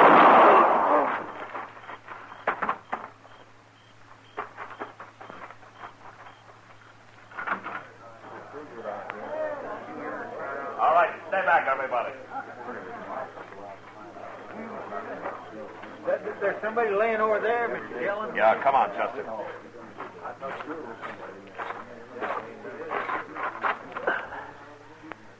That's Dave Thorpe, Chester. Want me to have a look around, Mr. Dillon? Whoever did it ran down the alley into the street. He's just one of the crowd out there by now. Is Dave dead? No, he's breathing. I saw Doc in the saloon there. What's he doing? He's coming. Well, go keep that crowd back, huh? Yes, sir. I will. Dave. All right. Hey, let me through. Dave. Let me through here, please. Yeah. Hey, Dave, can you talk? Let's see. Dave Thorpe, huh? Somebody shot him, Matt. Yeah. Let me see here. Oh, yes, he got shot all right. Who did it, Matt? Well, if you can bring him to, maybe we'll find out. No, not this man. He's bleeding to death, Matt. There's nothing I can do to stop it. Can you tell how it happened, Doc? I mean, where the bullet went in? Oh, you don't need a doctor for that, Matt. His gun's still in his holster. Well, maybe somebody outdrew him. Oh, yeah, I didn't think about that. Let me see here. It couldn't have been much of a fight, Matt. He was shot in the back. And the bullet came out right here. Where he's bleeding. Can you get him to talk, Doc? Oh, he's too far gone, Matt. Oh, there's nothing anybody can do for him now. That makes a man feel pretty helpless. To stand here and watch somebody bleed to death. Yeah. Probably doesn't even know who shot him. Yeah, maybe not. But he'd know who might want to. Every time there's a new moon, somebody gets murdered around here. Oh, here comes his brother. What happened, Marshal? How is he? He's unconscious, Joe. He's dying. You done all you can for him, Doc. There isn't anything I can do, Joe. The bullet went through his lung. Marshal, I can't understand it. Who'd shoot him down like this? Well, I was hoping you might have an idea, Joe. My brother ain't got an enemy in the whole country. Never heard a man say a word against him. Thorpe? Huh? Your brother's dead. Well, it ain't right, Marshal. It just ain't right. Not Dave. Joe, listen to me. Think hard now, would you? Somebody shot him. What? Somebody was his enemy. No, nobody I know. Not unless it was some murdering riffraff just killed him to be killing. You got to find out who did it, Marshal. Well, I'd like to. You Joe. better do it. Nobody's going to murder my brother and get by with it. It's a mighty poor thing when a decent man like Dave can get shot down nobody does nothing about it. I figure to do everything I can, I don't Joe. care if you got to take Dodge City apart, Marshal. You better find that killer.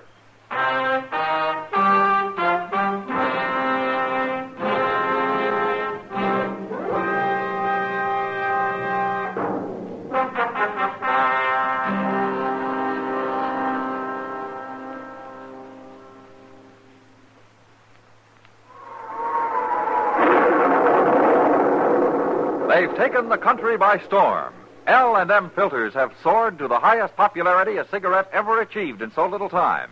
And still, L&M sales continue to climb at a record pace. L&M's give you much more flavor, much less nicotine. That's because it's the filter that counts.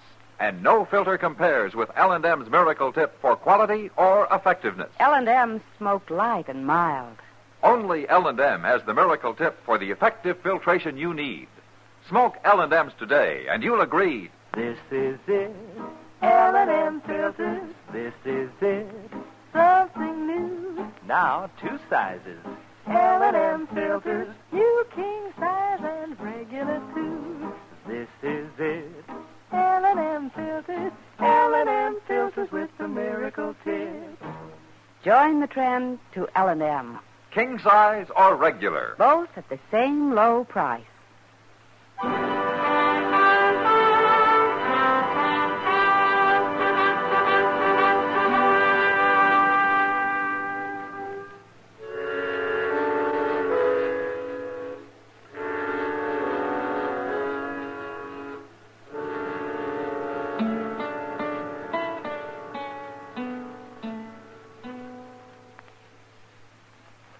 All them empty cells out back, Mr. Dillon, I sure do wish we could fill one of them.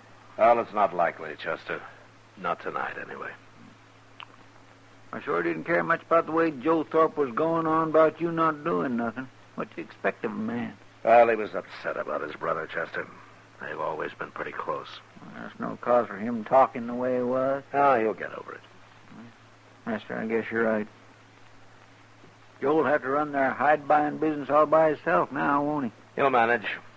He can always hire somebody to help him if he needs it. Yes. Well, it's Miss Kitty. Come in, Kitty. Come in. Matt, this is Holly Fanshawe. How do you do, Holly? Marshal. And Chester Proudfoot. Well, I'm pleased to know you, Miss Holly. Thank you, Chester. Holly's kind of new in Dodge, Matt.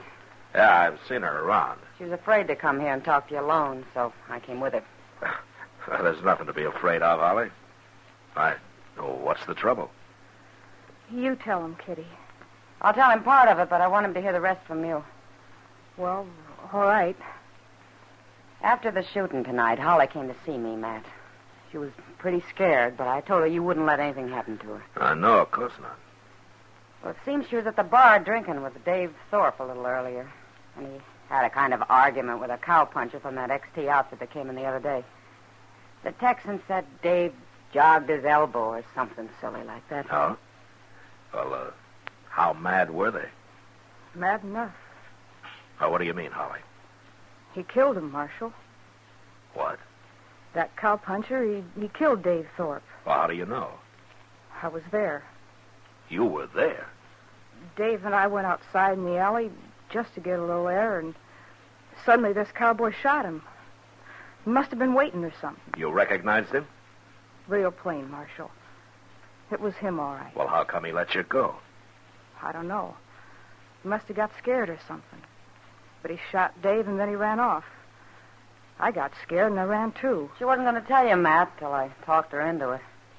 She's afraid that cowboy or some of his friends will get after her. No, nobody will bother you, Holly. I promise you that.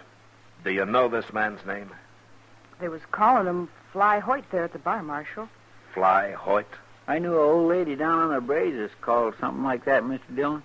Only her last name was Fly. Her first name was all right, Chester. Holly, are you willing to testify to all this in court? In court? Oh, I'd be awful scared, Marshal. But you'll do it, huh? Kitty says it's my duty. Good. Now, don't you worry about anything. Chester and I'll ride out to the XT camp in the morning and bring this Fly Hoyt in. There won't be any trouble. And, thanks for coming here, Holly. Sure, Marshal.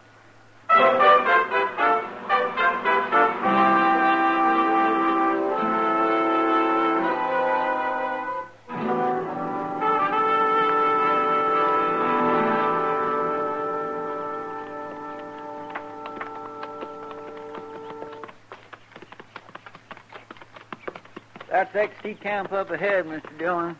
You been out here, Chester? Yes, sir. I rode by it a couple days ago. They gave me a cup of coffee at the wagon. It looks like they're expecting us. By golly, it sure does. I don't like the way all them men's lined up. Maybe I was wrong last night about there not being any trouble. That's the trail boss, that big fellow there. His name's Jim Cavanaugh. You don't know Fly Hoyt, do you? No, sir, I don't. I didn't meet him. Hey, they don't look very friendly, Mr. Dillon. No, they sure don't. Chester. Huh? Let's leave our horses here and walk up, huh? All right.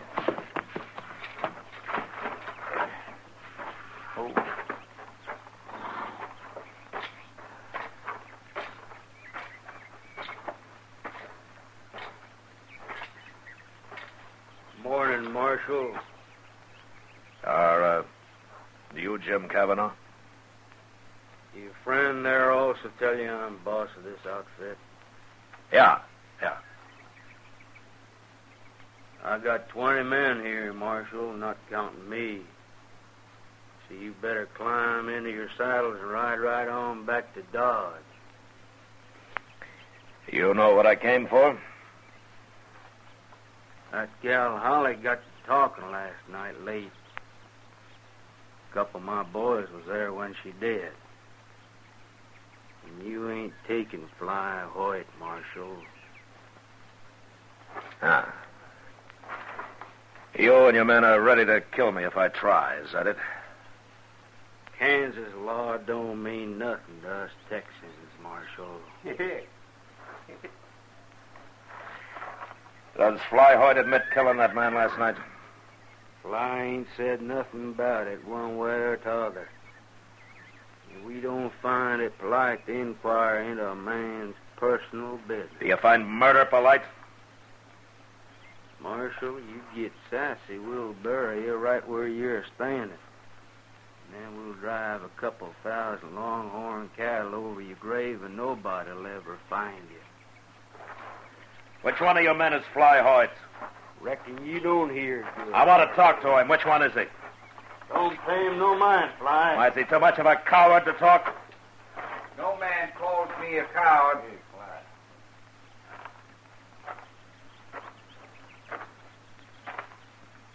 I'm Fly Hoyt, Marshal. You darn fool, Hoyt.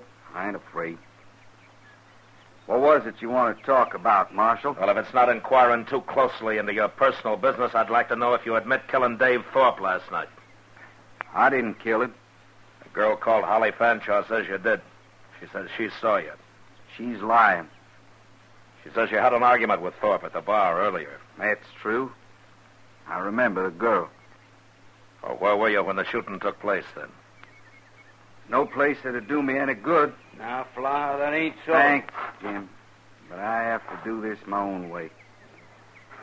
The boys here'd lie for me, Marshal. They'd swear to anything I wanted them to. But the truth is, I was alone when I heard that shot. I'd left the saloon, and I was up the street there all alone. You admit that? I got no alibi. But you say you didn't kill Dave Thorpe. I never killed a man in my life. I don't believe in it. Does Holly Fanshawe have any reason to lie about you? First time I ever saw her was last night, Marshal. But I'm sure curious about her now. Oh?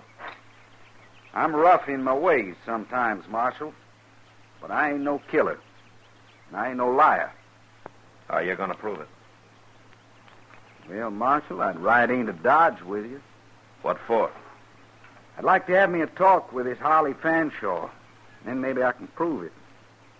She was worried you and some of your friends might come after her. I'd sooner blind a horse than lay a hand on a woman, Marshal. And that's the truth. Okay, Fly, let's get going.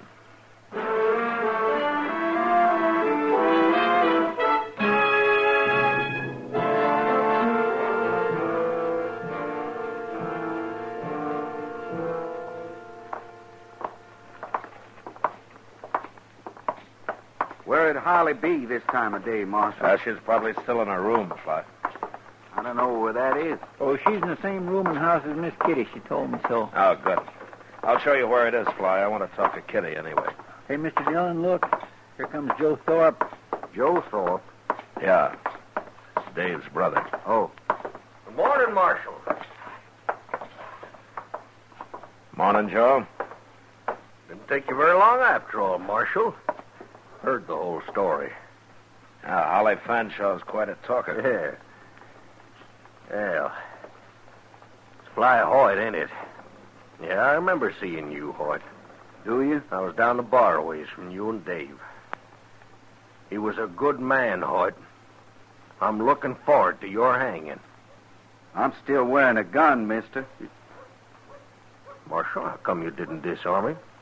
I haven't arrested him, Joe. What? He says he didn't do it.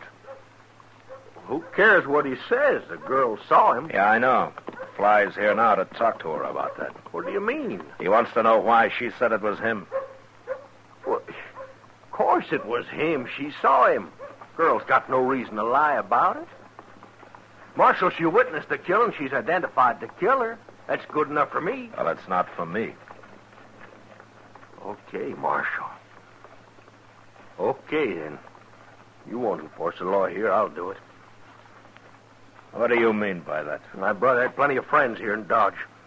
I'll get them all together. We'll come after him. We'll take on his whole outfit if we have to. You try that and I'll throw you in jail. I mean, when I say you arrest this man, Marshal, there's going to be trouble. I'm not arresting him, and I'm ready for your trouble. Well, you're going to get it, all right.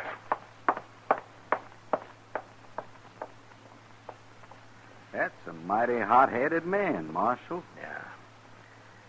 And he means it about making trouble, too. Now, Chester, wait for us at the office, will you? Yes, Mr. Dillon. It's down the street a ways here, Fly. Let's go.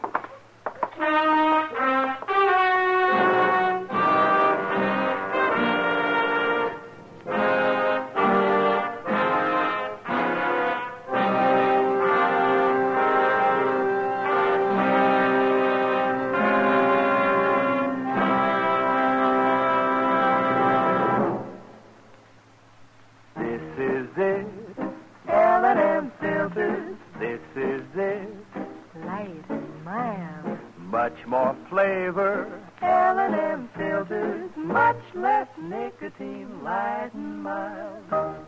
No cigarette ever won such overwhelming success in so short a time as L&M. Never before have smokers spoken so enthusiastically. Janet Blair said, I think L&Ms are the greatest thing ever to happen to a filter-tip smoker. David Wayne wrote, L&Ms have the best filter of them all. Miracle Tip is right. There's nothing like it. Socialite sportswoman Mrs. Laddie Sanford said, marvelous filter, exceptional cigarette. Wish I'd tried L&M sooner. Always remember, it's the filter that counts. And no filter compares with L&M's Miracle Tip for quality or effectiveness. Our statement of quality goes unchallenged. L&M is America's highest quality and best filter cigarette. Join the trend to L&M. L&M, king size or regular. And both at the same low price.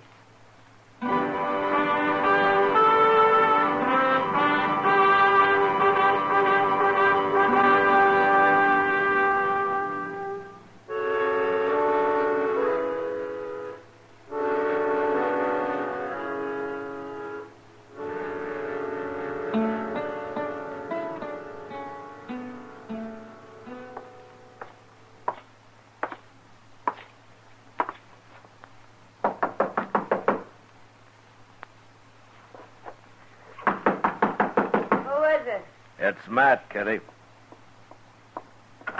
Well, this is a surprise. Come on in, Matt. Oh, thank you. I'm sorry to come in on you this way, Kitty, but, I kind of wanted to talk to you. Sure, Matt. What about? Fly Hoyt just went down the hall to Holly's room. He did? No, it's okay. The landlady told him which one it was. Well, I'm not worried about the landlady. No, Fly's all right, Kitty. He says he didn't do it, and I can't tell you why, but I believe him. But Holly saw him, Kitty, Matt. Tell me about Holly, will you? Do you know her very well? No, not very.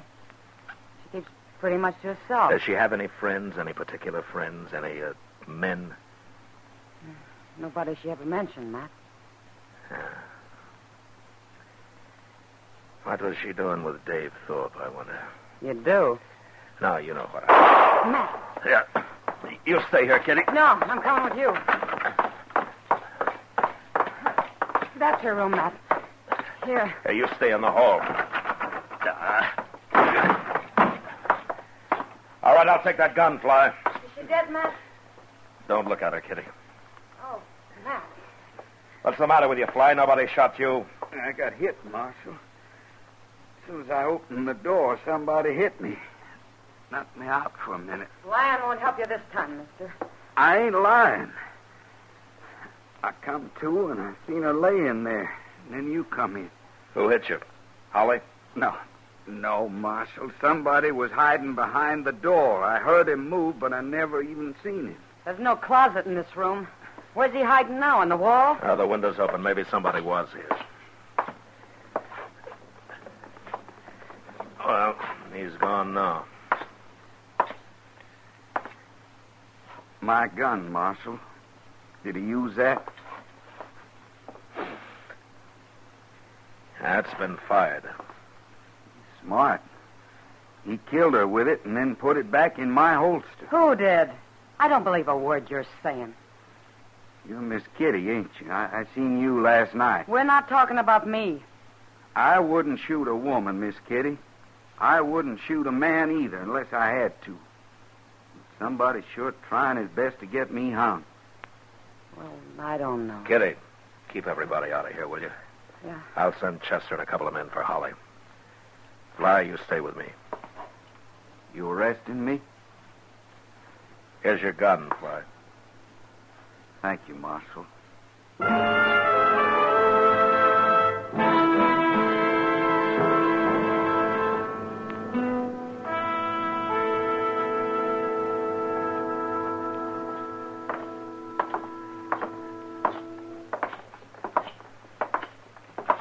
This is my office here, Fly. Let's see if Chester's still around.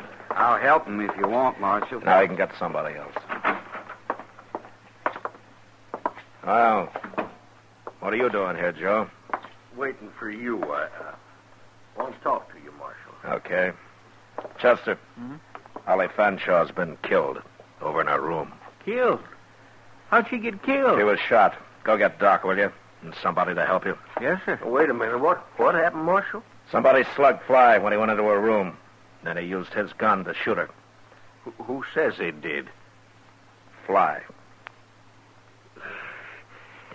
You listen to him like he was your father. What was it you wanted to see me about, Thorpe?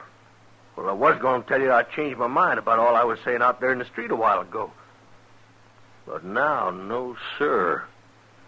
You know, maybe I ought to lock you up right now. You can't lock me up. I didn't have nothing to do with it. Nothing to do with what? Well, I mean, I ain't done nothing. You can't lock a man up for talking.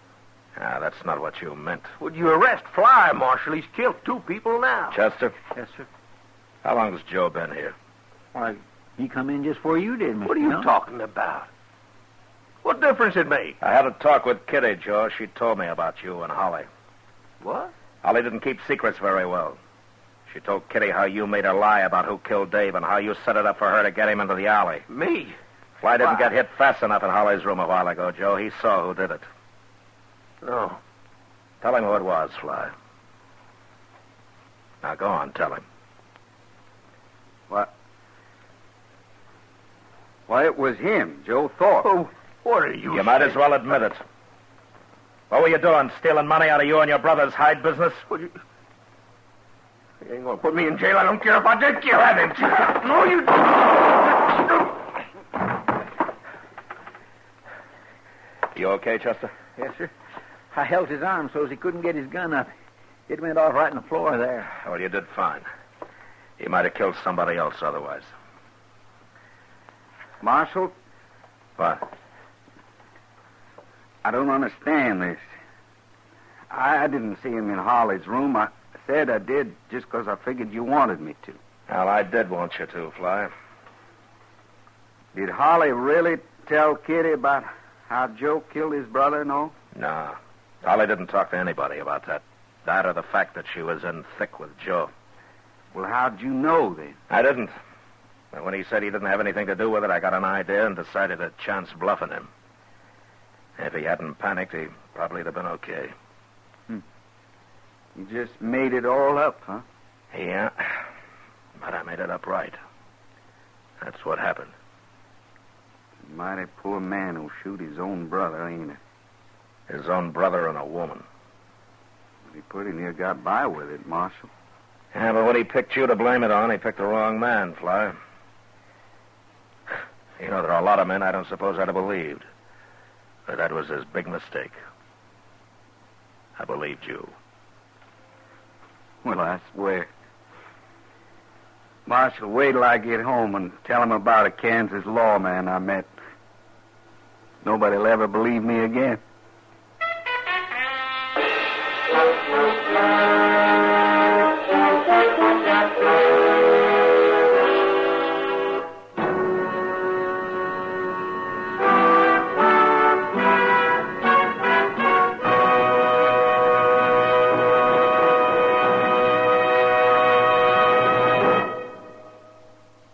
And now our star, William Conrad. Friends, the fact that L&M filters are sweeping the country is one good reason why I'd like to talk to you filter smokers who haven't tried them yet. L&M's Miracle Tip is the first filter that really does the job. And you'll like the way it draws. Beside that, L&M's give you a really good-tasting smoke. They're just what the doctor ordered. L&M's, king size and regular, both at the same low price. Try L&M's today.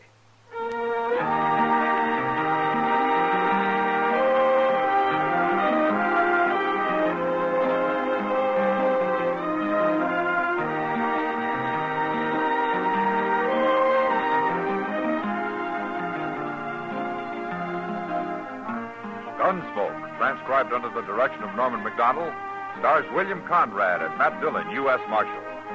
Tonight's story was specially written for Gunsmoke by John Meston, with music composed and conducted by Rex Corey. Featured in the cast were Vic Perrin, Lawrence Dobkin, Jack Crucian, Jill Jarman, and James Nusser. Harley Bear is Chester, Howard McNear is Doc, and Georgia Ellis is Kitty. Join us again next week as Matt Dillon, U.S. Marshal, fights to bring law and order out of the wild violence of the West in Gunsmoke. Hear Gunsmoke every Saturday, this same time, this same station. Hear the great Hugh Perry Como radio show every Monday, Wednesday, and Friday, 9 p.m. Eastern Standard Time, also on CBS Radio.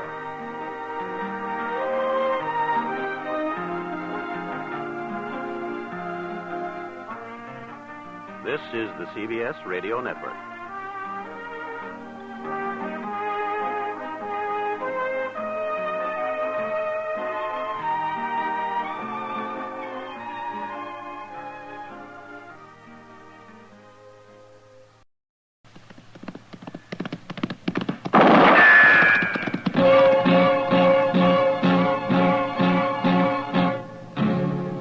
Gunsmoke, brought to you by L&M Filters. This is it. L&M is best, stands out from all the rest. Around Dodge City and in the territory on West, there's just one way to handle the killers and the spoilers, and that's with a U.S. Marshal and the smell of Gunsmoke.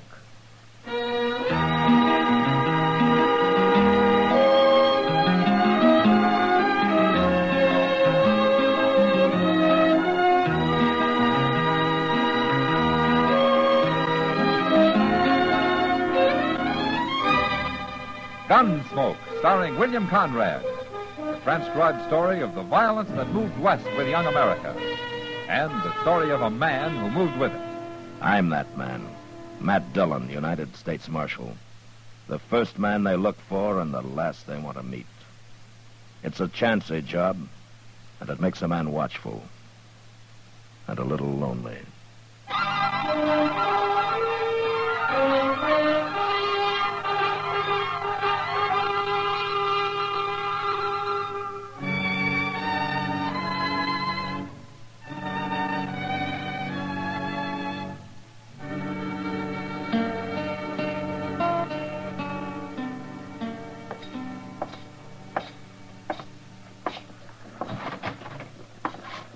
Marshal Dillon, come in, Marshal, come in. Hello, Teeters.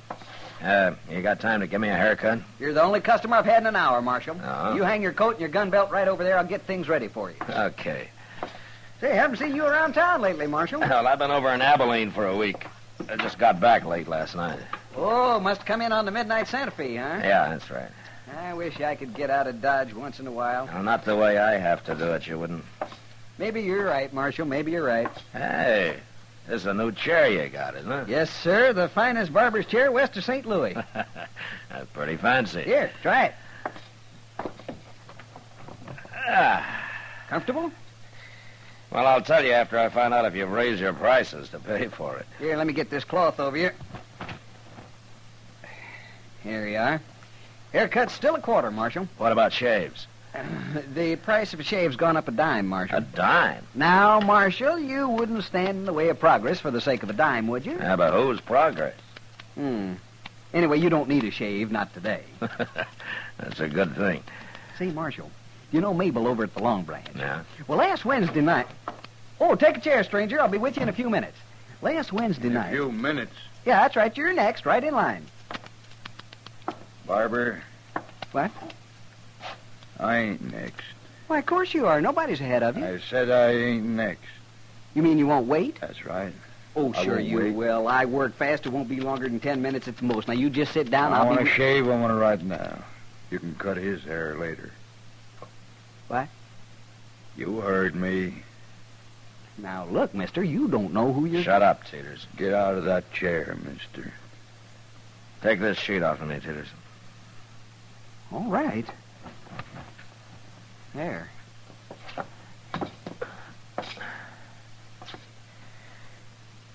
Okay, mister, I'm out. Then move. I want to sit down. You don't understand.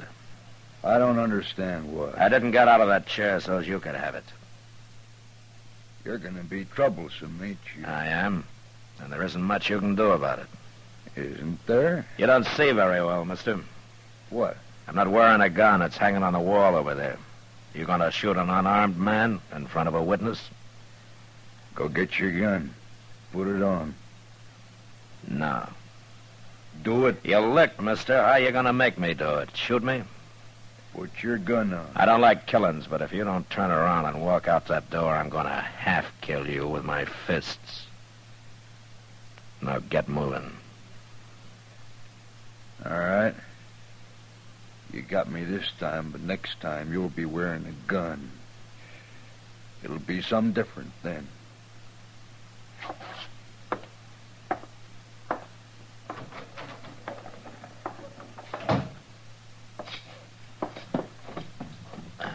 Oh, my goodness, Marshal, you took an awful chance. Who was he, Teeters? I never saw him before, but he might have killed you, Marshal. No, that'd have been murder. You can get hung for murder. Now, quit shaking. Let's get this haircut over with. He won't be back.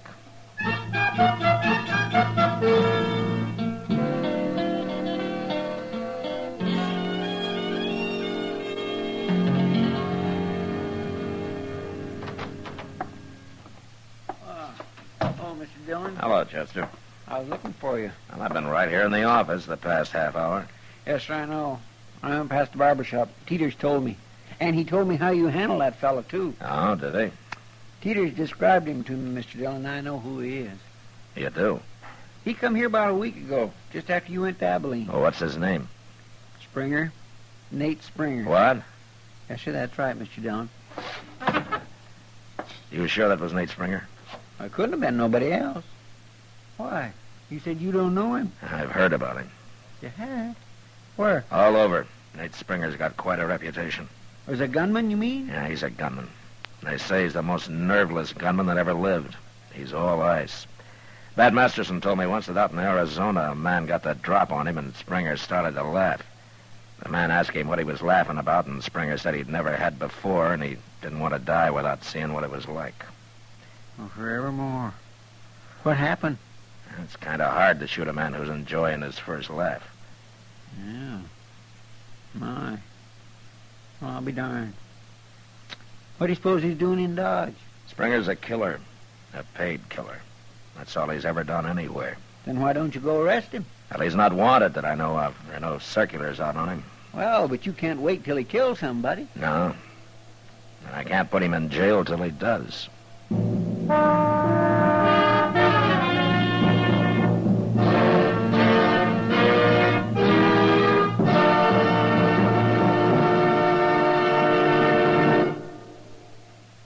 This is it, L&M filters. It stands out from all the rest.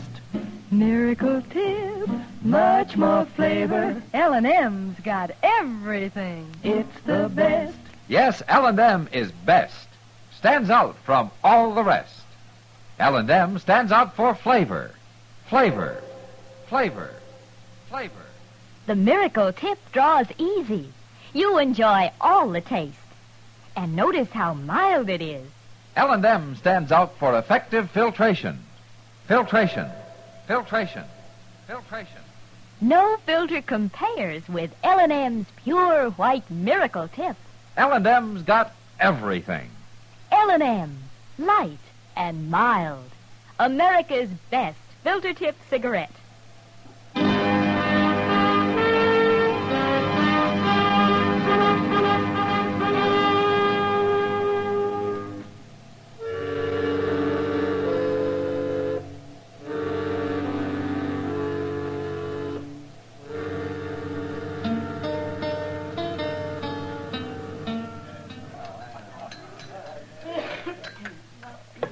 Oh, my.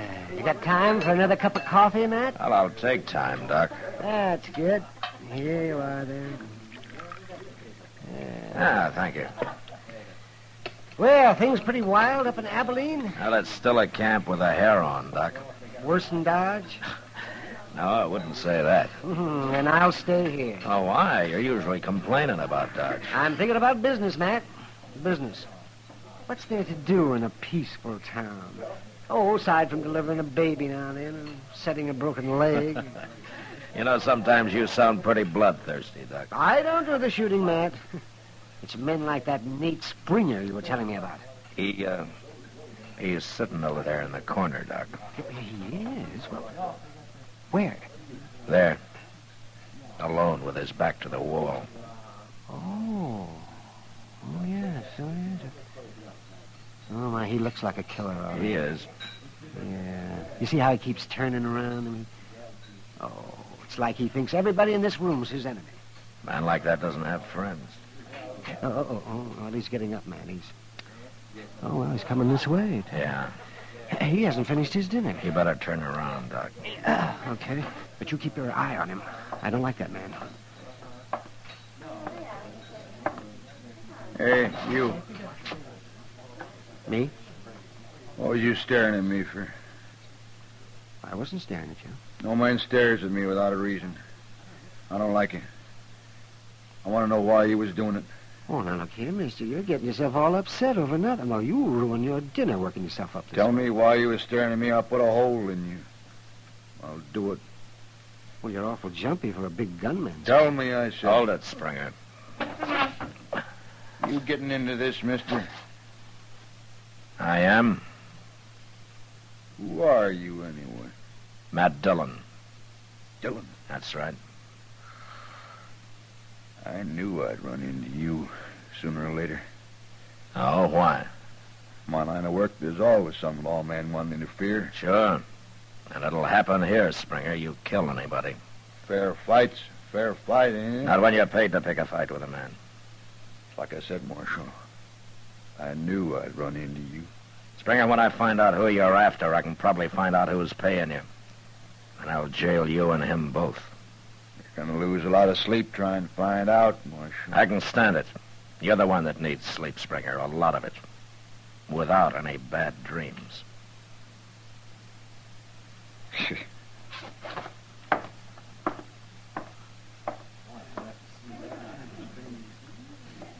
Oh, well, looks like the man of ice is starting to melt, man. Yeah. You know, something's happening to him, Doc. And whatever it isn't good.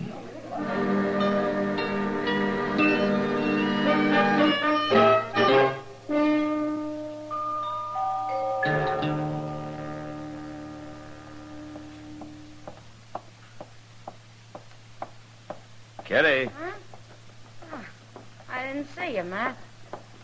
Yeah, sit down, if you got time. Oh, I don't have to go to work till after sundown. Good. Guess I might as well sit here and watch Front Street with you as do anything else. Little air's good for you. And a lot of it'd be even better. Well, you ought to buy a horse, Kitty. Take a ride up the river every day or so. I'm too broke, Matt. Well, I'll lend you one. I got a little bay that's pretty gentle. Imagine having more than one horse. That's about all the government gives me, Kitty. A couple of cheap horses. I seen you riding your own. Well, I gotta keep him in shape in case I decide to quit. The day you quit, that horse will be as old as a man. I hope you're right, Kitty. Hey, look, Matt. What? Walking down the middle of the street. Yeah, Springer. Now, who'd expect a man like Springer to have a little yellow dog? I don't know the dog's his, Kitty. Maybe he's just following it. He's right at his heel. I don't think Springer knows it. Oh, he's trying to sniff at him. Matt, he shot him. Poor little dog, he didn't do anything. I'll be back, Kitty.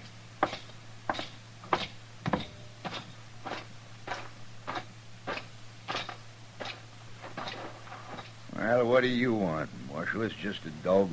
Did you think he was going to bite you, Springer? It might have. How do I know? I don't know what it was. Could have been anything. Or anybody. I knew it wasn't a man. But you just said Who it. cares what I said? That dog shouldn't have been sniffing around. Not around you, that's for sure. Well? Why don't you go get a drink, Springer? I think you need one. I don't drink, Marshal. Never. Oh? You don't have any vices, do you? Marshal.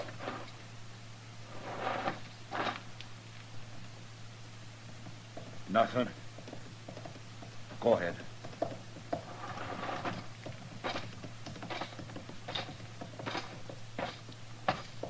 Matt, is he crazy or something? I don't know, Kitty. Well, he's the meanest man I ever saw. He didn't shoot that dog out of meanness. No? Why then? He's jumpy. Well, if he's that jumpy, nobody need worry about him. He's more dangerous now than the way everybody tells me he used to be. What do you mean? Suppose instead of a dog sniffing at his heel, it had been a man who just happened to bump into him. I'd hate to be the man. He'd probably get killed. That's right. Then Springer shouldn't be carrying a gun, Matt. Yeah, I know. Well, why don't you take it off him or run him out of town? If I did that, whoever's paying him would just hire another gunman, Kitty. The only way to stop this killing is to find out who that is. Well, I hope you do, before it's too late.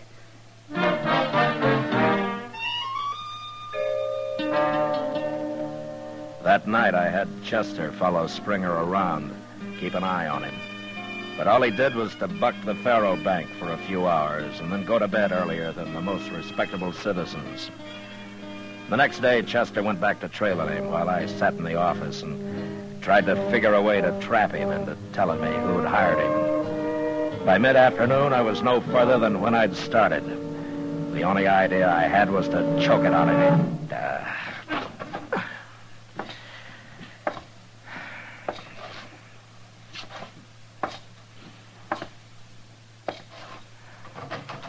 Hey, Mr. Dillon? Yeah, what is it, Chester? That doggone Nate Springer, he almost shot a girl over there. What? A girl over at the Alfraganza. What do you mean he almost shot her? Well, sir, he stayed in his room all morning till just before noon. Never mind that. What about the girl? That's what I'm getting to. And then just after noon, he went over to the Alfraganza and started gambling. He was sitting at a table in the corner with his back against one of them wooden windows. Uh-huh. Well, one of the girls that works there, well, I guess she needed some air, so she slipped in behind Springer's chair and started pushing on that shutter. It's a wonder she got that far. He was raking in a pot. But when he heard her, I never seen a man move so fast, Mr. Dillon. Why, that poor girl near fainted the way he jumped around at her. She's lucky she didn't get shot. He had his 6-gun stuck right in her face. He was within a hair of letting go of that hammer. And then when he saw who it was, oh, he started cussing her something fierce.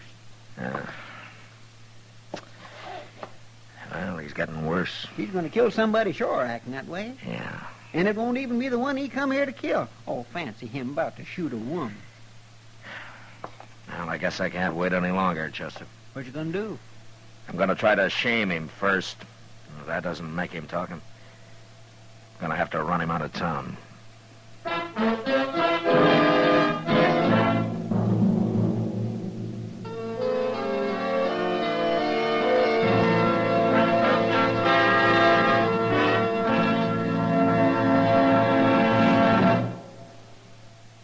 L&M is best.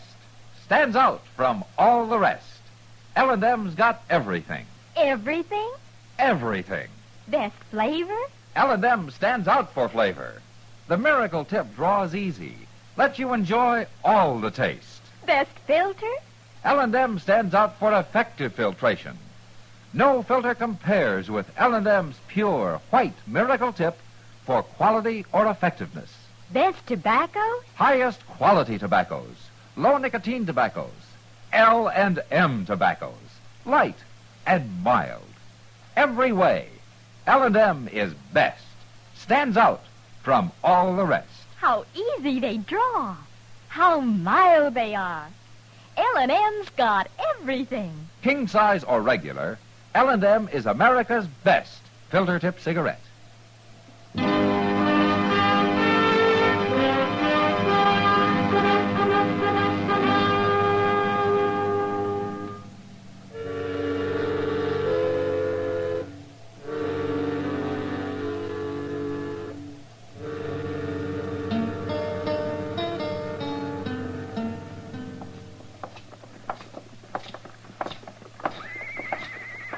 Mr. Dillon, I can't help thinking all your friends who told you about Nate Springer was mighty poor judges. He's about the uncoolest gunman I ever saw. I agree about that, Chester. Who told you about him last? I don't remember. Been 2 or 3 years. Well, maybe it was just a lot of rumor. You know how talk gets started sometimes. Wyatt Earp was the first man who told me about him. Oh? Look, when we get inside here, you go to the bar and stay there, huh? Yes, sir.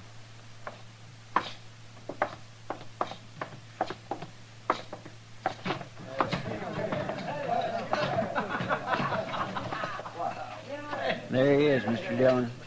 I see him. All right, sir.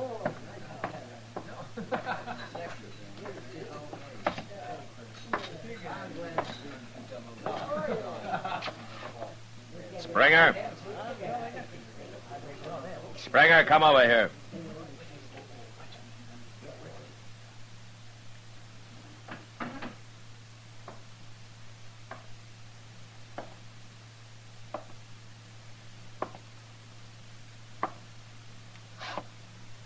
You're interrupting my game, Marshal. Your game's over, Springer, for good. What does that mean? Get out of Dodge. What? If you've been paid in advance, you better give him his money back. You're not going to earn it. You're saying I ain't? It's an hour to sundown. You'll be out of town before dark. It's a long time since a man's talked to me like that, Marshal. How long's it been since a dog scared you into shooting him? Or since you drew on a woman, huh? You lost your nerve, Springer. You ain't gonna kill anybody. Shut up. Yeah, I'll shut up. If you tell me who hired you. No. Then who are you supposed to kill? I won't tell you. Okay, I didn't think you would. But you'll be out before dark, Springer. And don't ever come back. Ever.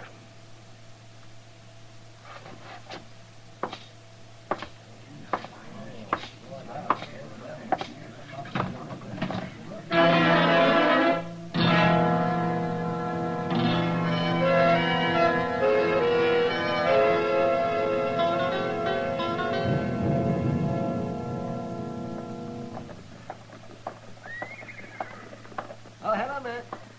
Doc? Yeah, what are you standing out here for? Why aren't you inside with your feet on your desk the way you usually are? I'm waiting for somebody, Doc. Oh? Oh, you sound serious. It's Nate Springer. He's got about 20 minutes to leave town. Oh, is that so? Well, finally had to come around here, huh? He's still in the Alafraganza over there.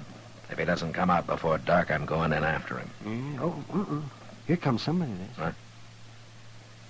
No, that's Chester. Oh, yes. So it is. Yes. Is there going to be a shooting, Matt? I doubt it, Doc. Springer's already backed down. Well, you never know. I'm going to get my things ready just in case. Sure, Doc.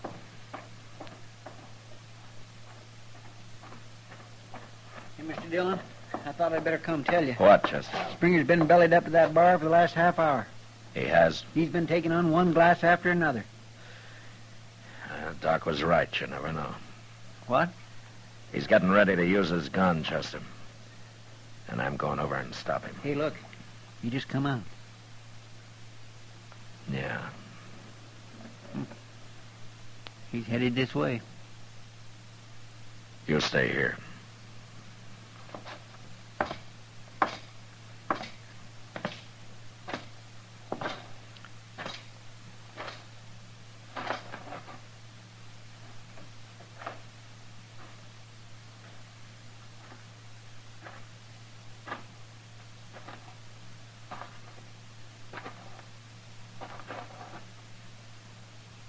Marshal, I thought you didn't drink, Springer. I never did before. Well, you started too late. You haven't time to find your man. You're leaving town. I've found him. What? You I'm going to kill. Who hired you, Springer? Let's draw, Marshal. I feel like it now. Let's draw. Don't be a fool. You're drunk. Not that drunk. I can kill you. And I'll be all right again. Now? No!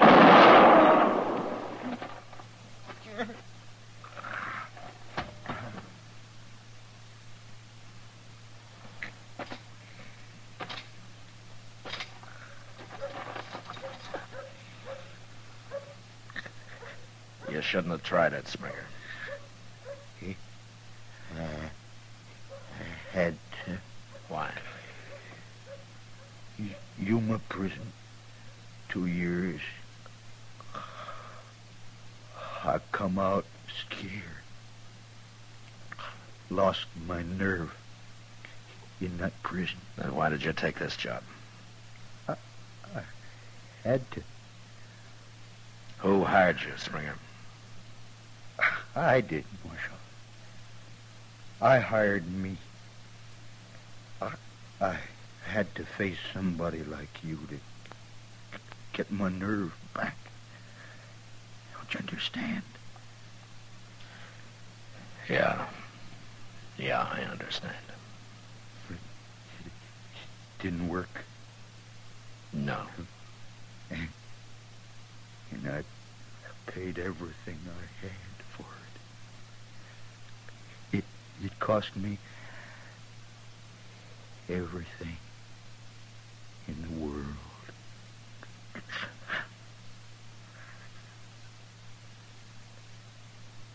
Springer.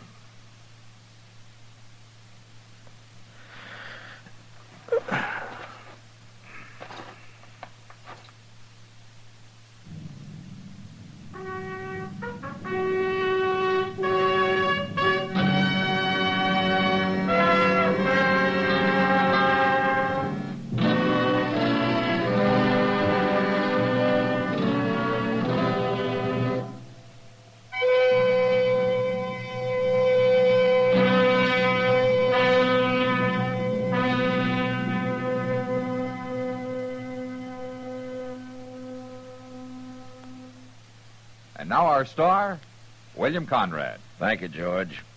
If you're a filter tip smoker, you should be smoking L&M's.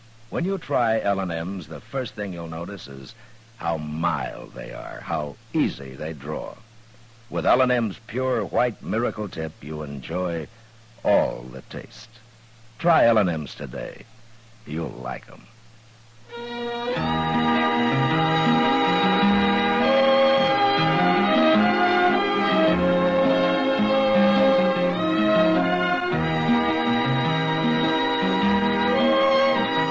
Gunsmoke, produced and directed by Norman Macdonald, stars William Conrad as Matt Dillon, U.S. Marshal. Our story was specially written for Gunsmoke by John Meston, with music composed and conducted by Rex Corey. Sound patterns by Tom Hanley and Ray Kemper. Featured in the cast were John Daner and Harry Bartell. Harley Bear is Chester, Howard McNear is Doc, and Georgia Ellis is Kitty.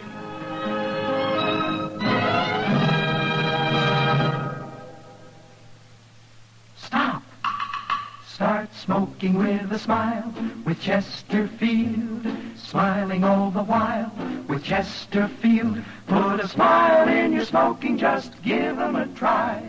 Light up a Chesterfield, they satisfy. Put a smile in your smoking. Buy Chesterfield. So smooth, so satisfying. Chesterfield.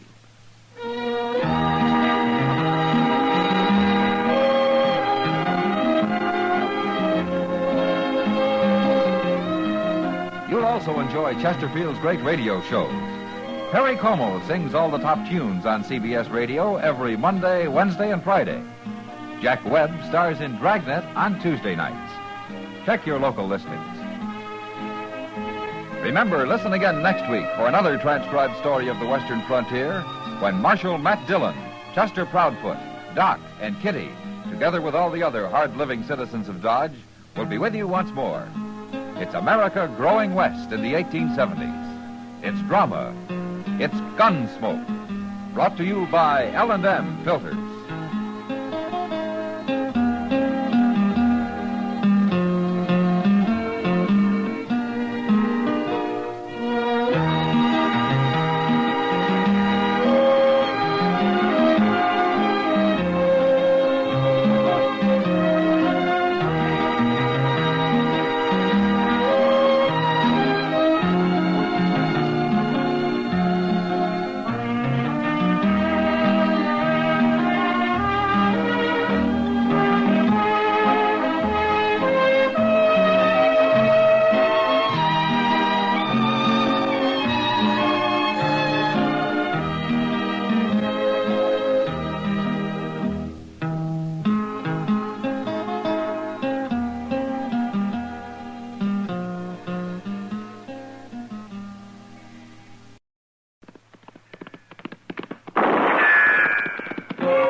Gunsmoke. Brought to you by L&M Filters.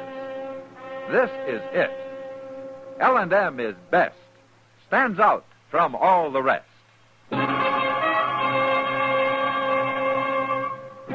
Around Dodge City and in the territory on West, there's just one way to handle the killers and the spoilers, and that's with a U.S. Marshal and the smell of gun smoke.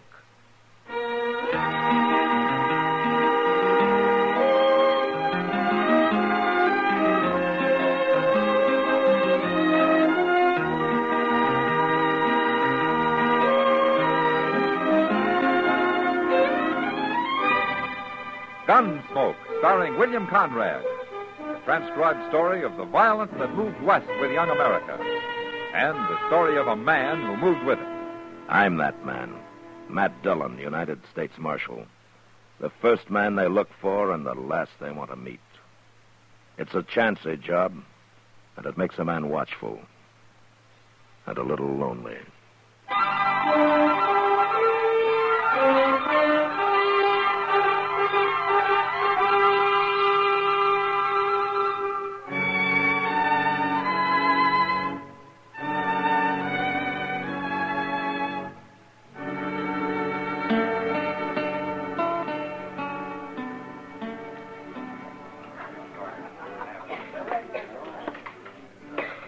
Barkeep, What'll it be, young fellow?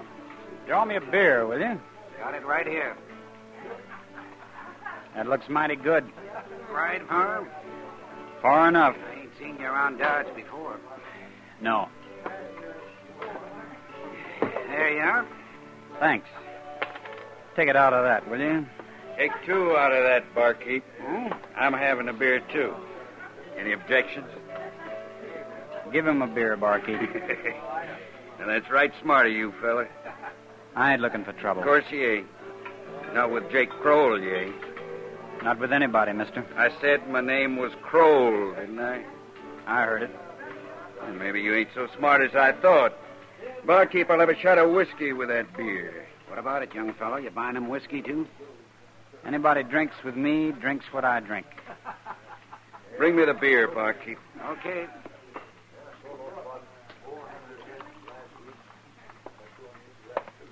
There you are. Now, young fella, I'm going to show you what happens to people that don't do as I tell them. Watch how I drink your beer. Sticky wet, ain't it, young fella? Yeah. Yeah, it is. Hit me, huh? Now I'm going to have to kill you.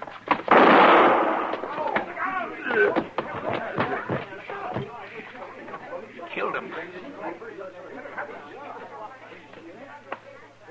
Oh, Marshal Dillon. Oh? Did you see that, Marshal? Jake drew first, not the boy. Jake made him fight. He was bullying him right from the start, and then he drew first. I'll be witness to that. I saw it. I came through the door just as it happened. Good thing you saw it, Marshal. Give me your gun. What? That ain't right, Marshal. It was self-defense, pure and simple. I said give me your gun. Marshal, you ain't listening. It's okay, barkeep. It's okay. Here's my gun, Marshal. My office is across the street. Let's go. It ain't fair, I tell you. You saw it.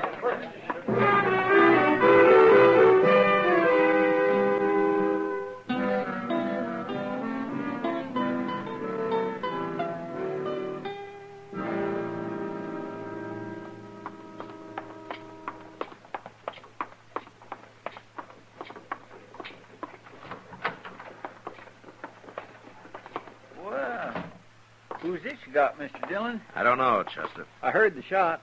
Did he fire it? Yeah. Sit on there, fella. Anybody get hurt? Jake Kroll. He killed him. He did? It was self-defense, Chester. Well, then why'd you arrest him? I'd kind of like to know myself. What's your name? Andy. Andy Travis. Where you from? On west of here. I'm just drifting. How old are you, Andy? 20. Where'd you learn to use a gun? What do you mean? Jake had his halfway out of the holster before you even started. He did? Well, say now, you must be pretty fast, He's real fast, Chester. That's why I brought him over here. What?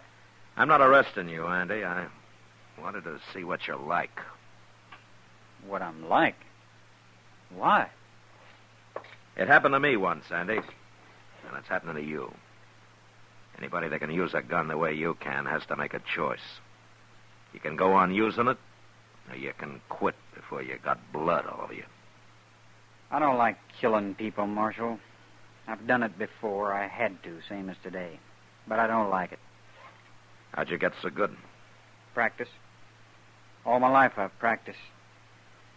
I don't know why. It was fun at first, but it ain't fun now. It just leads to trouble. That's all I ever got out of it. Trouble. Then why are you still wearing it? I don't know. I wouldn't feel right without it, I guess. Yeah. How long you been in Dodge, Andy? Just got here today. And you've already killed a man, huh? And the barkeep is going to tell everybody in town just how fast you are. And the first thing you know, you're going to have a reputation. It won't be very long before somebody tries to cut you down for it. You're going to have to go on killing the rest of your life. However long that is. It's too late already, Marshal. No, it isn't. You're not a killer, Andy. I know a killer when I see one. No. No, I'm sure not. But you're going to have to kill. One man after another. I know. Well, I'm not going to watch it. You take your gun off and you leave it off, or you get out of Dodge. You go do your killing someplace else. Marshal, you think I could find a job here? Chester. Yes, sir. Moss Grimmick's looking for a man over at the stable. Yes, sir. On your feet, Andy. I'll show you where it is.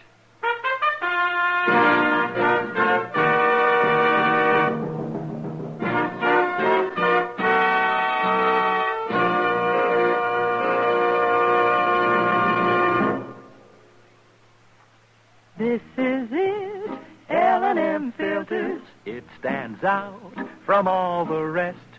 Miracle tip, much more flavor. L&M's got everything. It's the best. Yes, L&M is best. Stands out from all the rest. L&M stands out for flavor. Flavor. Flavor. Flavor. The miracle tip draws easy. You enjoy all the taste. And notice how mild it is. L&M stands out for effective filtration. Filtration. Filtration. Filtration. No filter compares with L&M's pure white miracle tip for quality or effectiveness. L&M's got everything. L&M, light and mild. America's best filter tip cigarette.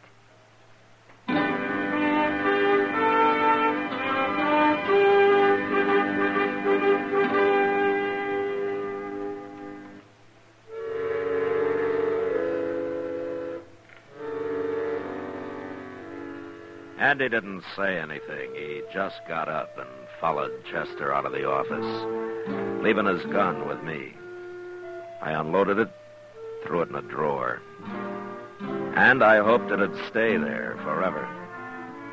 After a few weeks had passed and it was still there, I began to think that maybe it would. Andy worked out fine at the stable. Everybody liked him.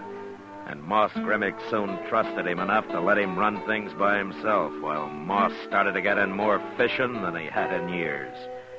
Sometimes Chester went with Moss, and well, having Chester out of the office gave me a chance to catch up on some paperwork.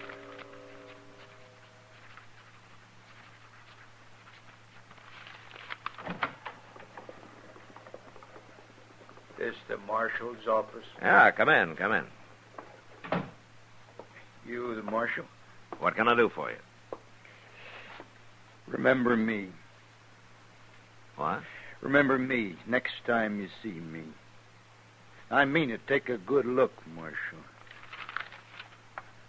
Who are you, mister? Joe Kite. All right, Kite, say your piece. I did, Marshal. I want you to know me. I want you to know my name. Why? Because I don't want you to shoot me or buffalo me. Or treat me in any kind of hurry at all next time you see me. Why? Because I might have to shoot a man.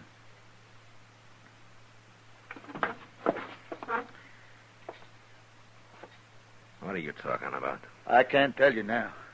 I'll tell you after I've done it. Are you drunk? Plumb serious, Marshal. There's no need for you to get all fretted up. I'm not going to do anything wrong. Shooting people around here is wrong, mister. Kite. Joe Kite, Marshal. What are you trying to tell me? That I may have to shoot somebody. But if I do, there won't be nothing wrong about it. And I want you to know in case you come running up with your finger on the trigger of a shotgun or something. You look like a bar bum to me, Kite. I doubt if you even own a gun. Oh, I'm going to get one, Marshal.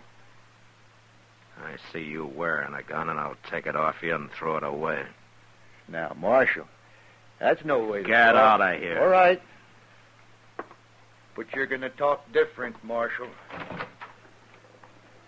Keep moving. You'll see. You just wait.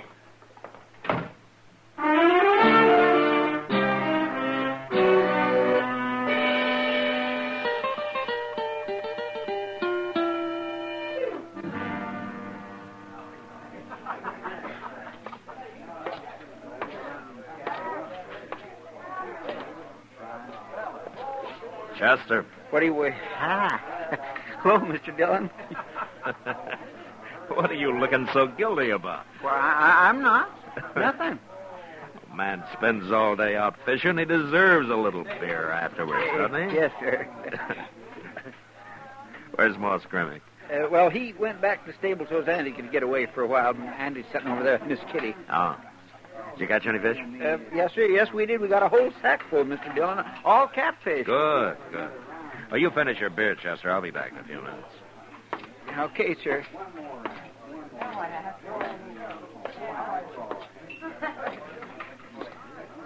Hello, Matt. Hello, Kitty. Andy. Oh, Marshal. Take a chair. Thank you. I hear your boss is loaded with catfish, Andy. He's over at the stable now, trying to give them away to anybody who'll have them. Oh, if he and Chester are going to keep on, we ought to fix up a fish model one of these days. A fish muddle? I never heard of that, Miss Kitty. Oh, then you've never been in Kentucky, Andy. I've seen them making in 20-gallon batches down there. It's, kind of a fish stew, I guess. But it's awful good. Say, I'd like to try that. Let's do it, huh? Next week sometime. First day Moss and Chester can guarantee the fish. I'll tell them about it. I better get back to the stable now. See you later, Miss Kitty. Okay, Andy. So long, Marshal. So long, Andy. He's an awful nice boy, Matt. Yeah, I think he's going to make out fine, Kitty. He already has. It sure bothered him at first, though, not wearing a gun. You know, he told me he'd been working with a gun since he was about 12 years old. Yeah. You know, he's a natural, Kitty. Some men can practice all their lives and never be any good. Well, it's sure nice to know one man that wants to live peaceful. Yeah. He's mighty lucky he ran into you, isn't he? What's that? You better stay in here, Kitty. Don't worry. Everybody but Chester, stay right where you are. You want me to guard the door, Mr. Dillon? No, follow me.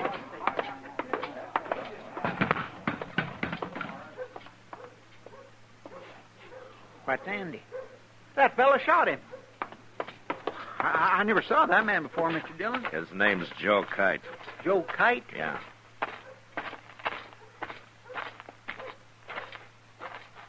Hello, Marshal. You gonna use that gun again, Kite? No, of course I ain't. That's too bad. I kind of wish you wouldn't. Oh, I told you, Marshal. I didn't do nothing wrong. Now, Marshal, no. Marshal, no. Marshal! Mr. Dillon, Andy's still breathing. Well, I'll carry him over to Doc's, Chester. Yes, sir. When Joe Kite comes to, you kick him into jail, huh? It'll be a pleasure.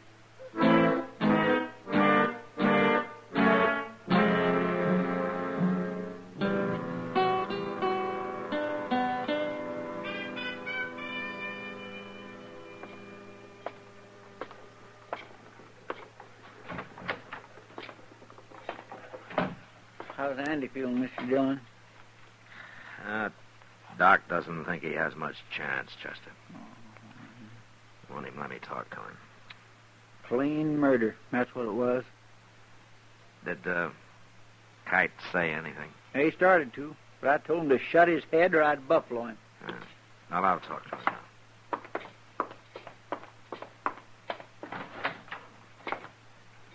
It's about time you came, Marshal. You had no reason to lock me up. You had no reason to hit me either. I told you what might happen. Well, unlock it and let me out of here. You'll get out of there when you go to trial. That's where you're wrong, Marshal. You're going to let me out of here now. Why did you murder him, Kite? I didn't murder him. I told him I was going to take him in, and he resisted. Take him in? I was going to march him right in here and turn him over to you, Marshal. What are you talking about? His name isn't Andy Travis, Marshal. It's Andy Haycox. So, of course, you didn't know it or you'd have arrested him yourself. I couldn't tell you before this or I'd have lost the reward. $1,000, Marshal. That's what he's worth. And I get it. You don't believe me? You ever hear the Fisher gang up around Laramie? Well, Andy Haycox is one of them. And they're all worth $1,000 apiece, dead or alive. I just come down from Wyoming. They got their pictures up all over. Sure lucky I recognize them, ain't I? You're lucky, Kite. You're real lucky. If Andy had been carrying a gun, you'd be dead. If he'd have been carrying a gun? He took it off his first day in Dodge, and he hasn't worn one since. I don't believe you. Don't you? No, it ain't true. No, he had it under his coat. I stopped him, and I told him to come with me, and why. And then he started to grab for his gun, and I had to shoot him. An outlaw like, of course he had a gun. I'll ask Andy what he did. If he lives long enough to tell me. He'll lie. You going to take the word of an outlaw against mine? Chester. Yes, sir. I'm going out for a while. I'll be back shortly. What, you mean you ain't going to turn me loose? You're going to leave me in here? You got no right to do that. If he gets too noisy, Chester, club him.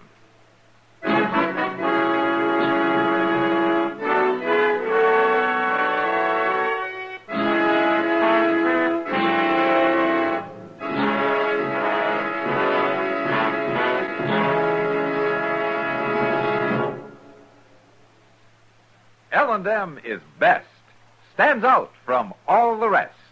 L&M's got everything. Everything? Everything. Best flavor? L&M stands out for flavor.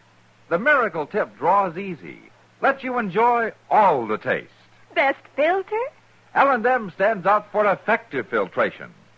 No filter compares with L&M's pure, white miracle tip for quality or effectiveness. Best tobaccos? Highest quality tobaccos. Low nicotine tobaccos. L&M tobaccos. Light and mild. Every way, L&M is best. Stands out from all the rest. How easy they draw. How mild they are. L&M's got everything. King size or regular, L&M is America's best filter tip cigarette.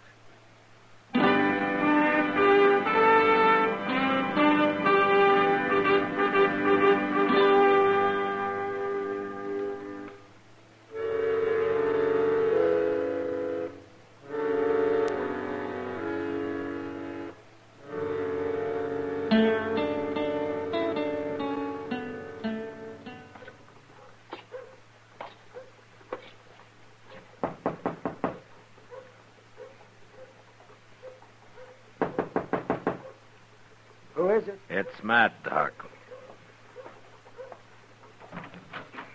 Come in, Matt. Come in. How is he this morning, Doc? Oh, about the same, Matt. Will talking hurt him? Yeah, if you don't get him excited, talk too long, I guess it won't matter. It won't matter. Well, he thinks he's in fair shape, Matt, but one hemorrhage and he's gone. It can happen anytime. Now. You go see him. He's in the back room there. Okay, Doc.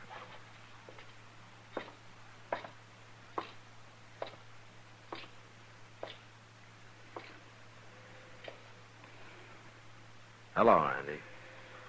Marshal, Well, I hear you feel pretty good. I still got a bullet in me. Oh, well, Doc will take it out as soon as he can.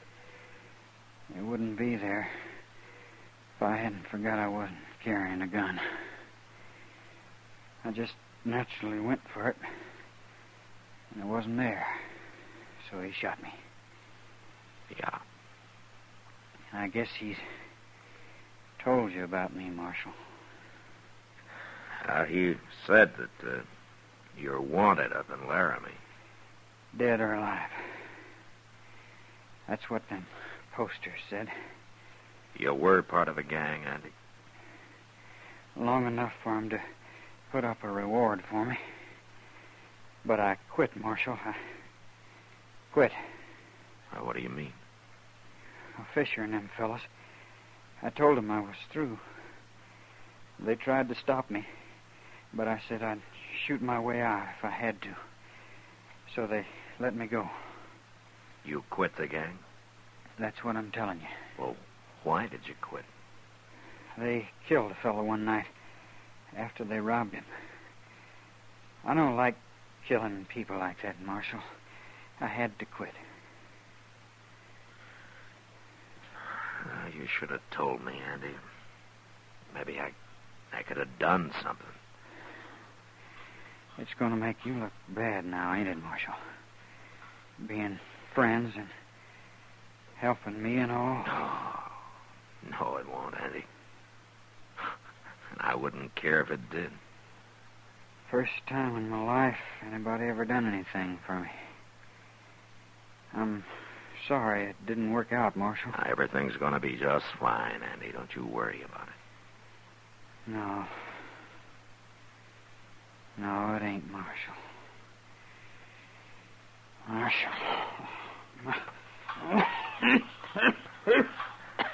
Doc.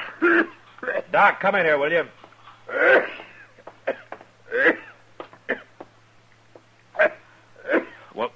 Well, do something for him, Doc. Well, I'm sorry, Matt. I just...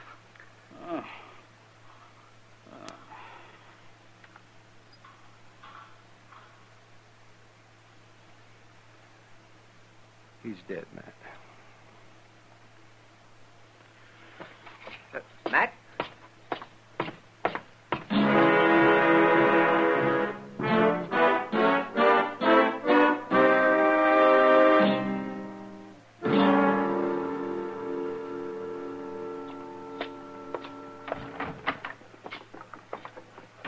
Chester? Yes, sir. Bring Joe Kite in here. Okay, Mr. Dillon. All right, out of your cage, Kite. The Marshal wants you. About time I got out of here. Oh, shut up and go on in the office. Change your mind. Huh, Marshal? Singing a different tune now, huh? Andy told me what happened, Kite. You're clear. I always knew I was. You should have believed me from the start, Marshal. That's all right. I don't hold no grudges. Hey, when do I get my reward money? I telegraphed Laramie a few minutes ago. You did? Good. How long do you think it'll take, Marshal? I wouldn't wait around for it, Kite. What do you mean? Andy's dead. Well, what difference does that make? I put it in the telegram. I told him Andy was dead. And that I killed him. You what? Of course, I won't collect the reward. As a U.S. Marshal, I don't get cut in on reward money. Oh, no. You're fooling me, Marshal. You didn't tell him that. I think they'll take my word against yours, Kite. And besides, Chester witnessed it. Didn't you, Chester? Yes, sir. I seen the whole thing. You can't do this to me. You're stealing my money. That's what you're doing. You're being a thief. Get out of Dodge, Kite. Get out of Dodge while you can. No. Hey, you ain't done nothing. Open the door. This ain't fair, Marshal. You can't do it. Get out before I kill you.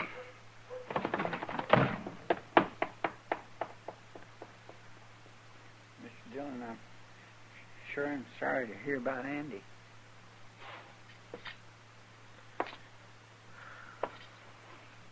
Yeah. Did you really telegraph all that stuff to Laramie? I did. And it's true enough. I feel like I had killed him. Yo, no, sir. And what's worse, Chester, because of me, he couldn't even die fighting. I hope I have better luck when my time comes.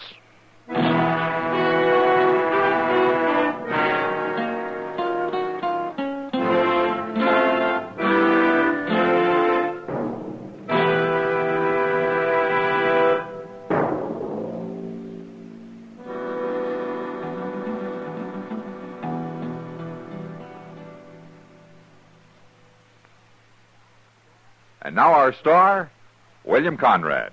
Thank you, George. You filter tip smokers, when you change to L&M filters, the first thing you'll notice is how mild they are, how easy they draw. Yes, L&M's pure white miracle tip lets you enjoy all the taste.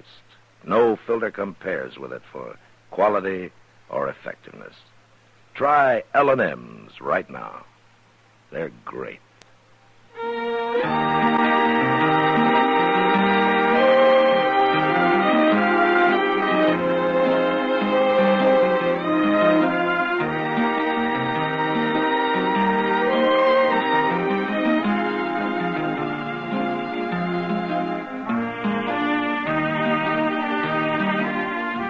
Gunsmoke, produced and directed by Norman Macdonald, stars William Conrad as Matt Dillon, U.S. Marshal.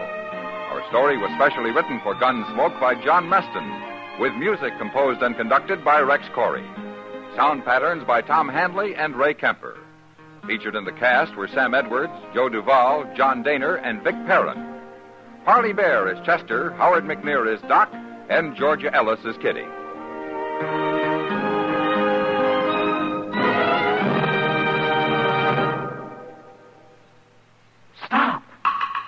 Start smoking with a smile, with Chesterfield, smiling all the while, with Chesterfield. Put a smile in your smoking, just give 'em a try. Light up a Chesterfield, they satisfy. Put a smile in your smoking. Buy Chesterfield. So smooth, so satisfying. Chesterfield. You'll also enjoy Chesterfield's great radio shows. Terry Como sings all the top tunes on CBS Radio every Monday, Wednesday, and Friday. Jack Webb stars in Dragnet on Tuesday nights. Check your local listing. Remember, listen again next week for another transcribed story of the Western frontier when Marshal Matt Dillon, Chester Proudfoot, Doc, and Kitty, together with all the other hard-living citizens of Dodge, will be with you once more. It's America growing west in the 1870s. It's drama. It's Gunsmoke. Brought to you by L&M Filters.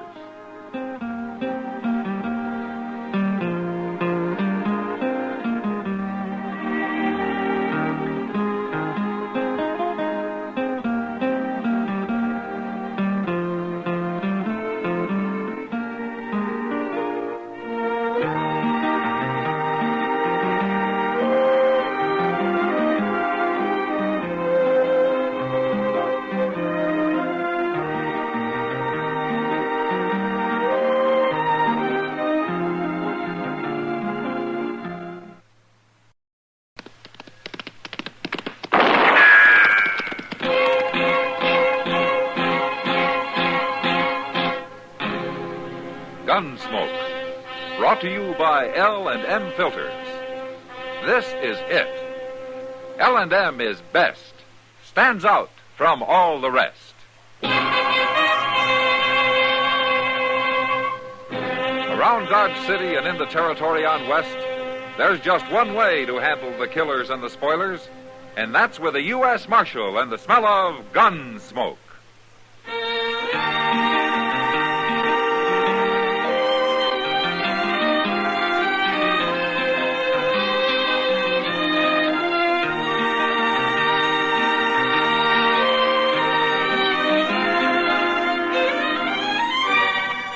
Gunsmoke, starring William Conrad. The transcribed story of the violence that moved west with young America. And the story of a man who moved with it. I'm that man, Matt Dillon, United States Marshal. The first man they look for and the last they want to meet. It's a chancy job, and it makes a man watchful and a little lonely.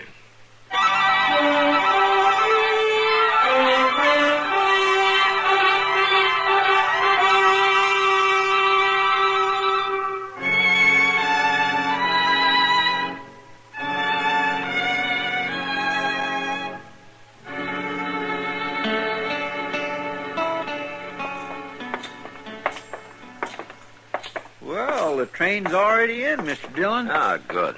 But I thought we was early. Well, now we won't have to wait so long for the mail to be sorted, Chester. Hey, ain't that Miss Kitty? Oh, where? Over yonder, talking to that big fellow. That looks like Hank Grote. Oh, now, what would she be doing with a man like him? He ain't fit for a hog pen. You go get the mail, Chester. All right, sir.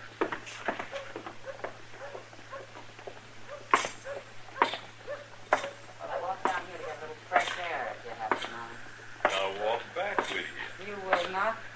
Why not?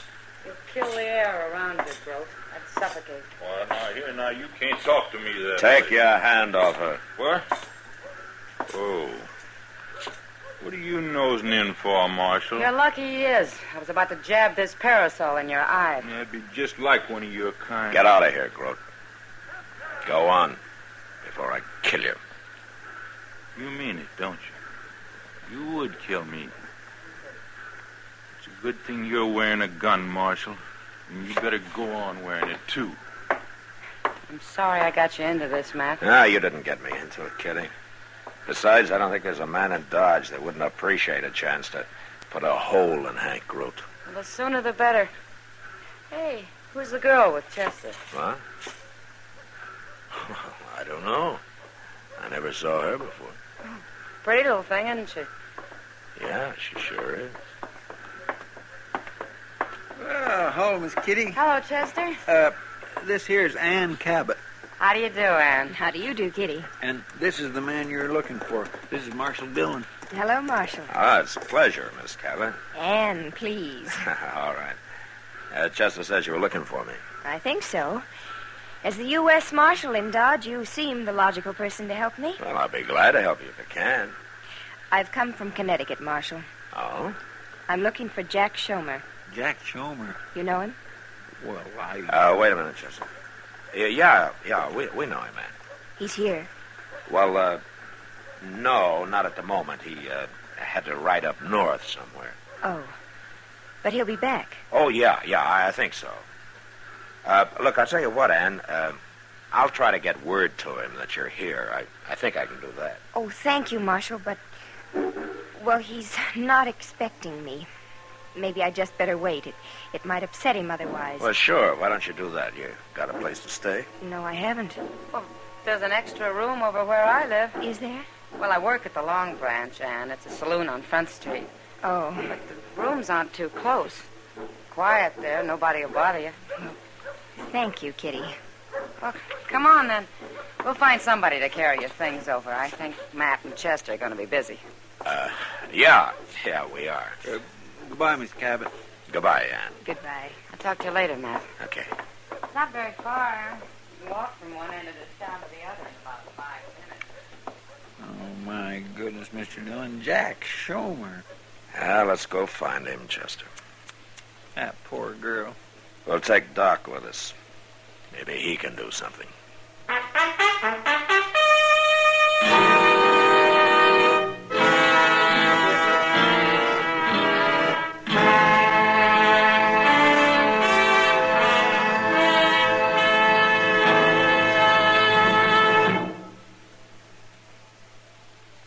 This is it, L&M filters. It stands out from all the rest.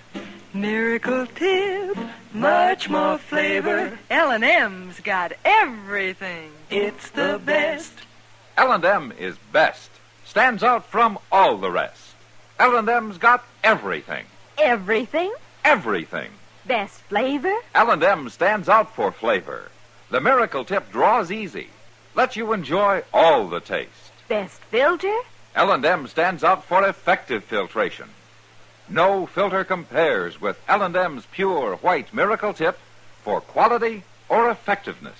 Best tobaccos? Highest quality tobaccos, low nicotine tobaccos, L&M tobaccos, light and mild. Every way, L&M is best. Stands out from all the rest. How easy they draw. How mild they are. L&M is sweeping the country. It's America's best filter tip cigarette.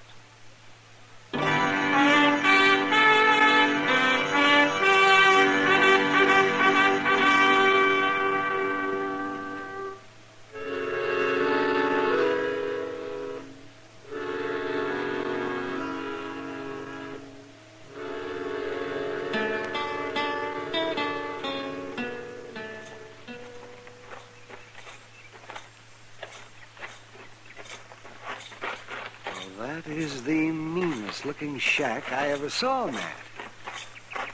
I don't know how even a man like Jack Schomer can live in that. Well, he doesn't care much how he lives, Doc. Well, at least he's got water handy. What with the whole Arkansas River running right past his door. What would Schomer use water for, Chester? Oh, to wash, maybe. Wash. Him? Yeah, the door's open. Schomer. Hey, Schomer. It's Marshal Dillon. What are you doing here, Marshal? Yeah. All right, let's go inside. Doc? Chester, I better get up. Now, you don't have to get up. Just sit back on the bed. Maybe. How are you feeling, Schomer? I got the shakes, Doc. Bad. Oh, well, we'll fix that. Well, what are you doing here? I don't understand. Don't worry about it, Schomer. We'll explain it to you when your head's clear. Well, what do we do first, Doc? Take this jug of corn outside and smash it. Oh. Here you are, Chester. You can do No, what are you doing? No, never mind. It ain't very full. You can't do that. That's my liquor. I'm going to get a pot of coffee going, Matt. While I'm doing that, you and Chester take him down to the river. Down to the river? They're going to throw you in and let you soak a while, Schomer. No, I'll drown. Don't worry, Schomer. We'll put a rope on you. All right, come on. Let's get it done.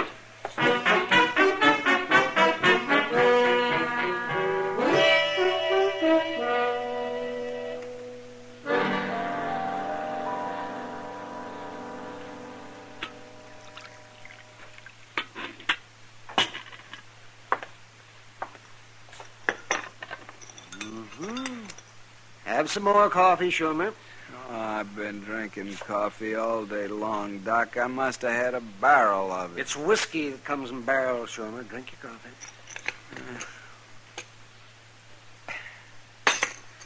I'm floating. Schomer, you're pretty sober now. So what are you going to do? I can't face her, Marshal.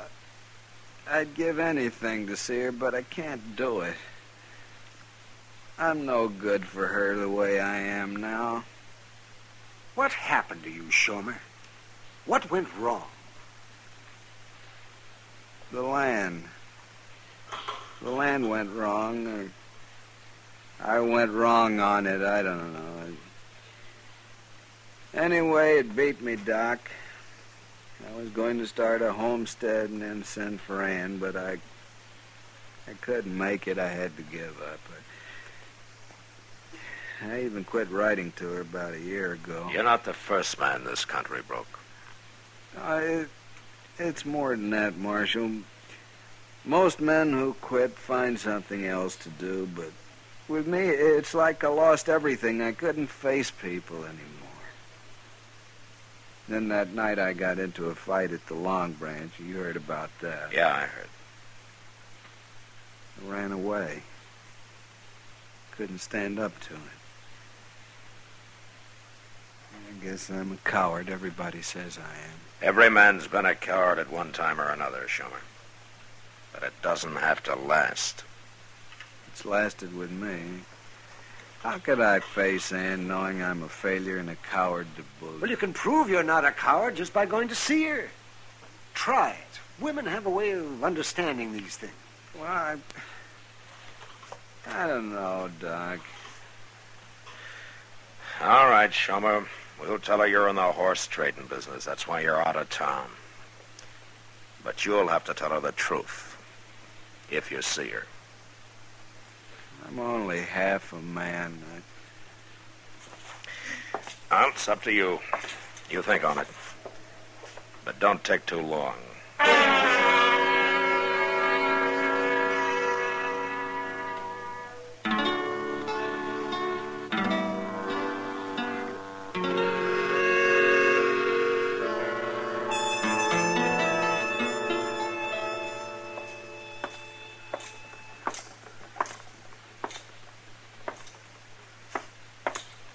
Hey, Kitty.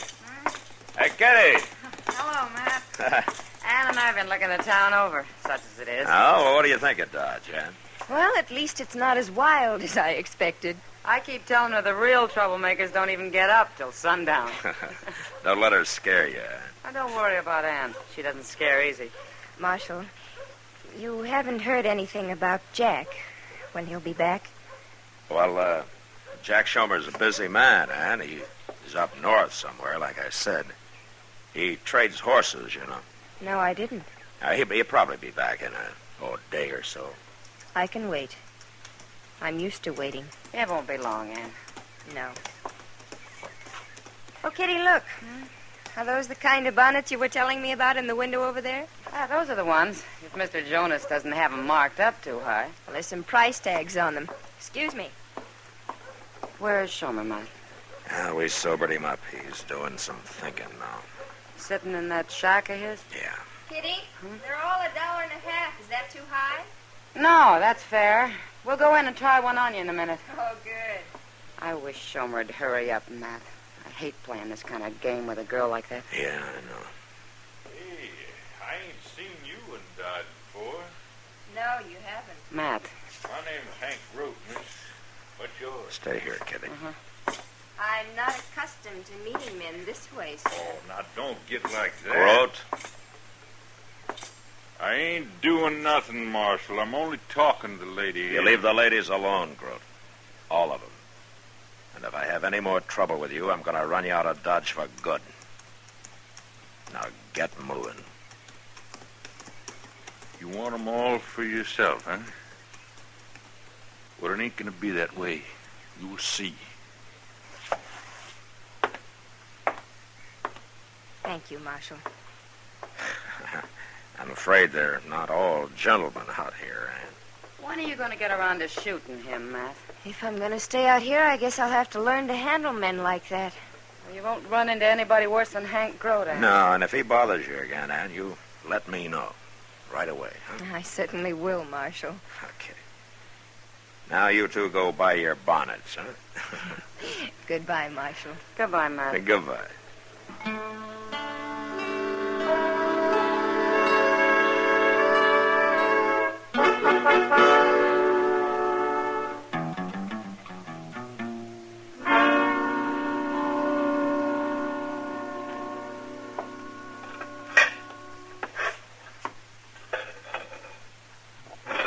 Cracked lids, wobbly doggone legs, rusty chimbly otherwise. It's working something wonderful. You know something, Mr. Dillon?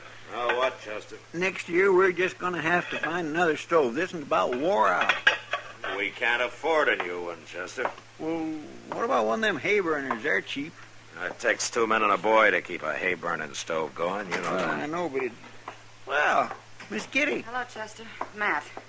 Well, what's the matter, Kitty? I can't find Ann. What?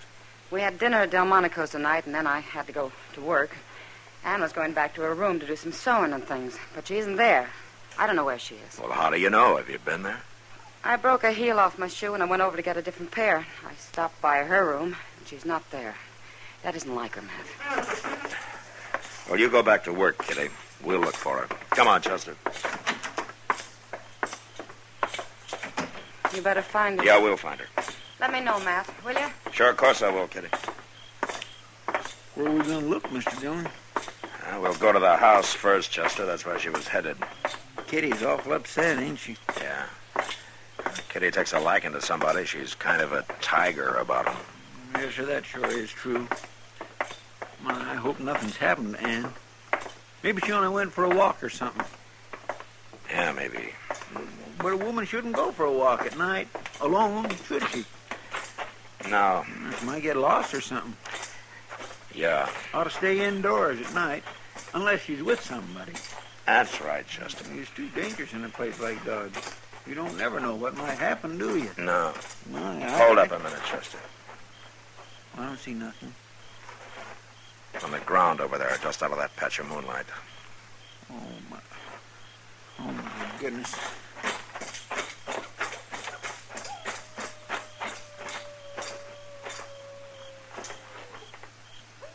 It's Ann Cabot. She's been hurt or something. Yeah. Ann. Hey, Ann. Yeah, she's unconscious, Chester. What happened to her? I don't know. I'm going to carry her up to Doc's. You go tell Kitty, huh? Yes, sir.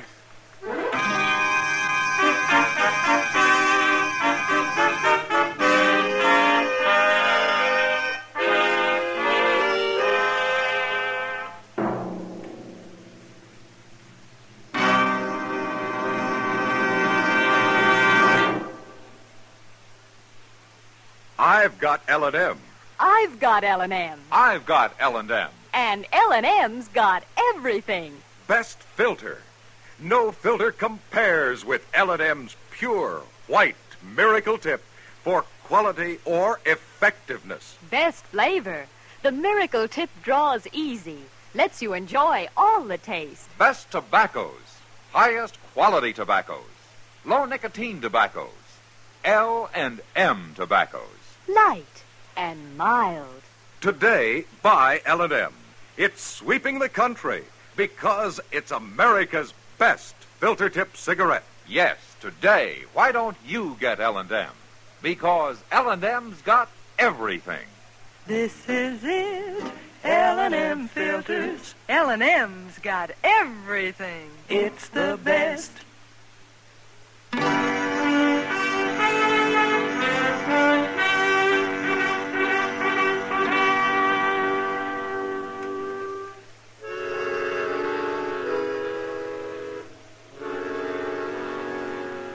Ann was still unconscious when I got her up to Doc's. And she stayed that way. He examined her, but he couldn't find anything wrong. There wasn't a scratch on her. Her hair was mussed up some, but we figured that happened when she fell. Kitty and Doc spent the night watching her and waiting. But at noon the next day, Ann was still unconscious. And there didn't seem to be a thing anybody could do about it. Chester and I stayed out of the way and did our waiting downstairs in the office.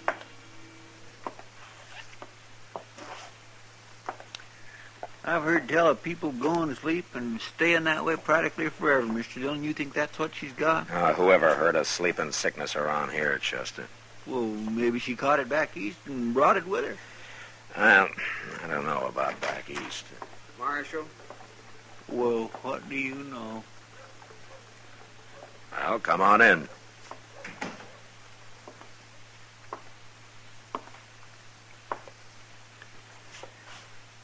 It's no use, Marshal.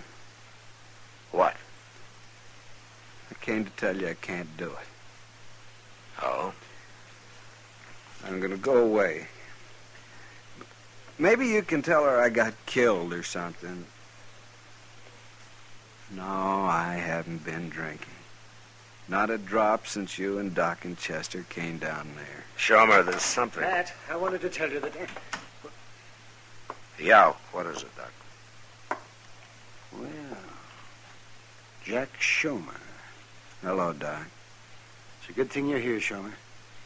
What? He doesn't know about her yet, Doc. Oh, no, what? We found Ann lying unconscious on the street last night, and she's been that way ever since. She came to a few minutes ago, Matt. Oh? She say anything? Yes. It seems Hank Groth stopped her and tried to talk to her. She slapped him, made him so mad he hit her. What? He must have done it with the flat of his hand. But it gave her a concussion.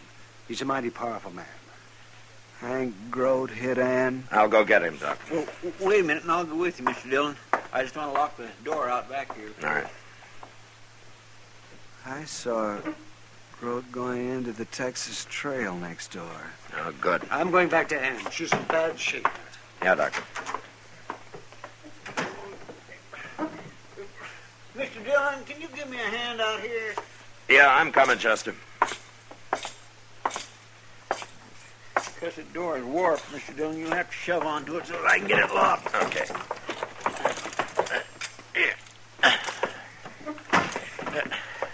Yeah. There it is. I got it. You know, we're going to have to build a new door one of these days. That one sure ain't much. Hey, where'd Shomer go? I don't know. Mr. Dillon, my gun's gone. What? My 6 gun. It was on the cot here just a minute ago. Are you sure? Of course I'm sure. Shomer must have taken it. Him? What for? To go after Hank Grote with. Come on. You serious, Mr. Dillon? Well, it's a cinch Doc didn't take your gun. Oh, no, of course not. But the idea of Shomer going after Hank Grote. He saw him go into the Texas Trail here. And this is the last place I'd look for Shomer. Well, maybe.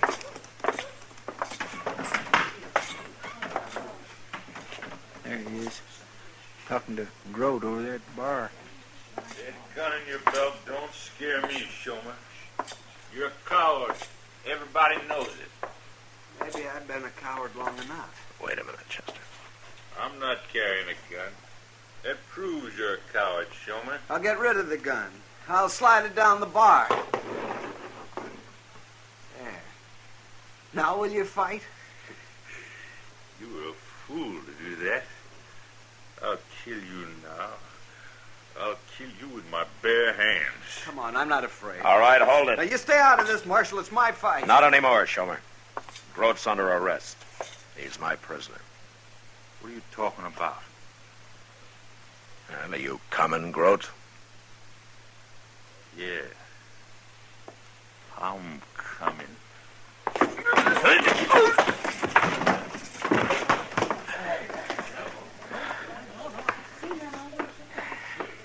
My goodness, Mr. Dillon, you ruin your 6 gun using it that way. Here, take it, Chester.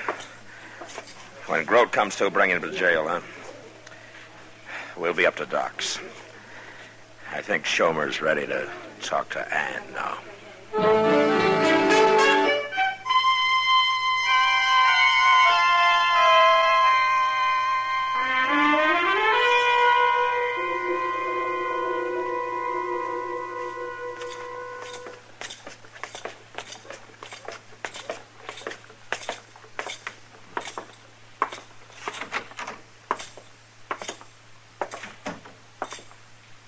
You wait here, Shomer.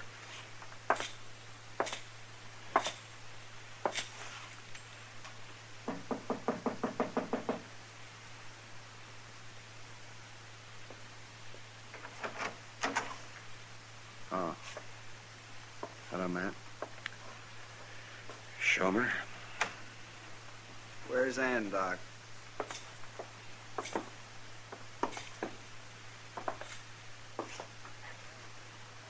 She's in the back room there.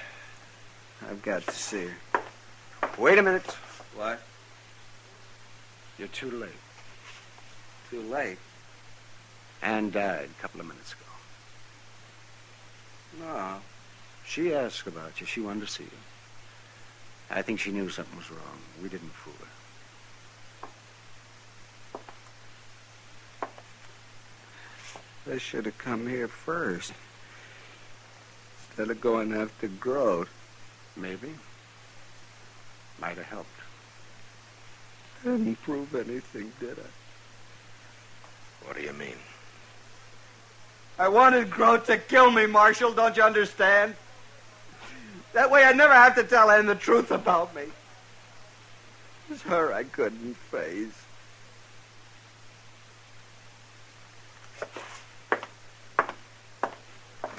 Where you going, Shomer? Where do you think, Doc? I'm going to get a drink.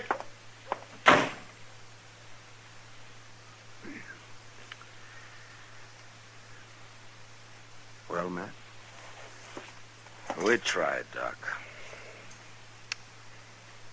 It just wasn't there.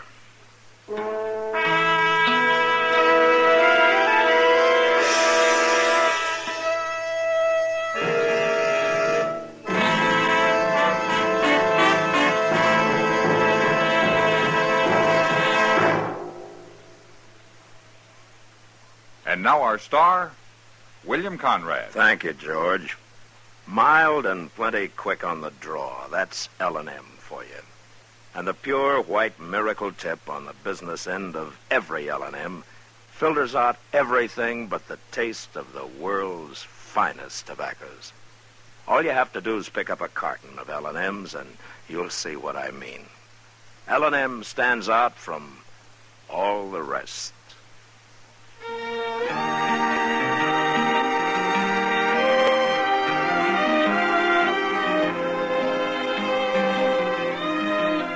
Gunsmoke, produced and directed by Norman Macdonald, stars William Conrad as Matt Dillon, U.S. Marshal. Our story was specially written for Gunsmoke by John Meston, with music composed and conducted by Rex Corey. Sound patterns by Tom Hanley and Ray Kemper. Featured in the cast were Eleanor Tannen, Harry Bartell, and Barney Phillips. Harley Bear as Chester, Howard McNear as Doc, and Georgia Ellis as Kitty. Our thanks to TV Radio Mirror and to you, our listening audience, for selecting Gunsmoke, the favorite mystery adventure program of the year. The results of this audience annual poll appears in the current issue of TV Radio Mirror.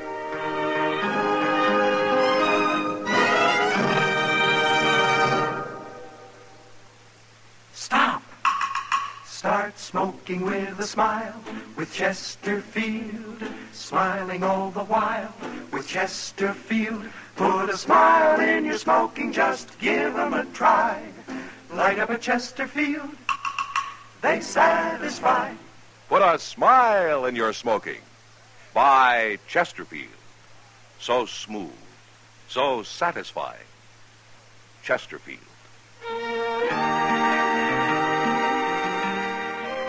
This is Alan Edwards speaking, and I hope you'll be with us when L&M Filters brings you a new form of dramatic TV journalism, Mr. Citizen. I'm the host, but you are the star. It's your program because it's the true story of you or your neighbor at a time of crisis, emergency, or inspiration.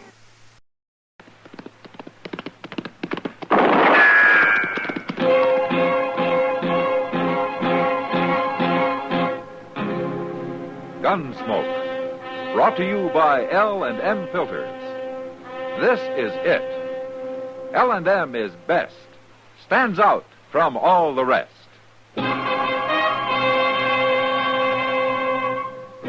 Around Dodge City and in the territory on West, there's just one way to handle the killers and the spoilers, and that's with a U.S. Marshal and the smell of Gunsmoke.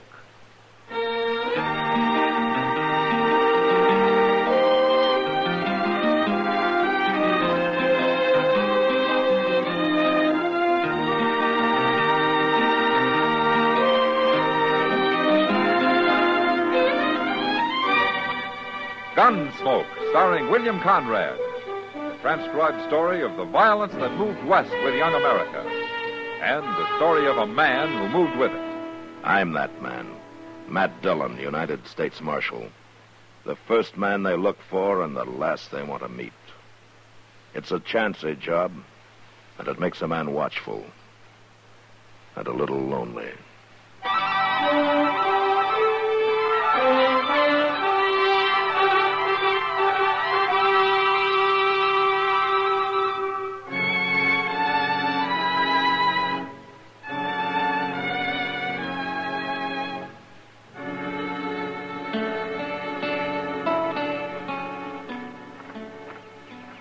Hey, Doc. Oh, hello, Chester. Come on over and sit down. Well, I guess it won't hurt for a minute or two just to sit here. Oh, might as well be sitting out here on the street as loafing around your office. No, that's loafing. Oh, Say, now, if I could tell you I didn't do. mean nothing, Doc. I wasn't even thinking. Well, I can believe that. What's bothering you, Chester? Mr. Dillon. What? I'm kind of worried about him, Doc. You are? Why? Well, look. Here it is near dark, and he ain't showed up yet. I don't even know where he is. Well, I think Matt can take care of himself, Chester. Sure, but usually he leaves a note or something, Doc. Well, a man doesn't have to do things the same way all the time. I know now, that. for instance, it's like Mrs. Hull the other day. She came to ask me how to get her baby to sleep at night. Now, for example, what would you have told her? Oh, no. Now, you just think now, Jesse. After all, you were a baby once. How'd your mother get you to sleep? She didn't have no trouble. Well, the usual way is to rock the baby. But you know what I told Mrs. Hull to do? Doc, I really ain't interested. Well, you're in going to babies. hear it anyway. I told her to take the baby and smear its little fingers with thick molasses. What? Yes, and then I told her to give it a half a dozen chicken feathers. What for? Well, I figured he'd pluck the feathers from hand to hand until he fell asleep. And then if it woke up again, all she had to do was to give it some more molasses and feathers. Well, seems to me that'd only make the little baby mad. Oh, man, that shows how much you know about babies, Jesse. Oh, my goodness gracious. Can't we talk about something else, Doc? I said you start something. Hey, this wait a time. minute. There's Mr. Dillon. Where? Riding up the street there, leading that horse with a pack on it. Oh, yeah. Doc, look. What? That ain't no pack he's got tied on that horse. No, that isn't. That's a man. A dead one. Yes. Who do you suppose it is? Well, I don't know.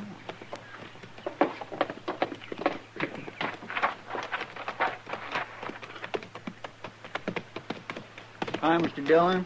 Hello, Chester. Doc. Hello, man. Who you got there? Mel Hornby. Mel Hornby. I went out to ask him some questions about that sodbuster that got murdered last month. Oh, Jake Reeves? Yeah. That Hornby took offense, and he tried to kill me. We think he had something to do with the Reeves murder, man? He did it, Doc. He admitted it just before he died. A big rancher like old Mel Hornby killing a poor, half-starved little homesteader? They had an argument about something, and Hornby's temper got the best of him. The way it did today. But how come you brought the body to Dodge, Matt? I should think Mrs. Hornby'd want him out there. I didn't find him at home, Doc. He was way out on the prairie handling some stock.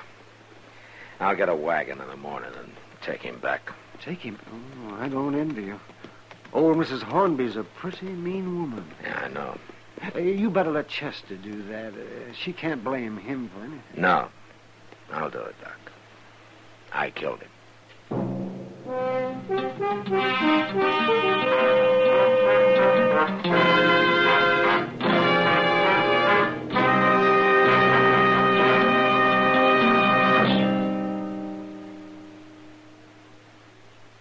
This is it, L&M filters. It stands out from all the rest. Miracle tip, much more flavor. L&M's got everything. It's the best. L&M is best. Stands out from all the rest. L&M's got everything. Everything? Everything. Best flavor? L&M stands out for flavor. The Miracle Tip draws easy. Lets you enjoy all the taste. Best filter? L&M stands out for effective filtration. No filter compares with L&M's pure white Miracle Tip for quality or effectiveness. Best tobaccos? Highest quality tobaccos. Low nicotine tobaccos. L&M tobaccos. Light and mild. Every way, L&M is best. Stands out from all the rest. How easy they draw. How mild they are. L&M is sweeping the country. It's America's best filter tip cigarette.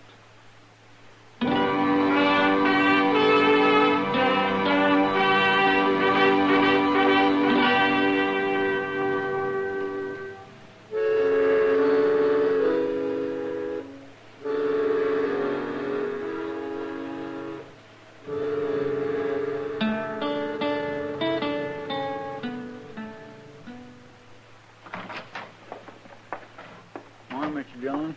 Morning, Chester. I hired a team and wagon for you. It's standing outside. No, thanks. Near 10 o'clock already. Yeah, well, I'll get started here. There you are, Marshal. Miss Hornby? Where's my husband? You got him here? Won't you sit down, then? I've been sitting down since dawn on a saddle. My husband didn't come home last night, and I figured it had something to do with you. You found him, didn't you? Yes, ma'am. I found it. Well, where is he? You got him in jail on some fool charge? I want to know what's going on, Marshal. I should have made you tell me when you come by. Miss Hornby, your husband's dead. What? He tried to kill me. You shot him? I had to. You killed my husband? I wanted to talk to him about Jake Reeves. But as soon as I mentioned Reeves' name, he went for his gun. I'm sorry it happened that way, ma'am. I don't believe you. Why would he do that? What did he care about Jake Reeves? He killed him, Miss Hornby. I didn't know that, but he admitted it before he died. Is that true? Yes, that's true. Well, he should have had a trial. He'd have got off. Who cares about a man like Reeves? You murdered my husband, Marshal. He didn't have a chance against you. He had a gun, and he tried to kill me with it, ma'am. Too bad he didn't. But you're going to die anyway, Marshal. What? I said you're going to die. I've got money. I'm going to hire you killed. Now, wait a minute, ma'am. $1,000, that ought to do it, and you can't stop me. There ain't a thing in the world you can do about it. All right. All right. Who are you going to hire? Oh, so you can be watching for him or maybe go right out after him? No. Ain't going to work that way, Marshal. It ain't one man I'm going to hire. It's a whole army of men. You won't have a chance any more than my husband did. Now, where's his body? I'm going to get him buried and then go to work on getting you killed.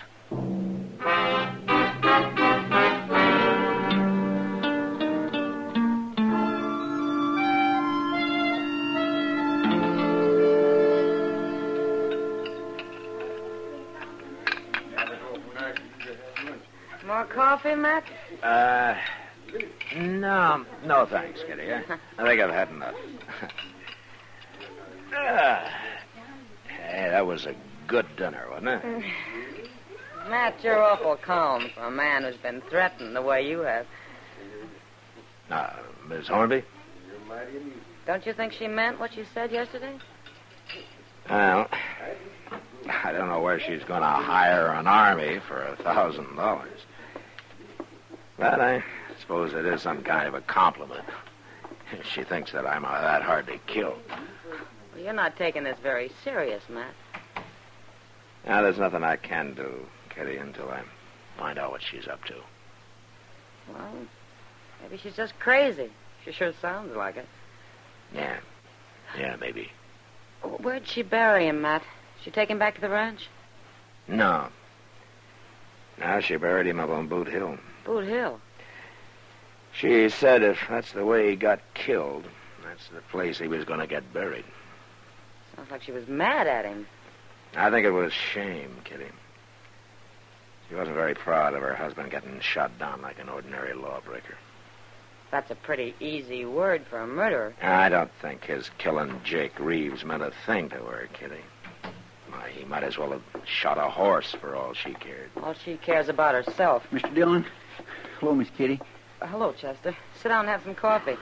All set, but there ain't no time for no coffee. Oh, what's that poster you got, Chester? That's what I come to find you about, Mr. Dillon. I tore this poster off the board down at the depot, but there's more of them. The fellow there told me she's putting them up all over Dodge. What? Here, you read it.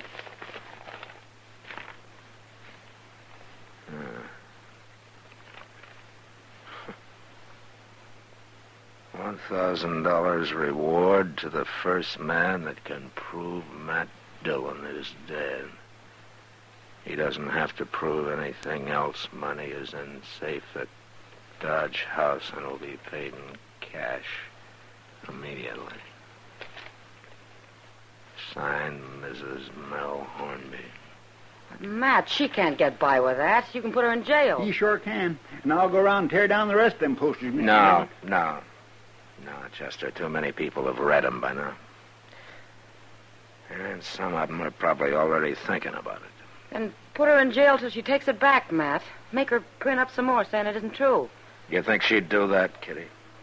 Miss Hornby? Matt, you're going to have every greedy bum in Dodge out trying to ambush you. Yeah. Yeah, Kitty. A whole army of them.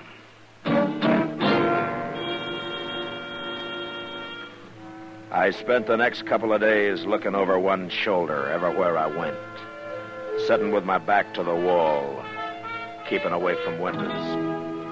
And come evenings, I tried to get set somewhere before it got dark so I wouldn't have to walk past alleyways or through patches of light on the street. Strings a man tight living that way. Too tight. I found that out one afternoon when Chester and I were sitting on the porch in front of the office.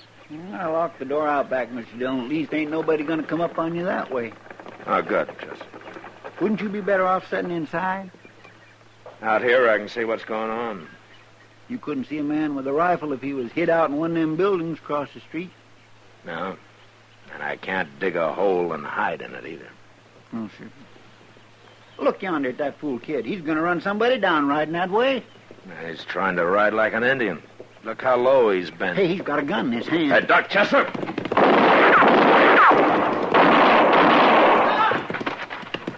Mr. Dillon, you hurt Mr. Dillon? No, he missed me. But he was shooting mighty close. Well, you got him. Yeah, I got him.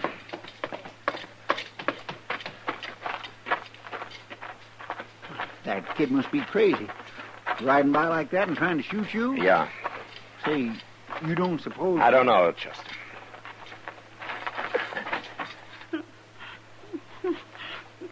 He's still alive. I'll carry him up to Doc's. You take care of his horse, huh? Yes, sir. My, he's awful young, ain't he? Yeah. He's awful young.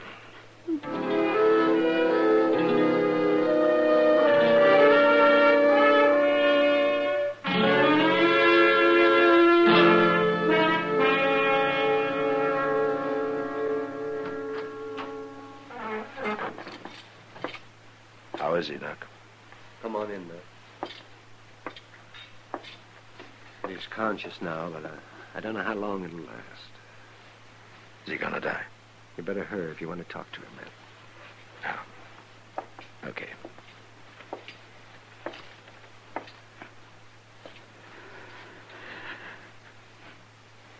How you feeling, son?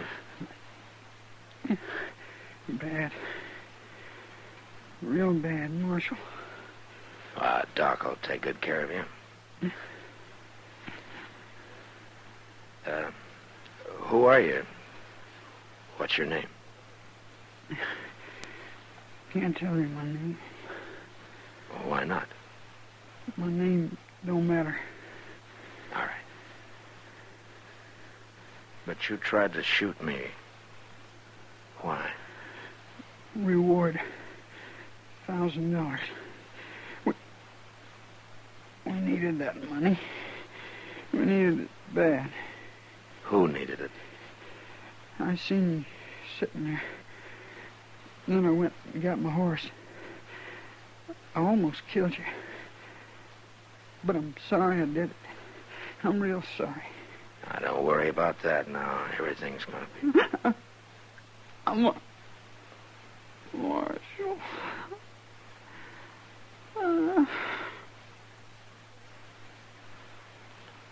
Son?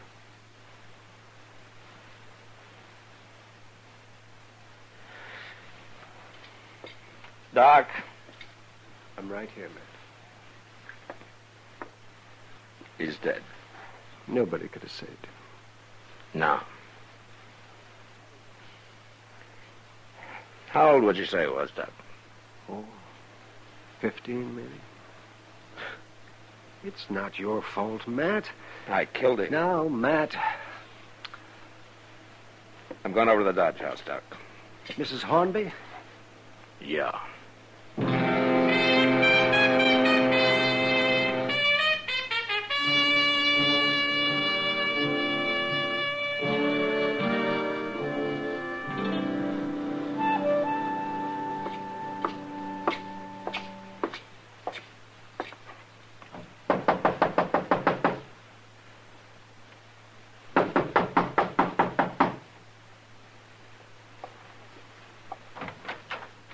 Oh, it's you. I thought it was somebody come for the money. Somebody almost did, Miss Hornby. That so? I killed him. You kill a lot of people, don't you, Marshal? When I have to. Well, maybe the next one will get you. Maybe. What'd you come to see me for? I thought maybe I could get you to change your mind. What's the matter, Marshal? Getting scared?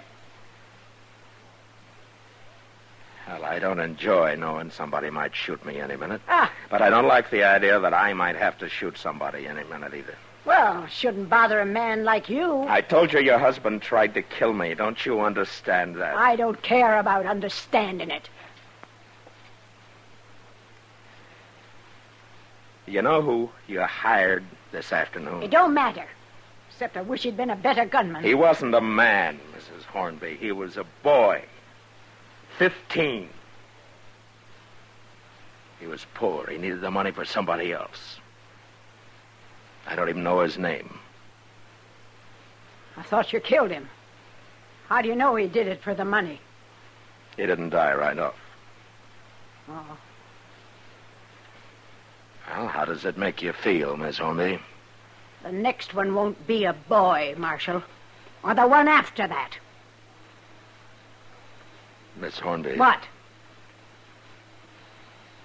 You're a terrible, selfish old woman.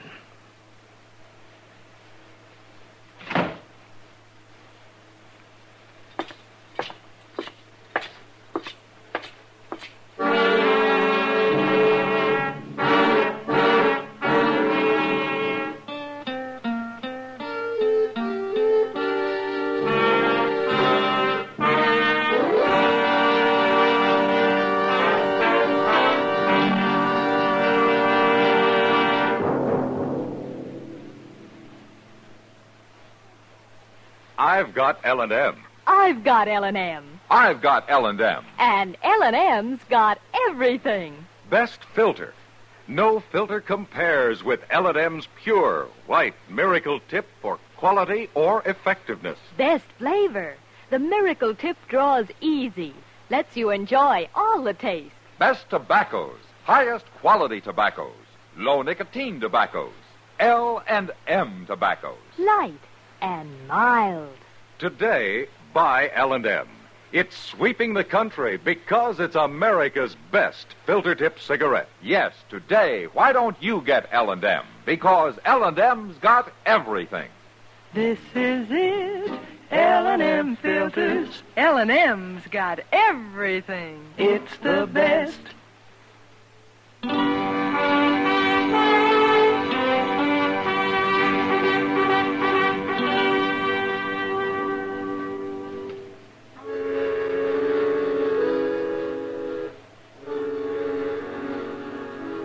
That night, a drunk staggered up to me on the street.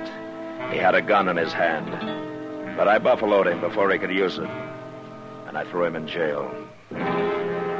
Later, about midnight, it was different. A mule skinner tried to shoot me from behind a water barrel.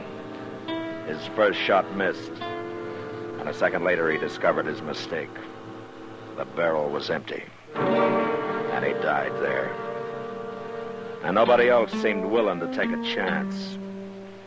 At least that night. The next day, about noon, Chester and I were on our way to Delmonico's when we saw Miss Hornby coming up Front Street. She's looking right at you, Mr. Dillon. She's probably going to complain about how I treat her hired hands. Too bad she's a woman, ain't it? Things would be a lot different if she wasn't, Chester. Maybe she's thought it over. Maybe she's going to change her mind. It'll take more than a couple of killings for that. She don't seem to care at all that her husband murdered poor old Jake Reeves. My, if she ain't the one meanest-looking woman, she's waiting for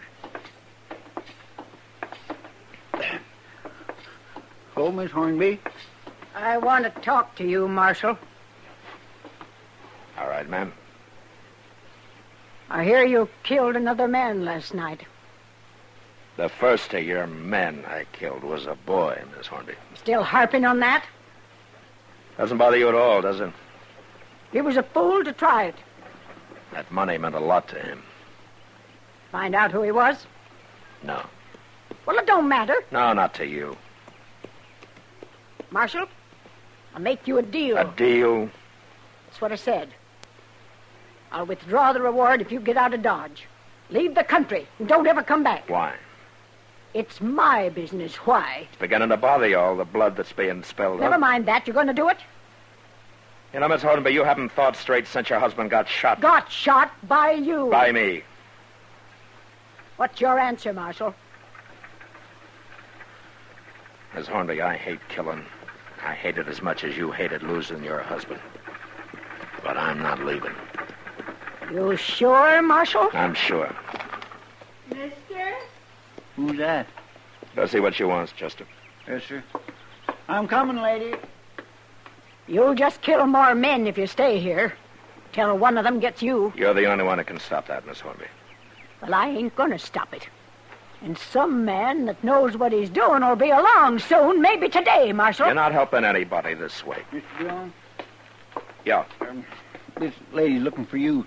She drove that wagon all the way to town to find you. Near 20 miles, she says. Oh, is that so? Well, what can I do for you, man? I don't want to bother you if you're busy, Marshal. No, it's all right. I'm looking for my boy. Your boy? He's going to get himself in trouble lest I stop him. Bad trouble, I know it. Oh? What's he planning to do, ma'am? Well, I'm ashamed to tell you this, Marshal, but he took his gun when he left home yesterday. So? There'd been talk about that $1,000 reward for you, Marshal. How old was your boy, ma'am? Going on 15. He doesn't know what he's doing. I gotta find him and stop him, Marshal. He's only doing it 'cause we're about to starve out there. Him and me and my little girl. Ma'am... Wait, Marshal. You gotta understand the boy first. Why he's doing it. All right. Why? My husband got killed a month ago. Shot. And since then, we've been near starving to death. The boy tried, but we ain't been making it. Excuse me, ma'am. I want to ask you something. Why, sure. What's your name? Mrs. Reeves. My husband was Jake Reeves. Did you know him? No. No, I didn't.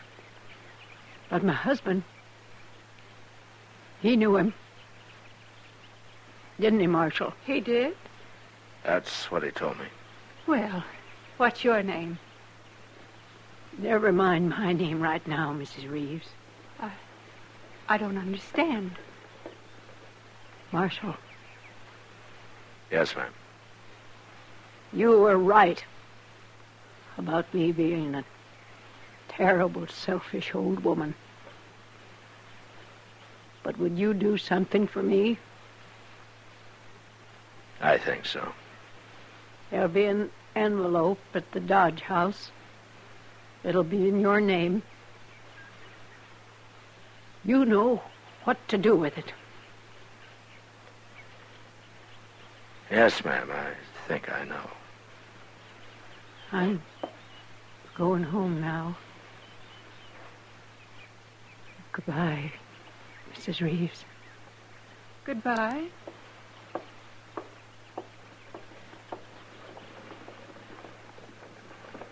I don't understand what she was saying, Marshal. Miss Reeves, you want to come to my office, and I'll try to explain it to you. I'll try to explain a lot of things to you.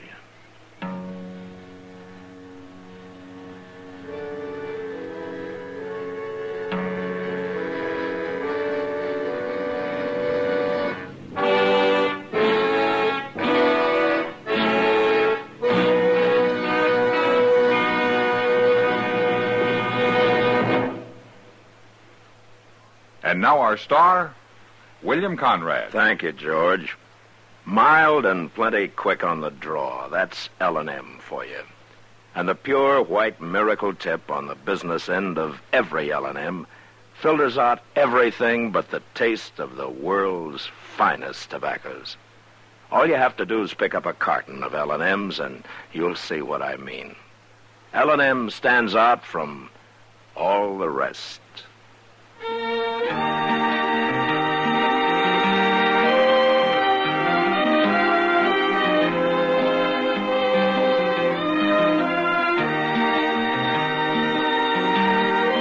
Gunsmoke, produced and directed by Norman MacDonald, stars William Conrad as Matt Dillon, U.S. Marshal. Our story was specially written for Gunsmoke by John Meston, with music composed and conducted by Rex Corey. Sound patterns by Tom Hanley and Bill James. Featured in the cast were Jeanette Nolan, Sam Edwards, and Helen Clee. Parley Bear is Chester, Howard McNear is Doc, and Georgia Ellis is Kitty.